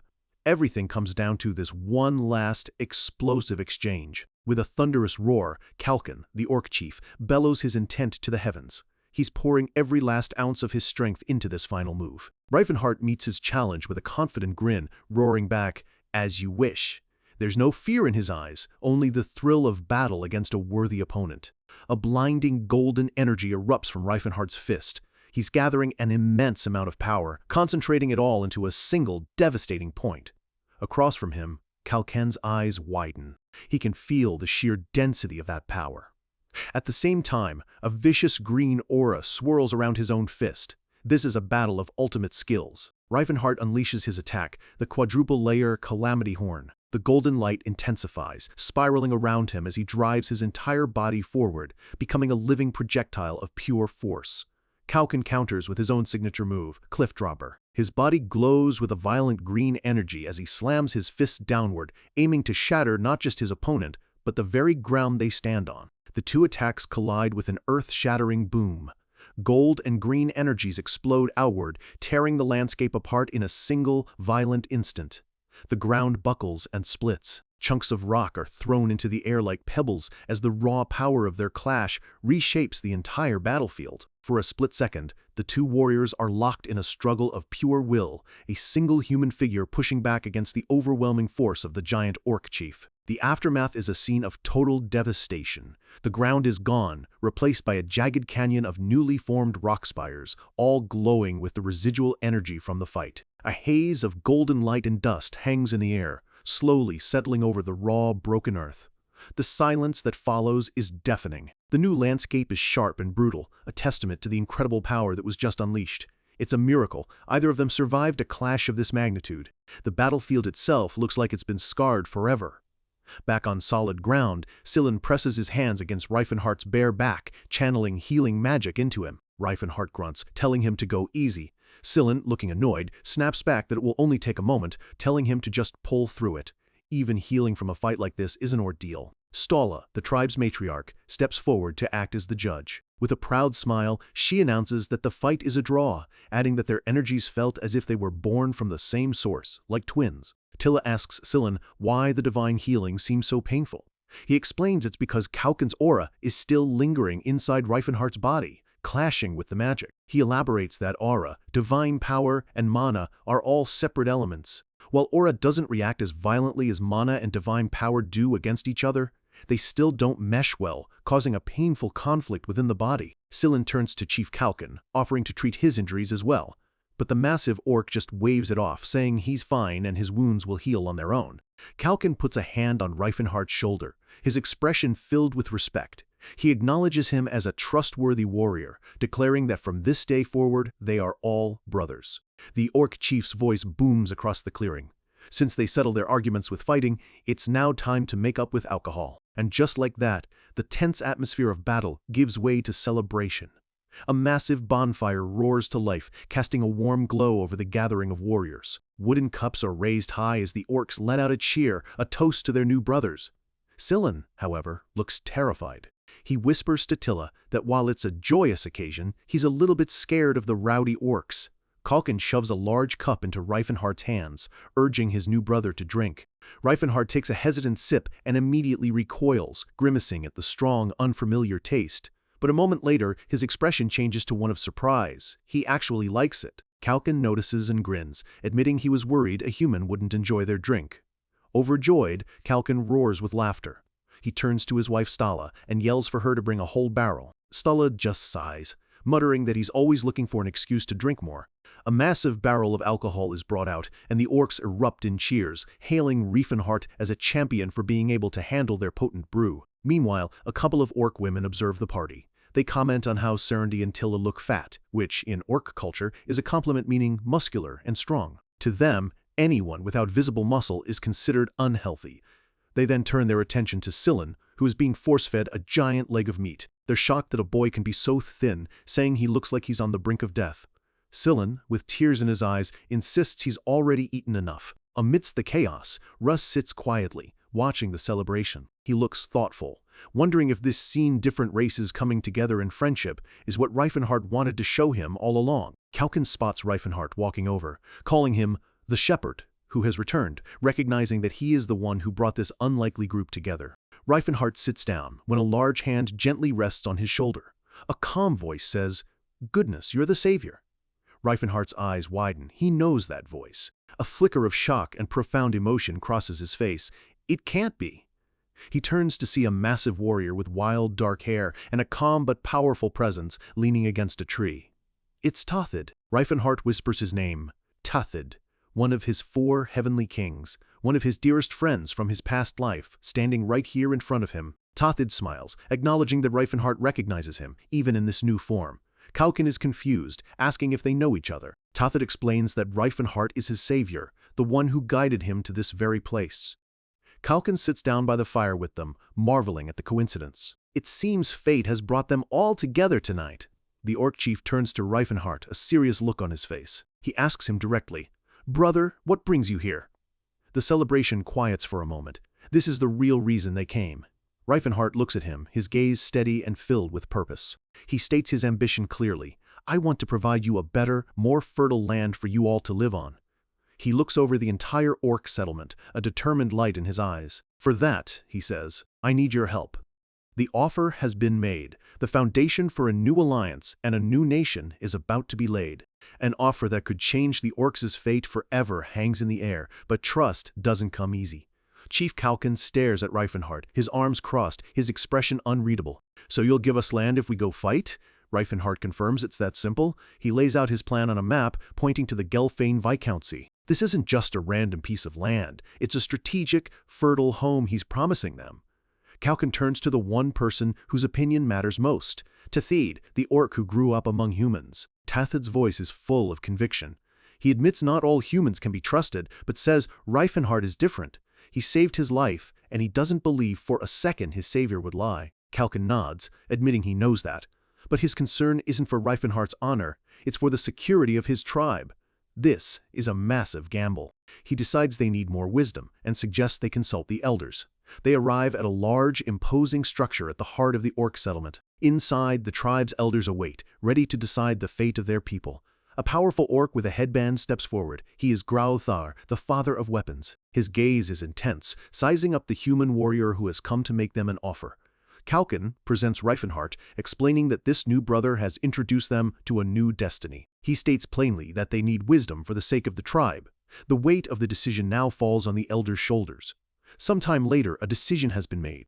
Reifenhart's party is now mounted and ready to leave. He tells them the conversation went well. The tribe will move to a safer location, and 100 of their finest warriors will join their cause. Russ looks over at Tathid, who is mounted on a massive wolf, and asks why he's already coming with them. Reifenhart explains that they need someone to guide the rest of the orcs once the new land is secured.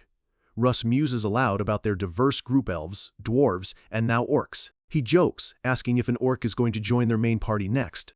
Reifenhart just thinks to himself with a small smile, smart kid. A few days later, a map shows their journey to the Termania government road, one of the kingdom's main trade routes. Under the cover of darkness, a long caravan of covered wagons moves silently through the forest, escorted by dozens of cloaked figures. But they are not alone. From the cliffs above, 2 hooded figures watch the seemingly vulnerable procession pass below. One of the watchers scoffs. Only 100 soldiers guarding vital military supplies? He's disappointed, having anticipated a much larger force. A mage reports that his scrying spell met no resistance, meaning there are no mages with the caravan. It's far too weak of a force to be protecting military provisions. Looking closer, he sees the guards are small, like kids. He even spots an orc among them. He theorizes they must be disguised civilians. It's a pathetic sight. The leader concludes that Prince Yubel must be more desperate for soldiers than they thought. Their situation must be even worse than they imagined. A subordinate sneers that their opponents are just boys who will run at the first sign of trouble. The leader gives the order, go easy on them. Their confidence is absolute. On that command, the ambushers leap from the cliffs, descending on the unsuspecting caravan below. A group of mounted knights charges forward, their leader demanding they kneel in the name of the real king, Karsus. In response, the small, cloaked figures on the ground don't run. Instead, they throw off their hoods. And in a flash, the illusion of weakness is shattered. The enemy commander's eyes widen in disbelief as he gets a clear look at the kids he was so sure he would crush. Beneath the cloaks are not children, but dwarves, battle-hardened, heavily armored, and grinning with the thrill of a fight. One lets out a hearty laugh, roaring, "They're here. We've been waiting for you." The commander is stunned. Using dwarves as a military force? He screams that they must all be out of their minds. Before he can process it, a dwarf warrior leaps impossibly high, his axe glowing with aura as he descends right on top of him. A nearby soldier barely has time to register the glowing sword at his own throat. The charging knights are met with a wall of sheer force. The dwarven warrior slams into the commander, shattering his defense in an instant. The commander is thrown from his horse, his mind reeling. How did he jump that high? The reality of his catastrophic mistake is crashing down on him. The dwarves' eyes glow with a fierce red light. Their battle lust is fully awakened, and they charge into the enemy lines without a hint of fear. The battlefield erupts into chaos. The once confident knights are now being completely overwhelmed, their screams mixing with the joyous battle cries of the dwarves. The enemy leader tries to rally his men, telling them not to panic, that they're just dwarves. He orders them to charge in a desperate attempt to regain control. From a high vantage point, we see the knight's infantry rushing to join the fight, a massive wave of soldiers flooding the road. One of the dwarf leaders calmly assesses the situation. An 800-strong infantry, 8 times their number. He notes that their savior told them not to use their aura, so it'll take some time. They're not even fighting at full strength yet. The knights charge in, screaming about what inferior dwarves could possibly do. They're about to find out. The two forces clash. The dwarves become a whirlwind of steel and fury, cutting through the human soldiers with brutal efficiency. From a safe distance, Reifenhart and Tila watch the battle unfold. Tila is amazed at how well they're fighting. Reifenhart notes that, while the enemy has morale, they are no match for the dwarves. Reifenhart thinks to himself that his side was prepared while the enemy was caught off guard. And no human would ever predict that there would be 3 dwarf aura users among them. In the background, the enemy commander desperately yells for his men not to fall back. The commander, now cornered, demands to know who their master is, screaming that no moral leader would let his knights die for inferior creatures. The dwarves just look at him with disdain. One grumbles that he doesn't like the guy. Another simply dismisses him as ignorant. Suddenly, a new warrior charges into the fray. It's the young orc, Takata. He lets out a ferocious roar, his sights set on the enemy commander. The commander spits out a curse, calling him a dirty orc, and demanding to know if he looks like an easy opponent. Takata doesn't answer with words. With a single, brutal strike, he cuts the commander down. Takata rides up to Reifenhart's wagon, reporting, "Master, I have slain the enemy leader." Reifenhart gives a tired, "Yeah, good job." He's a little exasperated. Despite all his efforts to educate them, Takata still calls him master. Still, he considers the plan a success. The scene shifts to the Delphina barony, a grand estate under the night sky. Inside, Reifenhart and his companions are seated at a long, formal dining table with a group of nobles. The atmosphere is tense, heavy with unspoken judgment. An elderly man with glasses speaks. This is Count Fionin, Prince Jubel's grandfather. He thanks Reifenhart for his help, but says his demand is a bit much. Reifenhart, cloaked and composed, repeats his offer. He wants them to acknowledge the former slaves as official soldiers and sign a contract, insisting they are the best military force he can offer. The nobles are outraged. One complains about how stubborn mages are. Another calls Reifenhart's idea a delusion. A noble with white hair scoffs, asking what a mere 100 of them can do. Reifenhart calmly corrects him. There are 126 to be exact. Serendi adds that the Blue Bear tribe will join them soon, and she is there to represent them as an ally. The council chamber erupts in mockery. They laugh at the idea of being represented by what they call barbaric savages, with one suggesting it would be better to sell them and hire real mercenaries instead. Reifenhart turns to Count Fionin and asks him directly, "Are you saying that you don't trust them?" The Count doesn't hesitate. "Well, of course!" A slow, confident smile spreads across Reifenhart's face. "Then, let me prove to you otherwise." We see the exterior of a massive, formidable fortress. It's an imposing stone structure, built for war and seemingly impenetrable. Reifenhart makes his declaration, a promise that silences the entire room. "We will bring down the Sinai fortress on our own." He has just thrown down the gauntlet, betting his entire plan on a single, impossible task, capturing one of the most heavily defended fortresses in the kingdom with his army of so-called savages. To earn a prince's trust, sometimes you have to promise the impossible.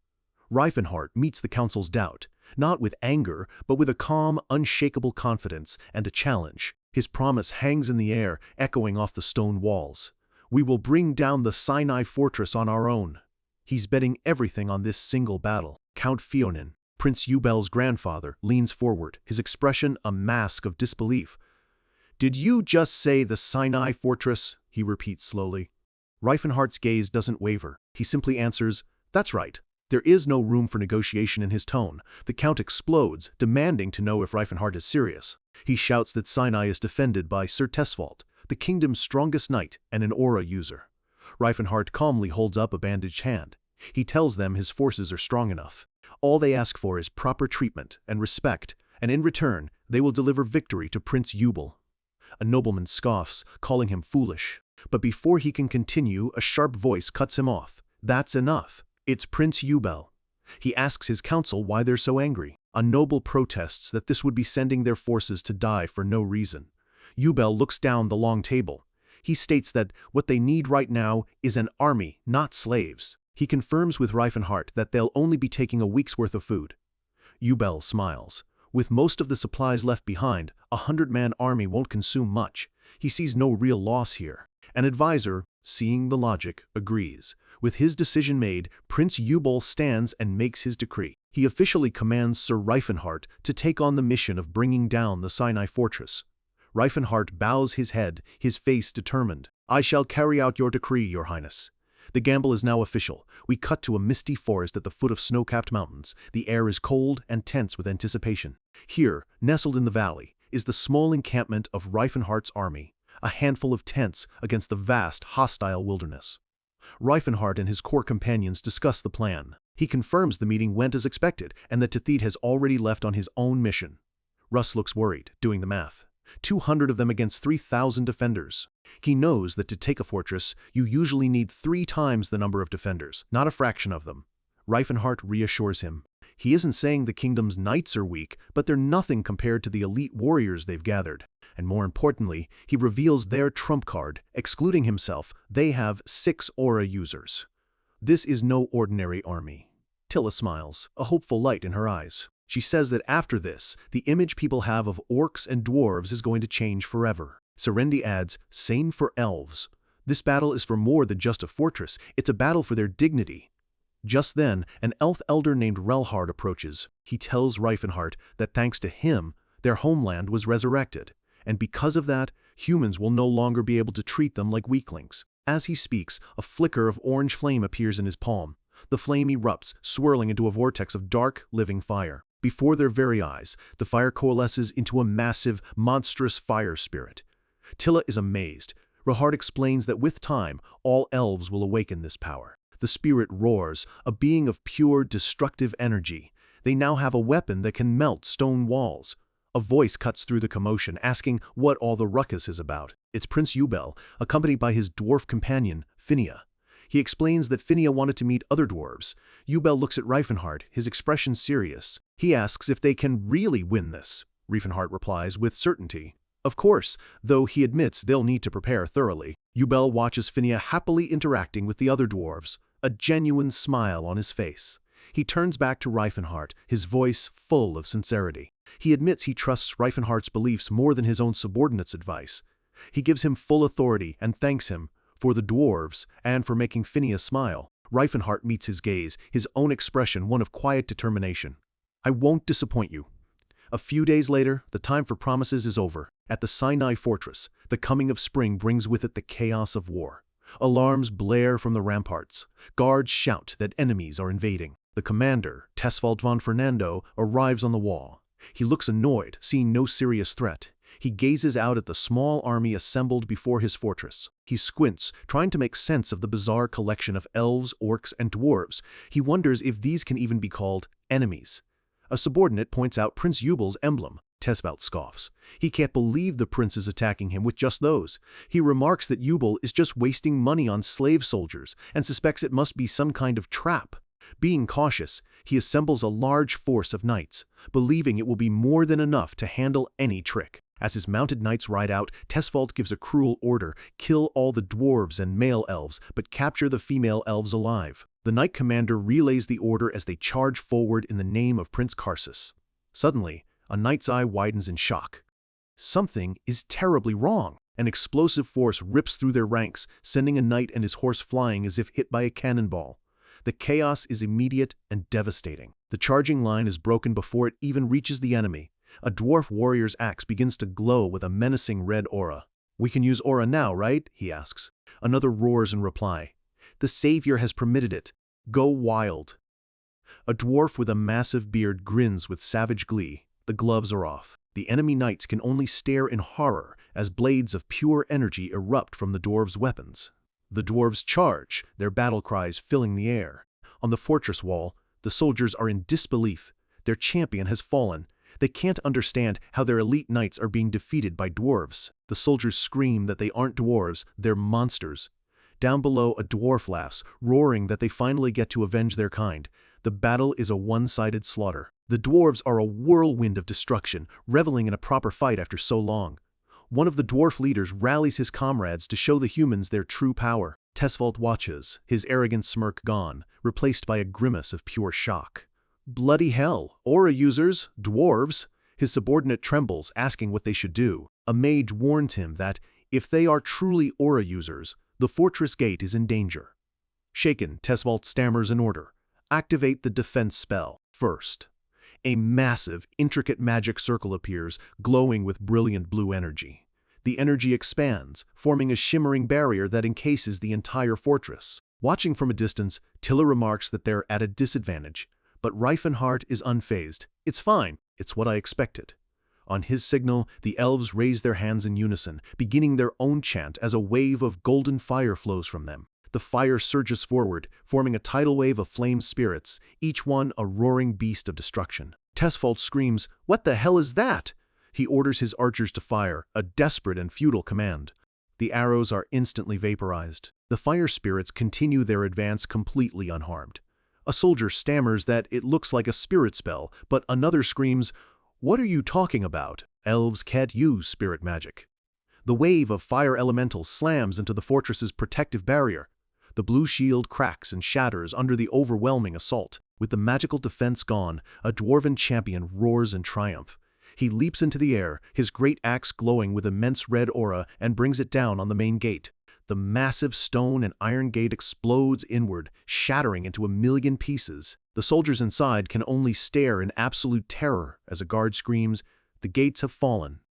As the dwarves pour through the breach, backed by the terrifying fire spirits, the last thing we hear is a soldier's panicked cry, "The demons have breached the gates!" The seemingly impenetrable Sinai fortress, a bastion of human power, has just been broken, and not by some grand army, but by a small, determined force the world had written off as nothing more than monsters.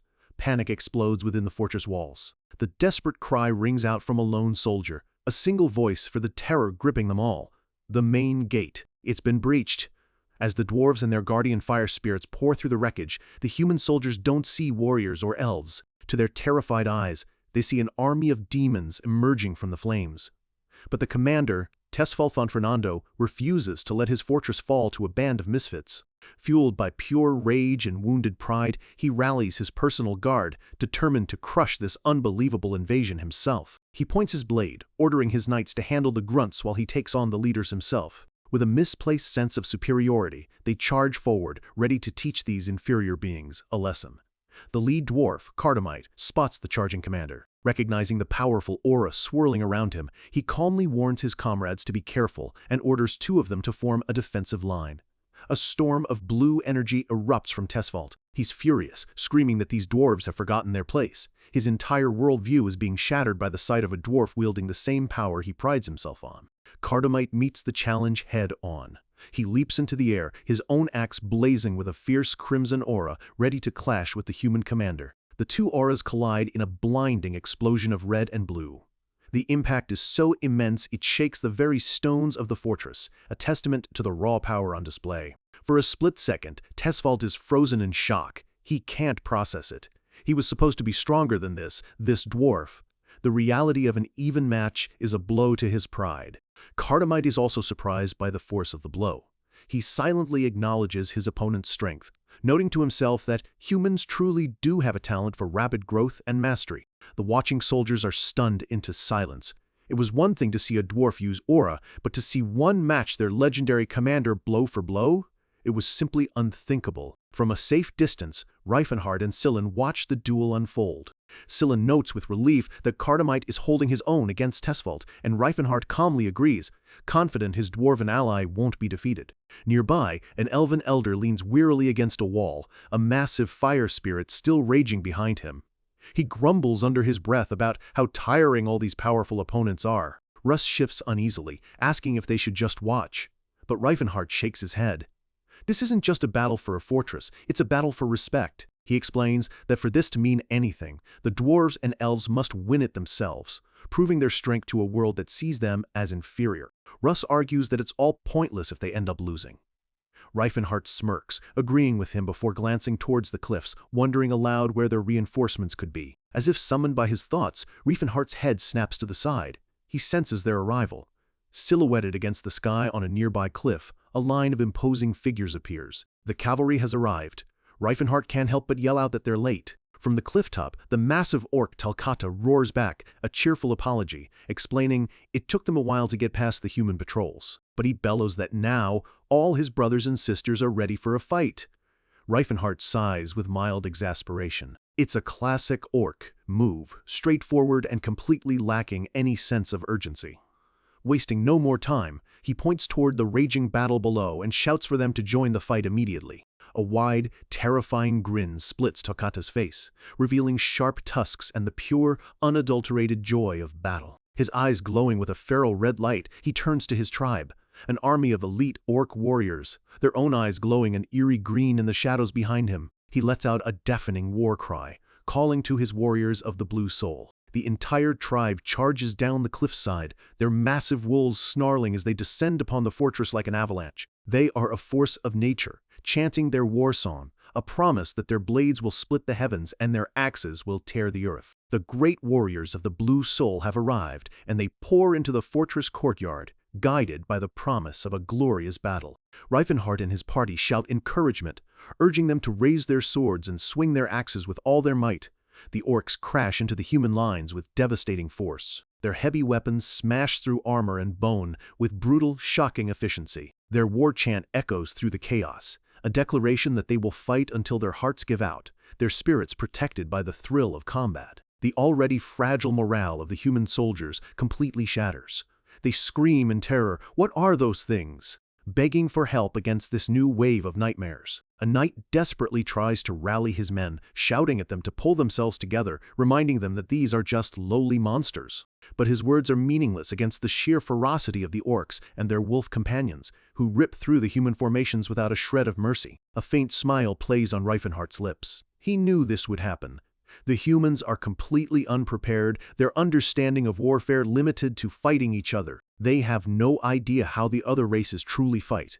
The elves with their swift blades, the dwarves with their powerful, long-reaching weapons, and the orcs, who believe the best weapon is a big one. And these orcish weapons are more than just big. They are spirit weapons, imbued with a power of their own. A human soldier shrieks in terror, claiming the swords are haunted. The spectral energy of the weapons seems to guide the blades, cutting down soldiers in a whirlwind of phantom strikes that are impossible to predict. The orcs call out to their guiding spirit, Sayer, asking for its blessing in the heat of battle. A golden light envelops their bodies as they channel this spiritual power, transforming them from mere warriors into unstoppable juggernauts. Sillin and his elven companion watch in awe. Sillin knew the orcs were strong, but this is a one-sided slaughter. The elf notes that while spirit weapons have their weaknesses, Reifenhart's strategy to split the enemy's attention has worked perfectly. An orc elder, mounted on a colossal wolf, unleashes his own blade aura, his weapon glowing with green energy. The human soldiers can only stare in disbelief. Them too? Locked in his duel, Tesfalt sees the glowing green aura erupt from the orcs, and his mind finally snaps. Dwarves with aura, elves with spirit magic, and now orcs using advanced blade techniques. The world has gone mad. His voice cracks as he screams, "What in the world is even happening?" As Sillin watches the chaos, Reifenhart quietly asks if he feels good seeing humans fall. Sillin answers softly, "Of course not, I'm human too." Reifenhart nods, his expression serious. He tells Sillin to never forget that these soldiers are also just people trying to survive. This war, he explains, is a necessary evil to create a world where no one has to fight like this ever again. With its commander distracted and ultimately overwhelmed, the fortress's defense collapses. Cardamite stands victorious atop the wall, raising his glowing axe and letting out a triumphant roar that signals the end of the battle. The scene shifts away from the blood-soaked fortress to the magnificent, gleaming capital of the Crovance kingdom, Croton. Inside the royal palace, a man is shouting in rage, "What kind of nonsense is this?" Two trembling messengers can only insist that their report is the truth. "This is Prince Karsus, Ubel's older brother and rival for the throne." He glares at the report, his face a mask of cold fury. Sir Tesfalt, one of his strongest commanders, defeated? He demands to know if they are absolutely certain. The messenger confirms the grim news. Every survivor's testimony was the same. Sir Tesfalt von Fernando is dead. Karsus processes this devastating information with chilling speed. With Sinai Fortress lost, The road to the capital is wide open. He mentally calculates his remaining forces, a single bead of sweat tracing a path down his temple. He makes a swift, decisive command: summon all allied nobles and their armies to the capital immediately. This will be the final stand. There are no second chances. His advisors are impressed by his quick thinking. He instantly grasped that if Yubel reaches the capital with the royal crown and seal, the neutral factions will flock to his side. In this moment of crisis, Karsus is proving he has the sharp mind of a king. The day after the siege, Sinai Fortress stands under new ownership, a majestic waterfall of magic cascading down the mountain behind it, washing away the traces of battle. Prince Yubel stands on the fortress wall, gazing out at the land he now controls. He can scarcely believe it's real, admitting that the whole thing feels like a dream. Reifenhart joins him, a hint of a smile on his face. "I told you I wouldn't disappoint you," he says. Yubel laughs, filled with genuine gratitude, and asks if the heroes of the battle are resting well. Reifenhart smirks. He explains that Yubel's human nobles weren't happy about it, but his non-human forces are currently enjoying the comfortable rooms inside the fortress, while the humans are stuck camping outside. Yubel's gratitude is sincere as he looks out at the victorious army. "This is all thanks to you," he says, before his expression turns serious. "What were our losses?" Reifenhart's face grows somber. They lost 17 dwarves and 9 orcs. The elves sustained injuries, but thankfully, no casualties.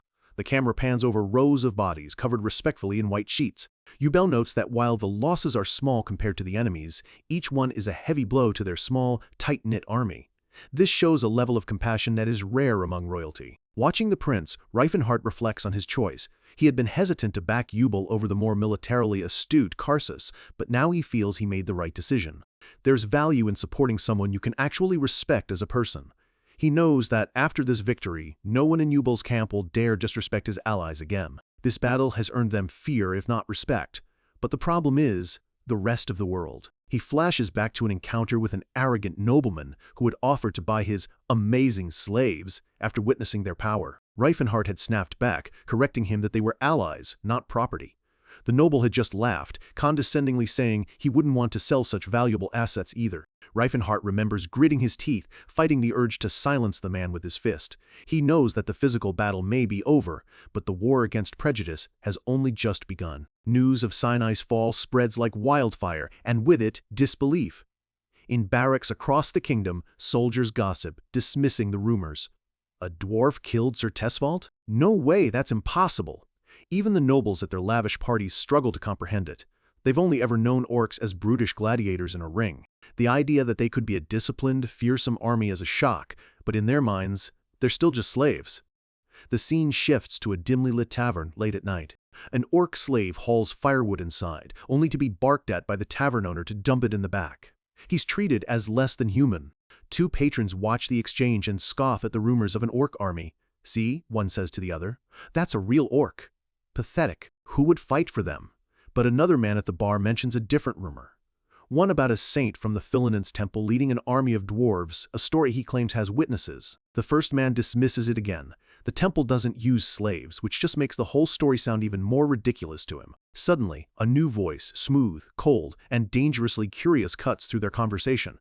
A tall, imposing woman with dark hair leans over their table, her presence instantly silencing them. She wants to hear more about the saint. The man starts sweating, terrified by her intense gaze. He stammers, unable to form a coherent question. Her height and piercing purple eyes are incredibly intimidating. She simply repeats her request, her voice calm but firm. "Just tell me what you know about the Saint of Philinins." Nervously, the man recounts the rumor he heard. The saint is just a young boy, maybe 14, with red hair and looks almost like a girl. A wild, chilling laugh suddenly erupts from the woman, startling everyone in the tavern. With effortless strength, she crushes the metal goblet in her hand as if it were made of clay, the contents spilling over her knuckles. A single, purple-stained tear traces a path down her cheek, her expression a terrifying blend of ecstatic joy and dark obsession. With a chillingly serene smile, she brings her fingers to her lips and licks away the purple drop, savoring the taste. And in a low, obsessive whisper that promises nothing but trouble, she breathes the words, "I finally found you, my fiancé, Silam Filmasi." The fate of an entire kingdom is about to be decided on the vast Ledant plains. 2 armies, 2 princes, and 1 crown. This is the final battle. On one side stands the massive army of Prince Karsus, A sea of disciplined steel and noble banners, they are the very image of traditional military power. Facing them is Prince Yubel's force. Smaller, rougher, but their spirits are soaring. Fresh off an impossible victory, they stand with a resolve that numbers alone cannot measure. The odds are grim. Karsus commands 10,000 soldiers, while Yubel has only 3,000. They are outnumbered more than 3 to 1. From his command post, Reifenhard watches with a sliver of admiration. Karsus made a brilliant move. The moment Sinai fell, he consolidated all his power here for one decisive, all-or-nothing gamble. A lone rider emerges from Karsus's ranks. This is Raven von Spirius, a renowned knight. His voice rings out across the field, dripping with arrogance as he challenges the fools who can't recognize their true king to send out a champion. When Yubel's army hesitates, he scoffs, loudly assuming their silence is proof they used cowardly tricks to win at Sinai.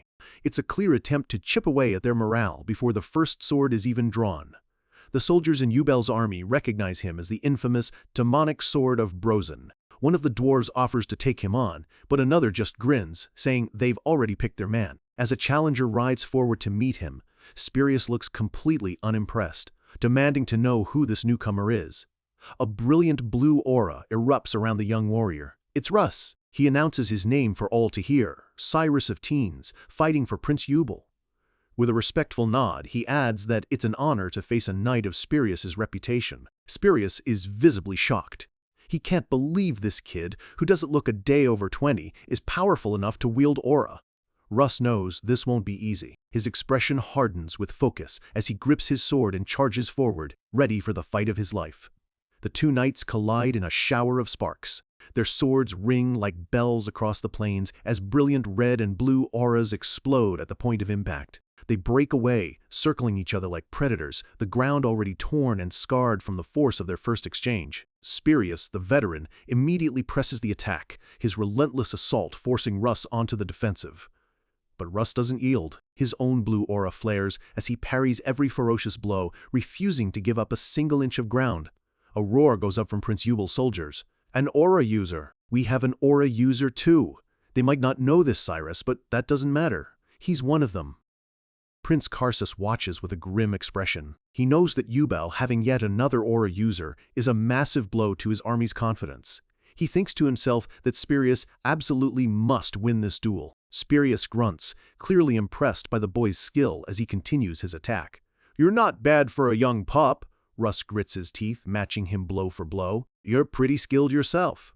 A confident smirk touches Russ's lips. He realizes he can actually win this. While he might be outmatched in pure swordsmanship, Reifenhardt's brutal real-world training has given him an edge in actual combat experience. He spots an opening, a fleeting half-second window, and thrusts his sword forward with everything he has.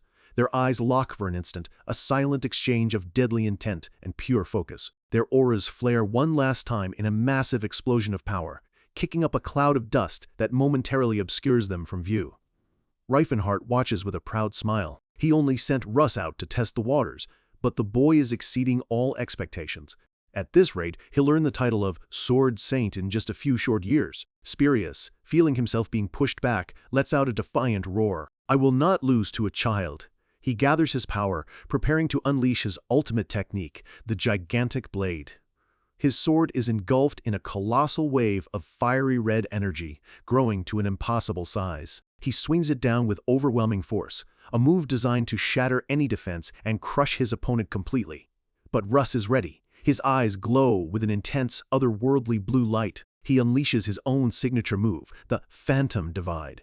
An entire array of spectral blue swords materializes around him, a swirling storm of pure aura ready to strike. Spirius screams in disbelief. What is this technique? He's never seen anything like it, illusions crafted from pure aura. Before he can even process what he's seeing, the phantom blades converge on him, overwhelming his defense and ending the duel in a decisive, brutal flash.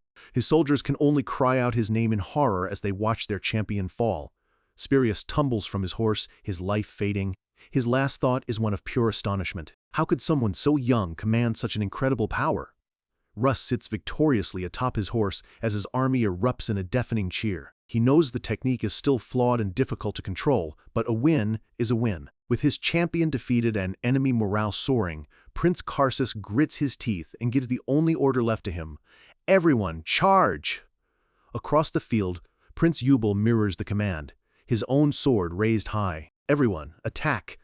The two armies finally crash into each other, a chaotic, thundering collision of thousands of soldiers fighting for the future of their kingdom. Russ, his blue aura still blazing, leads the charge for Yubel's side, his voice ringing out, "Forward, my brave warriors!"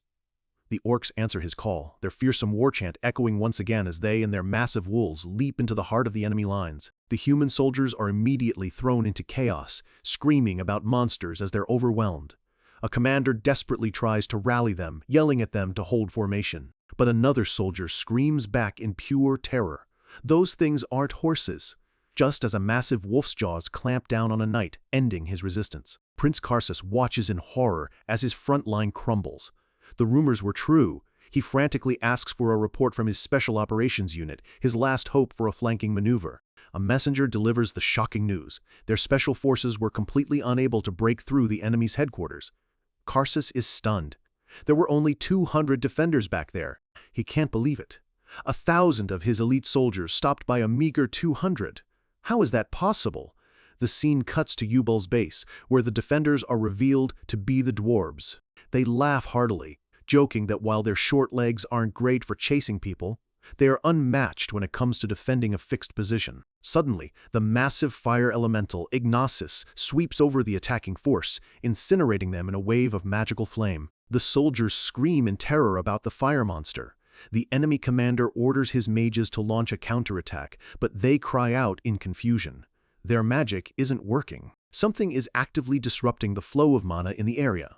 The commander wonders what kind of archmage could possess such a powerful and rare ability.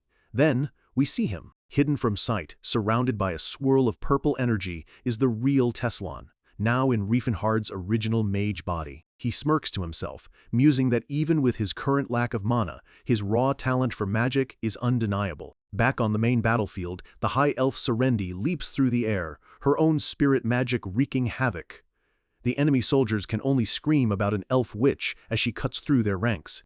With his elite unit stalled, his mages neutralized, and his main army being torn to shreds, Prince Karsus sees that the battle is lost. He grits his teeth and gives the bitter order to fall back. Prince Yubel raises his sword high, his voice booming with pure triumph. "Rejoice! Victory is ours!" And so, the Battle of the Daunt Plains, a fight that would go down in history, ended in a legendary and decisive victory for Prince Yubel. In the nearby town, the citizens who once cheered for Karsus now hail Yubel as their true king, their hero. An advisor remarks on the fickle nature of the people before informing Yubel that while his brother retreats to the capital, several nobles are already jumping ship and wish to swear loyalty. Yubel dismisses them as opportunistic snakes. His advisor adds that the most powerful noble families are still remaining neutral, waiting to see who comes out on top. The advisor suggests they try to persuade those powerful nobles to join them, but Yubel simply looks at him and asks, "Why should I?" The old man is taken aback by the unexpected question, stammering for a moment. Yubel looks out at his people, a new fire and determination in his eyes. He declares that he must become king, not for power, but for them. Becoming a ruler who genuinely cares for his citizens is the only way he can repay his nation and those who fought for him. Meanwhile, back at their new headquarters in Hendrick County, a pair of guards cross their weapons, stopping an unknown visitor from entering. They notice her long, dark hair and identify her as a paladin of Sayre, the same deity the orcs worship. They ask for her business. One of the guards takes a closer look. She has the face of a stunning beauty, no doubt about it.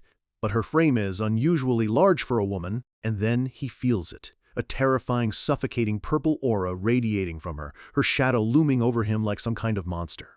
The hunt is over. Unannounced and unstoppable, Silen's fiancé has arrived right at their doorstep. The war for the kingdom might be turning in their favor, but for one member of the team, a deeply personal and terrifying battle is about to begin. In the courtyard of their new headquarters, Silen is pushing himself to the absolute limit. Reifenhard coaches from the side, telling him to switch from push-ups to squats to give his arms a break. After his courageous display healing soldiers on the front lines, the army has started calling him the Young Saint. Many of the soldiers, still thinking he's a girl, are in awe of his bravery. Reifenhard suggests he take a break, reminding him that overworking himself isn't healthy. But Silen, breathing heavily, is lost in his own world of intense focus. A dark, almost manic energy surrounds him.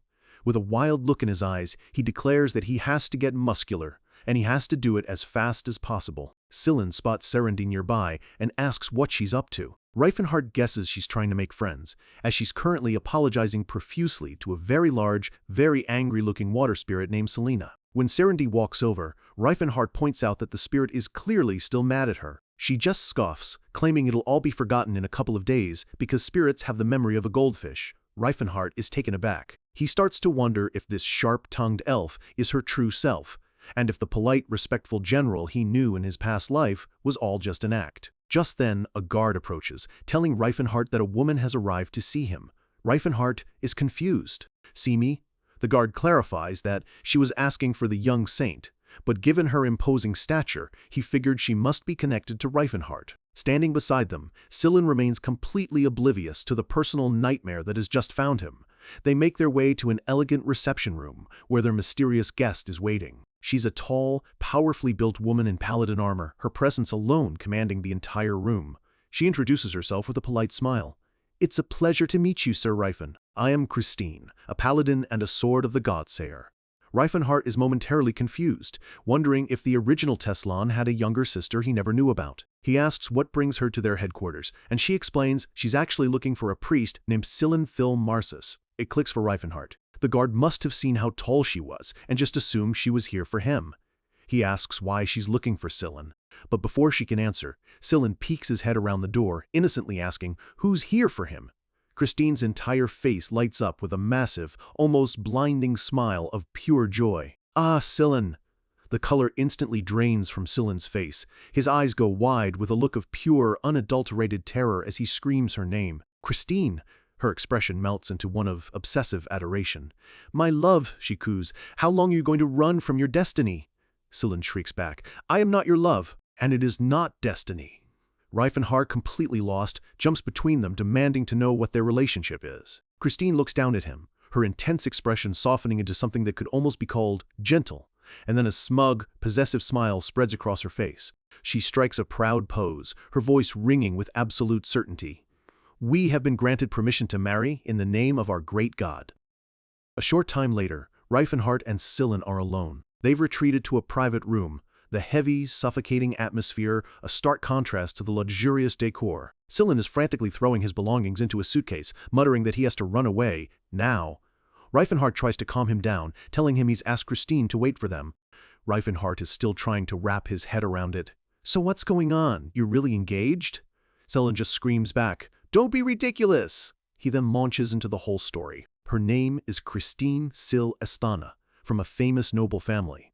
As a child, everyone said she would grow up to be a great beauty. And she did.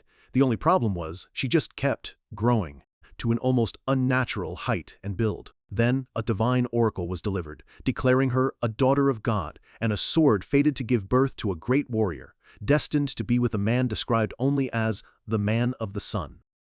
The Holy Order of Sayer immediately made her a paladin and sent her out into the world to gain experience. And that's where she met him, her supposed fated one, Sillin Phil Marsis. Seeing the young, gentle Sillin tending to the wounded on a battlefield, Christine fell instantly and completely in love. To her, he was the ideal man. She stormed back to her holy order and made a wild declaration. The oracle had been fulfilled. She had found the father of her prophesied child. The leaders of her order were bewildered. They couldn't just approve a marriage between a woman in her mid-20s and a 12-year-old boy. They tried to tell her she must be mistaken. But then, their Godsayer delivered another, much more direct oracle, a single, definitive message: it's him. Backed into a corner, Sillin's own holy order gave a nearly impossible condition. They would only permit the marriage if she could earn his love first. Sillin looks at Reifenhardt, his face a mask of pure trauma. "And that," he says, "is when my personal hell began." Reifenhardt pieces it together. So, it's basically a politically motivated marriage between the two holy orders. Sillin just nods grimly. He tells Reifenhardt that her obsession is insane. No matter where he went, she would appear, following him relentlessly. He finally admits that his pilgrimage to join Reifenhardt's journey was just an excuse. He was running away, hoping that if he disappeared for long enough, she might finally give up. Reifenhardt connects the dots. "So that's why you're so desperate to get muscular." Sillin clutches his bag, explaining that he always wanted to be stronger, but after meeting her, the desire became an obsession. He hoped that if he looked more like a typical guy, she might lose interest. Reifenhard tries to reason with him, but Scylla frantically cuts him off. It's not about her height, it's her personality. She's terrifying. She never listens to anyone, and just bulldozes her way through everything. He reveals the most disturbing part. She's already named their future children and planned out their entire lives. A son named Styr, who would be a paladin, and a daughter named Ellen, who would become a saintess. Reifenhard has to agree that's definitely creepy. But as he says it, he pauses. Something about that name triggers a distant, chilling memory. "Wait a second," he asks, his voice suddenly serious. "What did you say the daughter's name was?" Scylla, annoyed, repeats it. "Ellen. But that's not the important part right now. But for Reifenhard, it is the most important part." He mutters the name to himself over and over, Ellen, Ellen, and then it hits him like a bolt of lightning. A flood of memories from his past life, a throne room, a bloody battlefield, and a powerful, cold-eyed priestess in white robes. Reifenhard stares at his friend in dawning, abject horror. This sweet, timid boy is the father of Saintess Ellen. He remembers her all too well. One of the 5 heroes of the continent who brought about his downfall. A woman with the nightmarish power to raise the dead, the very person responsible for the death of his dear friend Mashalin. She was a monster, a holy warrior who could turn an entire army of regular soldiers into unstoppable berserkers. She was one of the worst tortures of his past life. He looks from the memory of the terrifying saintess back to the innocent face of his friend. The pieces click into place with dreadful certainty. That cursed woman is Scylla's daughter. A cold sweat breaks out on his forehead. This is bad. This is really, really bad. He knows the truth now. Ellen's overwhelming power was never natural. It was the result of a forbidden sorcery known as the Holy Grail Plan. It was a horrific ritual. A man and a woman conceive a child within a special magical barrier. The moment of conception, the child begins absorbing the father's life force, and at the moment of birth, it absorbs the mother's. He turns to Scylla, his voice grim and heavy with the terrible truth. The ritual sacrifices both parents to create a perfect holy grail, a vessel of immense power. Scylla, he says, if you marry her, you are going to die. It all makes sense now. He knows for a fact that Scylla is Ellen's father. And now he understands why he never heard of a powerful saint named Scylla in his future. He died to create one of Reifenhard's greatest enemies. Scylla, looking completely defeated, says he's leaving now and tries to walk away. But Reifenhard calls out, "What? You're just going to leave right now?" The guards outside watch the tense exchange, whispering to each other about the young saint having a fight with the commander. Scylla tells Reifenhard he has to go, that there's no telling what Christine might do if he stays here any longer. But Reifenhard steps in his way. He tells him that he's no longer just a useful asset to their cause. He's become an important member of their family. And he can't just let him walk away into danger. Scylla looks at him, a small, sad smile on his face. "What else is there to do? Are you going to fight her for me?" Reifenhard watches him turn to leave, calling out one last time, "So you're really just going to leave me behind?" The words make Scylla hesitate. He turns back, his voice quiet and filled with resignation. "I don't want to leave, but I have no other choice." He can't ask them to abandon a war to help him run away. Reifenhard presses him. "Are you sure? Can't you just try to persuade her to leave you alone?" Scylla cuts him off, his voice laced with despair. "If that had been an option, I never would have run away in the first place. There is no reasoning with Christine." The nearby guards are blushing, completely misinterpreting the heavy emotional atmosphere between the two. Suddenly, a loud, cheerful voice shatters the tension like glass. "Scylla! It's Christine!" She's found them. Her eyes land on Scylla's packed bags, and her face lights up with a look of manic glee. "Oh, you've already prepared to leave? How wonderful! Let's hurry back and get married right away." When you're trapped in a corner with no way out, sometimes the only option left is a desperate, half-baked lie. For Scylla, that lie is about to make everything so much worse. Christine is beaming, her eyes swirling with pure, obsessive love. "Scylla, let's go home," she says cheerfully, already dreaming of their future with one son and one daughter. Scylla screams that he doesn't want to, but she just dismisses it as him being shy, completely ignoring his protests. Caught in the middle, Reifenhard decides to intervene with a simple question. Why exactly do you like Scylla so much? She gives an answer that is both perfectly logical and completely insane. "Well, if we were to get married, our children would be the perfect height." Reifenhard can only sweat, thinking that's actually a surprisingly practical reason. Christine then turns on Scylla, asking if he really wants to pass on his divine punishment of being short to his kids. Scylla shouts back that being short is not a punishment. She continues, explaining that they are a perfect match. He's worried about not growing, and she's worried she grew too much. In her mind, it's clearly a sign from the heavens. Her eyes glow with a terrifying intensity as she declares their love is fated by the goddess and tries to drag him away. Scylla resists, screaming that he's not going anywhere. He shoots a desperate, pleading look at Reifenhart, begging for help. But Reifenhart is at a complete loss. What is he even supposed to do here? And in that moment of desperation, a dark, terrible, and frankly stupid idea forms in Scylla's mind. He takes a deep breath and shouts for the whole world to hear, "I'm sorry, Christine, but there is already someone that I love." He latches on to Reifenhart's arm and blurts out the lie that will seal their fate. "The truth is, I'm dating Reifen, so I can't accept your feelings."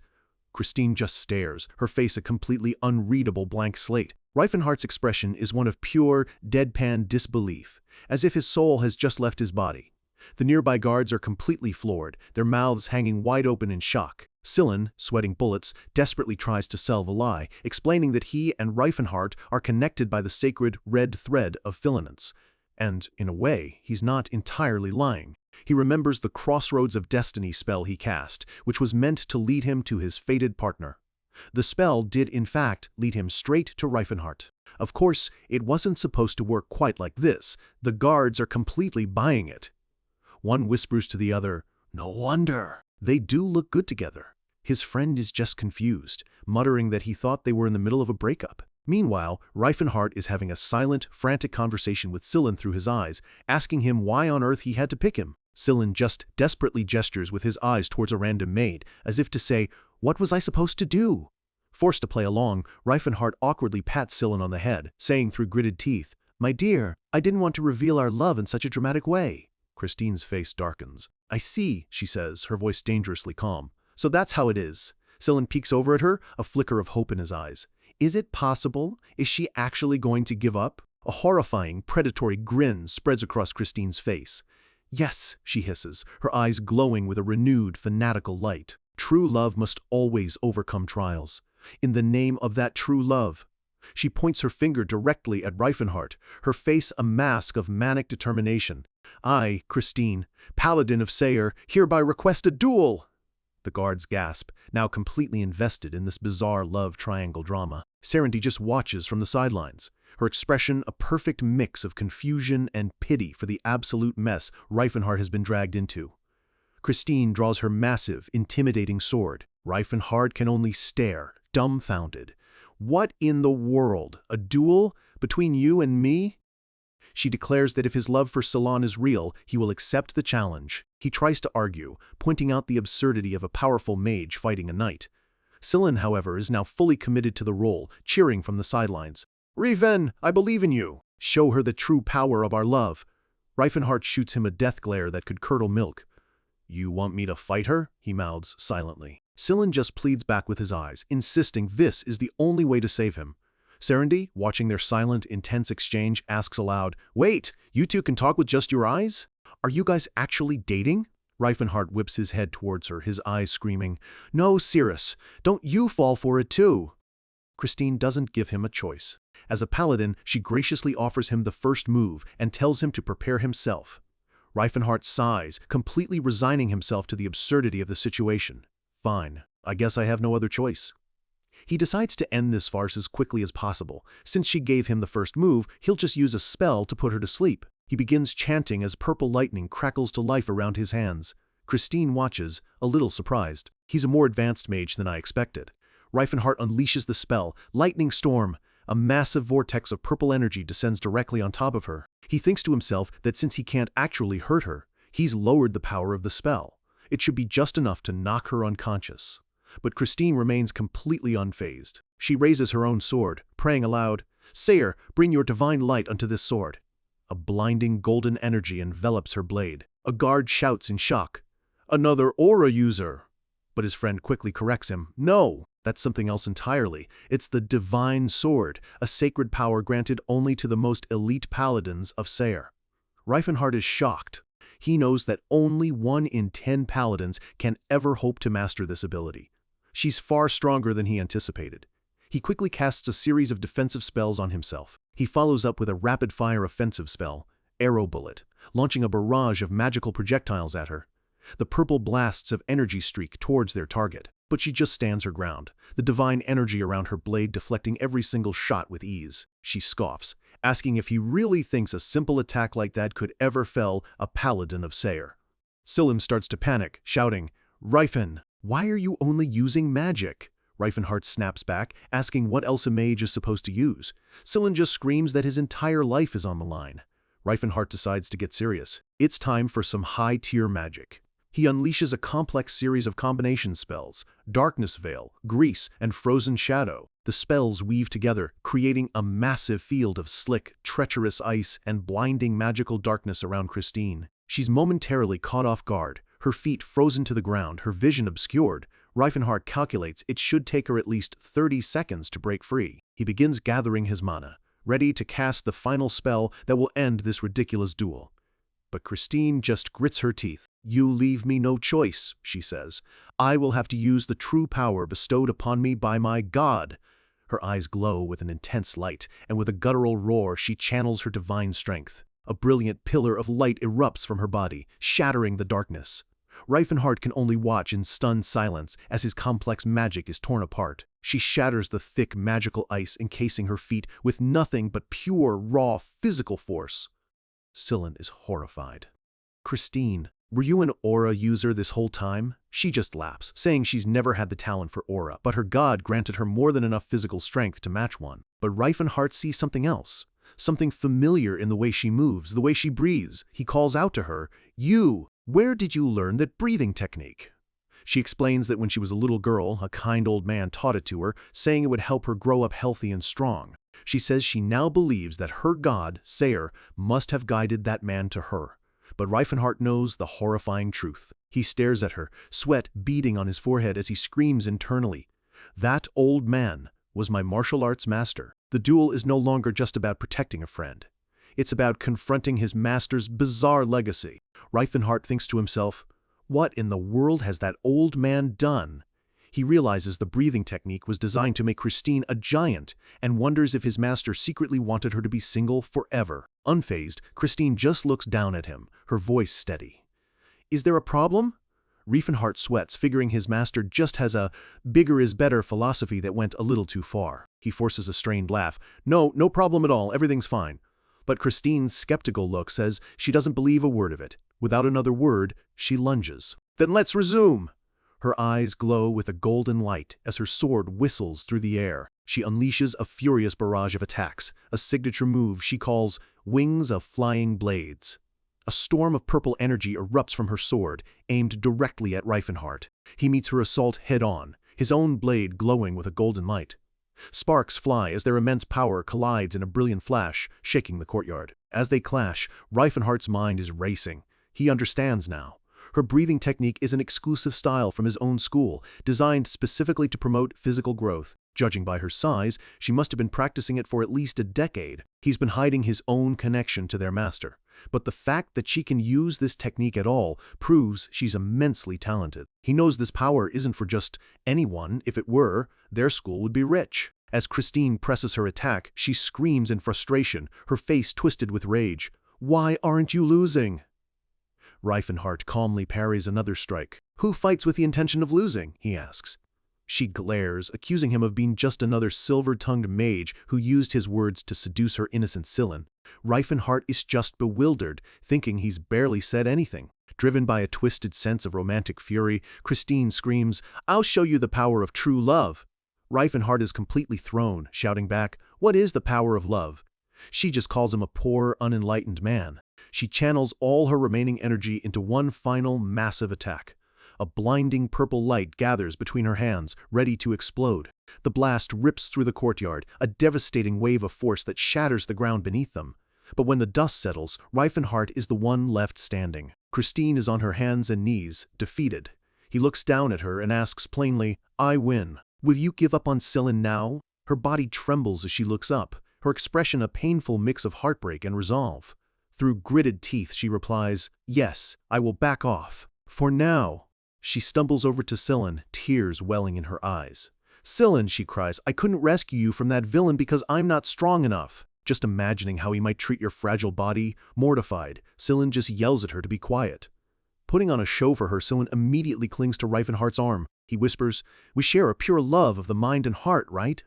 Reifenhardt, looking utterly miserable, mutters back, "I don't want to share anything with you," but Scylla frantically tells him to just play along. Reifenhardt forces a pained, tearful smile while patting Scylla's head.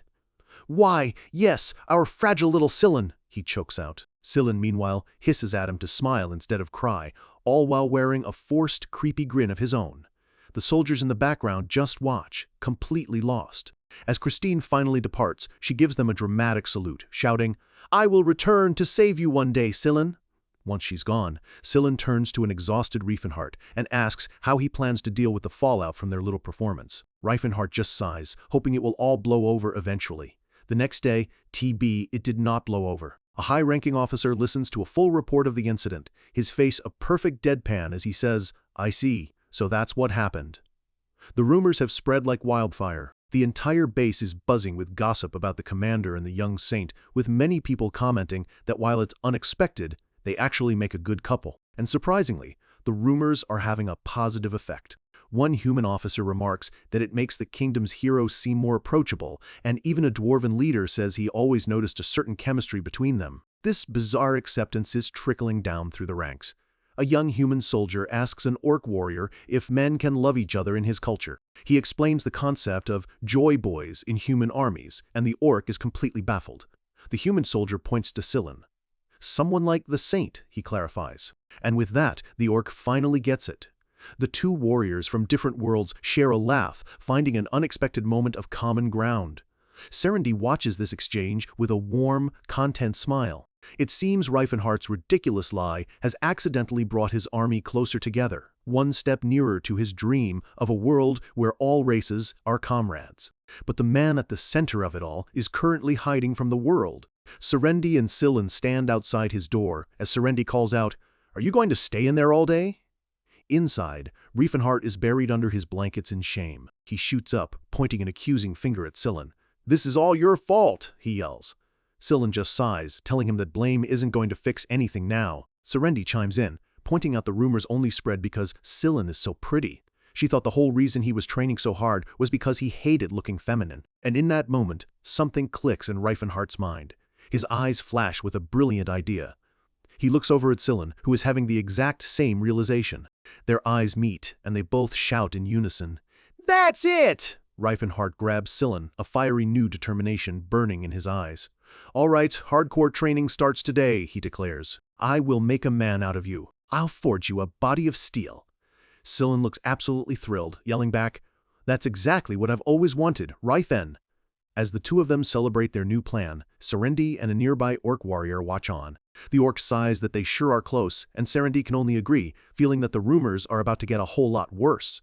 Meanwhile, the war waits for no one. Outside the capital city's walls, Prince Yubel's massive, diverse army stands ready for the final battle. A messenger from Yubel's side shouts to the defenders, declaring that the traitor Prince Karsus has defied the heavens, and that they should kneel before their true king and open the gates. The reply from the walls is pure defiance. "Nonsense," a commander yells back. "How can an army of monsters represent the will of the heavens? Prince Yubel is a devil who will forever taint our kingdom's history. He demands that Yubel disband his army and pay for his crimes." Standing beside his troops, Reifenhardt just sighs in annoyance. "Are they serious? We're going to fight anyway. Can we skip the speeches?" With negotiations failed, Prince Yubel draws his sword, his face set with grim determination. "Heroes," he shouts, "show your bravery for your king." With that, he leads the charge himself. The chaos of battle erupts. Commanders yell orders as a storm of arrows rains down from the walls, and soldiers below push ladders forward, urged to cast aside their fear. Prince Yubel, right in the thick of the fight, pleads with his soldiers to push onward. Leading the non-human forces are the orcs. The chief, Kalkin, lets out a wild laugh. "Let's go, wife," he yells to his warrior partner, who shouts back, "I'm right behind you, husband," as they surge into the fray. The human soldiers riding beside them on Wolfback are having a slightly less enjoyable time, but their leader just laughs it off, telling them they're all doing great. A commander gives the signal, shouting for the aura users to advance, and leading that elite charge is Russ, galloping ahead of the rest. Seeing the elite warriors approach, the enemy commander panics. "So that's their plan," he he curses, desperately ordering his archers to fire, offering a fortune to anyone who can take one of them down. But their arrows are useless. The great orc warrior, Tothid, scoffs as the projectiles shatter harmlessly against his aura. "Wearing a tiger's skin doesn't make you a tiger," he sneers. Pathetic. Another warrior, a dwarf, casually deflects an entire volley of arrows with just his dagger, completely unfazed by the attack. The enemy commander grows more desperate, ordering his men to throw their spears instead. A dwarf warrior simply laughs as the heavy spears bounce off his aura. "Throwing thicker arrows changes nothing," he bellows, swinging his massive sword. Then, Russ makes his move. With a powerful roar, he channels his energy, his sword igniting with a brilliant blue light. He swings his blade, releasing a massive, swirling wave of pure blue energy. The attack morphs into dozens of sharp, spinning blades of light that surge directly towards the fortress wall. On the walls, an enemy general, Sir Spirius, looks on in utter disbelief, his jaw dropping in shock. "That's Sir Spirius's gigantic blade," his subordinate finishes for him. A perfect copy of the general's own signature skill is barreling right towards them. Sir Spirius is seething with rage, his face contorted in fury. "That little punk!" he screams. "How dare he steal my technique!" Russ's attack crashes into the enemy lines with devastating force, the wave of blue energy tearing through their formations. Soldiers are thrown into the air as chaos erupts. They scream in terror, their morale completely shattering in an instant. Watching from below, Tothid grins, impressed. "Not bad, Russ. You did great," he shouts from atop his wolf. Not wanting to be outdone by a kid, Tothid's own body begins to glow with a powerful green aura. "Now it's my turn," he declares. The enemy soldiers are still reeling from Russ's attack, but the real show is just about to begin. Tothid leaps into the air and smashes his weapon into the ground, unleashing his ultimate technique. Cliffall! Jagged spikes of green energy erupt from the earth, tearing the battlefield apart. He rides his wolf along the fissure he created, leaving a trail of utter destruction in his wake. We see a close-up of Tothid's determined eyes, followed by a shot of Russ, his own blue aura still swirling around him. A silent understanding passing between the two warriors. The enemy soldiers can only stare, paralyzed by a level of power they have never witnessed before. A single, horrified thought echoes through their minds. This is the true power of an aura user. They look on in absolute terror, their faces pale with the sudden, crushing realization that they are completely and utterly outmatched. The battle for the capital has just begun, but for them, it may already be over. An orc warrior, her strength evident in every move, grins with satisfaction from the front lines. She thinks to herself, everyone is doing great. Rivenheart gives his orders, his voice calm but firm. He wants them to be intense, to break the enemy's will by shattering their walls, not their soldiers. As he watches his warriors dominate the field, he thinks it would be embarrassing if he were the only one holding back. He draws two large, ornate daggers as a vibrant purple energy begins to crackle around them, humming with immense power. The purple aura explodes outwards, forming dozens of ethereal, shimmering blades in the air around him. The blades multiply, creating a deadly storm of projectiles, all aimed squarely at the capital's defenses. He calls this devastating attack his 12 Sisters, and with a flick of his wrists, unleashes them upon the fortress wall. The energy blades scream through the air and slam into the stone fortifications, each one hitting with the force of a cannonball. Massive explosions rock the battlements, sending dust and debris everywhere. The very foundations of the city tremble under the relentless assault. As if that wasn't enough, another one of the orcs unleashes a barrage of their own energy blasts, adding to the complete annihilation of the wall. The sheer power on display is too much. An enemy general grabs his prince, desperately shielding him from the blasts while yelling, "What now?" Kalkin, the orc chieftain, watches the chaos with pure shock, muttering to himself, since when did my wife know how to do that?" The dwarven soldiers are thoroughly impressed. One comments on the refreshing demolition technique, while another jokes that it might be useful to call the orcs whenever they need to tear down a building. Russ watches it all with a sharp, calculating grin. He's already analyzing the move, thinking, good, another skill for the list. He is a warrior obsessed with growth, always looking for a new way to become stronger. On the wall, Sir Spirius grits his teeth in frustration. He tells Prince Karsus that this overwhelming force is exactly why he wanted to avoid a siege in the first place, admitting that even he can't handle this many powerful opponents at once. Defeat is written all over their faces. Sir Spirius says their only option is to retreat to the royal palace. Prince Karsus can only agree, his voice heavy with resignation. Just then, a scout runs up, shouting in disbelief, "Your Majesty! Prince Yubel's forces, they're retreating!" Karsus looks up, completely stunned. He can't believe it. Why would they retreat from a battle they've already won? Then he hears their message. "Traitors, your lives are already in Prince Yubel's hands." The trap snaps shut. Karsus realizes he's been perfectly played. One of his commanders rages, yelling that Yubel is just taunting them, knowing he could march into the palace at any time. A rider from Yubel's army calls out, delivering the final blow. "Our king would never endanger the people of the capital. If you truly care for their well-being, raise the white flag and submit to judgment." The weight of Reifenhardt's strategy slams into Prince Karsus. His face is a mask of anguish and fury. He's been painted as a villain. If he fights, he's a tyrant sacrificing his people. If he surrenders, he loses everything. His commander wonders what kind of ruthless mind could have devised such a perfect psychological trap. Across the field, Prince Yubel smiles, knowing his proud brother will never surrender. Reifenhardt has handed him not just a military victory, but a moral one as well. The old advisor orders the army to return to camp. They've demonstrated their overwhelming power. Now, all they have to do is wait for the inevitable surrender. That night, inside the capital, a different kind of battle is being waged. In a grand chamber, Prince Karsus sits at the head of a long table, surrounded by his panicked and defeated nobles. The mood is grim. His own father asks him plainly if there is any path to victory left. One of his advisors spits that they have no idea where Yubel found so many powerful aura users, but their strength is undeniable. Another noble suggests they retreat and regroup, but Karsus immediately shuts him down. The royal seal and crown are here. To abandon the capital is to abandon the throne.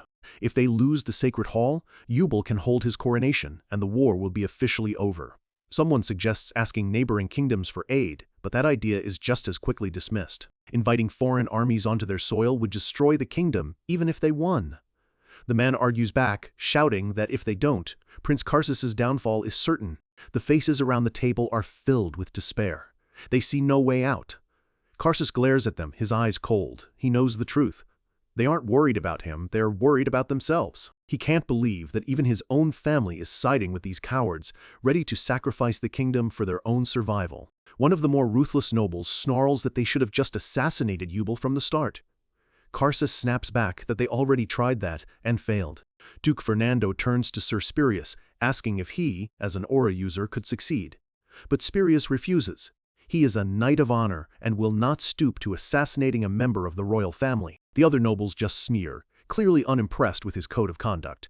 But then Sir Spurius's eyes narrow. "However," he adds, "I do agree with the idea of an assassination." "Not of Prince Yubel," he clarifies, his gaze deadly serious. "But of that mysterious mage," he says with venom. "We must eliminate Reifenhardt."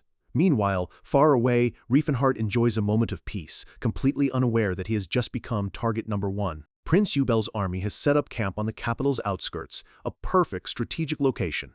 That evening, a grand victory celebration is held. Prince Yubel raises a glass, thanking everyone for their bravery and telling them to enjoy the feast.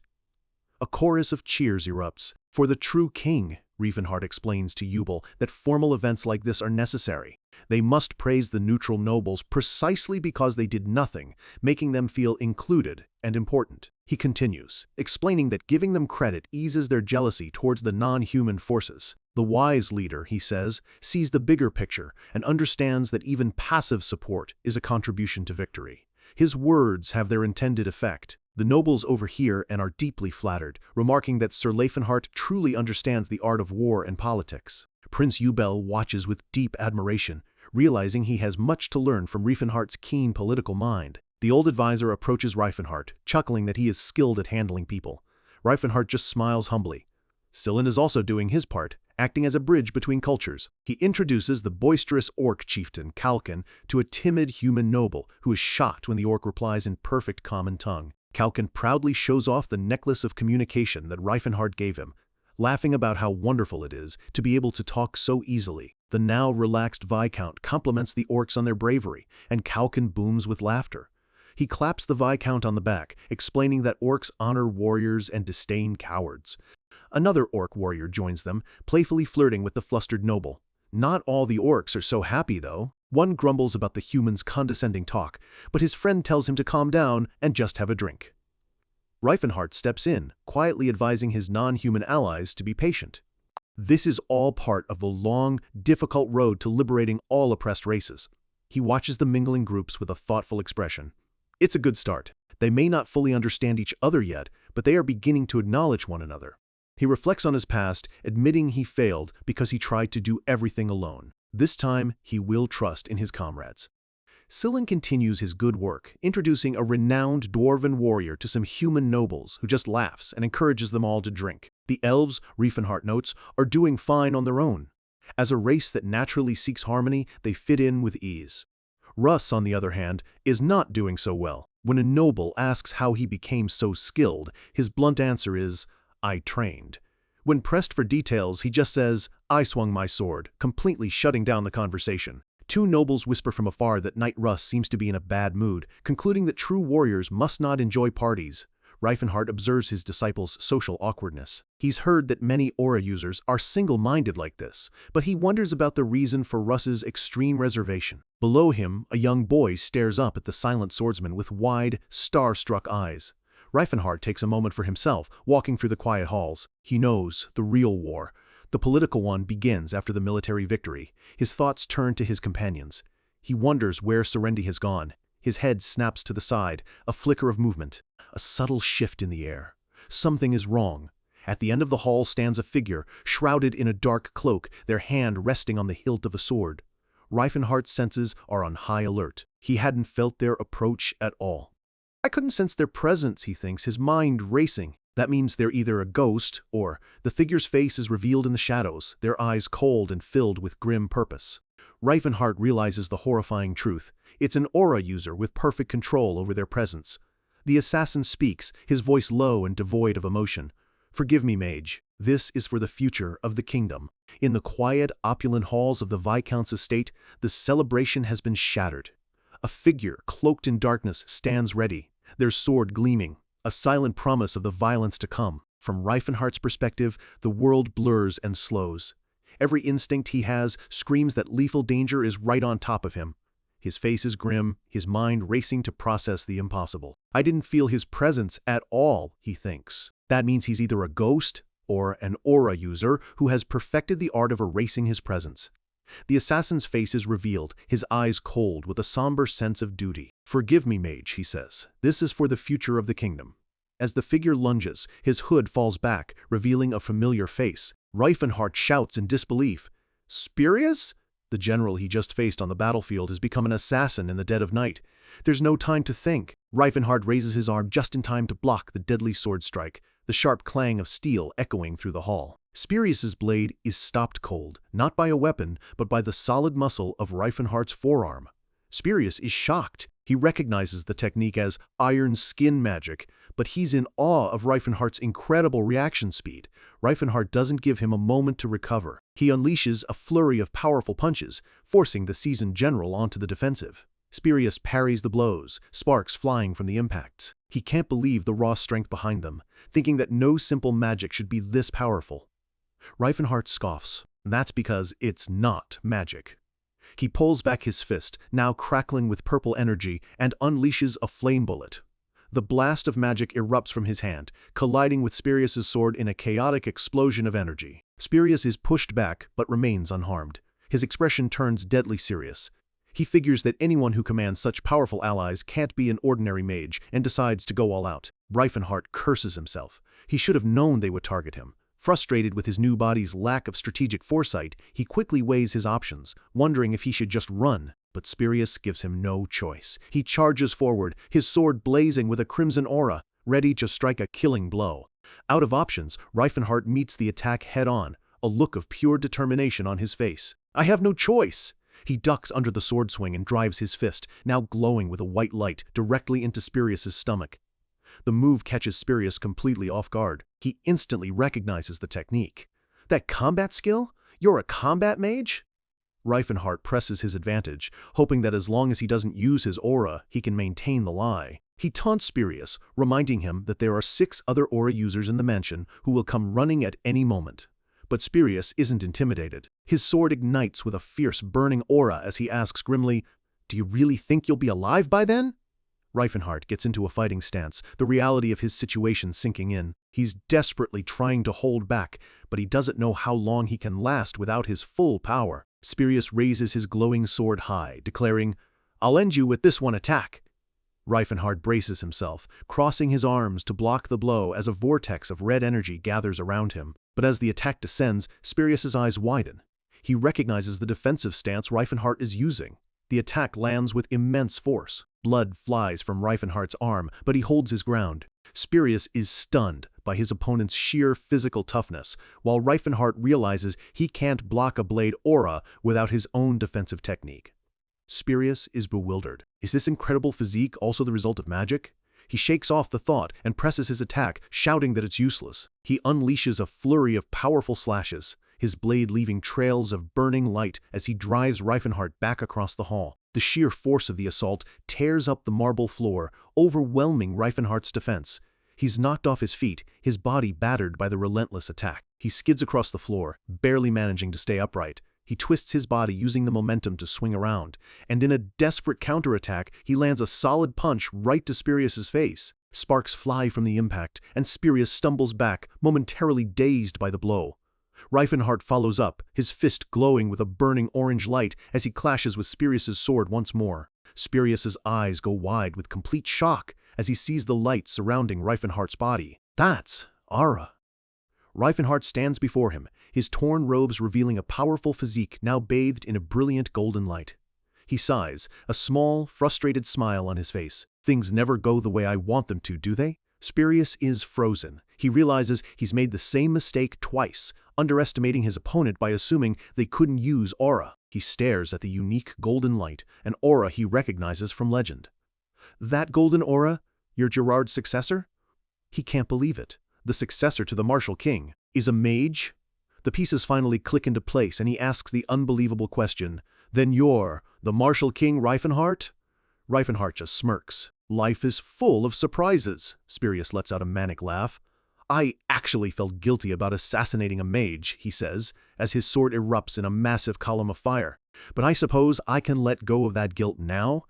Reifenhart's expression hardens. His own golden aura flares to life as he clenches his fist, ready for a real fight. "Come at me." Spirius's face is a mask of pure battle lust, his teeth gritted in anticipation of a worthy fight. He grips his sword with both hands, channeling every ounce of his power into it. He unleashes his ultimate technique, shouting, "Gigantic Blade!" A colossal wave of destructive energy, far larger and more powerful than the one Russ copied, tears through the hallway. The blast is so immense, it rips through the castle's roof, a pillar of raw power shooting into the night sky. But Reifenhart meets the attack head-on, his body enveloped in his brilliant golden aura. He punches straight into the heart of the blast, the golden light of his aura clashing violently with the fiery red energy. The collision creates a massive explosion that rocks the entire estate, shattering the walls and floor around them. Spirius lands on a balcony, shouting, "How foolish! You're finally showing your true colors." Reifenhart lands opposite him, his aura still blazing. "You're the one who started this?" Spirius's rage boils over. "I'll eliminate every last trace of you," he screams, charging forward again. Reifenhart prepares his own technique, a defensive move he couldn't use properly without his aura. "Spiral guard," he yells. A swirling vortex of golden energy forms around him, completely deflecting the incoming attack in a shower of sparks and flames. Spirius is thrown off balance, surprised by the powerful and unexpected defense. Reifenhart sees his opening. He unleashes a technique from his master, Gas Strike, and slams his fist directly into Spirius's chest. Spirius chokes, the air forced from his lungs as the devastating blow connects with incredible force. The sound of the battle finally alerts the guards, who come running, shouting in alarm. But Reifenhart isn't finished. With a mighty roar, he grabs the stunned general. He calls out his next move, Lariat Swing, and spins Spirius around like a ragdoll, smashing him into the courtyard below. The impact shatters the stone, creating a massive crater in the ground. The ground cracks and splinters outward from the point of impact. Spirius lies motionless in the rubble, utterly and completely defeated. He coughs, his face a mess of pain and regret. Through gritted teeth, he manages to whisper, "It seems the assassination was a failure." But his will to fight isn't broken. He struggles to move, thinking he can't die here. He is the last aura user on Karsus's side. He looks up and sees Reifenhart descending from above like a golden meteor, his body glowing with immense power. Reifenhart crashes down into the crater, the impact sending another shockwave through the estate. But when the dust settles, Spirius is gone. Reifenhart stands alone in the wreckage. He slowly walks out of the crater, his golden aura still radiating from him, a beacon of overwhelming power in the night. The soldiers who have gathered can only stare in absolute awe. One of them shouts, his voice trembling, "That aura! It's golden!" They recognize the legendary light. "It's the light of the martial King Gerard!" Another exclaims, remembering the rumors. Reifenhart stands bathed in the golden glow, his greatest secret now revealed to the world. A new title echoes through the crowd, a name that will shake the foundations of the kingdom. The Martial King, Martial King Reifenhart. Amidst the burning wreckage of the estate, a new legend is taking shape. The soldiers, eyes wide with awe, begin chanting a name that will soon echo across the kingdom. Martial King! Martial King Reifenhart. The chant swells into a roar, a wave of pure adoration for the man who single-handedly turned the tide. Even the dwarven warriors are stunned. One of them asks Mashlin if he knew their leader was an aura user, and the old dwarf admits Reifenhart was hiding his identity. Another dwarf misunderstands completely, thinking Reifenhart just wanted to hide how muscular he was. Prince Eubel is speechless, his mind reeling from the revelation. The quiet, calculating strategist who had been advising him was secretly the legendary Martial King. The pieces of the puzzle are clicking into place, and the picture they form is utterly unbelievable. Reifenhart stands calm amidst the cheers, a faint smirk on his lips. He knows this is the standard for a successor of Jim Unbreakable, a place where the weak don't just fail, they're utterly broken. This power was forged through brutal, unforgiving training. Despite the adoration, Reifenhart sighs internally. He had hidden his power precisely to avoid this kind of overwhelming attention. Being the center of a cheering crowd is the last thing he ever wanted. News of the battle spreads through the capital like wildfire. The story on the street is that Sir Spirius, the invincible general, was defeated by the new Martial King. This revelation completely reframes the narrative for Prince Karsus's soldiers. Suddenly, losing to the Martial King wasn't a disgrace. It was an honor. Their respect for Spirius's killer shifts their scorn to their other fallen commander, Sir Tesfault, who they now mock for losing to a dwarf. Loyalty is fickle in the face of overwhelming power. As Reifenhart and Sillin ride towards the capital, Sillin observes that people still look down on the non-human races, despite their proven skill. Reifenhart corrects her, explaining that people aren't looking down on them. They're actively refusing to acknowledge their strength, which is a sign that things are actually moving in the right direction. The capital city, Croton, still bears the scars of Reifenhart's previous assault. With its walls still in ruins, Prince Eubel's army marches into the city unopposed, a clear signal that the old regime's authority has crumbled. Having lost their outer defenses, Karsus's remaining forces have fallen back to the royal castle itself, barricading themselves inside for a final, desperate stand. The massive palace gates, decorated with golden lions, stand as the last barrier between Prince Eubel and the throne room. It's a symbolic final obstacle in this long and bloody civil war. Staring at the familiar gates, Prince Eubel feels a wave of conflicting emotions. He never thought he'd see his home again under these circumstances, with determination and sorrow warring in his heart. Eubel is surprised they haven't surrendered after 3 days of siege. Reifenhart, however, understands the situation perfectly. This isn't Karsus's pride. It's the desperation of his subordinates, who know they have nothing to gain from surrender. When Eubel's advisor asks if they should attack, Reifenhart shakes his head. "I'll go and see them myself," he says with unnerving calm, leaving the advisor completely shocked. Sillin rides up, concerned. She thought he disliked these kinds of confrontations. Reifenhart simply replies that, with his identity revealed, there's no longer any point in holding back. The time for subtlety is over. As Reifenhart walks toward the castle gates alone, a thunderous cheer erupts from his own army. They know what's coming. The Martial King is about to put on a show. From atop the castle walls, an enemy commander tries to rally his terrified men. "Don't be afraid. He is nothing more than a human. Archers, fire!" A storm of heavy arrows darkens the sky, all converging on the lone figure walking below. It's a volley that should have turned any normal man into a pincushion. But the arrows simply bounce off Reifenhart's body as if it were made of solid steel. He glances down, utterly unimpressed. This isn't even itchy. In a panic, the commander orders the catapults to fire. A massive stone slams into Reifenhart's side, barely making him flinch. "This itches a bit," he says, his voice laced with boredom. The defender's morale begins to shatter. Next, they try flaming arrows, engulfing him in a ball of fire. Then comes boiling water, showering down from the walls. As the scalding liquid washes over him, Reifenhart just sighs in contentment. Ah, now that's nice and warm. The soldiers on the wall completely lose their minds. Shouts of, "What is wrong with him?" and "He's a monster!" fill the air as they break ranks and flee in terror. Their last hope has been casually brushed aside. Reifenhart's body begins to radiate a brilliant, golden aura. He looks up and shouts a final warning. "Those who value your lives, get away from the gates!" With a mighty roar, he slams his fists into the massive doors. The soldiers behind him cheer wildly, chanting praise for the martial king's indomitable, unbreakable physique. As his aura blazes, Reifenhart reflects on the irony of it all. In his past life, this same overwhelming power made him a feared demon king. Why is the reaction so different now? We flash back 2 days. The nobles are buzzing with the news. The mysterious sage who masterminded their victories was the martial king all along. Suddenly, everything made perfect sense to them. They rationalized that the orcs must be elite warriors, hand-picked by the martial king himself, and the dwarves are lucky to learn from such a legend. His actions are no longer seen as suspicious, but as the work of a revered hero. Reifenhart finds this hypocrisy baffling. He tells Serendi how people used to say his non-human allies were corrupted just by being near him. She explains the simple truth. People view a mage and a warrior in completely different lights. She continues, pointing out that anyone can pick up a sword and dream of becoming a warrior. But magic is a mysterious, exclusive power. It's something common people can't comprehend, and therefore can't relate to. This is the core of the issue. A mage demon king is a terrifying, alien concept, but a martial king who fights with his fists? He's an ideal, a powerful version of themselves that they can admire and aspire to. He's relatable, even in his inhuman strength. Reifenhart remains skeptical.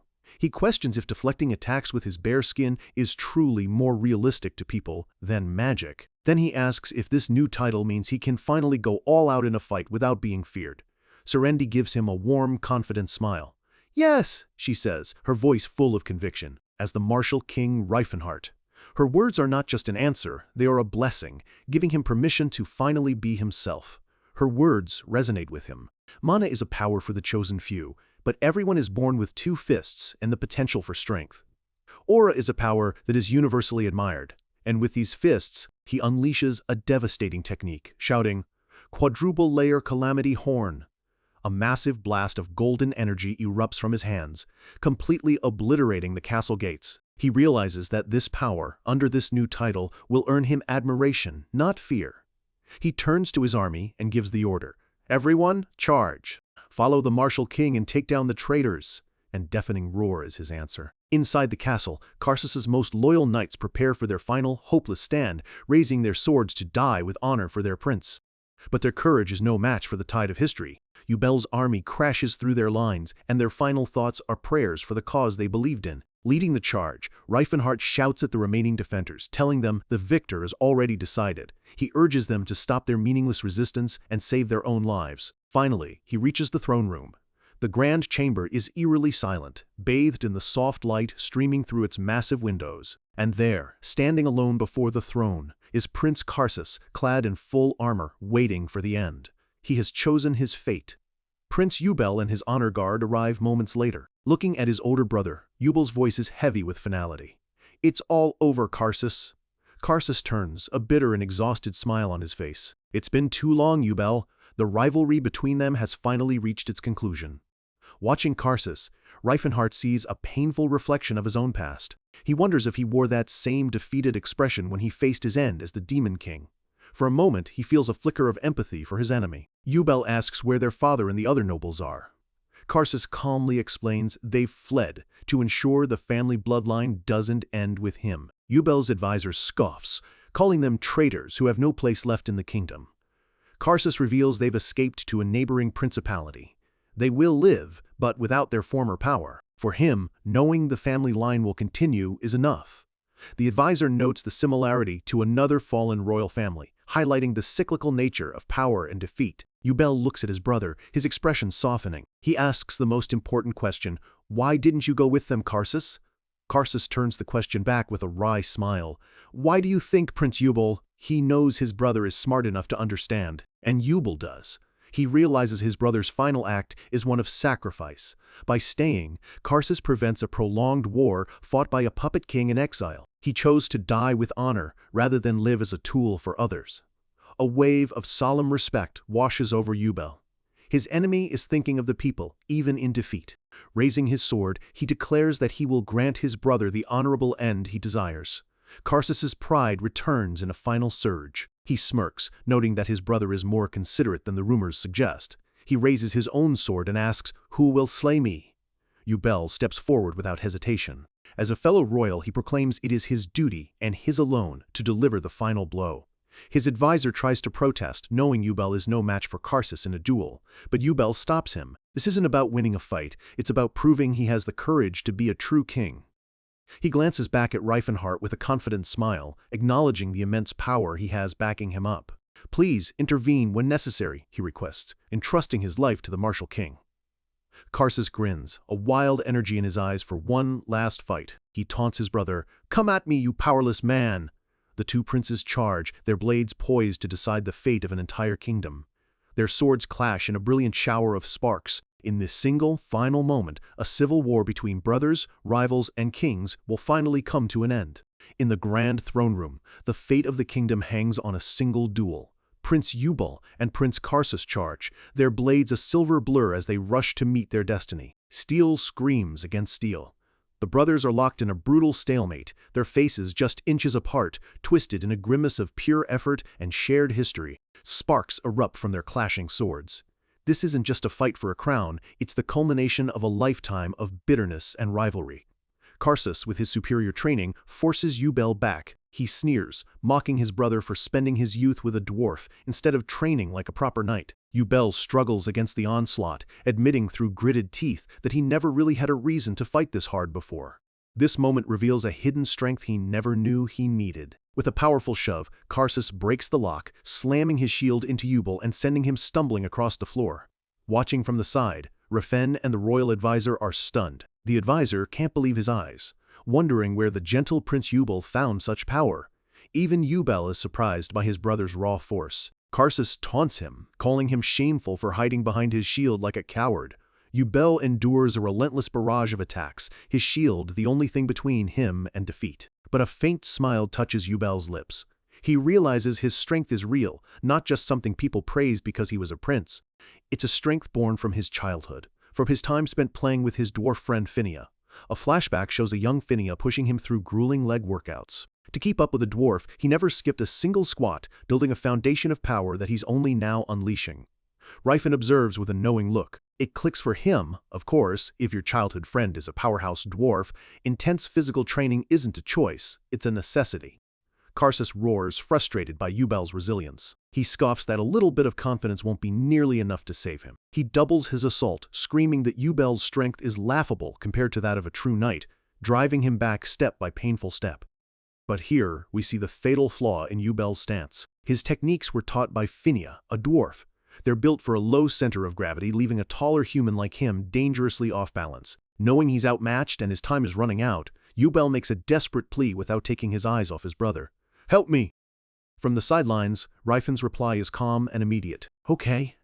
In less than a heartbeat, Reifen is a blur of motion. He saw the opening, he saw the danger, and he acted without a shred of hesitation. Karsus spins around, furious at the interruption. He screams at Reifen for daring to interfere in a sacred duel, questioning his honor as the so-called Fist King. Reifen's fist is already flying. He calmly replies, "Well, our martial arts don't really care much about honor." The punch lands with brutal, decisive force. Karsus staggers back, clutching his shattered face and cursing Reifen as a brilliant golden aura begins to erupt from Reifen's body. Reifen's eyes glow with cold focus, his clenched fist radiating an overwhelming pressure that fills the entire hall. Karsus can only stare in pure terror as the golden light swells around his opponent. A blinding flash of energy consumes the throne room, so intense that everyone is forced to shield their eyes from the raw power being unleashed. The honor guards cry out, physically staggered by the sheer force of Reifen's aura. Outside, the sun sets over the royal castle, a silent witness to the end of one era and the violent birth of another. The advisor looks on at the aftermath, his expression a mix of shock and solemn acceptance. The duel for the throne is over. Silence falls. Rifen stands alone amidst the swirling dust and fading golden light. The war is finally over. He holds up the lifeless body of Prince Karsus, a grim trophy of a necessary evil. His voice booms through the hall, a declaration to all who remain. Karsus the traitor's throat has been slit. Yubel watches, his face a mask of conflicting emotions. His brother is gone. The throne is his. But the price was steeper than he could have ever imagined. In that moment, something changes in his eyes. The softness of the prince is burned away, replaced by the cold, hard resolve of a king. He turns and walks toward the throne, each step heavy with purpose and the weight of his new reality. Taking the royal signet ring, he gives his first command as the undisputed ruler, his voice firm. Display the traitor's head for all to see. He lifts the golden crown, the symbol of his authority, and places it firmly on his head. He is no longer Prince Yubel, he is the king. A young knight, her face filled with loyalty, cries out the words that seal his reign. Praise the birth of the new king! King Yubel stands before his throne, ready to lead. Below him, the court erupts in a chorus of loyalty, shouting, "O king, O my king!" His duty complete, Rifen kneels before the new monarch. He has delivered a kingdom. And so began the rule of Yubel II, the new king of the Kroban's kingdom, forged in the fires of civil war. News of the war's end spread like wildfire. Everyone had expected Yubel to lose, and the shocking report of his victory left the continent speechless. With this news, a new legend was born. Fist King Leifenhart, the man who defeated the Golden Knight, had reappeared, this time as the architect of a king's victory. His leadership of a non-human army and his own incredible power shattered all expectations, turning skeptics into believers overnight. But not everyone was impressed. In a darkened room far away, a fist clenches, crushing the parchment bearing the news.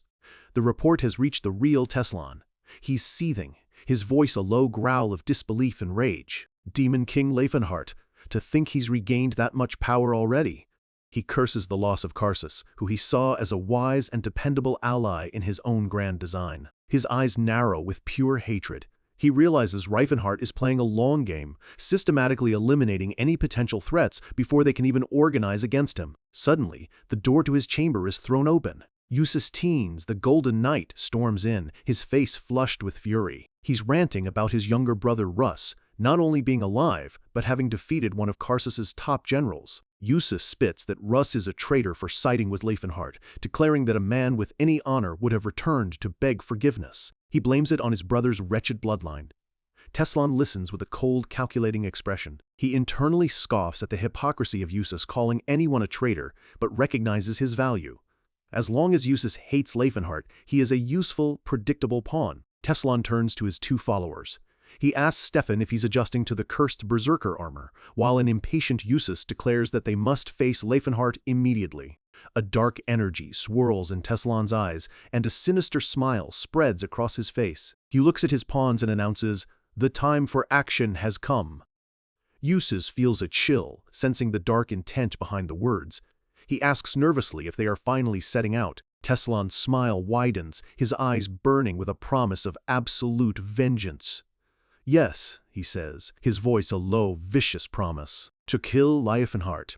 Meanwhile, back in the Kroban's capital, King Yubel holds his first royal council. The political battle has just begun. An older noble argues that, while Rifen's deeds were great, granting him full autonomy over a territory is a dangerous precedent that could destabilize the kingdom. Another agrees, suggesting the title of Earl and a small piece of land should be more than enough reward. The council murmurs in agreement. Autonomy is a step too far. King Yubel listens patiently before speaking. He reminds them all that land is finite, and giving Rifen a different territory would mean less land to reward everyone else who contributed to the war. Then, with a cunning glint in his eye, he makes a suggestion. Considering his achievements, giving him the entirety of the fallen House of Fernando's land seems appropriate, doesn't it? The nobles who had backed Karsus go pale, realizing their own estates are now on the line. Here, we see the gentle prince has become a shrewd king, masterfully using his enemies' greed against them. Faced with losing their own lands, the council falls silent. Yubel looks over them and asks, "Then shall we assume there are no further objections?" From his throne, King Yubel makes it official. To Sir Leifenhart, we will grant the title of Earl, Land, and Autonomy. From this day forth, his domain shall be known as the Antares County. And in that moment, a symbol of fear is reborn as a symbol of hope. The crest of the Antares family, once belonging to the Demon King, now flies over a new, independent state. Under a new dawn, the Antares County is born, a vast, thriving domain now under Reifenhardt's command. A map shows the new territory, a strategic foothold in the west. Reifenhardt's dream, a nation where all races can live in peace, has just taken its first definitive step toward becoming a reality. The war is over. A new king sits on the throne, and in the quiet halls of a castle far from the capital, a defeated prince is about to discover that his story isn't quite finished. Sunlight cuts through the tall windows of a luxurious bedroom, illuminating dancing dust motes. The peace is absolute, a world away from the bloody throne room where this man's life was supposed to have ended. The room is fit for royalty, with fine furniture and a soft, pristine bed. Everything is still, almost unnaturally so. A gentle light drapes across the bed, where a figure lies motionless, lost to the world. Under the covers, the man is deep in a slumber he never should have had, the rest of the dead. With a low groan, his eyes flutter open, his mind still clouded by the fog of a long, dark sleep. Then, awareness hits him like a physical blow. He jolts upright, his body tense. The last thing he remembers wasn't soft sheets, but the cold, hard finality of defeat. This is Prince Karsus, the loser of the Civil War. He sits up, staring at the mountains in the distance, his mind racing. He tries to piece it together, the duel, his brother, and the overwhelming power of the martial king, Reifenhardt. Just then, the door opens. Karsus's head snaps toward the sound, his voice sharp with suspicion. "Who are you?" A cheerful young dwarf with pink hair enters carrying a tray. She smiles warmly and introduces herself. "Hello, Mr. Karsus. My name is Tila. I'm a companion of Lord Reifenhardt." Karsus stares, his mind reeling. A dwarf? He asks her what happened, his voice trembling with confusion. He was certain he had died. Tila just smiles and says they were getting worried he'd never wake up. As she pours him a drink, she casually mentions that even Lord Reifenhardt was out for a day and a half after their fight. Karsus's thoughts spin. Reifenhardt saved him? Why? He knows his own brother, Ubel, would never have shown such mercy. Tila confirms his worst fears with a chillingly casual tone. "Yes, officially, your head is on a pike in the capital's central plaza." The image flashes in his mind, a public declaration of his death. She explains how they found a similar-looking corpse and used a little magic to alter its features. The brutal truth settles in. His brother has no idea he is alive. He is officially a ghost. Karsus wonders how they could have possibly pulled it off, and then he remembers Reifenhardt's blinding golden aura. It wasn't just an attack, it was a diversion, a grand, brilliant piece of misdirection. Tila seems impressed he figured it out. She explains how they hid in a secret passage, swapped his body for the fake, and then Reifenhardt collapsed the tunnel, erasing any trace of the switch. Karsus is floored. He asks how they knew about a secret passage known only to the royal family. Tila puffs out her chest with pride. As a dwarf, she's a master of architecture. She knew it was there just from the building's design. With the how answered, only one question remains. Why? Why would Reifenhardt save him? To use him as a political pawn against Ubel? To start another rebellion? None of it makes any sense. Tila's simple answer shatters all his complex theories. He said, "It's a waste." Karsus just stares, utterly bewildered. She repeats Reifenhardt's words with a serious expression. He said, "You're too valuable a person to let die." For Karsus, this is more shocking than waking up alive. It defies all logic of war and politics. Tila turns to leave, telling him to get some rest. Karsus reaches out, a desperate wait on his lips. But he's left alone in the room, his hand outstretched to empty air. He is the enemy, a man who by all rights should be dead, saved by his conquerors simply because he was deemed valuable. The world no longer makes sense. Meanwhile, Reifenhardt surveys his new domain. The western Gloten Mountains, once a minor territory known as the Gelfen Viscounty. Now it is the Antares Duchy. As the map shows, it's a small, underdeveloped piece of land, hardly a prize fit for a war hero. But in this humble territory, the foundations of a new nation are already rising, reaching toward the morning sun.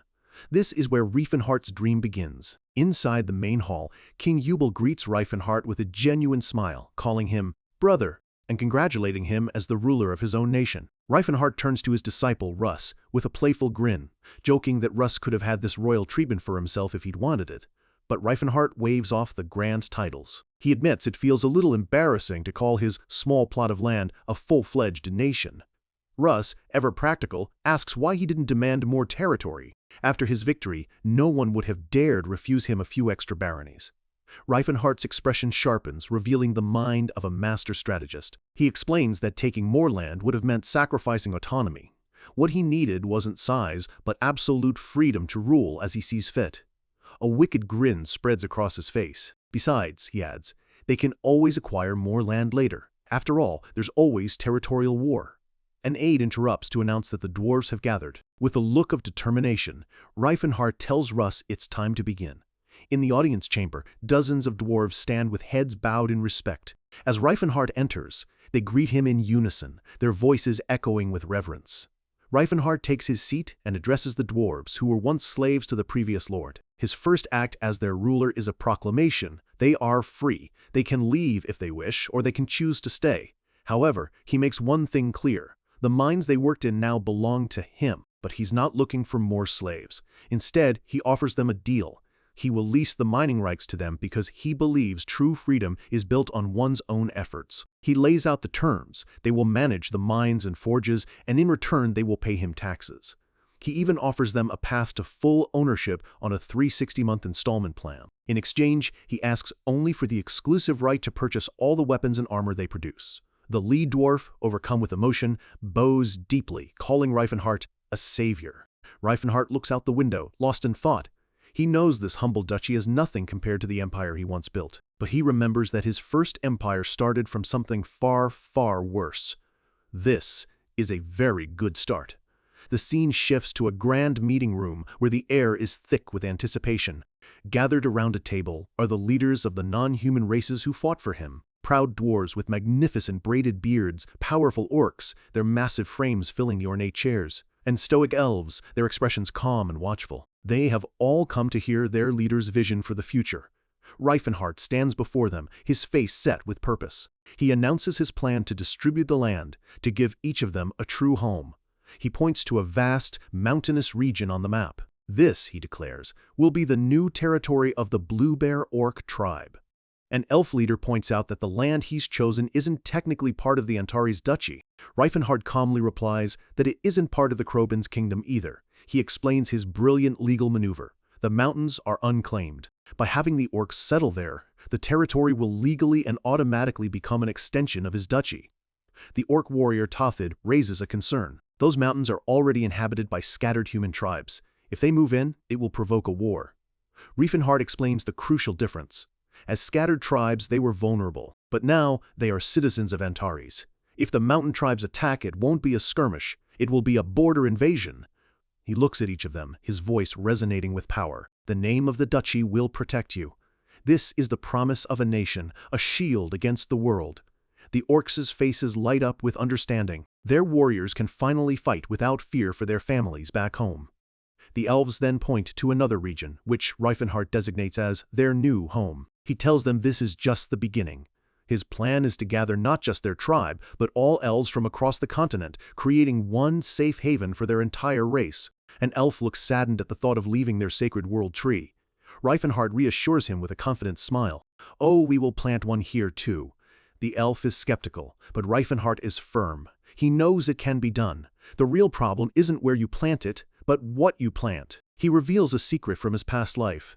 A new world tree requires a seed containing the tree's pure essence, and he knows where every one of those seeds is hidden. Before, he linked 7 of them into a network of immense power. He plans to do it again. Reifenhardt internally reviews his plans for the dwarves.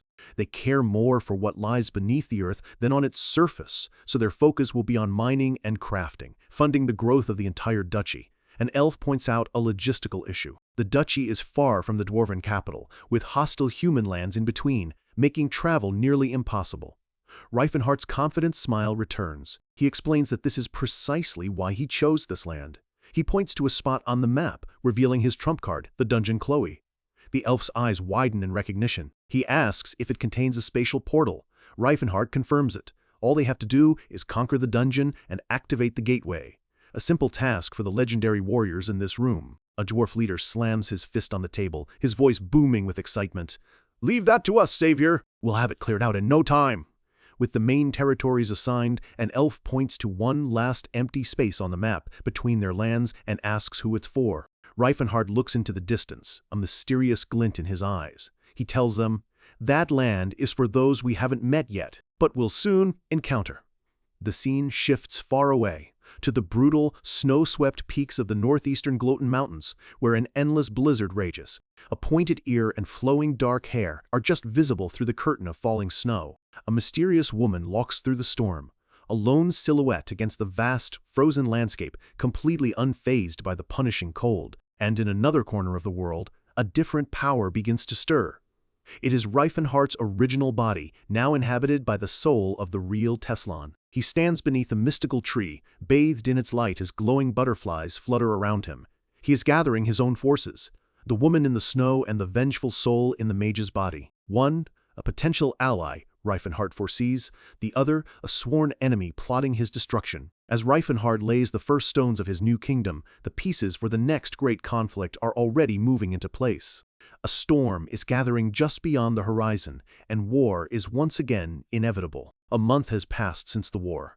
The swords that carved out a new kingdom now rest, but for the man who won the war, the real work is just beginning. Within the walls of the White King's castle, the new capital of the Antares Duchy, a different kind of battle is being waged, one of training, preparation, and building a future from scratch. The sharp ring of steel echoes across the training grounds. Russ, Reifenhardt's disciple, is locked in a fierce spar with an orc warrior, their blades moving in a deadly dance. The orc swings his massive blade with overwhelming force. Russ barely manages to block, his entire body shuddering from the sheer impact. From the sidelines, another orc roars encouragement, telling his comrade to go for the kill.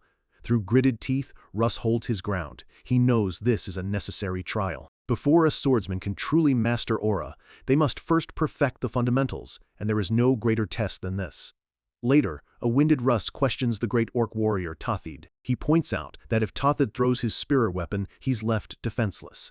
But Tathid's answer is simple and steeped in honor. A warrior's weapon is a lifelong comrade. He would never betray that bond by carrying a spare.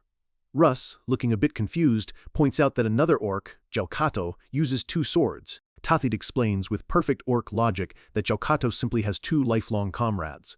It's a way of thinking that leaves Russ muttering that their philosophy is complicated. Nearby, a massive wolf lets out a huge, bored yawn, completely unimpressed by their deep conversation on the nature of a warrior's soul. Tathid notes how different Russ is now compared to the tense soldier he was during the war. Russ just smiles sheepishly, admitting that their master, Reifenhardt, is actually quite lazy most of the time. Tathid's interest is piqued. He asks Russ to show him that aura thing again. As Russ summons the brilliant blue energy around his sword, Tathid remarks that it usually takes decades to earn a fighting spirit's blessing. He asks if that means Russ must be over 10 years old. The question triggers a memory, and Russ stares at the hulking warrior in disbelief. He suddenly realizes, come to think of it, Tathid is only 9, right? Tathid flinches, defensively replying that for his species, that's a perfectly normal age. Russ knows he's right, but it still feels strange. Shaking it off, he gets back to his feet, ready for another round. We've rested enough, let's go again. Watching from a balcony above is Serendi. A small smile plays on her lips as she notes how enthusiastic everyone is. And she's right. In another part of the castle, Sillin pushes through a grueling set of sit-ups, determined to sculpt the powerful body he's always dreamed of. Meanwhile, the dwarf Tila is on a mission of her own, keeping a watchful eye on their very special guest. That guest is the former Prince Karsus, now living under a magical disguise. He touches his new, bearded face and longer hair, muttering that he still can't get used to it. Tila reminds him that he'll have to. If King Eubal ever found out he was alive, it would create a political nightmare for Reifenhardt. Karsus sighs, admitting he has no complaints about Reifenhardt's magical skill. He asks Tila if she ever gets tired of watching him. She just smiles and says she's probably the second most idle person in the castle. When he asks who's first, she replies, someone who's still sleeping, even though it's midday. And there he is. Reifenhardt, the martial king, the hero who ended a civil war, is fast asleep and drooling in his bed without a single care in the world. Serendi walks in, sighing in exasperation. She scolds him for being lazy, but he just mumbles back that it would be nice to have a body that could actually gain fat from sleeping in. She tells him to get up. As he slowly sits, Reifenhardt reflects that her nagging, though familiar, feels different now. It's a comforting echo of the friend he lost in his past life. When she mentions breakfast, Reifenhart is instantly awake. Serendi just shakes her head, muttering about his complete lack of dignity for a former demon king. Faced with a massive roasted bird, he asks if she prepared it herself.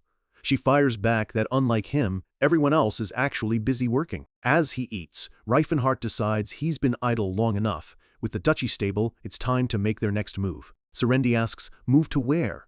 Reifenhart reveals their mission, to find a shard of the world tree and plant a new one for the elves. The closest relic, he explains, is known as the Azure Staff, Gerunting.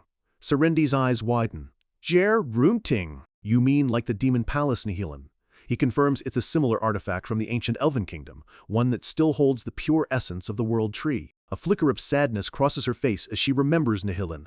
Noticing her expression, Reifenhart promises to build her something just as grand one day. She looks at him, skeptical that he could create something so powerful. Reifenhart flexes confidently, boasting that with enough mana, it's easy for a 10-circle archmage like him. Serendi just stares at his bulging muscles and replies dryly, "You really don't look the part." Her words are a sharp reminder of his current limitations. This warrior's body is a prison for his magic, and despite all his knowledge, he still can't break past the 7th circle. Shaking off the thought, he tells Serendi to gather the others. They leave today. He points to a map showing their destination, the Matos Mountains, home to the dungeon Kelte, where the staff is hidden. He traces their route. With the help of the Demon Terminal, they should be there in a week. 3 days later, in the city of Zarud, another group is hunting for Reifenhart. The real Teslan, trapped in Reifenhart's original body, listens grimly to a report.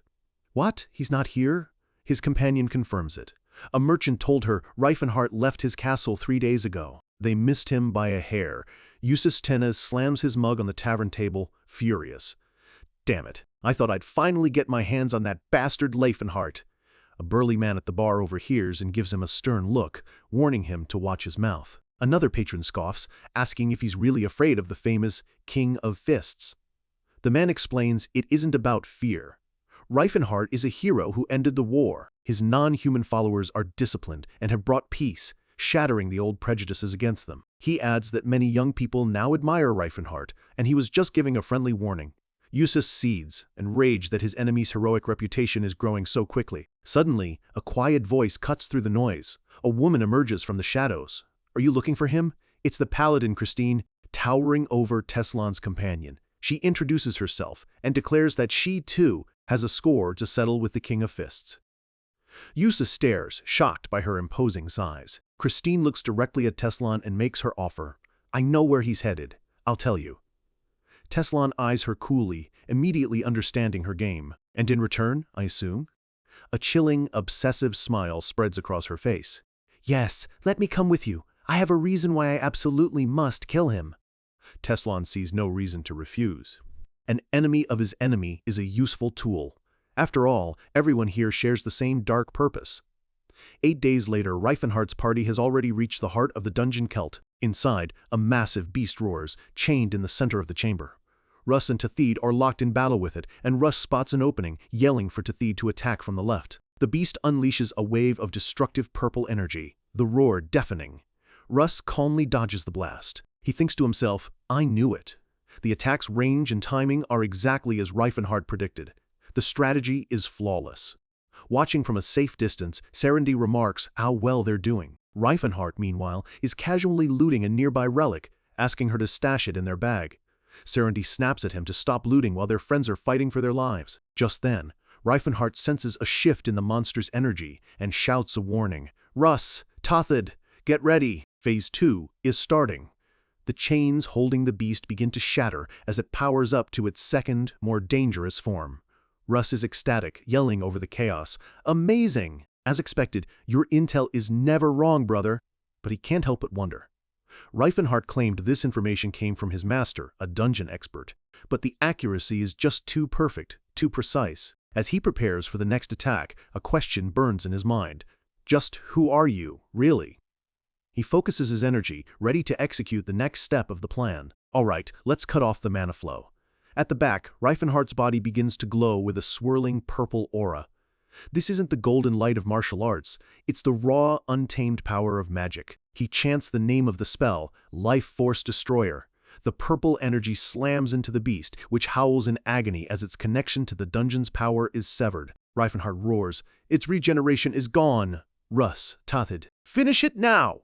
With the monster weakened, the two warriors unleash a final, devastating assault, their blades tearing it apart in a flurry of strikes.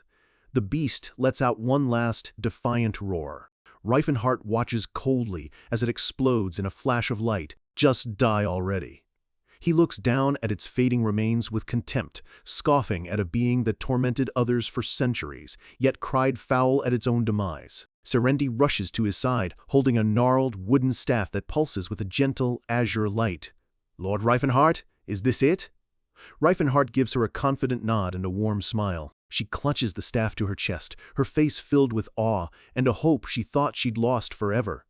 This is the azure staff, our new world tree. Deep within the mountains, the first seed of their new nation has been secured. But they are completely unaware that their enemies are now closing in, their shadows stretching ever closer. With the azure staff secured, the elves have a new hope for the future. But Reifenhart has one last stop to make, a personal errand left for him by a ghost from his own past. Serendi asks if they're leaving now, but Reifenhart shakes his head. He holds up a worn map, explaining it was a parting gift from his old master at Gym Unbreakable. He recalls the moment clearly, his brutish master, Gerard, tossing him the map and telling him he'd left a small gift for him. Reifenhart admits to Serendi that he has no idea what that gift could possibly be. The map leads them to Parth Mountain in the Matos Highlands, a surprisingly accessible area with gentle terrain. They arrive at a vast, ruined courtyard. It looks like it was once a grand fortress, but time has worn it down to a crumbling skeleton of stone. Serendi looks around the desolate training ground with a frown. This doesn't feel like a place where someone would hide a treasure. Tathid agrees, sensing a strange aura in the air. But Reifenhart just shrugs, brushing off their concerns and telling everyone to start looking for the gift. The group ventures deeper into the silent, empty ruins, their figures small against the ancient stones. An undeniable tension settles over them. Tathid and Russ are on high alert, their instincts screaming that something is deeply wrong here. Even the usually upbeat Scylan looks nervous, his eyes darting around the crumbling walls. Reifenhart notices their anxiety and laughs it off. "Why is everyone so tense? It's just a gift from a master to his student." His words die in his throat. A grimace of absolute horror spreads across his face as he suddenly remembers exactly what kind of sadistic, twisted master Gerard really was. In that instant, the ground gives way. A trapdoor opens beneath their feet and the entire party plummets into darkness. They fall, screams of shock echoing in the enclosed space, with no idea what awaits them below. Reacting instantly, Russ ignites his blue blade aura, preparing for the worst. Tathid does the same, his massive body glowing with fighting spirit. Reifenhart tries to cast a flight spell, but Scylan is already chanting his own divine magic. Their powers clash, and Reifenhart yells at him to stop. Scylan just shouts back, "Why are you using spells then?"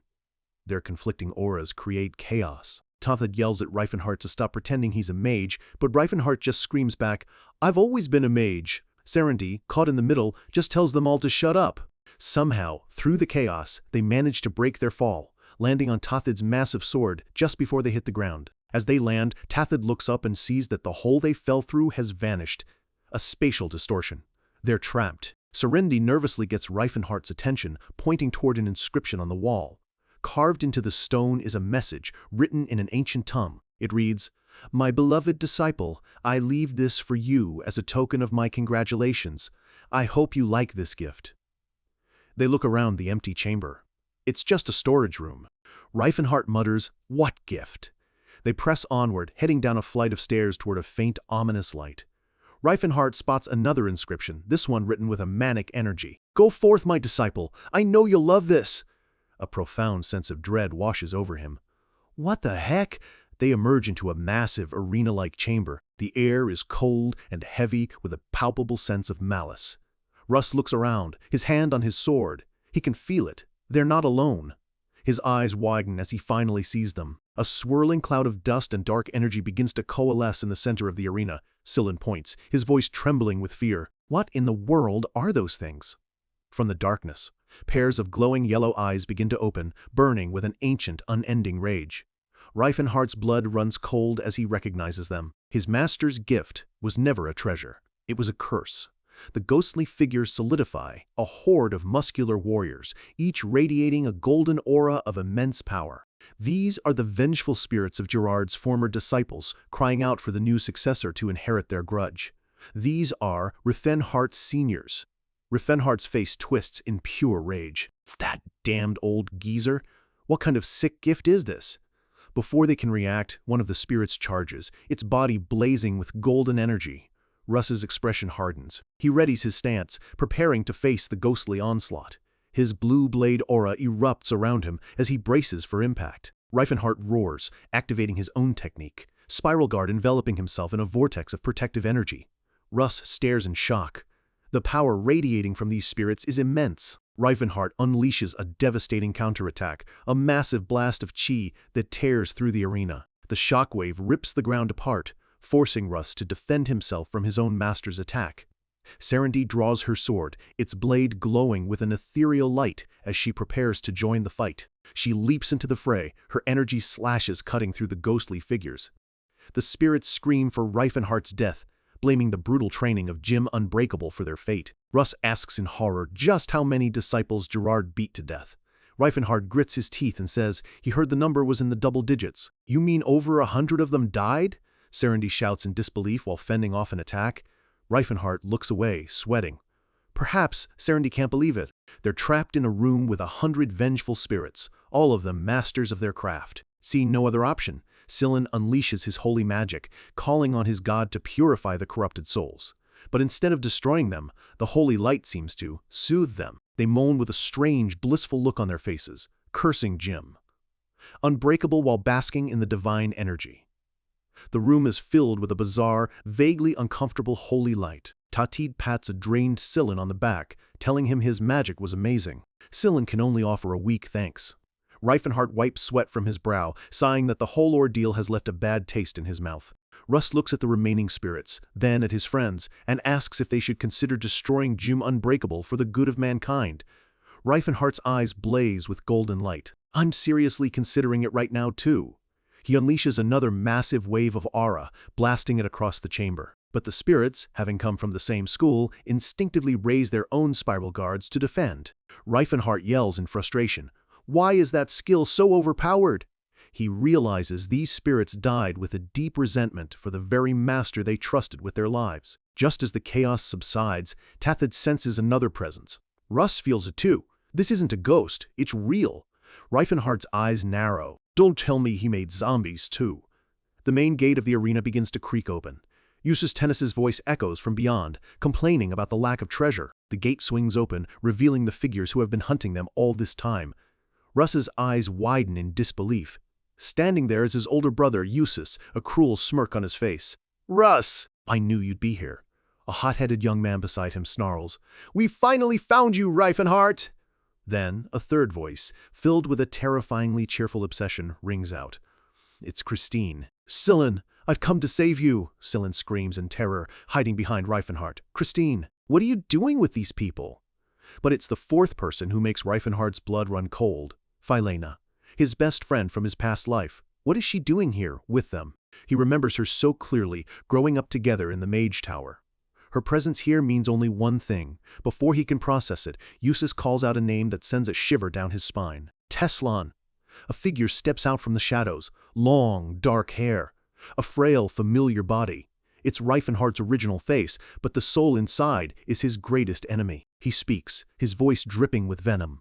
"I finally found you, Demon King Riefenhardt." He looks up, a twisted, triumphant grin spreading across the face that was once Riefenhardt's own. Christine's eyes burn with a purple light as she spits Riefenhardt's name like a curse.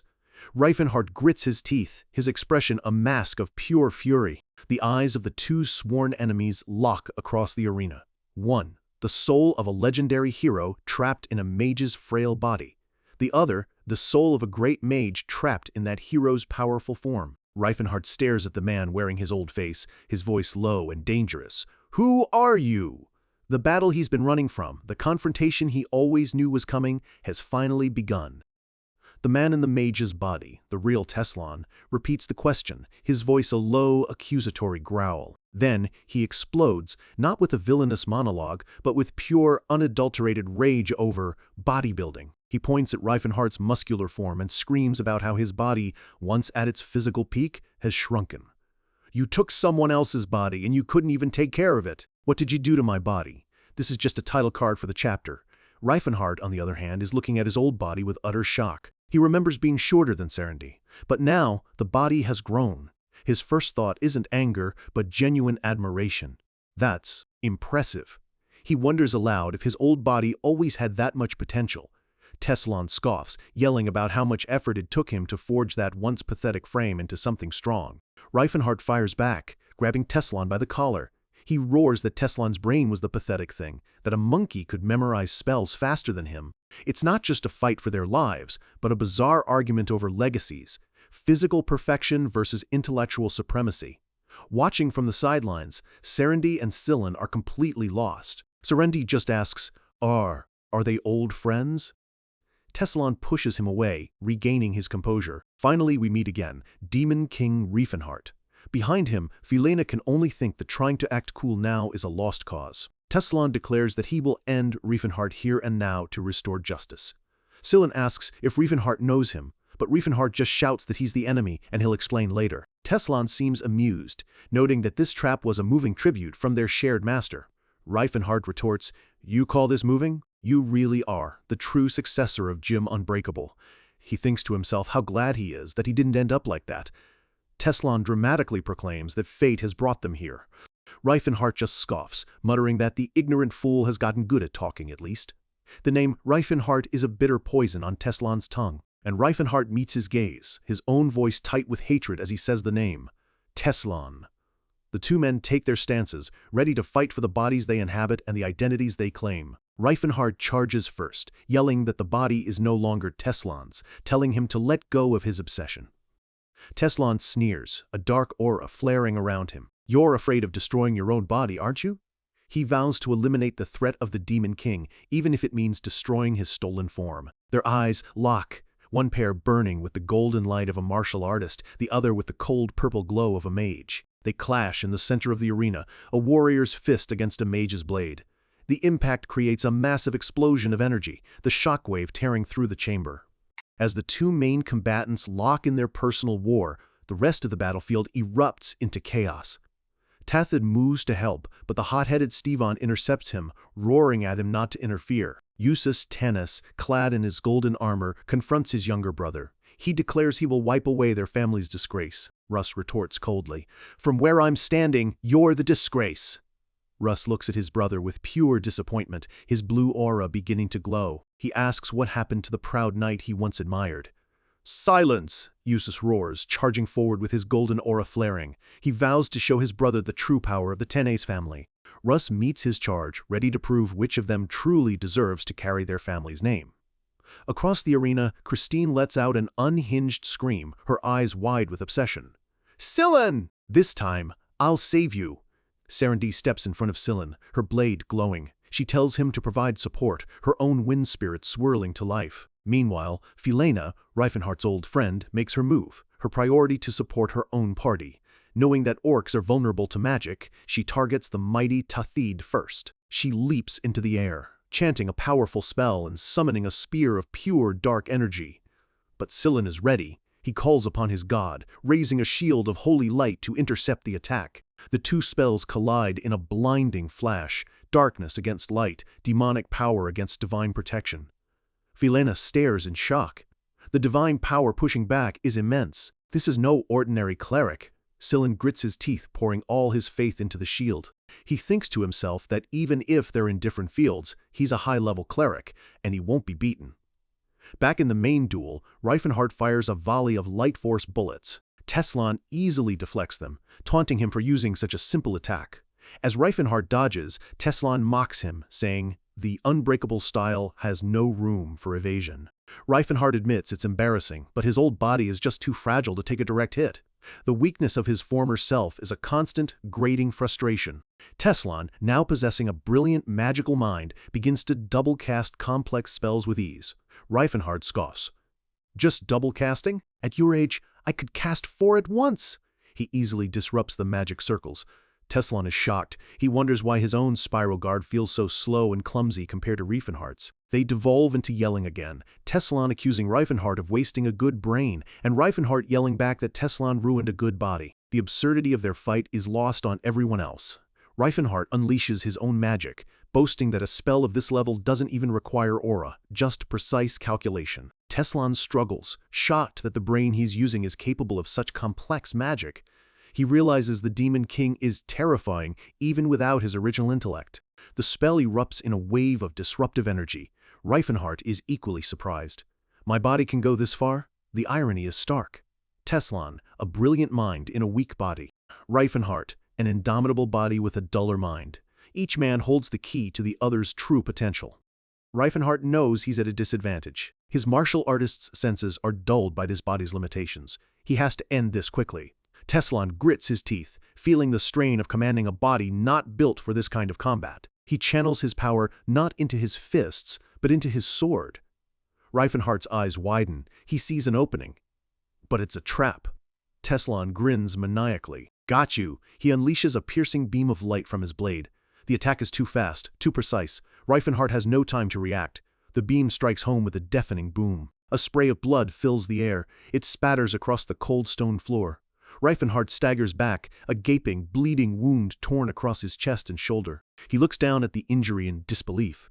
This wasn't magic. This was pure, concentrated aura. Teslan explains the technique. It's a modification of Spiral Guard. Since the mage's body is too weak for the defensive version, he used Reifenhart's own intellect to adapt it into an offensive, armor-piercing attack.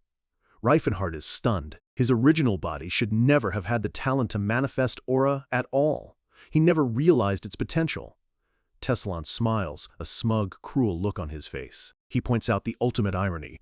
Reifenhart is only able to use magic now because of his brain's talent.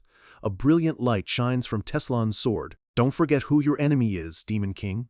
He holds the glowing blade high, his voice echoing as he claims the title that once belonged to Reifenhart's body, the identity he now commands. I am Teslan, the Martial King. Wounded and overpowered, Reifenhart has been brought to his knees by the hidden potential of his own former body. But for a centuries-old archmage, a desperate battle is never truly lost. It's simply time to change the rules of the game. Teslan stands triumphant, his sword glowing with power, claiming the title Reifenhart now wears.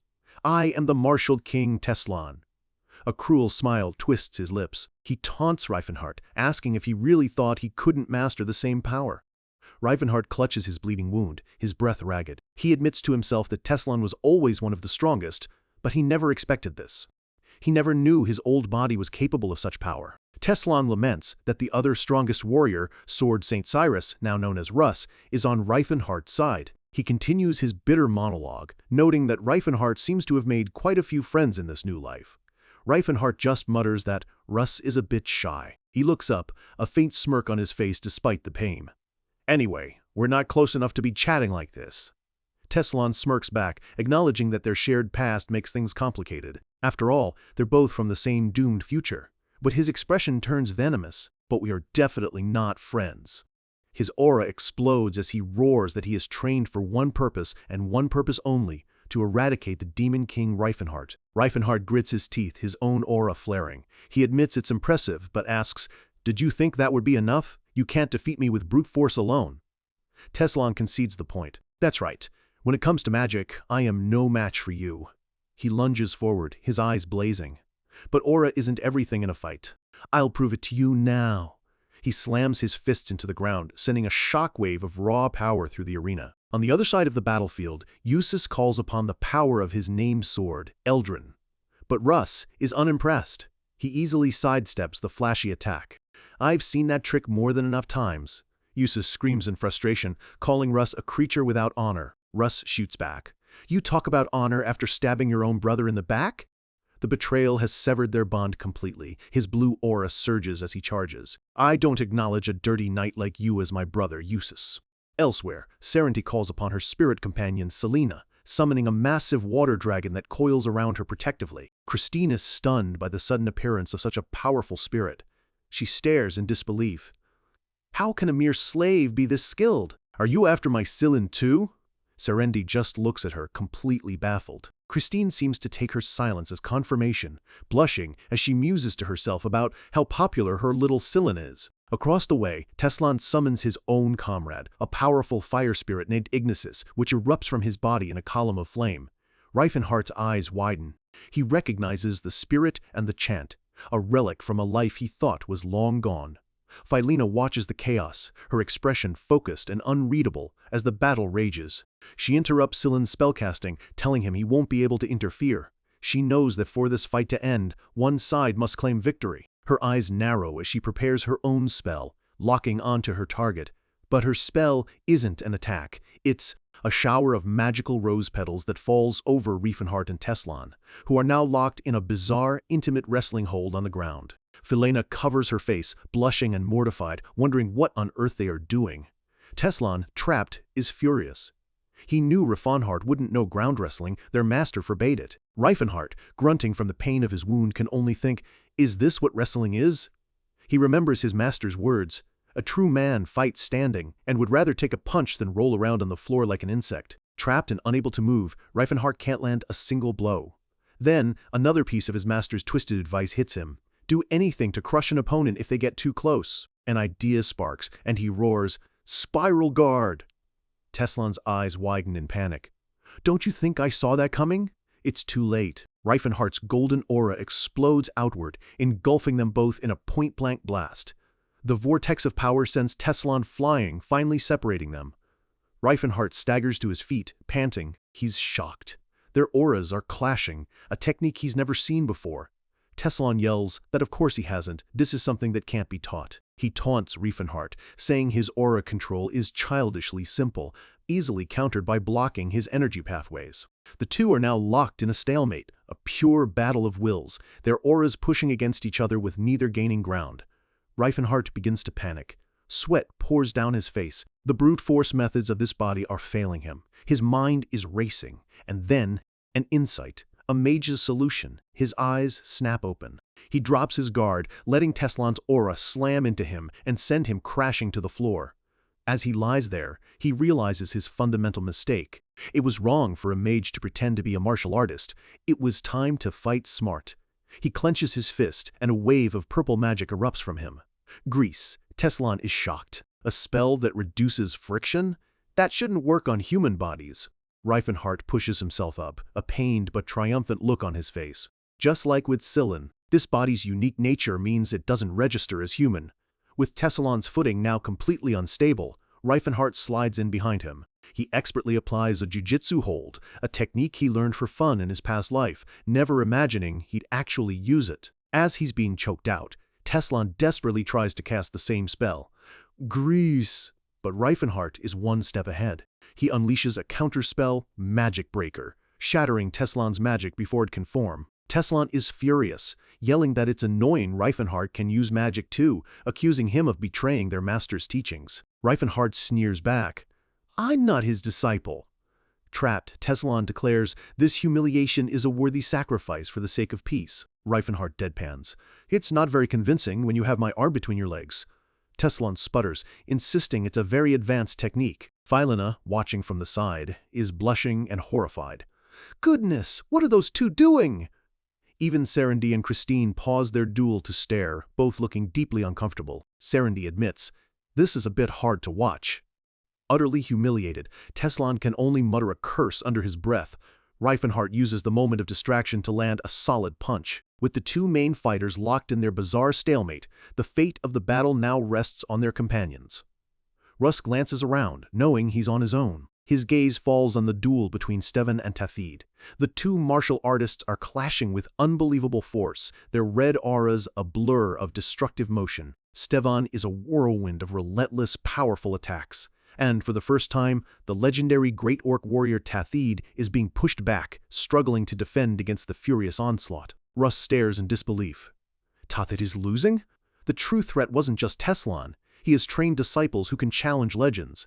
The tide of the entire battle is turning against them. In a battle of pure will, pride can be your greatest weapon, or your fatal flaw. For the Orc warrior Tathid, his entire life has been a fight to prove his worth, and now he faces an enemy whose arrogance knows no bounds. Stevan stands crackling with a menacing red aura, looking down on his opponent with pure contempt. He asks if Tathid really thinks a creature like him can ever match a true warrior. demanding he drop his weapon and kneel. But Tathid is not broken. His face is a mask of defiance, his eyes burning with a warrior's pride as he shouts back, "The Blue Bear tribe never surrenders!" Steven just smirks, mocking his defiance. "What nonsense! Do you think you're some kind of knight?" His red aura explodes as his anger boils over. He roars that wild orcs are no better than beasts and should know their place. With a powerful strike, he sends Tathid's weapon, his comrade Dakar, flying from his grasp. Steven raises his gauntlet, dismissing Tathid's strength as nothing more than cheap sorcery. Red energy condenses around his weapon, pulsating with destructive power. The energy builds to a critical point, ready to be unleashed. With a final roar, Steven brings his weapon down. "Be gone, you wretched thing!" he screams as spikes of raw energy erupt from the ground, aimed straight at the disarmed orc. The attack hits home, slamming into Tathid's body and throwing him back through the dirt and rubble. Steven stands over the fallen warrior, offering a final, condescending bit of praise. "Still, I'll give you credit for slowing me down this much." Lying on the ground, Tathid looks up. His face is etched with pain, but his eyes are filled with a fire that refuses to be extinguished. He sees the scorn in Steven's eyes. It's a look he's seen 1,000 times before. For Tathid, this isn't just a fight. It's a battle against every human who ever saw him as nothing more than a monster. His mind flashes back to a different time. A brutal life as a gladiator, fighting day after day in a blood-soaked arena. He remembers wielding rusted swords, fighting just to survive another day. He fought his own kind. He fought criminals, pouring his soul into every battle just to keep breathing. And through it all, the crowds cheered, their shadowy faces rejoicing in his struggle. But in that crucible of death, he forged an unbreakable truth. A true warrior can lose his life, but he will never lose his pride.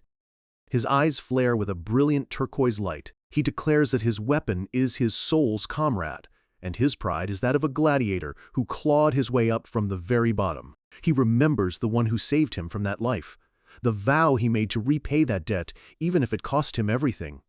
With a powerful roar, Tathid rises. "I am the descendant of a great warrior." A massive wave of turquoise energy erupts from his body, forming a colossal blade aura around him and his sword. Steven's arrogant smirk vanishes, replaced by pure shock. His eyes go wide. "What is that?" Bathed in the light of his newfound power, Tathid can feel the blessing of the fighting spirits. It's an awakening. Steven can only scream, "Is that blade aura?"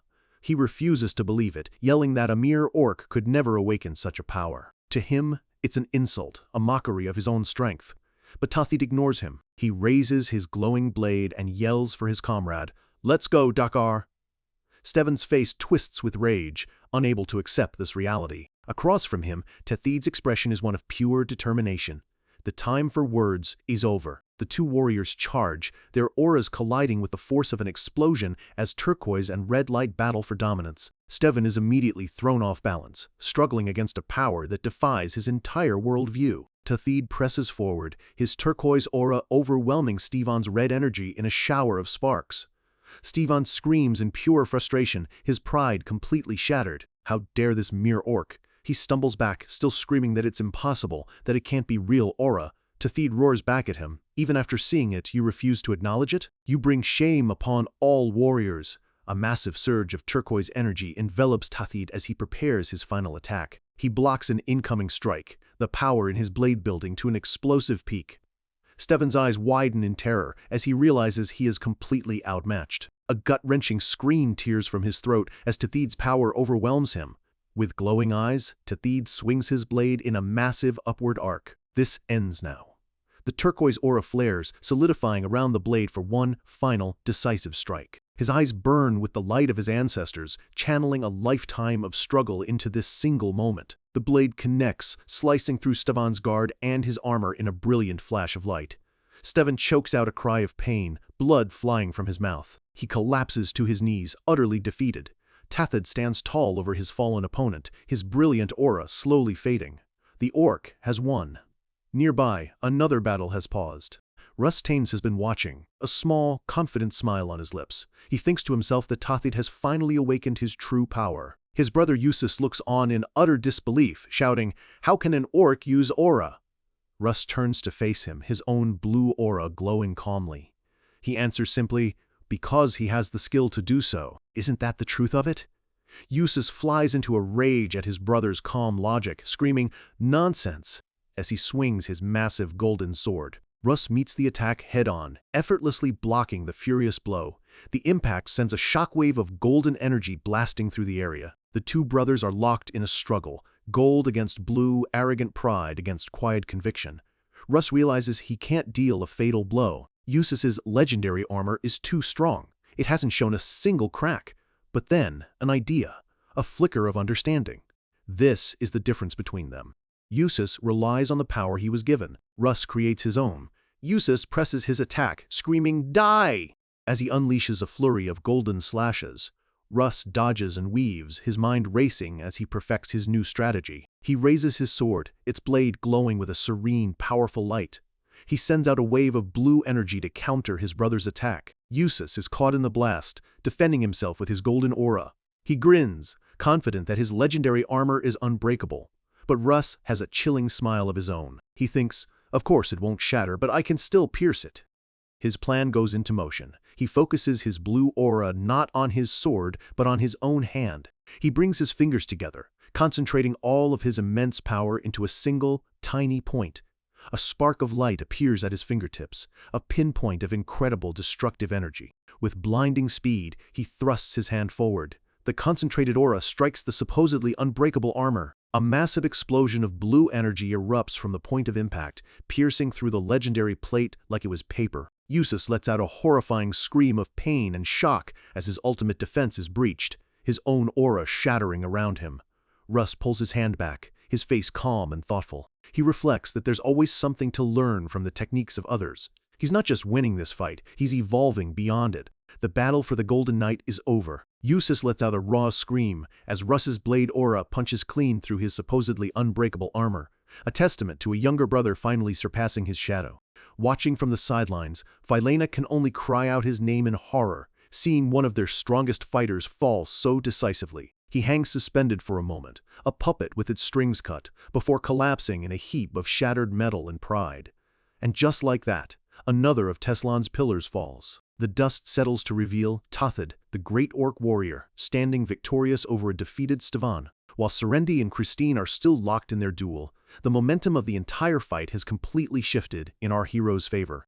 Sensing their disadvantage, Philena desperately calls out to the one person who can still turn this around, their leader, Teslan. Teslan, still deadlocked with Reifenhart, feels his entire plan unraveling. He grits his teeth, realizing both Eustace and Steven are down. His cold eyes scan the battlefield as Reifenhart's allies begin to regroup, their victory now undeniable. As the heroes converge, the blue and gold of their auras signal the battle's end. The tide has turned. Tathid approaches his leader, concern in his voice. "Are you hurt, Savior?" But Reifenhart waves it off, confident in Silen's healing abilities. Teslan is seething. In his mind, this shouldn't have happened. He admits his own arrogance blinded him. He never considered how much his old enemies had grown and changed. Reifenhart's voice cuts through the air, firm and commanding. "Give up, Teslan. I won't let you interfere with my dreams again." Teslan glares back, his face a mask of bitter resolve. "Fine, I'll retreat for now, but next time we'll win." But Reifenhart isn't buying it. A wry smile touches his lips as he asks, "You think I'm just going to let you walk away?" Teslan's answering smirk is cold and confident. "You won't have a choice." He throws his head back and calls out a cursed name, an incantation tied to the very essence of this place. Instantly, the ground itself responds, glowing with a sinister golden light as the air grows thick with resentment. Golden, ghostly figures claw their way out of the earth, the vengeful spirits of warriors who died here, all screaming the name of their betrayer. An entire army of phantom warriors materializes, their voices joining in a chorus of betrayal. Reifenhart recognizes them instantly, letting out a frustrated groan. This is a classic dirty trick, with the spirits creating the perfect distraction. Teslan gives Reifenhart one last, chilling promise. "We'll meet again. Next time, I'll take your head." Reifenhart is furious. Why aren't the spirits attacking Teslan, the one who summoned them? He quickly theorizes it's either because he's the rightful successor to this place, or Silen's holy aura is protecting them. As they make their escape, Philena apologizes, feeling she was useless in the fight. But Teslan is already lost in thought, calculating the shifts in loyalty. Philena, once Reifenhart's friend, is on his side. But Russ, the boy he intended to recruit, is now an enemy. The game has changed. He suddenly holds up a hand, stopping his party. He spotted something important. At the end of the hall is an ancient stone tablet, one that holds the key to surpassing a legendary martial arts technique, a source of immense power. Tessalon had worried Reifenhart might have already learned its secrets, but now he senses his rival is still incomplete, just like him. A twisted, vindictive smile spreads across Tessalon's face. "We're both incomplete," he sneers, raising his blade, and with a final, spiteful roar, he unleashes his power, smashing the ancient stone to pieces. He pants, catching his breath. If he can't have its secrets, then neither can Reifenhart. He may have lost the battle, but in this moment of petty destruction, he feels like he's won the war. The ancient tablet and the power it held is now nothing but dust and rubble.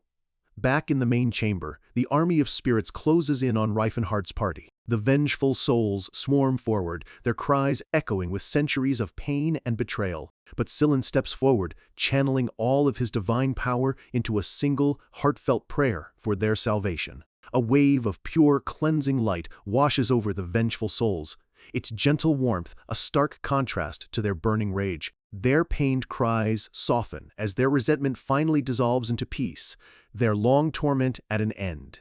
The effort leaves Scylla completely drained, collapsing as he admits he's never used so much power at once. Reifenhart helps him up, explaining that the spirit's power came from their deep resentment. A grudge that strong is a terrifying weapon. He notes that the warped space around them is finally fading. He's impressed. While he only perfected the theory, Tessalon managed to weaponize pure emotion to bend reality itself. Reifenhart turns to his companions. "Everyone all right? We need to go after them." But Russ finally asks the question on everyone's mind. Just who was that Tessalon guy? Reifenhart pauses. "It's complicated." He explains that Tessalon is an old acquaintance who became an enemy because they fundamentally disagreed on the rights of non-human species. He adds that Tessalon has always been a bit dramatic, believing that freeing other races would destroy humanity. With that brief, understated explanation, he leads the way. Tothid scouts ahead and reports that Tessalon's group made a stop in a stone chamber before leaving. The group enters the chamber and finds the shattered tablet. Russ wonders aloud if it was some kind of gravestone. Reifenhart stares at the rubble, a vein pulsing on his forehead. He sighs, recognizing his old rival's short temper at work. Of course he'd do something like this. Serendi observes that they're too late and that they're leaving empty-handed, but Reifenhart corrects her with a smile. "Not really," he says, glancing at their resident orc. "We got another aura user." Tothid confirms he received the warrior spirit's blessing. This is a huge victory. In the original timeline, it took Tothid another 10 years to awaken his aura. Reifenhart is actively changing the future for the better. Despite losing the tablet, he declares the trip a success. They have a powerful new ally in their ranks. It's time to go home. The scene shifts to a vast, sun-dabbled forest. A place of peace. Sunlight streams through the lush green canopy. But that peace is about to be shattered. A group of young trolls are running for their lives, led by a warrior named Utrang, who shouts for them to keep moving.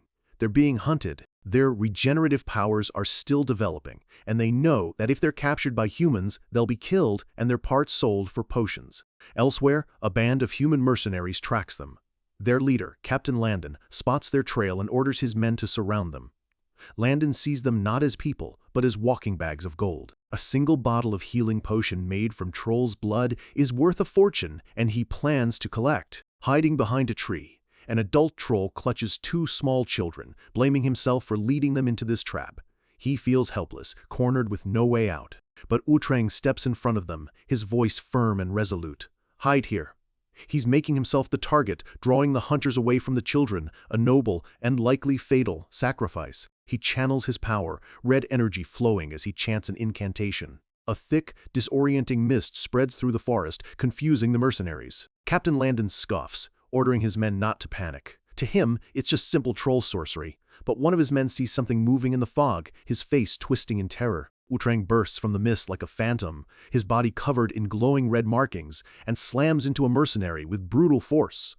The man is sent flying, his scream cut short by the impact. Startled, Landon quickly regains his composure and orders his archers to fire. A volley of arrows thuds into Utrang's chest and shoulders, finding their mark. But to the hunter's horror, the wounds just steam and seal shut. "It's regenerating," one of them shouts in disbelief. Landon isn't deterred. He knows their weakness. "Use the net," he yells. "We'll burn him. Fire will stop the healing." But as they close in, something unexpected happens. Utrang's back arches, his muscles bulging and twisting. The captain's greedy confidence shatters into pure terror. It's starting its gigantification. Utrang grows to a monstrous size, his eyes glowing with red-hot fury. Trolls are known to be a mild species, but when cornered, they become one of the most brutal. And these hunters just pushed him way past his limit. Greed often drives people to cross lines they shouldn't. And when you hunt something sacred, the forest itself will demand payment. We open on the small village of Perim, a quiet settlement nestled right on the edge of a vast, unforgiving jungle. Inside a small home, a woman whispers to her husband about a noise outside. He tries to soothe her, explaining it's just the hunters luring the troll, telling her to be patient. Nearby, another villager nervously peeks out his window, asking a hooded mage if their magic circle will actually hold something so powerful. The mage, confident in his work, assures him it will. Outside, a massive glowing purple magic circle dominates the village square, a shimmering trap waiting to be sprung. But one voice rises in protest. An old woman, Grandma Tess, pushes through the crowd, screaming for them to stop, calling this a dangerous, foolish act. Someone tries to calm her, but she's frantic, insisting that the trolls are the guardians of the forest, that they are protectors, not monsters. A chilling prophecy they're all too quick to ignore. The village leader apologizes for her outburst, dismissing it as superstition. The mage simply waves it off, unconcerned by her warnings. One of the mercenaries approaches the mage, Luso, to confirm that everything is ready for their prize. Luso nods, explaining he's layered 3 magical barriers just to be safe, but the mercenary is still uneasy, questioning why they had to set the trap right in the middle of the village. The mage explains it was a calculated risk. A trap deeper in the woods would be useless if the troll appeared near the village first. Luso looks out at the glowing circle, a testament to 3 days of work and a small fortune in magical materials. He silently hopes Captain Landon's part of the plan is going well. If they fail, the loss will be staggering. Suddenly, his head snaps up. He heard something. In the distance, a flock of birds explodes from the canopy, scattering in terror as a deep, rumbling sound echoes from the jungle. "It's here!" the mercenaries shout, scrambling to their positions as the ground begins to tremble. A fiery explosion rips through the tree line as an enraged, giant-sized Utrang smashes his way into the open. He tears through the remaining hunters in the forest, swatting them aside with brutal force, their bodies sent flying into the night. As the chaos reaches the village, a mercenary screams for Luso to cast his spell. The mage begins chanting, orbs of light gathering around his hands. He unleashes a volley of fireballs that slam into the charging troll's chest. The spells leave scorched, burning wounds, but Utrang's legendary regeneration kicks in, healing the damage in mere seconds. More fireballs connect, but they do nothing to slow his furious, single-minded advance. Finally, Utrang steps into the square. With a final shout, Luso thrusts his hands forward, activating the trap. The magic circle flares to life. Arcane chains erupt from the ground, wrapping around Utrang's limbs and binding him in place. The troll roars in defiance, straining against the magical bonds as raw power crackles across his body. With the beast restrained, a mercenary manning a giant ballista takes his shot, yelling, "Here I go, monster!" The massive bolt slams into Utrang's shoulder, staggering him inside his magical prison. Before he can recover, another mercenary steps up, holding a vial of glowing green poison.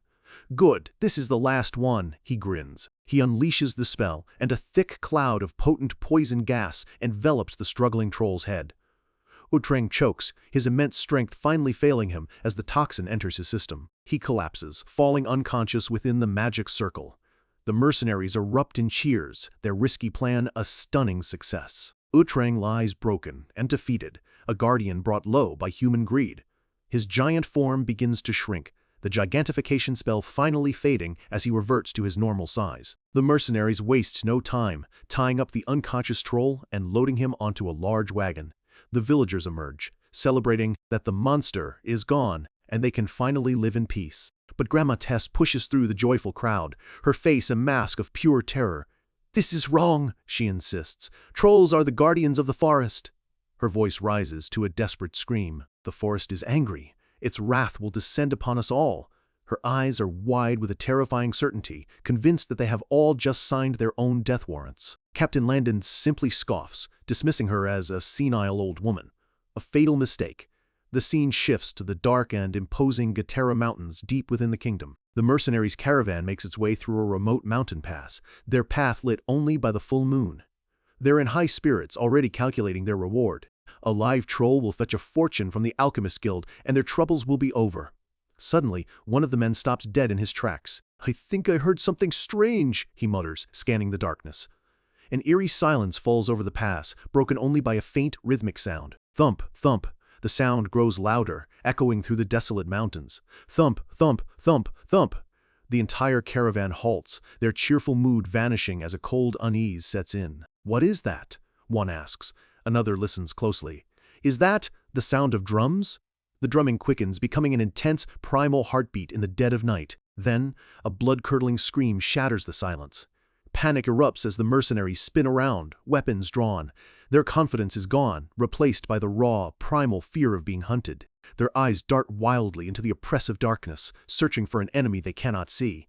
One of them falls, his friend screaming his name in horror as he crumples to the ground. "What in the world is this?" another whispers, his voice trembling. An archer stands frozen, weapon raised but body paralyzed by a paralyzing, unseen dread. He can't move, can't even breathe, as the shadows themselves seem to close in around him.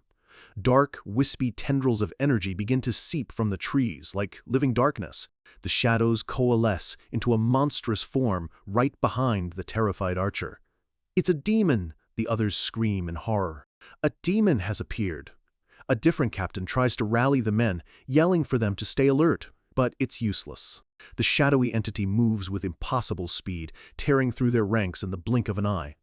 "Guard all sides! Gather at the wagon!" the captain screams. In just a few seconds, 4 of his men are already gone. He turns to Luso, ordering him to use a detection spell to find their attacker. Luso desperately casts his spell, a turquoise magic circle spreading out across the forest floor.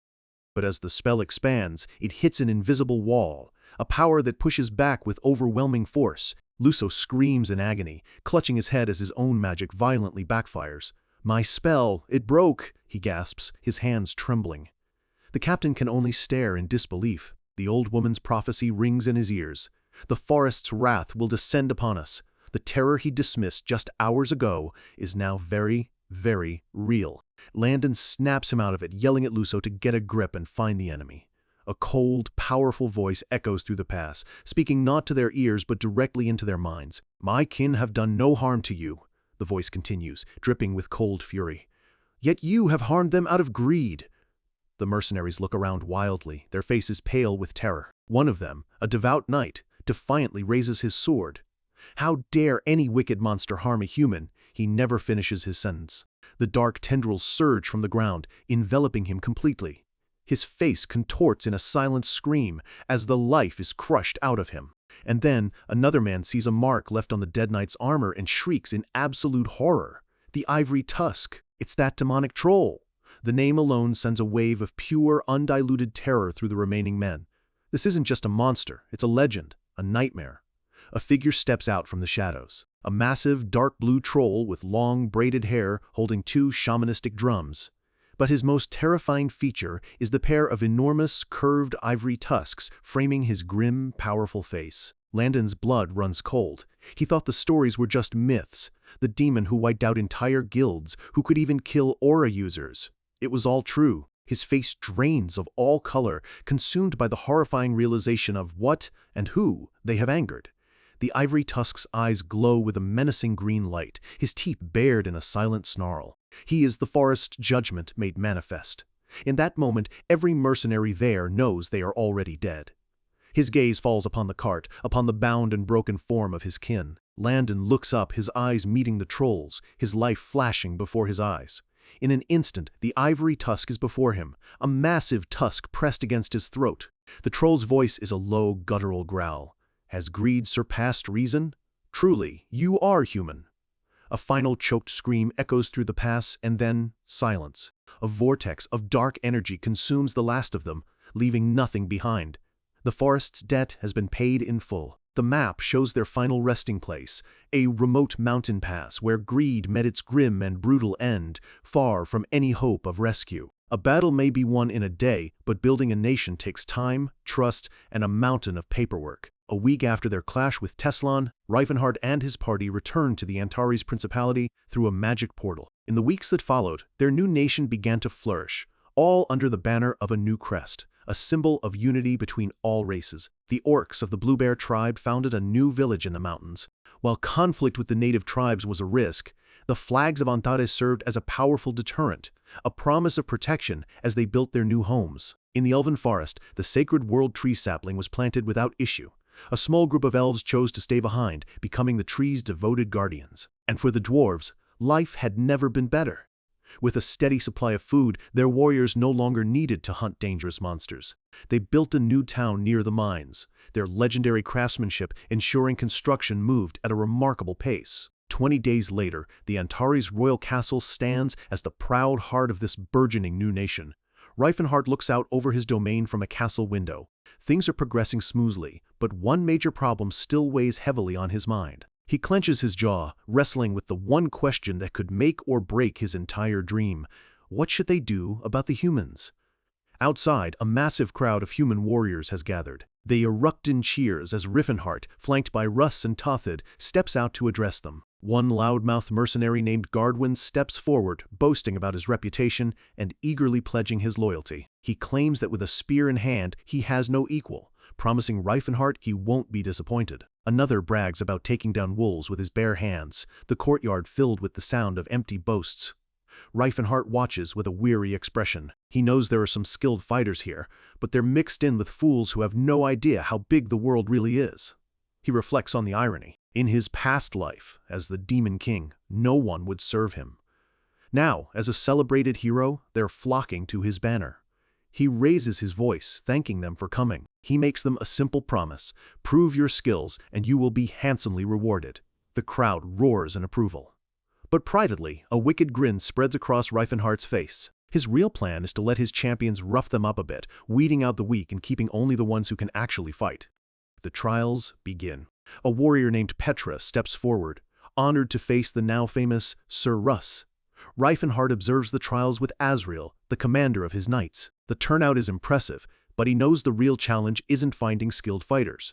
He knows that all these human recruits combined are not worth even 10 of his dwarven warriors. The real test is finding humans who can overcome their prejudice and truly integrate into his nation. His thoughts are interrupted by an arrogant knight sneering at his orc companion. "Does a mere orc dare to judge my skills?" He growls at Tothid. The other human knights just shake their heads at the man's ignorance. One of them remarks that he's already disqualified, while another wonders if he's really that out of touch. The knight scoffs at Tithid, who simply responds by cracking his knuckles. A massive wave of turquoise blade aura erupts around him. The entire courtyard gasps. "Blade aura!" someone yells. "They can't believe it!" An orc who can use aura. The rumors were true. This is a clear message. In Antares, strength is not defined by race. The arrogant knight begins to tremble, his bravado instantly replaced by terror. Tothid grabs him by the collar, his expression unimpressed, and says simply, "Get lost." Later, Reifenhart discusses the day's events with Asriel, asking if they found anyone useful. Asriel reports that since Russ and Tothid vetted them, their skills are reliable. But, he adds, skill in combat doesn't guarantee the true character of a knight. Reifenhart smirks, teasing him. "And what about the orc?" Asriel flinches, clearly remembering a past blunder. He concedes that Sir Tothid certainly has the dignity and skill of a true knight. Reifenhart sighs, wishing everyone could see it that way. Asriel expresses his concern that too many mercenaries will bring indiscipline to the Knight Order. Reifenhart waves it off, but agrees a disciplined force is better. On the spot, he puts Asriel in full charge of recruitment from now on. Returning to his office, Reifenhart finds his elven maid Flora waiting for him. She turns, holding 2 towering stacks of documents. "Yes, Your Majesty," she says cheerfully. "These are for you." Reifenhart's face falls. He can't believe it. Just 2 months ago, he was a carefree warrior. Now he's drowning in paperwork. Flora just smiles, handing him a pen. The life of a ruler, it turns out, is far from glamorous. He groans, reading a report on the influx of refugees. At this rate, he'll be stuck behind this desk forever. Serendi enters, offering him tea. He tells her there's no way he can leave the castle like this, not with dungeons to conquer and relics to find. She asks who handled these duties in his past life. He explains he had a brilliant chancellor named Macklin. But things are different now. Macklin is non-human.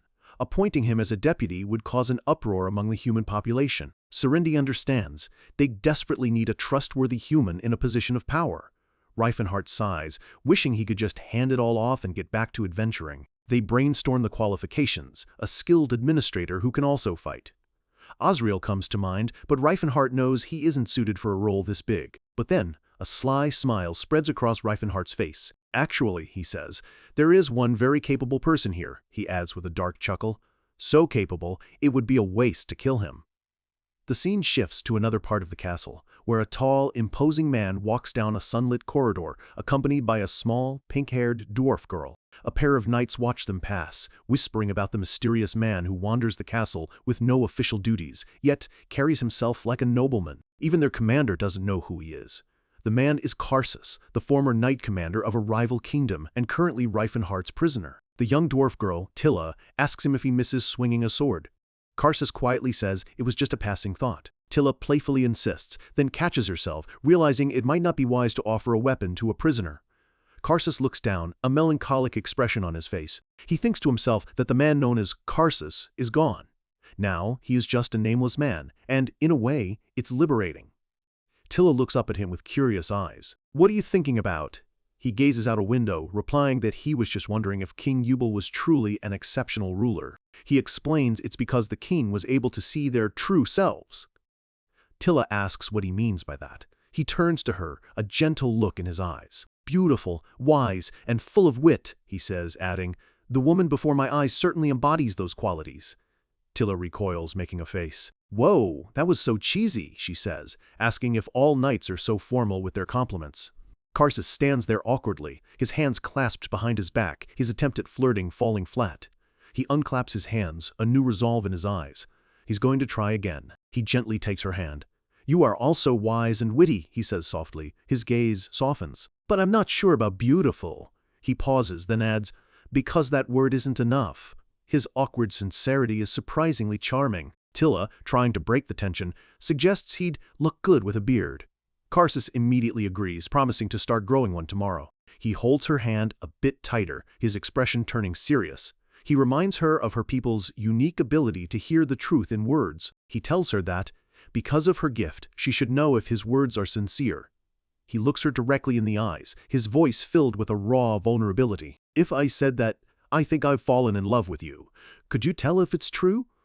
Tilla is completely stunned, her face flushing bright red as her mind races to process his confession. Karsus misinterprets her silence, asking if his being human is a problem.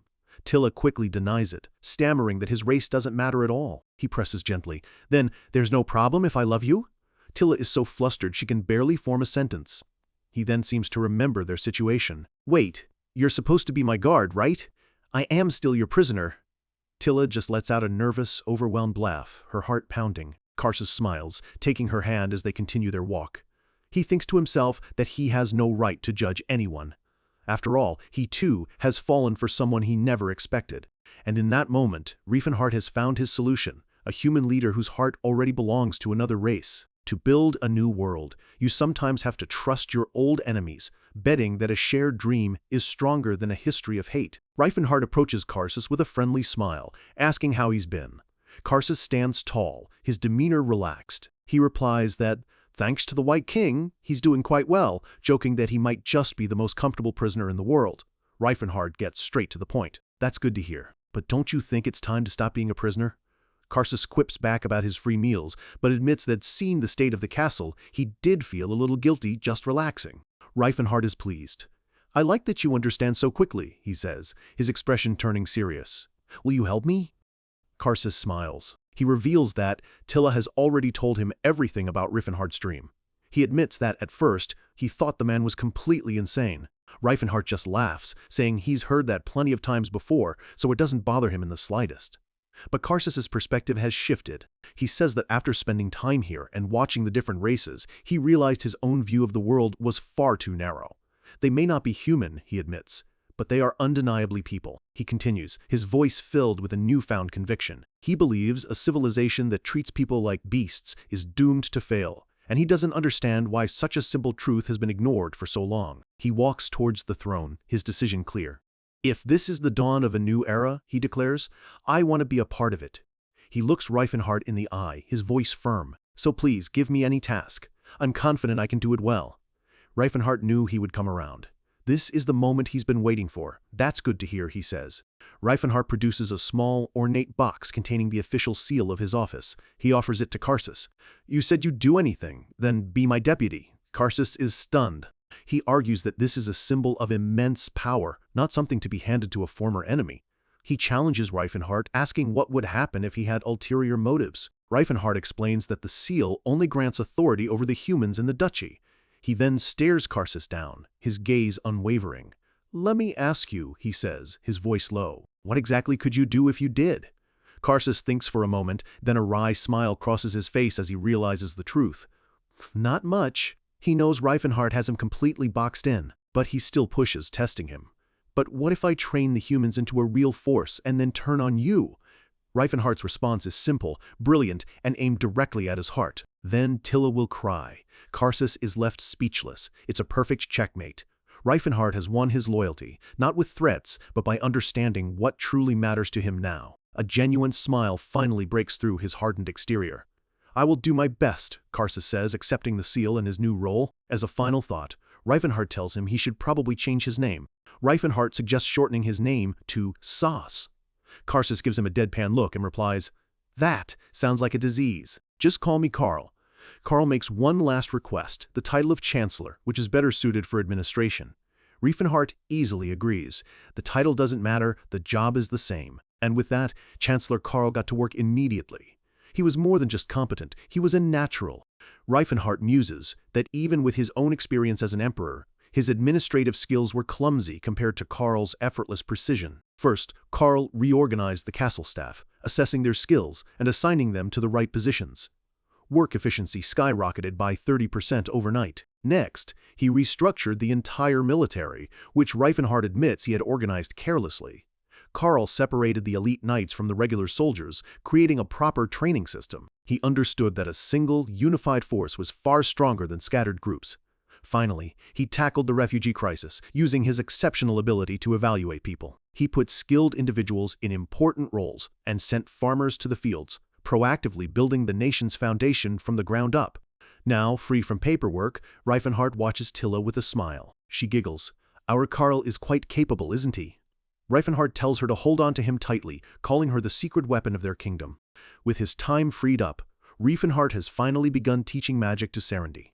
She chants an incantation, her hands glowing with power. Fire arrow! A bolt of pure flame erupts from her palm, striking its target with explosive force. Serendy cheers, excited by her newfound talent. Reifenhart tempers her expectations, promising to teach her properly once she masters the basics. Their training is interrupted by Flora, announcing that the people Reifenhart was waiting for have arrived. Meanwhile, Serendy finds Tilla completely lost in a romantic daydream. Tilla gushes about how kind and gentle Karl is, and how he's getting more handsome every day. She imagines him with a rugged beard and nearly faints from the thought, then turns the question back on Serendy, asking about her and Reifenhart. Serendy sighs, admitting that Reifenhart feels more like a father figure than a romantic interest. Tilla immediately warns her never to say that to his face. Serendy agrees, noting he acts like a wise old man despite being in his 20s. Nearby, Reifenhart overhears and touches his face, wondering if his muscular build is to blame. In the meeting room, a group of 5 men bow before him. Their leader, Jackal, introduces himself as a bounty hunter. Reifenhart gets straight to business, confirming he has a high-stakes job for them. The bounty hunters review the targets. They recognize a few famous names, but the main target, Teslan, is an unknown. Reifenhart offers them a generous advance and the promise of a fortune upon completion. Jackal and his team accept without hesitation. With a team of professional trackers now on Teslan's tail, Reifenhart feels prepared for his rival's next move. Later, Reifenhart reviews the latest intelligence report from his trade network. He skims through it, dismissing most of it as local rumors and minor monster sightings. But then, one report freezes him in place. It describes an ambush in the southern jungles, where monster hunters were attacked by a legendary beast known as Ivory Fang. His hand begins to tremble as he reads the name over and over. Ivory Fang, he whispers, his voice tight with emotion. That was Atilka's old nickname. He leaps to his feet, his calm demeanor shattered. Gather everyone, immediately. One of his old comrades is in danger. The scene shifts to a southern coastal city, a bustling port in the Harlane Kingdom. Ships rest in the harbor under the quiet cover of night. From the outside, it looks like any other busy port city. The people go about their lives, completely unaware of the darkness hiding in plain sight. Here stands an opulent mansion, the southern branch of the Alchemist Guild, a place called Tears of Santana. Inside, the guild is a picture of scholarly work filled with books and potion bottles. Beakers and flasks line the tables, signs of endless alchemical experiments. But deep in the dungeon below, the guild's true, monstrous nature is revealed. This is not a laboratory. It is a slaughterhouse. Heavy, stained chains hang from the ceiling, waiting for their next victim. In the center of the room, several trolls are chained up, their bodies marked with strange symbols. They are not research subjects, they are livestock. A hooded alchemist inspects one of them, ordering its food intake increased to keep it alive just a little longer. Another alchemist forces a tube of slop down a different troll's throat, keeping it alive for the sole purpose of exploitation. They talk casually about how efficient trolls are, a cheap way to dispose of waste while generating profit. One checks a shelf of potions, noting they have a massive order to fill. His partner simply replies that they'll just have to catch another one soon. A lever is pulled, and the set of heavy chains begins to hoist a troll into the air. The troll is lifted over a large grate in the floor. This isn't just an evil operation, it's an industrial machine fueled by suffering. The grate slides open, revealing a dark pit below. The troll is suspended over the gaping darkness, its feet dangle helplessly. Suddenly, a flurry of sharp blades shoots up from the pit, slicing into the troll's body. It's a horrific, mechanized process of exsanguination. The troll is just a resource to be drained. Its body hangs limp, lifeless. Its blood pours down into the pit, a crimson torrent feeding the alchemist's greed. Below, a complex system of tubes collects the blood, processing it into valuable potions. A voice says calmly, "It's been taken care of."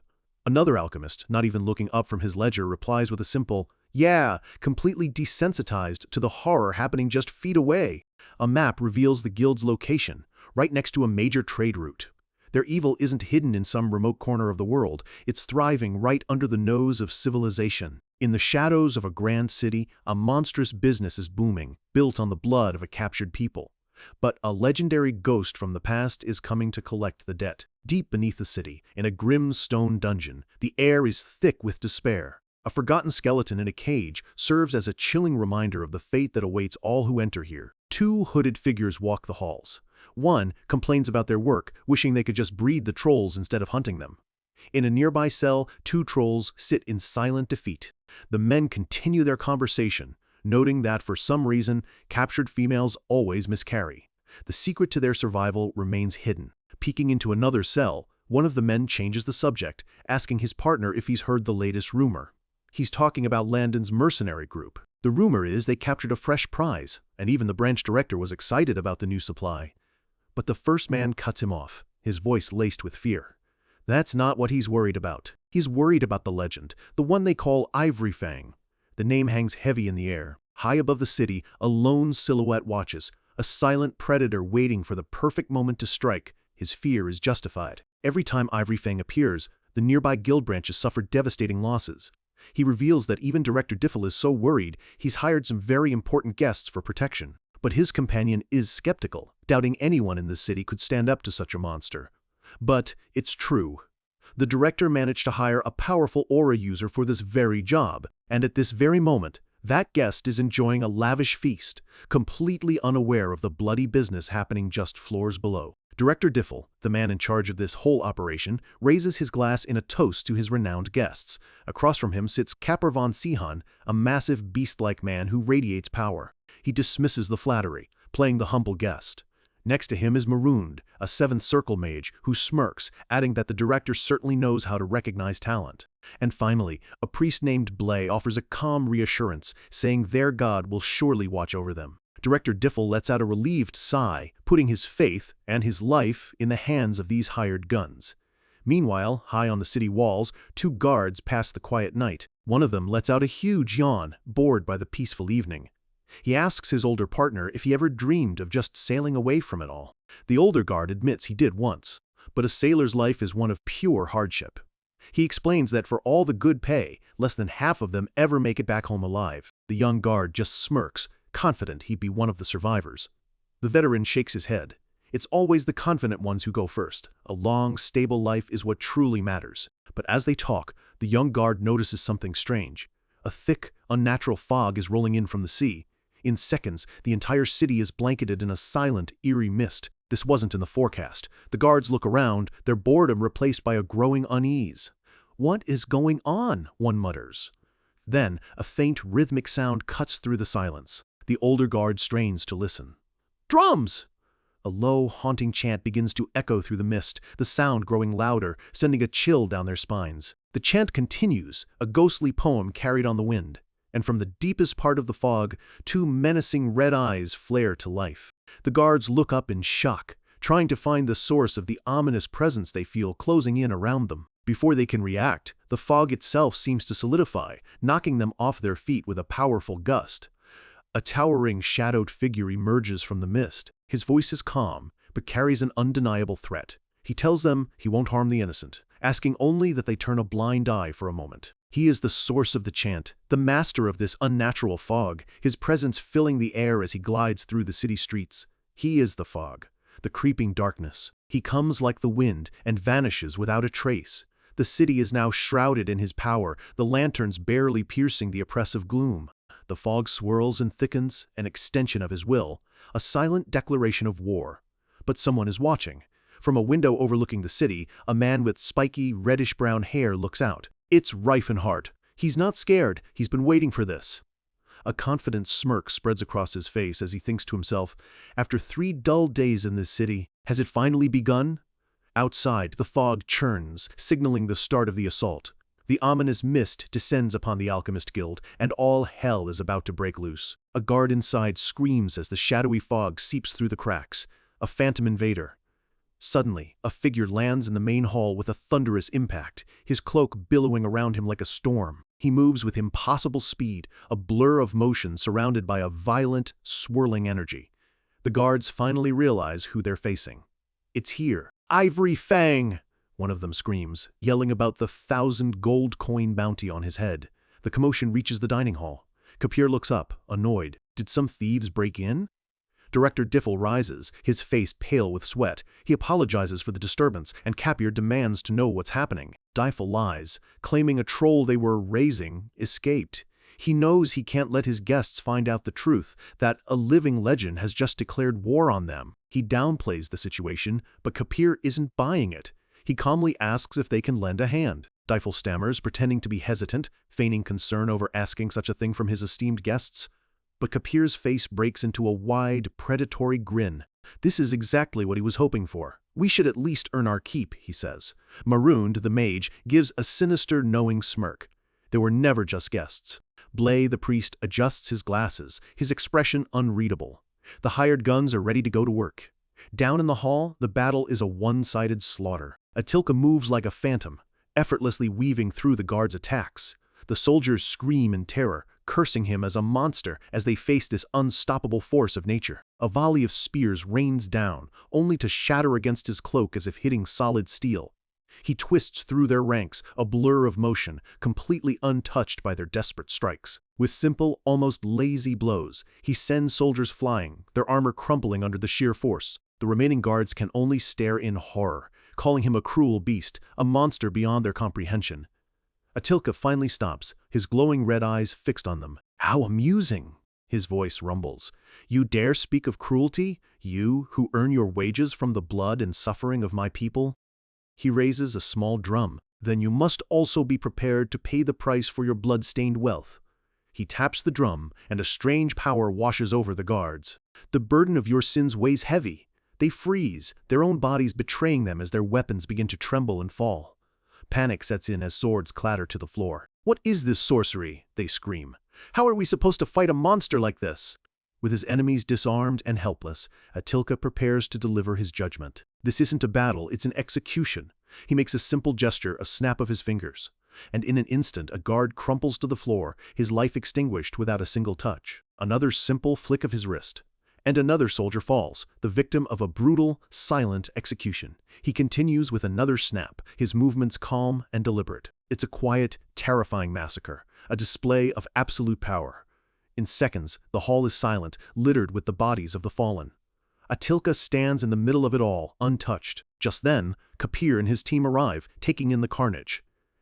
That's Ivory Fang, isn't it? One of them breathes. Marund, the mage, finally connects the dots. The legends were real. No wonder they treated us so well, he scoffs. Difel, you sly old fox. He smirks. They say nothing in this world comes for free. They were never guests. They were bait hired to fight a legend. He turns to his leader. So, what will you do, Kapir? A ferocious, eager grin spreads across Kapir's face. This is exactly the kind of fight he lives for. Blay, the priest, is less thrilled. He pushes up his glasses, infuriated by the deception. This is infuriating. I need to say something. But Atilka ignores him. His glowing eyes are locked onto the new arrivals, sizing them up. He can feel their immense power. His voice is low and serious. They're strong ones. A high-stakes job just became a death trap, and the hired guns are finally realizing they aren't the hunters. They're the bait. Kapir stares down his opponent, a savage grin spreading across his face. He doesn't care about being used. A strong opponent is all the payment he needs. The priest, Blay, pushes up his glasses, his face tight with annoyance. He's furious at being manipulated and is ready to make his displeasure known. But Atilka is focused, his gaze sharp. He can feel the power rolling off the three men before him. They are strong, he thinks to himself. Brief pause. Kapir is surprised to hear the troll speak his thoughts. A troll can talk? He scoffs, amused. That's interesting. He wastes no more time. Then let's finish this quickly, he declares, launching himself forward in a blur of motion. He roars that once this is over, he's going to have a nice long talk with Director Diffel. A powerful red aura erupts around his sword as he brings it down in a devastating arc, tearing through the stone floor. But Atilka is already gone. Kapir's attack hits nothing but air, and he bellows in frustration. A mere troll dares to dodge my sword? I'll cut you down! Atilka leaps through the air with impossible grace, his cloak whipping around him as he easily evades the strike. He lands and crosses his drumsticks, blocking Kapir's follow-up attack with a deafening clash of energy. Marund watches from the side, his eyes wide with disbelief. A troll just blocked a blade aura with a pair of sticks. Even Blay is stunned, completely baffled by what he just witnessed. Atilka holds his ground, his small weapon somehow matching the force of an aura user. He begins a low chant, a strange power building around him. Glowing red runes materialize in the air as his voice echoes with an ancient, primal energy. Brief pause. The two warriors clash again, their weapons meeting in a blinding flash. Atilka's empowered drumsticks are now a perfect match for Kapir's raw power. Kapir grits his teeth, shocked by the troll's impossible speed. He's being forced back, unable to land a clean hit. The battle becomes a blur, the air crackling with the force of their blows as they trade strikes at an incredible velocity. Kapir pours more aura into his sword, swinging with all his might, desperately trying to shatter Atilka's flawless defense. He finally manages to push Atilka back, creating some distance. He breathes heavily, realizing this is no ordinary monster. But Atilka isn't finished. He pounds his drums, his chant growing louder as he calls on the power of the earth itself. In an instant, massive green vines erupt from the marble floor, twisting and writhing with life. Kapir looks down, bewildered. What is this now? Before he can react, the vines shoot forward, wrapping around his body and pinning his arms to his sides. He strains against his bonds, but the vines tighten their grip, their strength immense. His face is a mask of pure rage. He, a mighty aura user, has been completely immobilized by a troll's magic. Atilka sees his opening and raises his weapon, ready to deliver the final blow. Marund and Blay scream his name, but it looks like they're too late. But Marund is already moving, shouting a powerful incantation as intense heat gathers in his hands. He unleashes his spell. Flame Strike! A massive pillar of fire erupts from the floor, aimed directly at Atilka. The explosion rips through the hall, incinerating the vines and sending Atilka flying backward. Freed from his bonds, Kapir pants as he stares at the troll. This is no ordinary monster, he growls. Blay adjusts his glasses, his expression grim. Forget chivalry. Let's all go in and finish this quickly. Marund agrees. Knowing fire and lightning are most effective, he gathers crackling blue energy between his hands. He unleashes a torrent of lightning that screams through the air towards Atilka.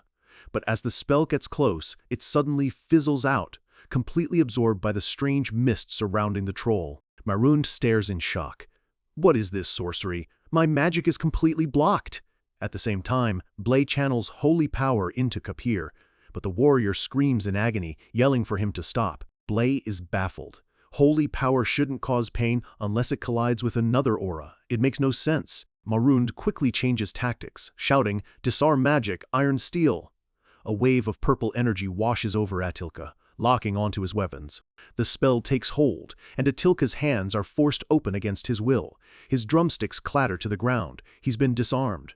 But Atilka doesn't hesitate. He seamlessly transitions into a handstand, launching himself into a powerful kick. He spins through the air, his movements fluid, acrobatic, and completely unpredictable. Kapir can only watch, stunned by this bizarre fighting style.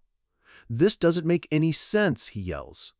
Marund's mind races, remembering old legends. Is this a demon in a troll's body? How could it be this strong? Atilka lands gracefully, but he knows he's in trouble. Taking on 3 powerful opponents at once is pushing him to his absolute limit. For the first time, doubt flashes across his face. He's sweating, his breathing heavy. Should I run? The pressure is mounting. He's cornered, with no clear path to victory. What do I do?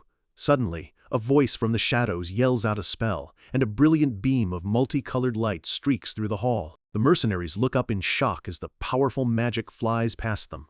The beam hits the far wall with a deafening explosion, kicking up a massive cloud of dust that separates the fighters. Kapir braces himself against the blast, roaring into the smoke. "Who's there?" From within the smoke, 3 distinct voices emerge. One says he barely made it. Another complains about the fog. And a third, familiar voice apologizes. "Sorry, I should have explained about the troll's concealing mist."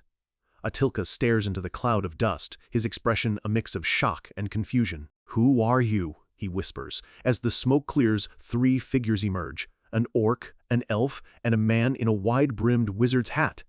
Atilka wonders if these are new enemies. The man in the hat steps forward. It's Reifenhart.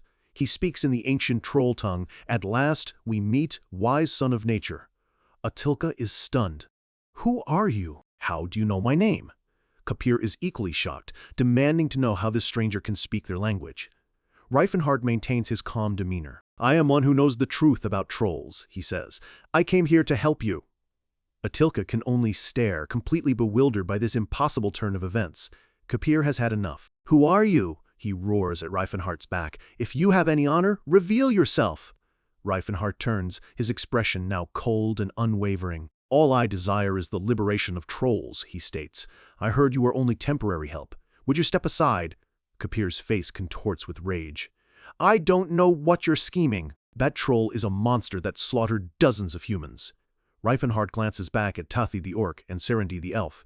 This isn't just a rescue, it's a statement. An orc, an elf, and a human, fighting for a troll, the living embodiment of his dream. He gives his first command, his voice low and firm. "Tathid." His sharp eyes then fall on his other companion, Cirrus. With his allies ready, Reifenhart gives the final order, his voice echoing through the ruined hall. "Restrain them. Don't kill them."